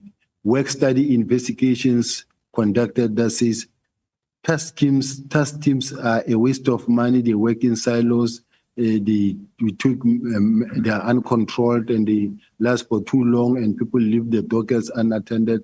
So there's a whole lot of chain of arrangements that were put in place to dissolve that all the task teams and to replace them with specialized units, so that we can capacitate the specialized unit and make them as prolific as possible in such a way that we will be able to fight crime at any level in each and every province, not only in KZN. But in your opinion, what would the motivation be to say the contrary, to say that the political killings task team should remain? Can you please repeat the question? What's the motivation, according to you, of someone like General Mkhwanazi to say that the political killings task team must remain, must not be winded down?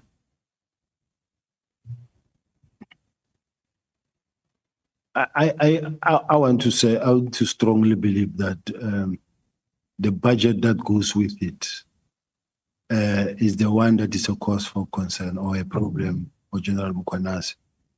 Because let's say you want to remain and continue with the political killing team. Take the whole team and put it into a murder and robbery unit and let them continue working as normal as possible, without you having to apply for 94 million or 74 million budget. Let them, remember they're earning salary every day. Take them as they are, put them under make them a murder and robbery unit, and then continue fighting crime the same way you've been fighting crime. Take the other money, put the resources into fighting gangsterism and drugs in the gang-infested areas. Now, for an example, there was a move to establish the political killing task team in Gauteng. Take for the past 3 years, how many political killings did we have in Gauteng? Maybe one. In Gauteng. They scrambled around to try and find one they can, for you to be able to make a number and say, we had this matter, with this matter, with this matter, with that matter, that matter. We don't have. Why establish a political killing test team in Gauteng when you don't have such? Why don't you rather than make sure that you beef up when it comes to gangsterism? You occupy Westbury and El Dorado and all those locations, or you deal with your drugs, your firearms. Is there a possibility that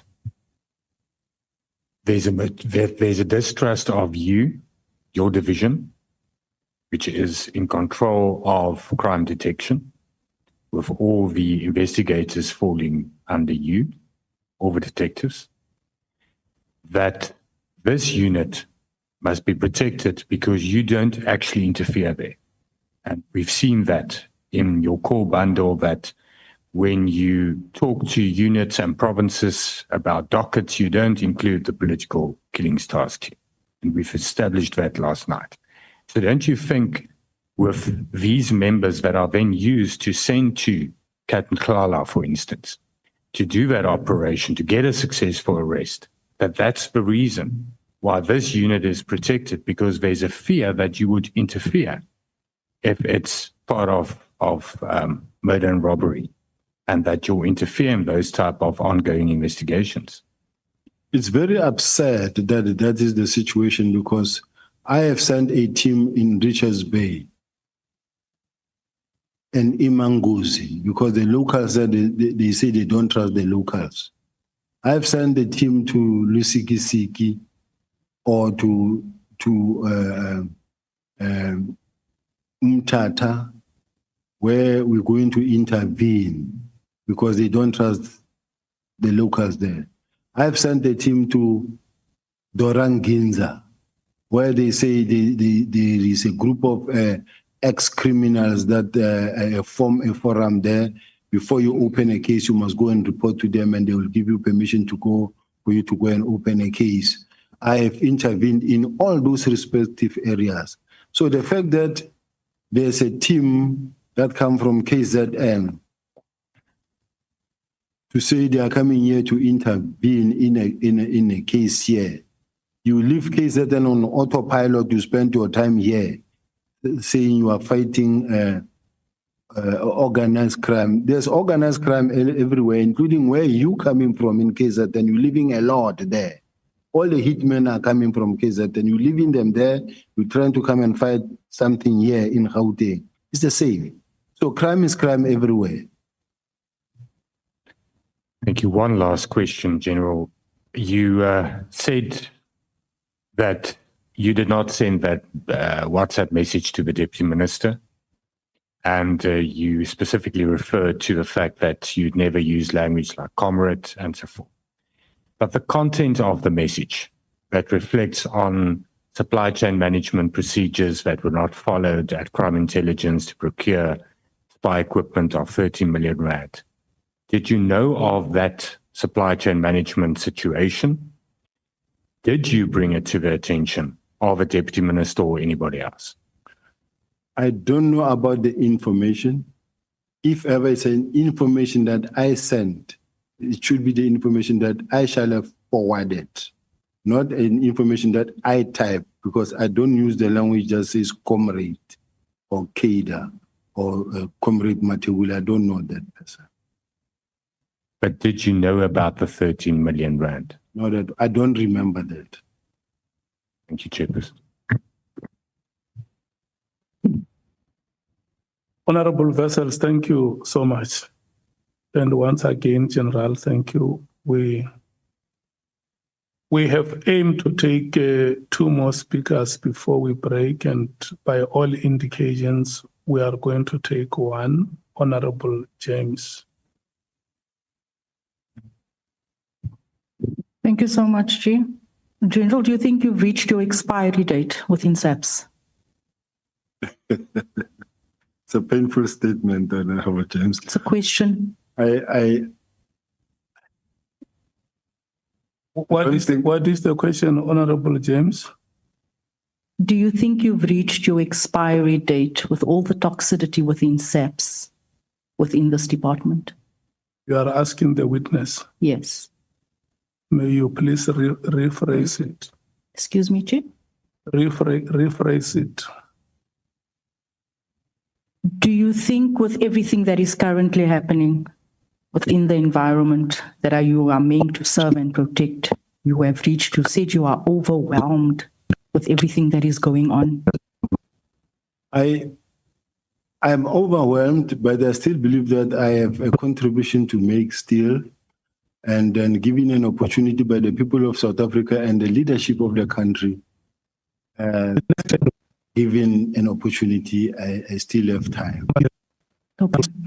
General, yesterday, another shocking revelation was made when you said that over 6,000 dockets within SAPS has gone missing. 6,000 dockets of murder, 6,000 dockets of rape has just gone missing. It's vanished. Of those 6,000 dockets, what percentage of those dockets do we have people, inmates right now? It is costing South Africans 463 Rand per day. You mentioned yesterday that those cases, those people are going to court and back, and they don't know where the dockets are. And this is why I asked, do you think you've reached your expiry date? Can you elaborate on what you told us yesterday with regards to dockets just being missing? Honorable James, honestly speaking, I wouldn't say they are just missing. I'm saying as the head of detectives, I have a system that is still open. Dockets are not closed. It is my job to trace those dockets where they are, so that the system can be updated. I never said dockets are missing, they are gone, nobody knows where they are. But in what I was trying to demonstrate here was that it shouldn't be that when I said I want to know where the cold cases are so that I can account for them, then the National Commissioner will say, I wanted the cold case murders because of the Senzo Meiwa case, which is unfortunate. But I have cases that are at IPIT, I have cases that are at DPCI, I have cases that are at ORS, and those cases remain open in the system. I don't say they are missing. They are open in the system. Now, my job is to say, bring all those cases, let us update the system, and let us make sure that the system is updated and the performance of the detectives will improve. Whilst on the other hand, I'm recommending that let the DPCI have their own SAP S6 so that they can be audited on their own and account for their own dockets. Let us have IPIT having its own SAP 6 so that it can also account for its own workload. That is what I was meaning, Honorable Member. General, you clearly said yesterday that the dockets are unaccounted for, and this is why we have cases being remanded repeatedly. That is what you said, but I'm going to accept your response for now. General, what is your definition of an activist? An activist is a person who is actually an activist is a person who's I'm looking for the right English word, Chair, who is actually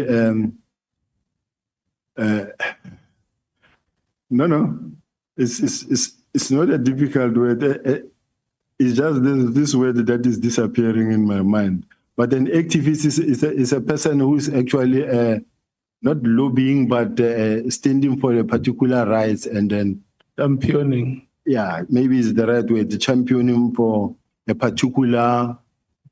It can be an activist to fight for the drugs, or it can be for the politics, for politicians, or for whatever. Maybe environment movement you want to support. General, you said you described Mr. Brown Mokgotsi as an activist. What is the cause that he stands for? He's a politician there in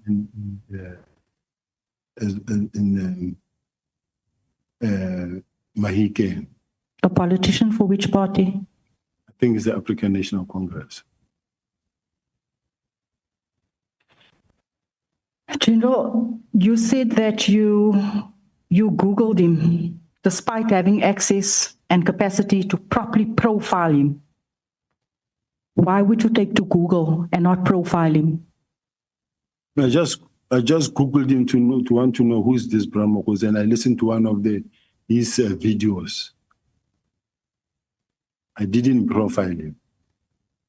So someone comes to you and tells you that there's a plot against you. You don't profile him as being the head of crime intelligence. You just Google him. Yeah, just check who it is, and then from there.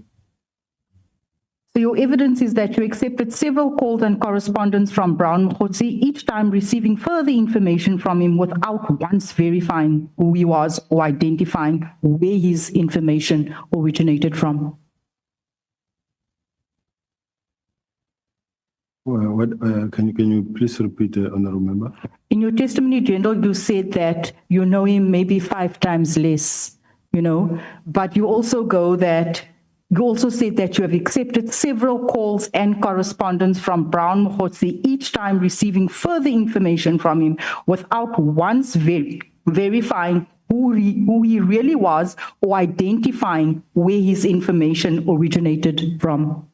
Oh, I mean, I saw the man is from Northwest, and this is the man that is also on TV. I didn't need to profile him. Okay. I put it to you that this leaves us with 2 possibilities.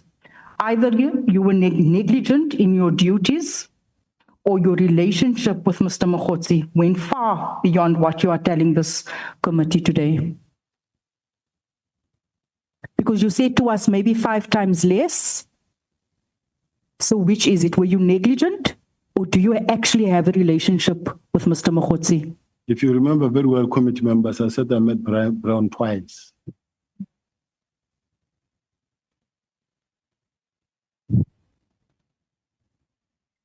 General, you also state that you were here for and I know my colleagues has asked this, what was the risk grading for the January 8th event in the Western Cape? What was the risk grading as per HOC? It's something that I may not respond accurately, but it was obviously high. So the risk grading, I don't deal with the risk grading, but all I know is that it's a major event, and it being a major event, it warrants that the NAJON should take charge of this type of environment, and that is what happened. Okay, if you are here to ensure that everything's going off smoothly in terms of compliance and safety, surely you should have access to the JOC file. No, I have access to the JOC. I'm part of them. I am part as the JOC. We sit at the JOC and we monitor the situation. But you don't know what the risk grading was, because the risk grading will warrant who needs to be there in terms of safety. What I'm trying to get to is the fact that the entire executive, all the senior members within SAPS converged upon the Western Cape during that time, something that is unheard of for any other political party. And you said that this is done for all major events. You said that the same is done. I'm not sure if you said that. Has this ever been done for EFF, DA, MK, or even Action SA? And you also say that it's not the first time that you do this. Chair, I think there's a political statement that must be attended to. It can be answered by the National Commissioner, perhaps not me. Okay, that is accepted. You are not going to answer that? No, I think it's a political statement. I don't want to. You could tell us, this committee, that you do it every year annually. You all show up because it's a very important event. Now that I pose a question to you, you say you are unable to answer.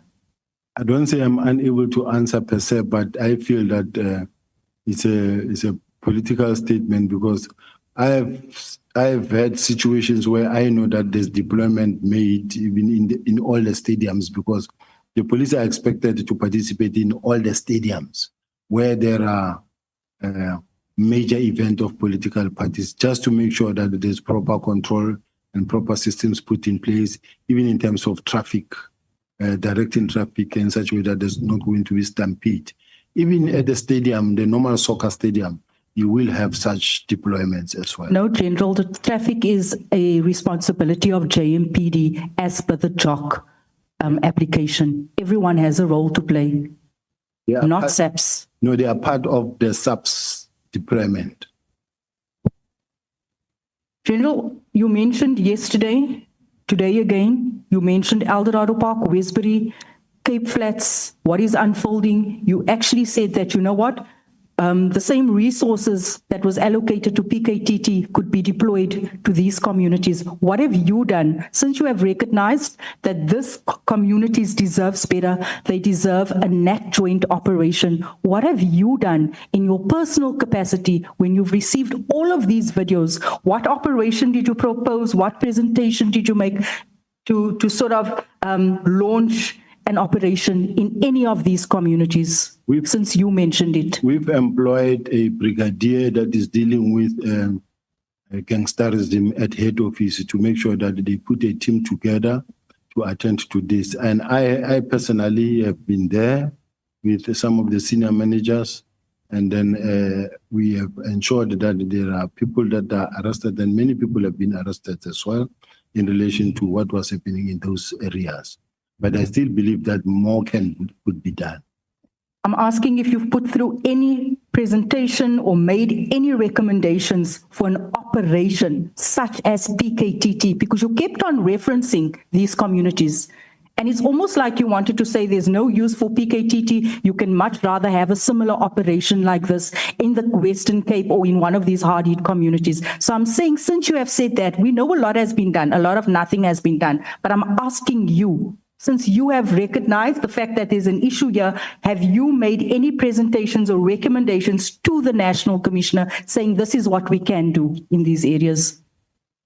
There is a discussion that I had with the National Commissioner in order to deploy in the gang-infested areas. And that presentation, that discussion with the National Commissioner, it was on the 28th of January. We did have such a presentation where we were agreeing that we need to deploy in areas like Bembe, like Eldorado Park, Westbury, Cape Town, but we did have such a discussion with the National Commissioner because this is something that was discussed.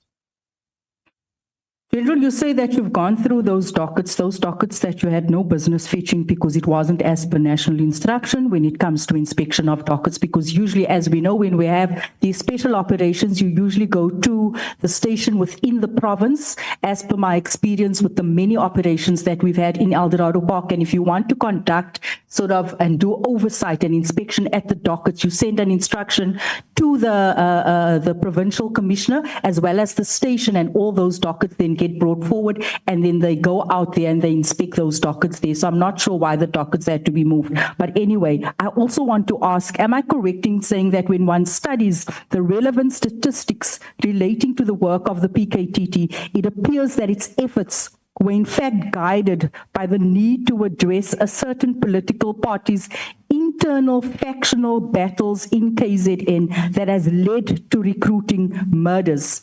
It was a political party, it was infighting, because if I look at all the many murders and the case dockets and the types who are from which political party, I can only pick up one political party, maybe two. Out of all of those political killings, it is only members, mainly, of one political party.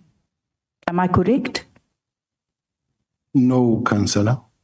I'm not a councillor, sir. My apology. It's just because I'm used to that part, but I was never a councillor. Honorable Member, Thank you. I apologize.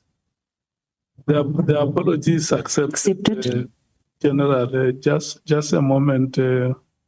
Honorable James, may we please take Honorable Ngola? No, Chair, thanks. Just to remind the ATOC that there is evidence under oath from the main witness that has confirmed the political demographics in terms of the many political parties affected. Two, Chair, I don't think also it's quite relevant to the terms of reference to always want to be partisan in our approach. Thank you very much. It's a sensitive security matter that we need to be very careful about. Thank you very much, Chair. Oh, okay. Honorable Matthys. Thank you, Chair. We must not have the record with incorrect information. Chair, the main witness was very clear that the majority of cases related to political killings are related to the African National Congress. And he was very, very clear about that. So we're not going to mislead here. He mentioned that there was maybe one or two from other political parties, but the majority, he was very clear. It was even your ANC minister, President Cyril Ramaphosa, who instigated the setup of, or the establishment of the political killings task force to deal with ANC leadership battles, because you can't deal with it your own. Thank you, Chair. Okay, Honorable Nwola. Chair, that's extremely misleading. The main witness made mention further of saying both, particularly the EFF and the AFP, are affected, particularly in KwaZulu-Natal. It's on record, Chair. We can go to the record and look at it. This 1 or 2 is actually not true. But beyond that, I think let's just avoid to be too much partisan about it, to contaminate a sensitive national security matter with unnecessary politics. Thank you very much, Chair. Chief Whip. No, Chair, thanks. I think Honorable Nwola has dealt with this matter. The part that I'm very much concerned about is when Honorable Matej says it is because that political party was failing to handle its own internal dynamics.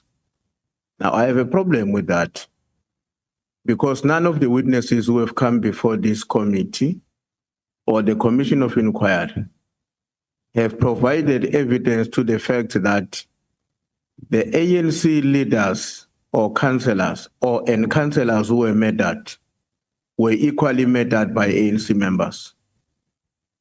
Now, to suggest that it's an internal battle within a party which results, I would imagine from the logic of that statement, members of that party killing one another, I think it's overstretching the evidence that was presented before us. And that is an area which I think is completely out of order. Thanks. Okay. I want us to stop debating this matter, because we are still going to have our own time after evidence has been gathered. But just to bring it to your attention that all of you who are in this committee, you are members of parliament and you represent South Africans. You know, when a family loses a member, there is nobody who dies a death of a political party. Death does not have a brand. You can't brand it and say, this one has died a death of the ANC, or this one has died a death of the IFP or any other party that you may want to label it. And I just want to request honorable members that let's be very sensitive with the manner in which we debate, because families have lost their loved ones, and the least they can expect from you as their leadership is your sensitivity and commiserations. You may proceed, Honorable James. Thank you, Chair. General, to date, what is the total expenditure of the PKTT? Honorable, in Parliament in March, it was known to be 415 million. But then there was a further 20 million that was approved, which would then maybe take it to 435 million. But I do know that there was more, something like 94 million or 74 million that was also requested for approval. So basically it's almost nearing 500 million. Thank you. General, Yesterday, you mentioned that there were many cases opened up against the team, the PKTT team, in terms of breaking down doors. While they were investigating these cases, do drug dealers knock and ask if they may enter? Because when it comes to addressing certain crime, in my experience, that the approach of scope and donor sometimes is needed. Do you agree or disagree with me?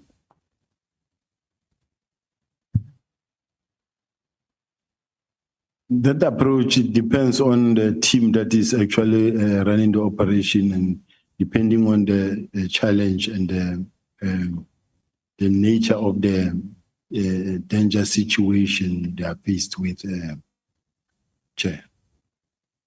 You mentioned that this team was investigating cases relating to drugs, to murder, to heists. Does that not warrant this type of approach? Yeah, but it is not every scene that must be approached same way, because sometimes you find that you are in an environment that really needs to be approached very carefully, decently. But sometimes where there are children as well in the house and it doesn't pose any risk or threat. But there are instances where you find that this environment, the intelligence that we have is that there's a group of criminals there and they are armed. The approach will be different. I'd like to ask you about the allegations that well-known artists such as DJs have been linked to the underworld, particularly in relation to the peddling of drugs on behalf of cartels in nightclubs. Could you enlighten the committee on whether these allegations have any credibility? There's always reports that are provided by crime intelligence. And then that information is information based on the fact that it is information that is maybe in the pipeline that is being investigated, and they've got evidence or a certain evidence to a certain extent. You will have, there are drugs in the country. There are drugs everywhere in the country, especially in the city of Joburg, in KZN, in Eastern Cape. There are drugs. So I can't say information that lacks credibility when it talks about drugs and firearms. When I don't have anything against that, I can say there's credibility or not. Okay, General, moving quickly. Counterintelligence operation in Gauteng. How many cases do they have? And what are the case types?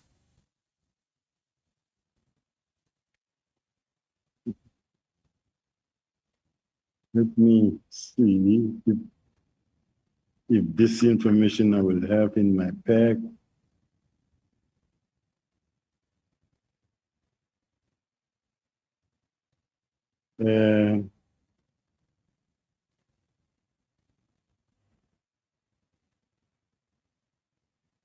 Chair, there's a document that I'm looking for. There's a document to improve performance of the detectives. It was approved.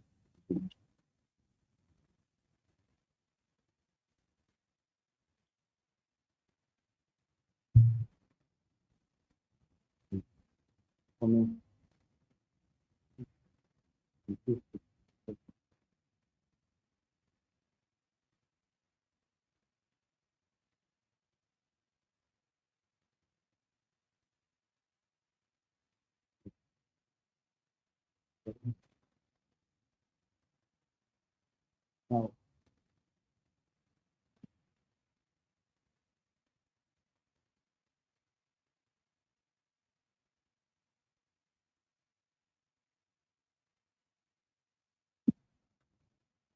in front of me, Honorable J. Document in front of me, Honorable James, just to ask specifically what the question was.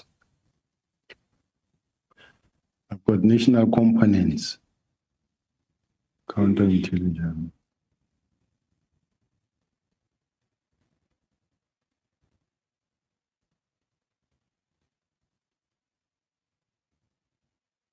Chair.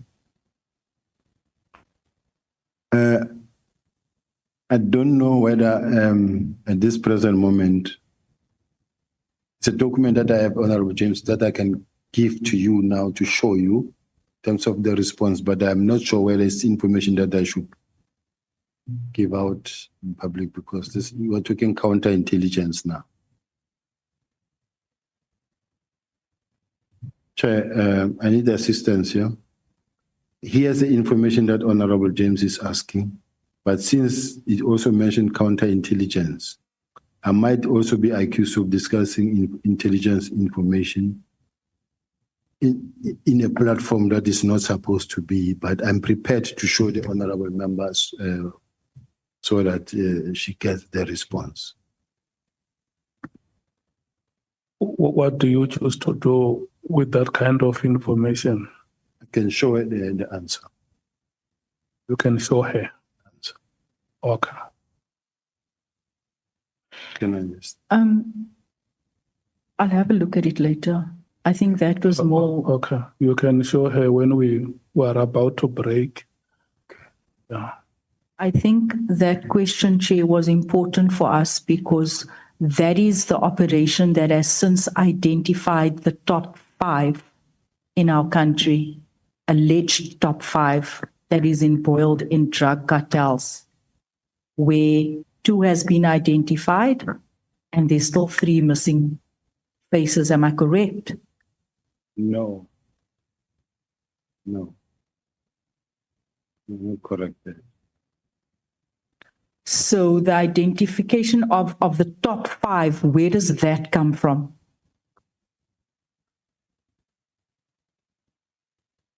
This is information that has come from. Sorry, General, can you maybe speak into the mic? This is information that comes from crime intelligence, but I also have information that was compiled by crime intelligence that does not have those top 5 that that is being spoken about.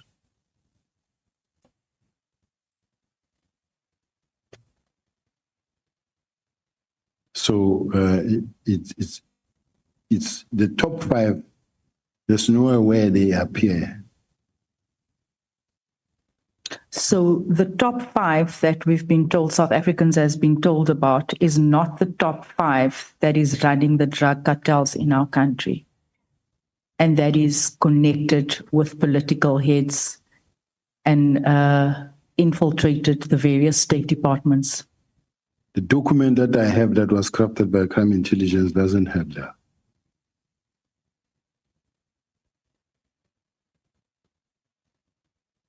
What is the composition of the counterintelligence operation? You know, when we have operations, obviously it composes of NatWents.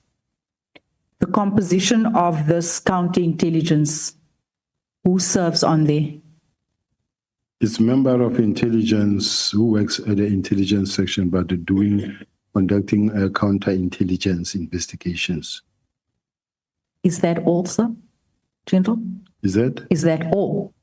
Yes. So the members are only from within SAP. So when one does intelligence, you haven't roped in NPA and you haven't roped in all the other role players that usually serves on an operation of this nature.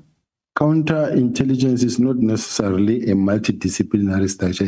This is intelligence, and you may find that they work with NPA. For them, remember, it is their investigation. So if they have a prosecutor who deals with them, who works with them, they will consult with such a prosecutor so that he gives guidance to their investigation. So prosecutor NPA is part of the team then? It's possible. Does this team fall within your section? Used to, but not now, not anymore. Why not, sir? Because now crime intelligence reports to the National Commission, no longer to NASA. Okay. My final question. General, my second last question. General, you also mentioned that you're not aware of any political interference within SAPS. but you responded to a question when you said you waited with bated breath to find out who's the new minister, because usually when ministers come in, you could possibly lose your job. Is that not political interference? Not. Okay. Yes or no, you attempted to obscure the obvious reality that there are factions within senior management of South African Police Service. Given that there are no holy cows, is it not possible that some of these internal cabals are working in collaboration with drug cartels? I really can't sit here, National Chair, and say it's not possible or it can't be. Up until it is tested, someone being arrested connected to the crime, then they must be arrested. In closing, General, General Kwanaze told us, I'm not sure if you heard, that there's only one scanner. One scanner, 3,000 containers pass through. We are not able to detect if children are in those containers. We are not able to detect if there's drugs in those containers. Is it true? How many scanners do we have at our ports of entry? And also, how many private landing strips do we have in our country? It's a dangerous statement to make in relation to the fact that whether we have one scanner or how many scanners, because we cannot really go out there and tell the public that we are ailing and we don't have this, we don't have this capacity, we don't have this expertise. And there's no way that the public should know our strength. So as to whether it is 1 or 2 or 3 or 10, I don't know. But the landing strips, we have too many landing strips in the country. It's many. There are private landing strips as well that are really, I don't know whether I should say more than 1,000 or more than 500. I forgot the number, but I do know that there are just too many landing strips. Some of them are private, of course, they are not known. Thank you, General. I ask these questions in the interest of South Africans so that they can feel secure, but I'm not sure why you're not able to answer. I was gonna bring that type of information if I knew that such a question in relation to the landing strips can come up. I would be in a position to respond. Thank you so much. Thank you, General. Thank you, Chair. Thank you so much, Honorable James. Thank you, General Sibiya. We are taking a break. We are coming back at 21 hours. Thank you so much.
Honorable members, it's 21 hours. We must resume our proceedings. We will then take Honorable Sangon.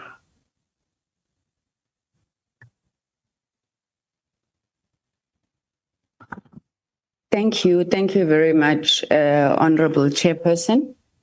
Thank you for your endurance, General Sibiya. I know it's been a long day, and I'm sure everything that could possibly be asked has been asked. Honorable Matthias would love for me to say I'm covered. But General, I think a number of questions that I have, which are in 4 areas really. I'm asking because our terms of reference require us to come up with a report. So I do firstly want to ensure that we've understood you properly, and also looking to what you may think are some of the solutions. But maybe before I start off, if you could just assist me with this one thing. Honorable members, especially Honorable Matthias and Honorable Ango, they're concerned about the participation or the presence of SAPS brass at an ANC January 8 celebration. Now, I do understand that neither the EFF or the IFP has ever had a head of state or a deputy president in their midst. So I would just request that you elaborate on whether such participation or presence by the SAPS was lawful, whether it was operationally justified, and finally, whether it was aligned with national security obligations in line with your mandate in the Constitution. It is in terms of the joint where all the major events are covered. I've had instances where I get a call, where I get calls from EFF in KZN, where you find that the police don't want to allow their security to enter the stadium in possession of guns. So what I'm just trying to say is that there are deployments in each and every environment. There's no way there will be a major event and there's no police coverage. It will be irresponsible from the side of the police because anything can happen there. Every life counts. Starting from the stadium, major events, the police are there. So there was absolutely nothing untoward with SAPS being present there? No, in the stadium, every stadium, there is an office, you call it a jock, where they sit to look after the situation. So there are those that are keeping records, and there are those that are patrolling, there are those that are directing operations inside the stadium and outside the stadium. Thank you, General. General, the reason we are here today is obviously because of the now famous directive of the 31st of December. Section 2061 of the Constitution, I'm sure as you know, provides for the powers and functions of a member of cabinet responsible policing. And it says that member of cabinet must determine national policing policy. Now, am I correct that a national policing policy has just been released in 2025? That's correct. Thank you. And then section 2072 under control of services provides that the National Commissioner must exercise control over and manage the police service in accordance with national policing policy and the directions of the cabinet member responsible for policing. Is that correct? That's correct.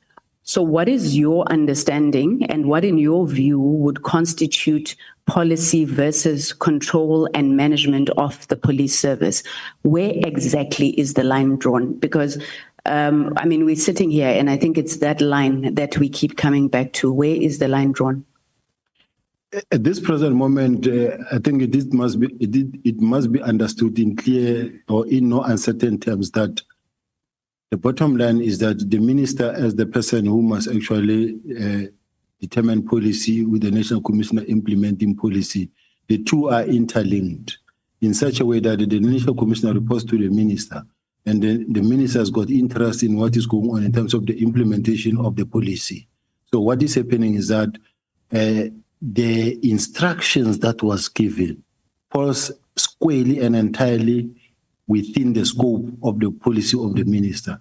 As far as I'm concerned, what the minister did, personally, I don't see anything wrong. Thank you, General. Now, okay, so you said you didn't see anything wrong. Did the minister engage you or consult you about his decision to de-establish PKTT? So did you know beforehand, before the letter, that that is what he wanted to do? Not at all. I wasn't even around. I was operating in the Western Cape around December. Minister was in KZN. Okay. And we never communicated. Even if you can check our communication, there was no communication around that time. Thank you, General. Okay, I'm going to skip my next question because I was going to ask you about whether you thought that instruction was lawful, but you've already said that you thought that it was lawful. So General Marcel Mula, in his testimony, argues that the use of the word immediate by the minister in his directive amounted to operational interference. What is your view on this issue of immediate? But I've also been asked to ask you that, can you explain what you meant when you said immediate does not mean right now? When you say immediately, and your letter addresses things that must happen over a period of time, it means from now. As we say immediately, the process starts now. And that process can stretch. Now, there are a number of activities that must be involved for you to be able to get to the other side where you are expected to be. But it means that it starts now, but start implementing the decision. Starting to implement the decision doesn't mean that by the 20th, shop is closed. What is important is that make sure that you start the process and then you will end the process with a close-up report. So did you think that when the minister said immediately in his letter, that amounted to operational interference? I don't think it amounted to operational interference, especially the fact that it was discussed in the presence of the National Commissioner, who indicated that it does not have any query nor any objection to that. Okay, thanks, General. So you said in a response to one of the members that you were not surprised when the directive came through from the minister. Were you surprised, though, that General Masemula asked you to implement it? Because according to your testimony, you said you were not involved in PKTT. It was just General Masemula, General Kumalo, and the KZN commissioner. So were you surprised that General Masemula asked you to work on this? No, I can't be surprised when I get tasking from the National Commissioner, their official tasking. He can task me on anything. So I can't be surprised. Despite the fact that you haven't had anything to do with the PKTT? Yes, well, it came, the instruction came. I've never actually occupied or been involved in the PKTT. But now here comes the instruction that says DNC communicate to the team. So this is an instruction from the National Commissioner that must be complied with. Now, General Sibiya, this is where I get confused. So on paragraph 28 of your testimony, you indicate that once you received that email from the Office of the National Commissioner, your office directed an email to the DCCI, General Kumalo, to develop a closing report for sign-off by the 13th of January. Did you have any discussion with General Kumalo regarding this directive to disband? If you did, what was his view? If you didn't, why not? I didn't have any discussion with General Kumalo. What I did, same email that I received, and I wish that we get to it, because what I did, I forwarded it same time. I forwarded in the same email. You will see that it is the National Commissioner's email, then my email on top that directs now General Kumalo and say, below see the email from the National Commissioner's Office for Compliance. Please comply with the above. And due to the fact that the National Commissioner Office, they wanted mine on the 14th, and we say, you need to give it to me on the 13th so that I can see it. Then thereafter, on the 14th, when I meet the National Commissioner, I give it to him. Okay, so you didn't speak to him about that directive, you forwarded the email. Tell me, is a closing report and the implementation plan the same thing?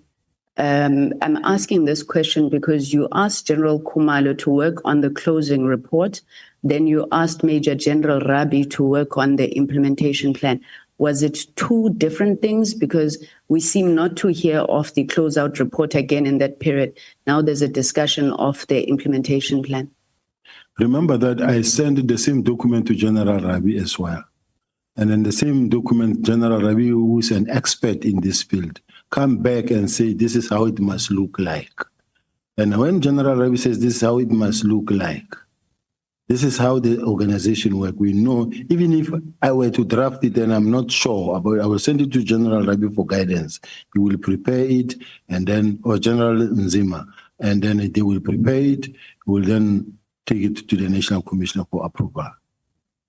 So General Khumalo never came back to you then, because you then worked on Major General Rabi's document? Yes, he never came back to me. Now, there's this correspondence, which you discuss at length on paragraph 36, between Major General Rabi and Major General Sibola, and how ultimately you get the plan that I know it's your testimony is that you implemented the plan from the Office of the National Commissioner. So you are saying Major General Rabi gives you this document, or he first authors it. It's got the signature of the National Commissioner. Then he changes it that the National Commissioner is not the author, you are the author, sends it to Major General Sibola. In the intervening period, you see the National Commissioner. And the National Commissioner says the document must be changed. So when you get the document from Major General Sibola, you then take it that is what the National Commissioner has approved because it comes from his office. Am I correct? You are correct, Chair, in a sense that you must also look at the timelines and the timelines in between. General Rabi sent it on the 14th. The first time, I think, is 1410. Then you will see that right on top, then is General Rabi again, 15 something there. And then from there, General Rabi sent it to General Sibola on the 14th. Now from General Sibola, it says for 2 days. So which means General Sibola had to consult with the National Commissioner. General Sibola will never send a document to me that she hadn't consulted with the National Commissioner. Now, General Sibola consult with the National Commissioner. And then after that, when the National Commissioner is satisfied, let General Sibiya sign this thing is operational. General Sibola come to her office. My office and General Sibola's office, they are opposite. National Commissioner is that side. Now, General Sibola come and say to Keketsi, Sibongile, the PA in the office, says, I'm sending you a document. Please print it for the DNC to sign. Keketsi then says, okay, I'm waiting for the document, General. She forward the document to my office to print and sign. Now, if the National Commissioner was not in agreement, that document would not have left General Sibola's office to me. The same applies to the email that was sent by Brigadier Lotoko to my office. She will never send something like that, having not confirmed with the National Commissioner or acting National Commissioner. So which means if the National Commissioner completely was against, how can the document be cascaded further down? If you agreed, it will be. If you didn't, there's no way it can go down. Okay, I hear you, General, but here's my problem now. It's SB6, those emails in your submission.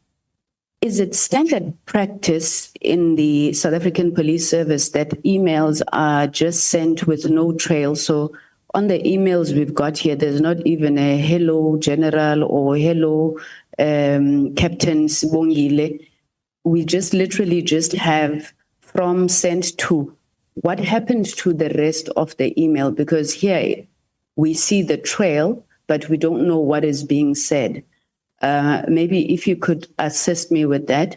And then secondly, if Major General Sibula is sending this very important instruction to your office, she doesn't write this instruction that print this out for the general to sign and send. Why would she send an email and then walk out to your office to say he must print it? Why are these emails blank, not reflecting? That is a cause for concern.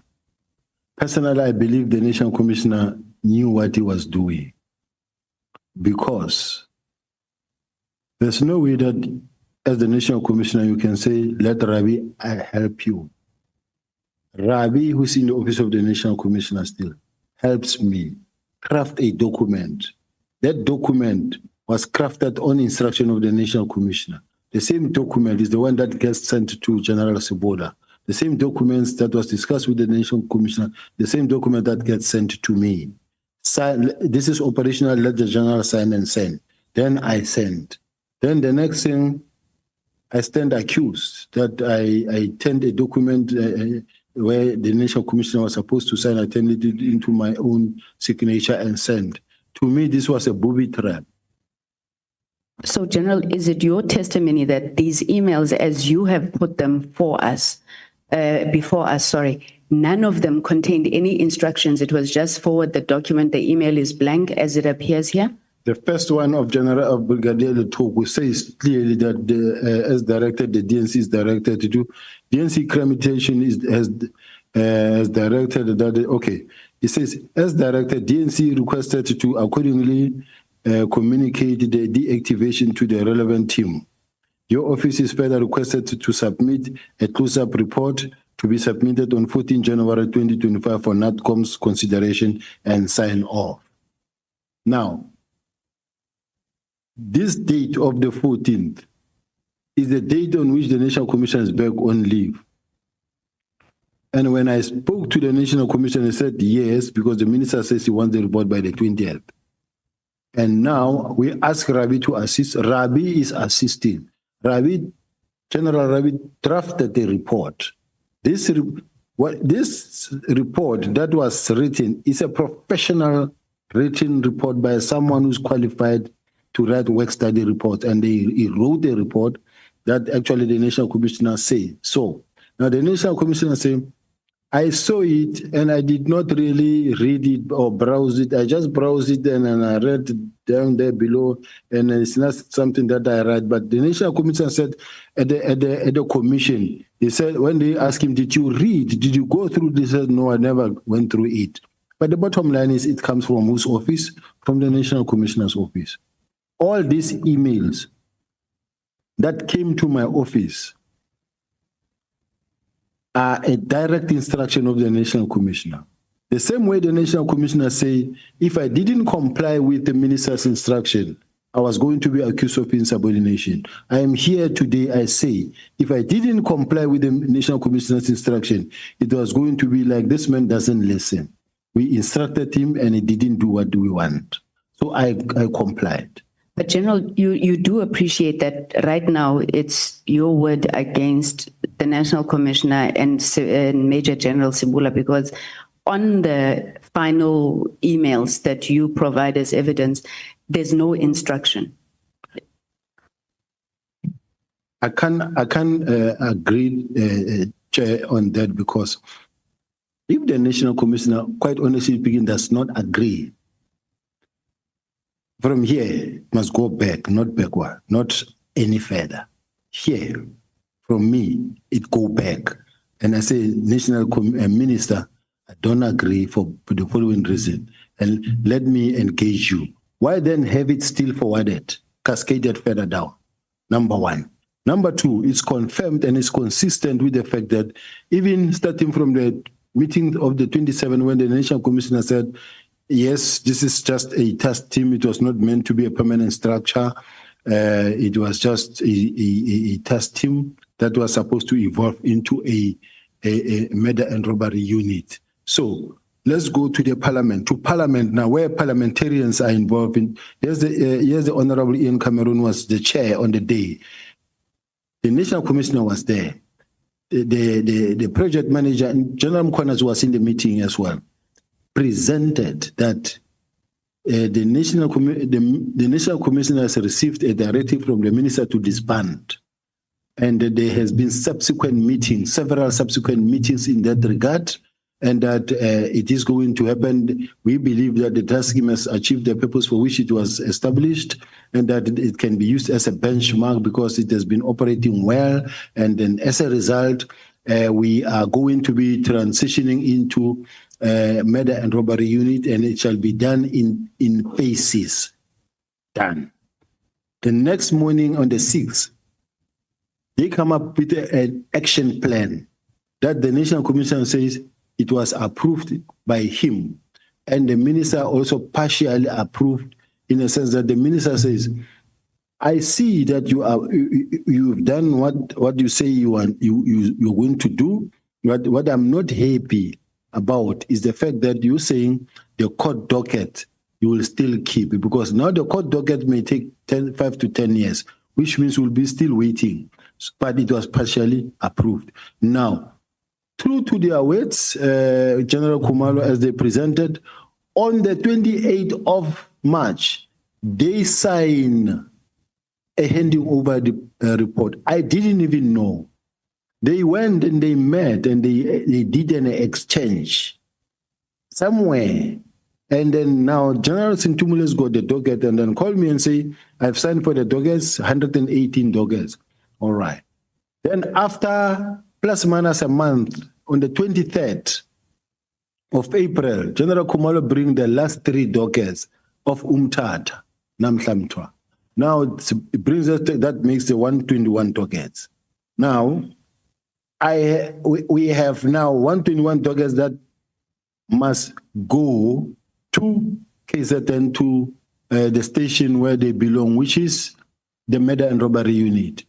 General Mkhwanazi get a call that says, General, we are bringing the docket over to you. Say, I don't want those General, dockets. I'm going to stop you. I'm going to stop you. I do apologize. No, I think we're clear on the sequence of events. Before you proceed, just to hold to the Honorable Skosana wants to say something. Thank you, Chair.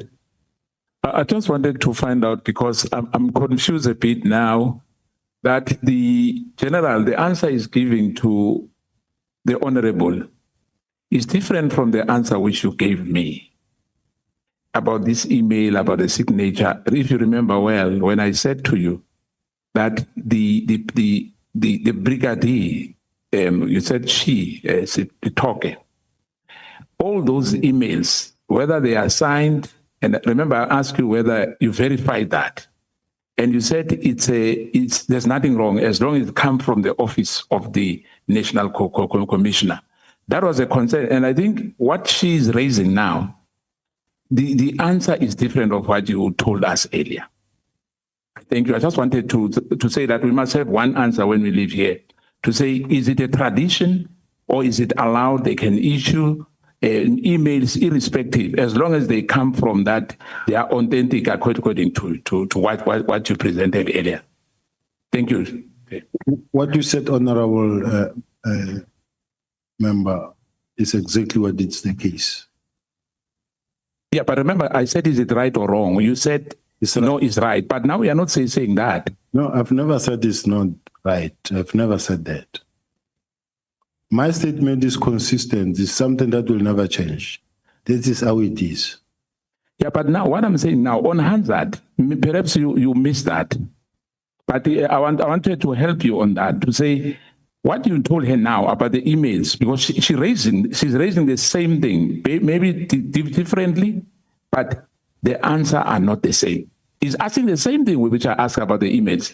I stand by what you repeated just now, Honorable Member, that for as long as an email comes from the National Commissioner office, and not any Tom, Dick, and Harry, from Brigadier Letoko, whether it comes from Millicent, whether it comes from General Sibola, we know it comes from the National Commissioner. And it's not something to be questioned unless there is something that needs to be challenged or not being understood. That's when you can stand up and say, I don't understand this. But if Sibola, General Sibola writes something, it is what it is. If General Brigadier Letuka write me something, it's for me to run with it. Okay. Thank you, General. Sorry, just as an aside, you had initially said that WhatsApps can be manipulated. Can email correspondence also be manipulated by crime intelligence? It's doable. Even if it's not crime intelligence, by any expert, any person who knows a computer, it happens. Thanks, General. So let's leave then the email trail. You then take the letter that you were told to sign and you issue it on the 17th of January. Now that letter deals with the disbandment of the PKTT. General, I want to refer you to the South African Police Act, specifically section 11(2)(d), that gives the power, duty, and functions of the National Commissioner. And it says the National Commissioner has obviously the power to organize and reorganize the service at national level into various components, units, or groups.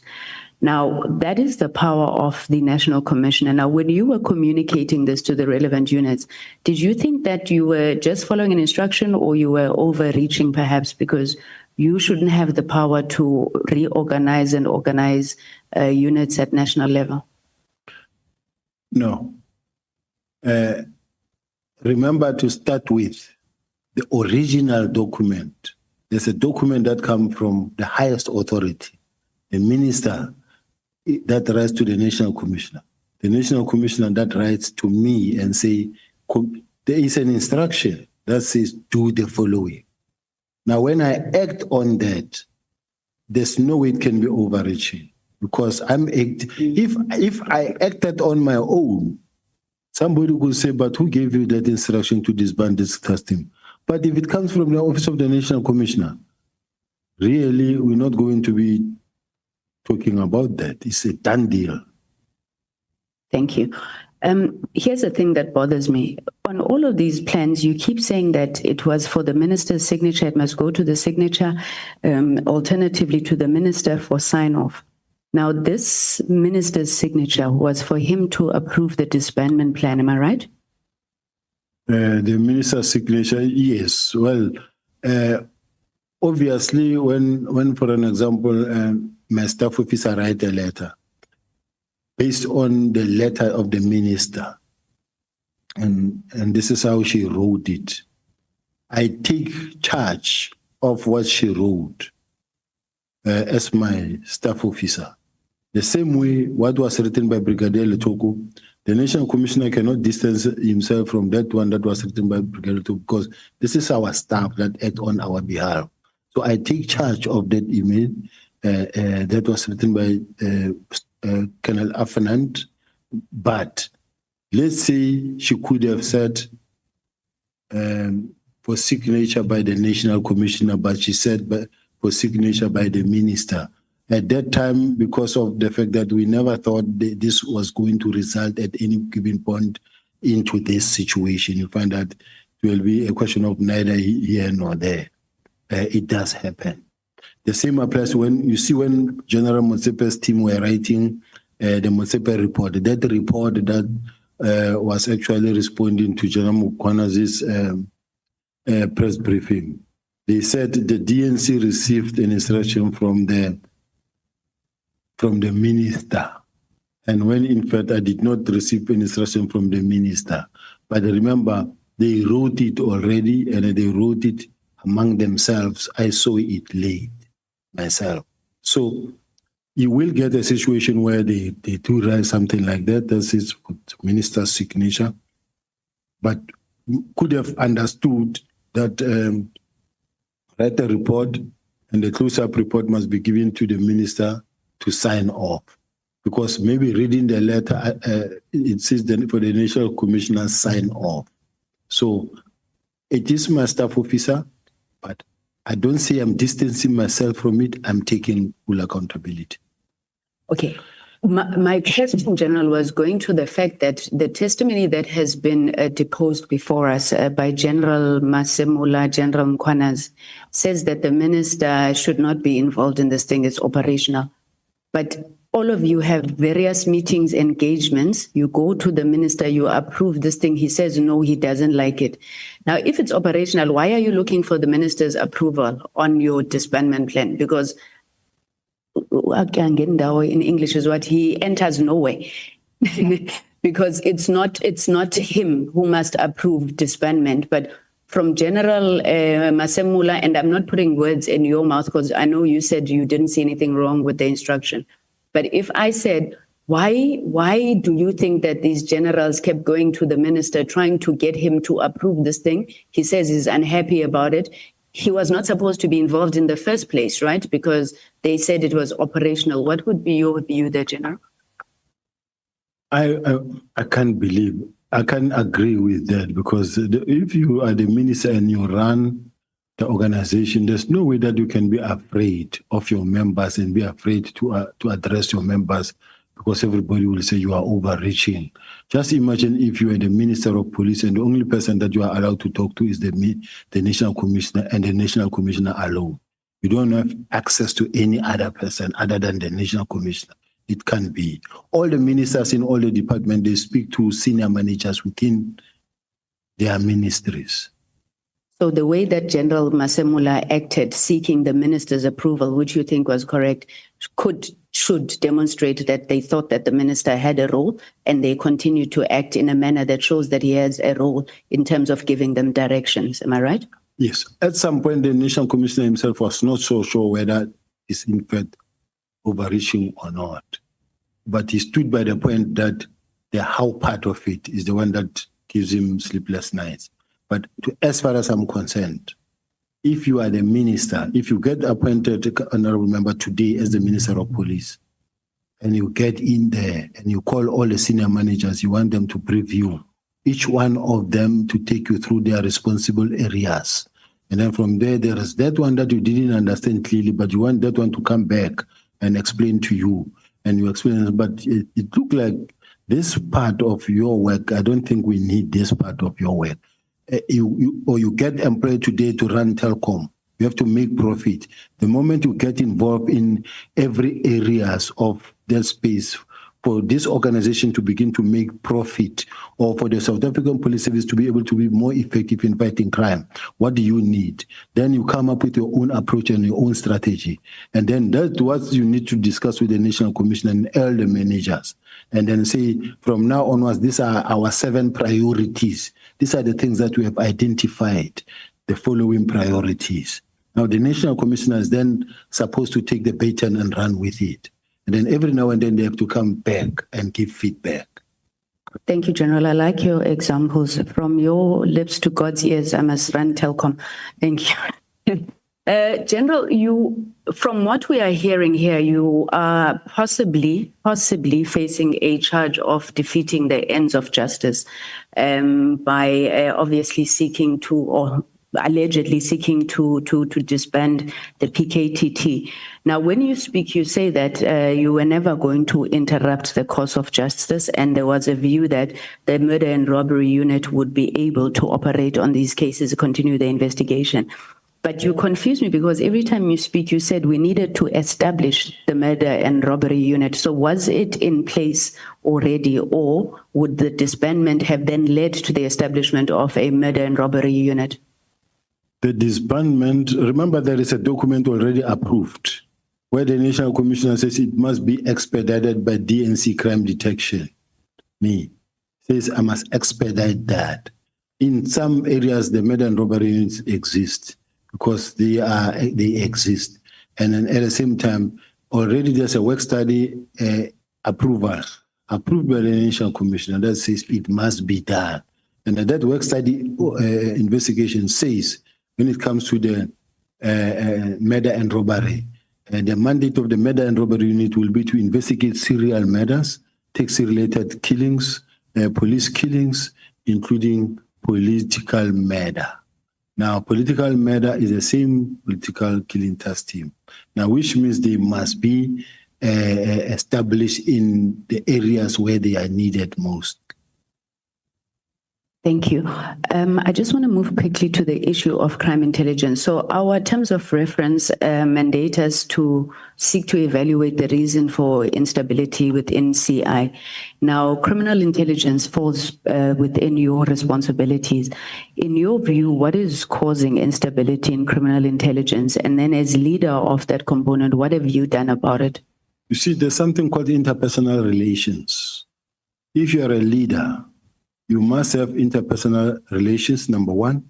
You must have people management as well as administrative management. You must be able to be that kind of a person who's able to interact with people. You must be able to know how to build a team, work with your people in such a way that they will support you, they will work you, and they will lift you up. But if you find yourself, you are a leader and you're fighting with all of them, and they are all fighting you, challenging you, taking you to court, leaking information, you fighting with them, you taking them to court, they're taking you to court, that's instability. Now, where is General Khan? The relationship is not good. It's not good. It's been up and down court. He was caught, he won. Where is General Moodley? He's outside. And the fight is been up and down. Where is General Tio? Is out. He's been fighting. So I can sit here and list off all of them that have been involved. More than 5, General, the Eastern Cape as well. Unfortunately, I think is now boarded. He was sick. But there are many generals, including brigadiers inside crime intelligence, that have been fighting with General Kumalo himself. Now, they took him to court, some of them. In some instances, I said, General, don't go to court, you're going to lose. He didn't listen to me, he went to court and he lost. Now, I'm saying what causes instability within CI is the fact that the General Kumalo, you cannot run crime intelligence only with 2 people, General Lushaba and General Madondo, all 3 from KZL. I'm sitting with a complaint, here is it. This complaint.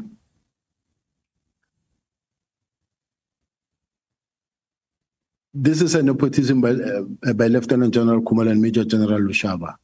Post-promotion phase 2024/2025 financial year, employees of the South African Police Service.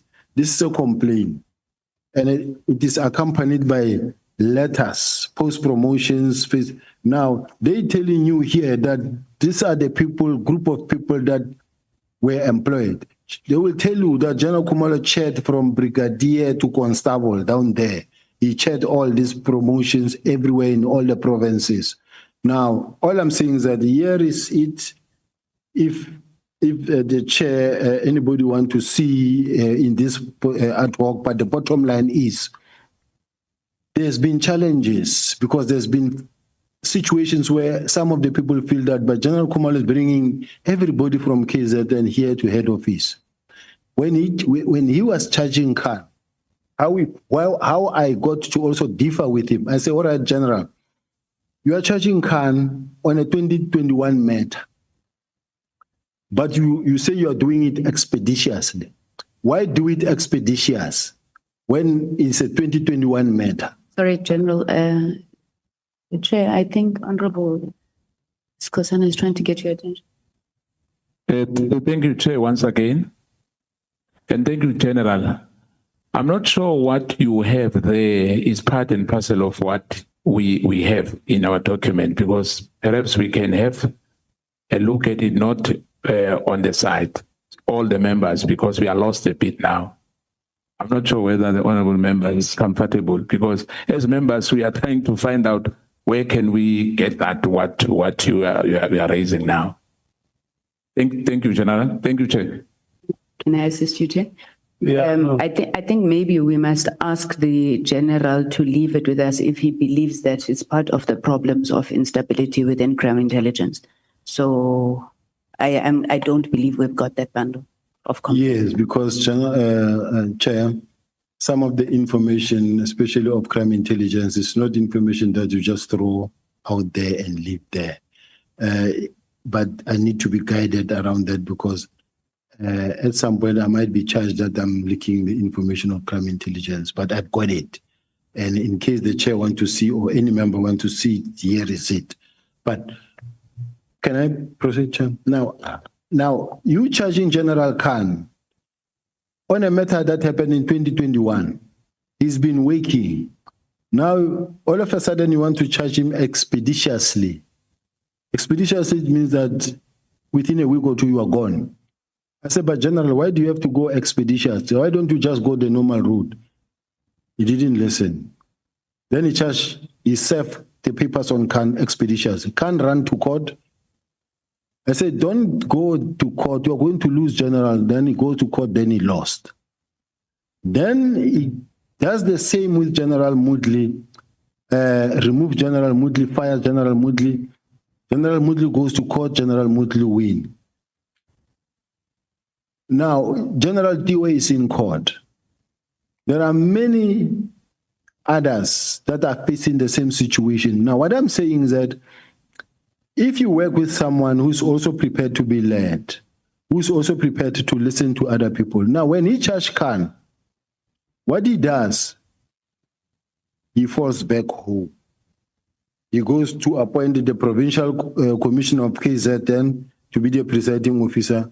Then he goes to appoint another general, I don't know whether it's Kumalo Mkwanazi, of this, he used to be in the task force in KZN. I said, but why don't you mix? Why didn't you take at least one then from Limpopo and someone else? But you can't always go get everybody from KZN to come and deal with people here all the time. Why can't you mix this thing? No, he doesn't listen. So the next thing, he goes with that thing. Now, even now, this one, General Kumalo feels that, all right, there is maybe the cartels that are running, there is this thing, go get General Mkwanazi again. Then General Mkwanazi send the forces from KZN again. This is an unacceptable situation. Now the people of Gauteng are sitting, even the provincial commissioner is sitting, everybody is under siege. KZN has arrived. It's wrong. Okay, thank you, General. Now you were very unhappy. Just before you continue, who is the person charging this other officials? General Kumalo, which is the divisional commissioner of crime intelligence, the one who was arrested. Okay. He gets arrested, is not suspended. Others get arrested, they are suspended immediately. I was not arrested. I was not even charged. I'm suspended for doing my work. It can't be fair. Thank you, General Sibiya. You indicated that you were unhappy with General Kumalo being project leader and coordinator of PKTT, and you listed your reasons. So as his direct line manager, did you ever seek to engage with him or the National Commissioner on your dissatisfaction about him also leading PKTT? In relation to him leading the the PKTT team, I never engaged him. I never engaged the National Commissioner. When I came in here, this is what I found, and I didn't really want to bother myself because where they don't want you, you leave it. If it burns, it will burn somebody, not me. So I left it. So you never raised with him also the fact that you were unhappy with not knowing what PKTT does? You didn't. I never raised it. Okay. General, what do you make of you? I thought it was a recommendation, but now you said it's been approved. The change of structure where criminal intelligence is no longer reporting to the DNC, but it's reporting directly to the NETCOM. What was the reason? What was the process? And is this something that has been done before? It was never done before. And at some point, my advice to the National Commissioner was that, National Commissioner, if you take crime intelligence and they report to you direct, you must know that the crime intelligence, there are always problems in crime intelligence. You are going to sign things there and you will be implicated together with them. You need to have someone in between you and crime intelligence in such a way that whatever they sign, because the people of crime intelligence can put a document together that looks legitimate, that is clean and neat and nice, and you will sign that document, but at the ultimate end, you will be implicated. And that was my advice to the National Commissioner. So the National Commissioner, as it happened, the structure has been changed, crime intelligence report to him. But as you can see that in some instances where mention is made that it is something that General Kumalo signed, that he also signed. So I'm saying if I were to be the National Commissioner, I would make sure that these people report to somebody who report to me, so that in case there is a situation there, it will always come to me. It will always be such that someone will explain to me what happened here. And then we can say, okay, refer this to points for audit or do this or do that. But if you don't, I can tell you, you are going to land in problem many times. But it was reporting to you, General, but it didn't report to you. So does it make much of a difference? I mean, you were there supposed to be that buffer, but from your testimony, it sounds like they didn't report to you anyway. Would I be correct in saying that? Yes, they were meant to really subvert and then work around me, because every now and then you will hear that General Kumalo is in that side. Sometimes you are sitting in a meeting somewhere with the National Commission, you will see him sneaking into one of the office, then the National Commission will go have a meeting with him. But the bottom line is he never reported to me, and he undermined me in all respect. That is why even when he advertised the position of the provincial heads, and I said I will chair this post, he refused. I said, okay, let me write the letter to the National Commissioner with the hope that the National Commissioner will support me as his deputy. The National Commissioner said, put it there. Let me apply my mind. For almost 4 or 5 months, the National Commissioner hasn't responded to me. Even now, I haven't received any response from the National Commissioner. So the problem is myself, I try to also make sure that we employ the right people, not only the people where you find that now General Kumalo has got his own people all over and everywhere.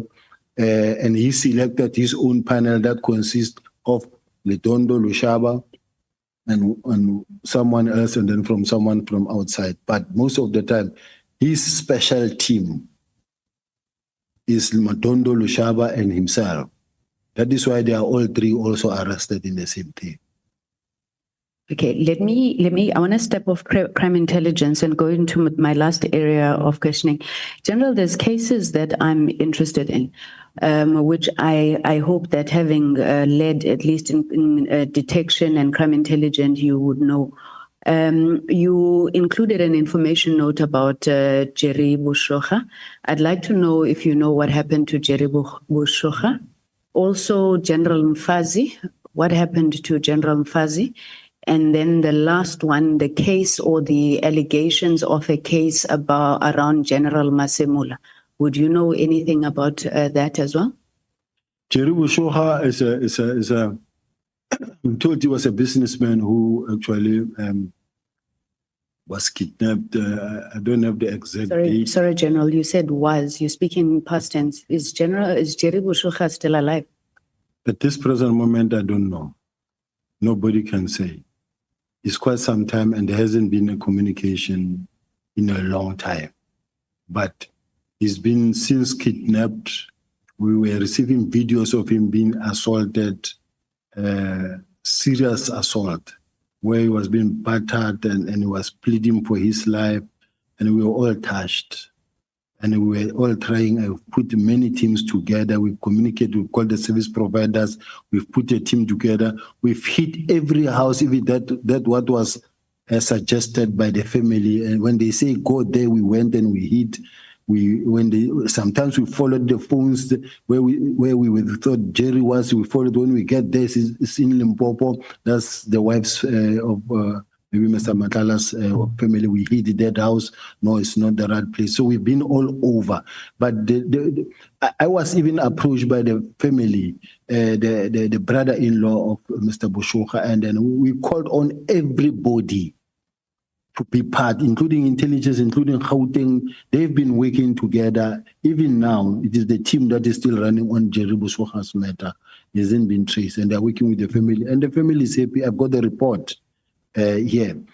When it comes to the issue of the second one before the National Commissioner, General Mfazi. General Mfazi passed on. I was not in back yet, and there are some kind of investigations that are being conducted apparently because they suspect poisoning apparently, but I don't know the facts around it. Sorry, the report said General Mfazi was investigating corruption within SAPS and he may have been poisoned. Did SAPS ever investigate that? It is under investigation. I know that. The alleged case against General Masemula? I haven't seen any. I don't know about it at all. I was never involved even in the process of or whatever allegations or statement. I was never engaged at all. Is there a case? I don't know. What I saw is on the media that was talking. I think I don't know whether it was Daily Maverick or what, but there was no, it was News 24 article where they had an article on that. But whether there's a case, maybe IDEC can say or NPA, but personally, I don't even know the facts. General, I'm going to push you here. If a whole national commissioner is being investigated, would perhaps yourselves, I think also from crime intelligence, not want to have a sense of what's happening with the national commissioner? You see, the problem is initially, when the story of the Louis Vuitton bag came in, that the initial commissioner and General Ntantam Khwanazi are involved in a scandal where they received some Louis Vuitton bags. Everywhere where we're going, you would hear that there is this story of the Louis Vuitton bags. Then at some point it happened that we have a meeting with the management of IDEC. We were going to have a management with IDEC so that we can support them with the officials, the detectives. It was before they were now made to be a fully fledged directorate that was approved now. So we went there, and then after the meeting, I said to the head, in the presence of the national commissioner, I said, tell me, everywhere where we go, we get to hear that the national commissioner is under investigation. We see the newspapers that the national commissioner is under investigation. Is our national commissioner under investigation? So that this thing can be clarified. She said, National Commissioner, there is no investigation that we are investigating against you. We were relieved. We were happy. We all left. It was me who said that. I was with the National Commissioner because he could not ask it himself. I asked. We left, knowing that the National Commissioner is not under investigation. So, if there is any other investigation that is there, not to my knowledge. Okay. So in your testimony or your oral evidence, I think it was in response to Honorable Souls, you said Generals Masemula, Khumalo, Mkhwanazi, and I think Patekile, I may have gotten the name wrong, they are a clique. So who is your clique, General?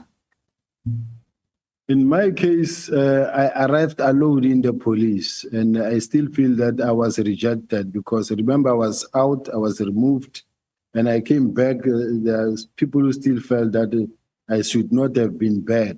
Because if you remember, General Mkhwanazi did say that this man was dismissed. I don't know why the management didn't oppose that he comes back. And now I'm here, I've been working hard on my own. I don't have a person that I can say is a clique because I don't have management grouping that is my clique. So you're a faction of one? Maybe. General, I was going to ask you when your problem started with General Masemula, but I think you've spoken about that. But what I wanted to know is that you've already indicated that your problems with General Mkhwanazi started during that AKA murder case investigation. But between then and when Minister Mkhunu decided to call a peacemaking meeting, I think you called it at some point, what was happening? Because the AKA's murderers were arrested quite a while ago. So what is it that Minister Mkhunu saw in the intervening period and decided he must call you to make peace? We tried several times to engage with General Mkhwanazi to make peace between myself and General Mkhwanazi. And I think I mentioned earlier that at some point I mentioned that I sent one of my members who is very close to General Mkhwanazi to actually go sit down with General Mkhwanazi and say, I'm here, sent by General Sibiya. General Sibiya wants us to talk. He wants us to try and find a way of what can be done really to solicit peace between the two of us. Then we speak and then everything is okay. Then we start talking with General Mkhwanazi. Then the next thing you will hear, one day General Mkhwanazi is very angry again on something that happened. When you ask our General, I thought we spoke. He said, yeah, but nina young manager nina. Young manager nina. And how are we managing you now? Because we spoke, but and then the information that I got is that the National Commissioner said to General Mkhwanazi, no, don't listen to him. He's managing you. Don't listen to him. Now I'm sitting in that situation of I'm trying to make peace this side, and this side it is my boss who's saying, no, don't make peace with him. He's just managing you. So it is in that situation that in which I find myself. I have tried very hard to make sure that there is peace, because why?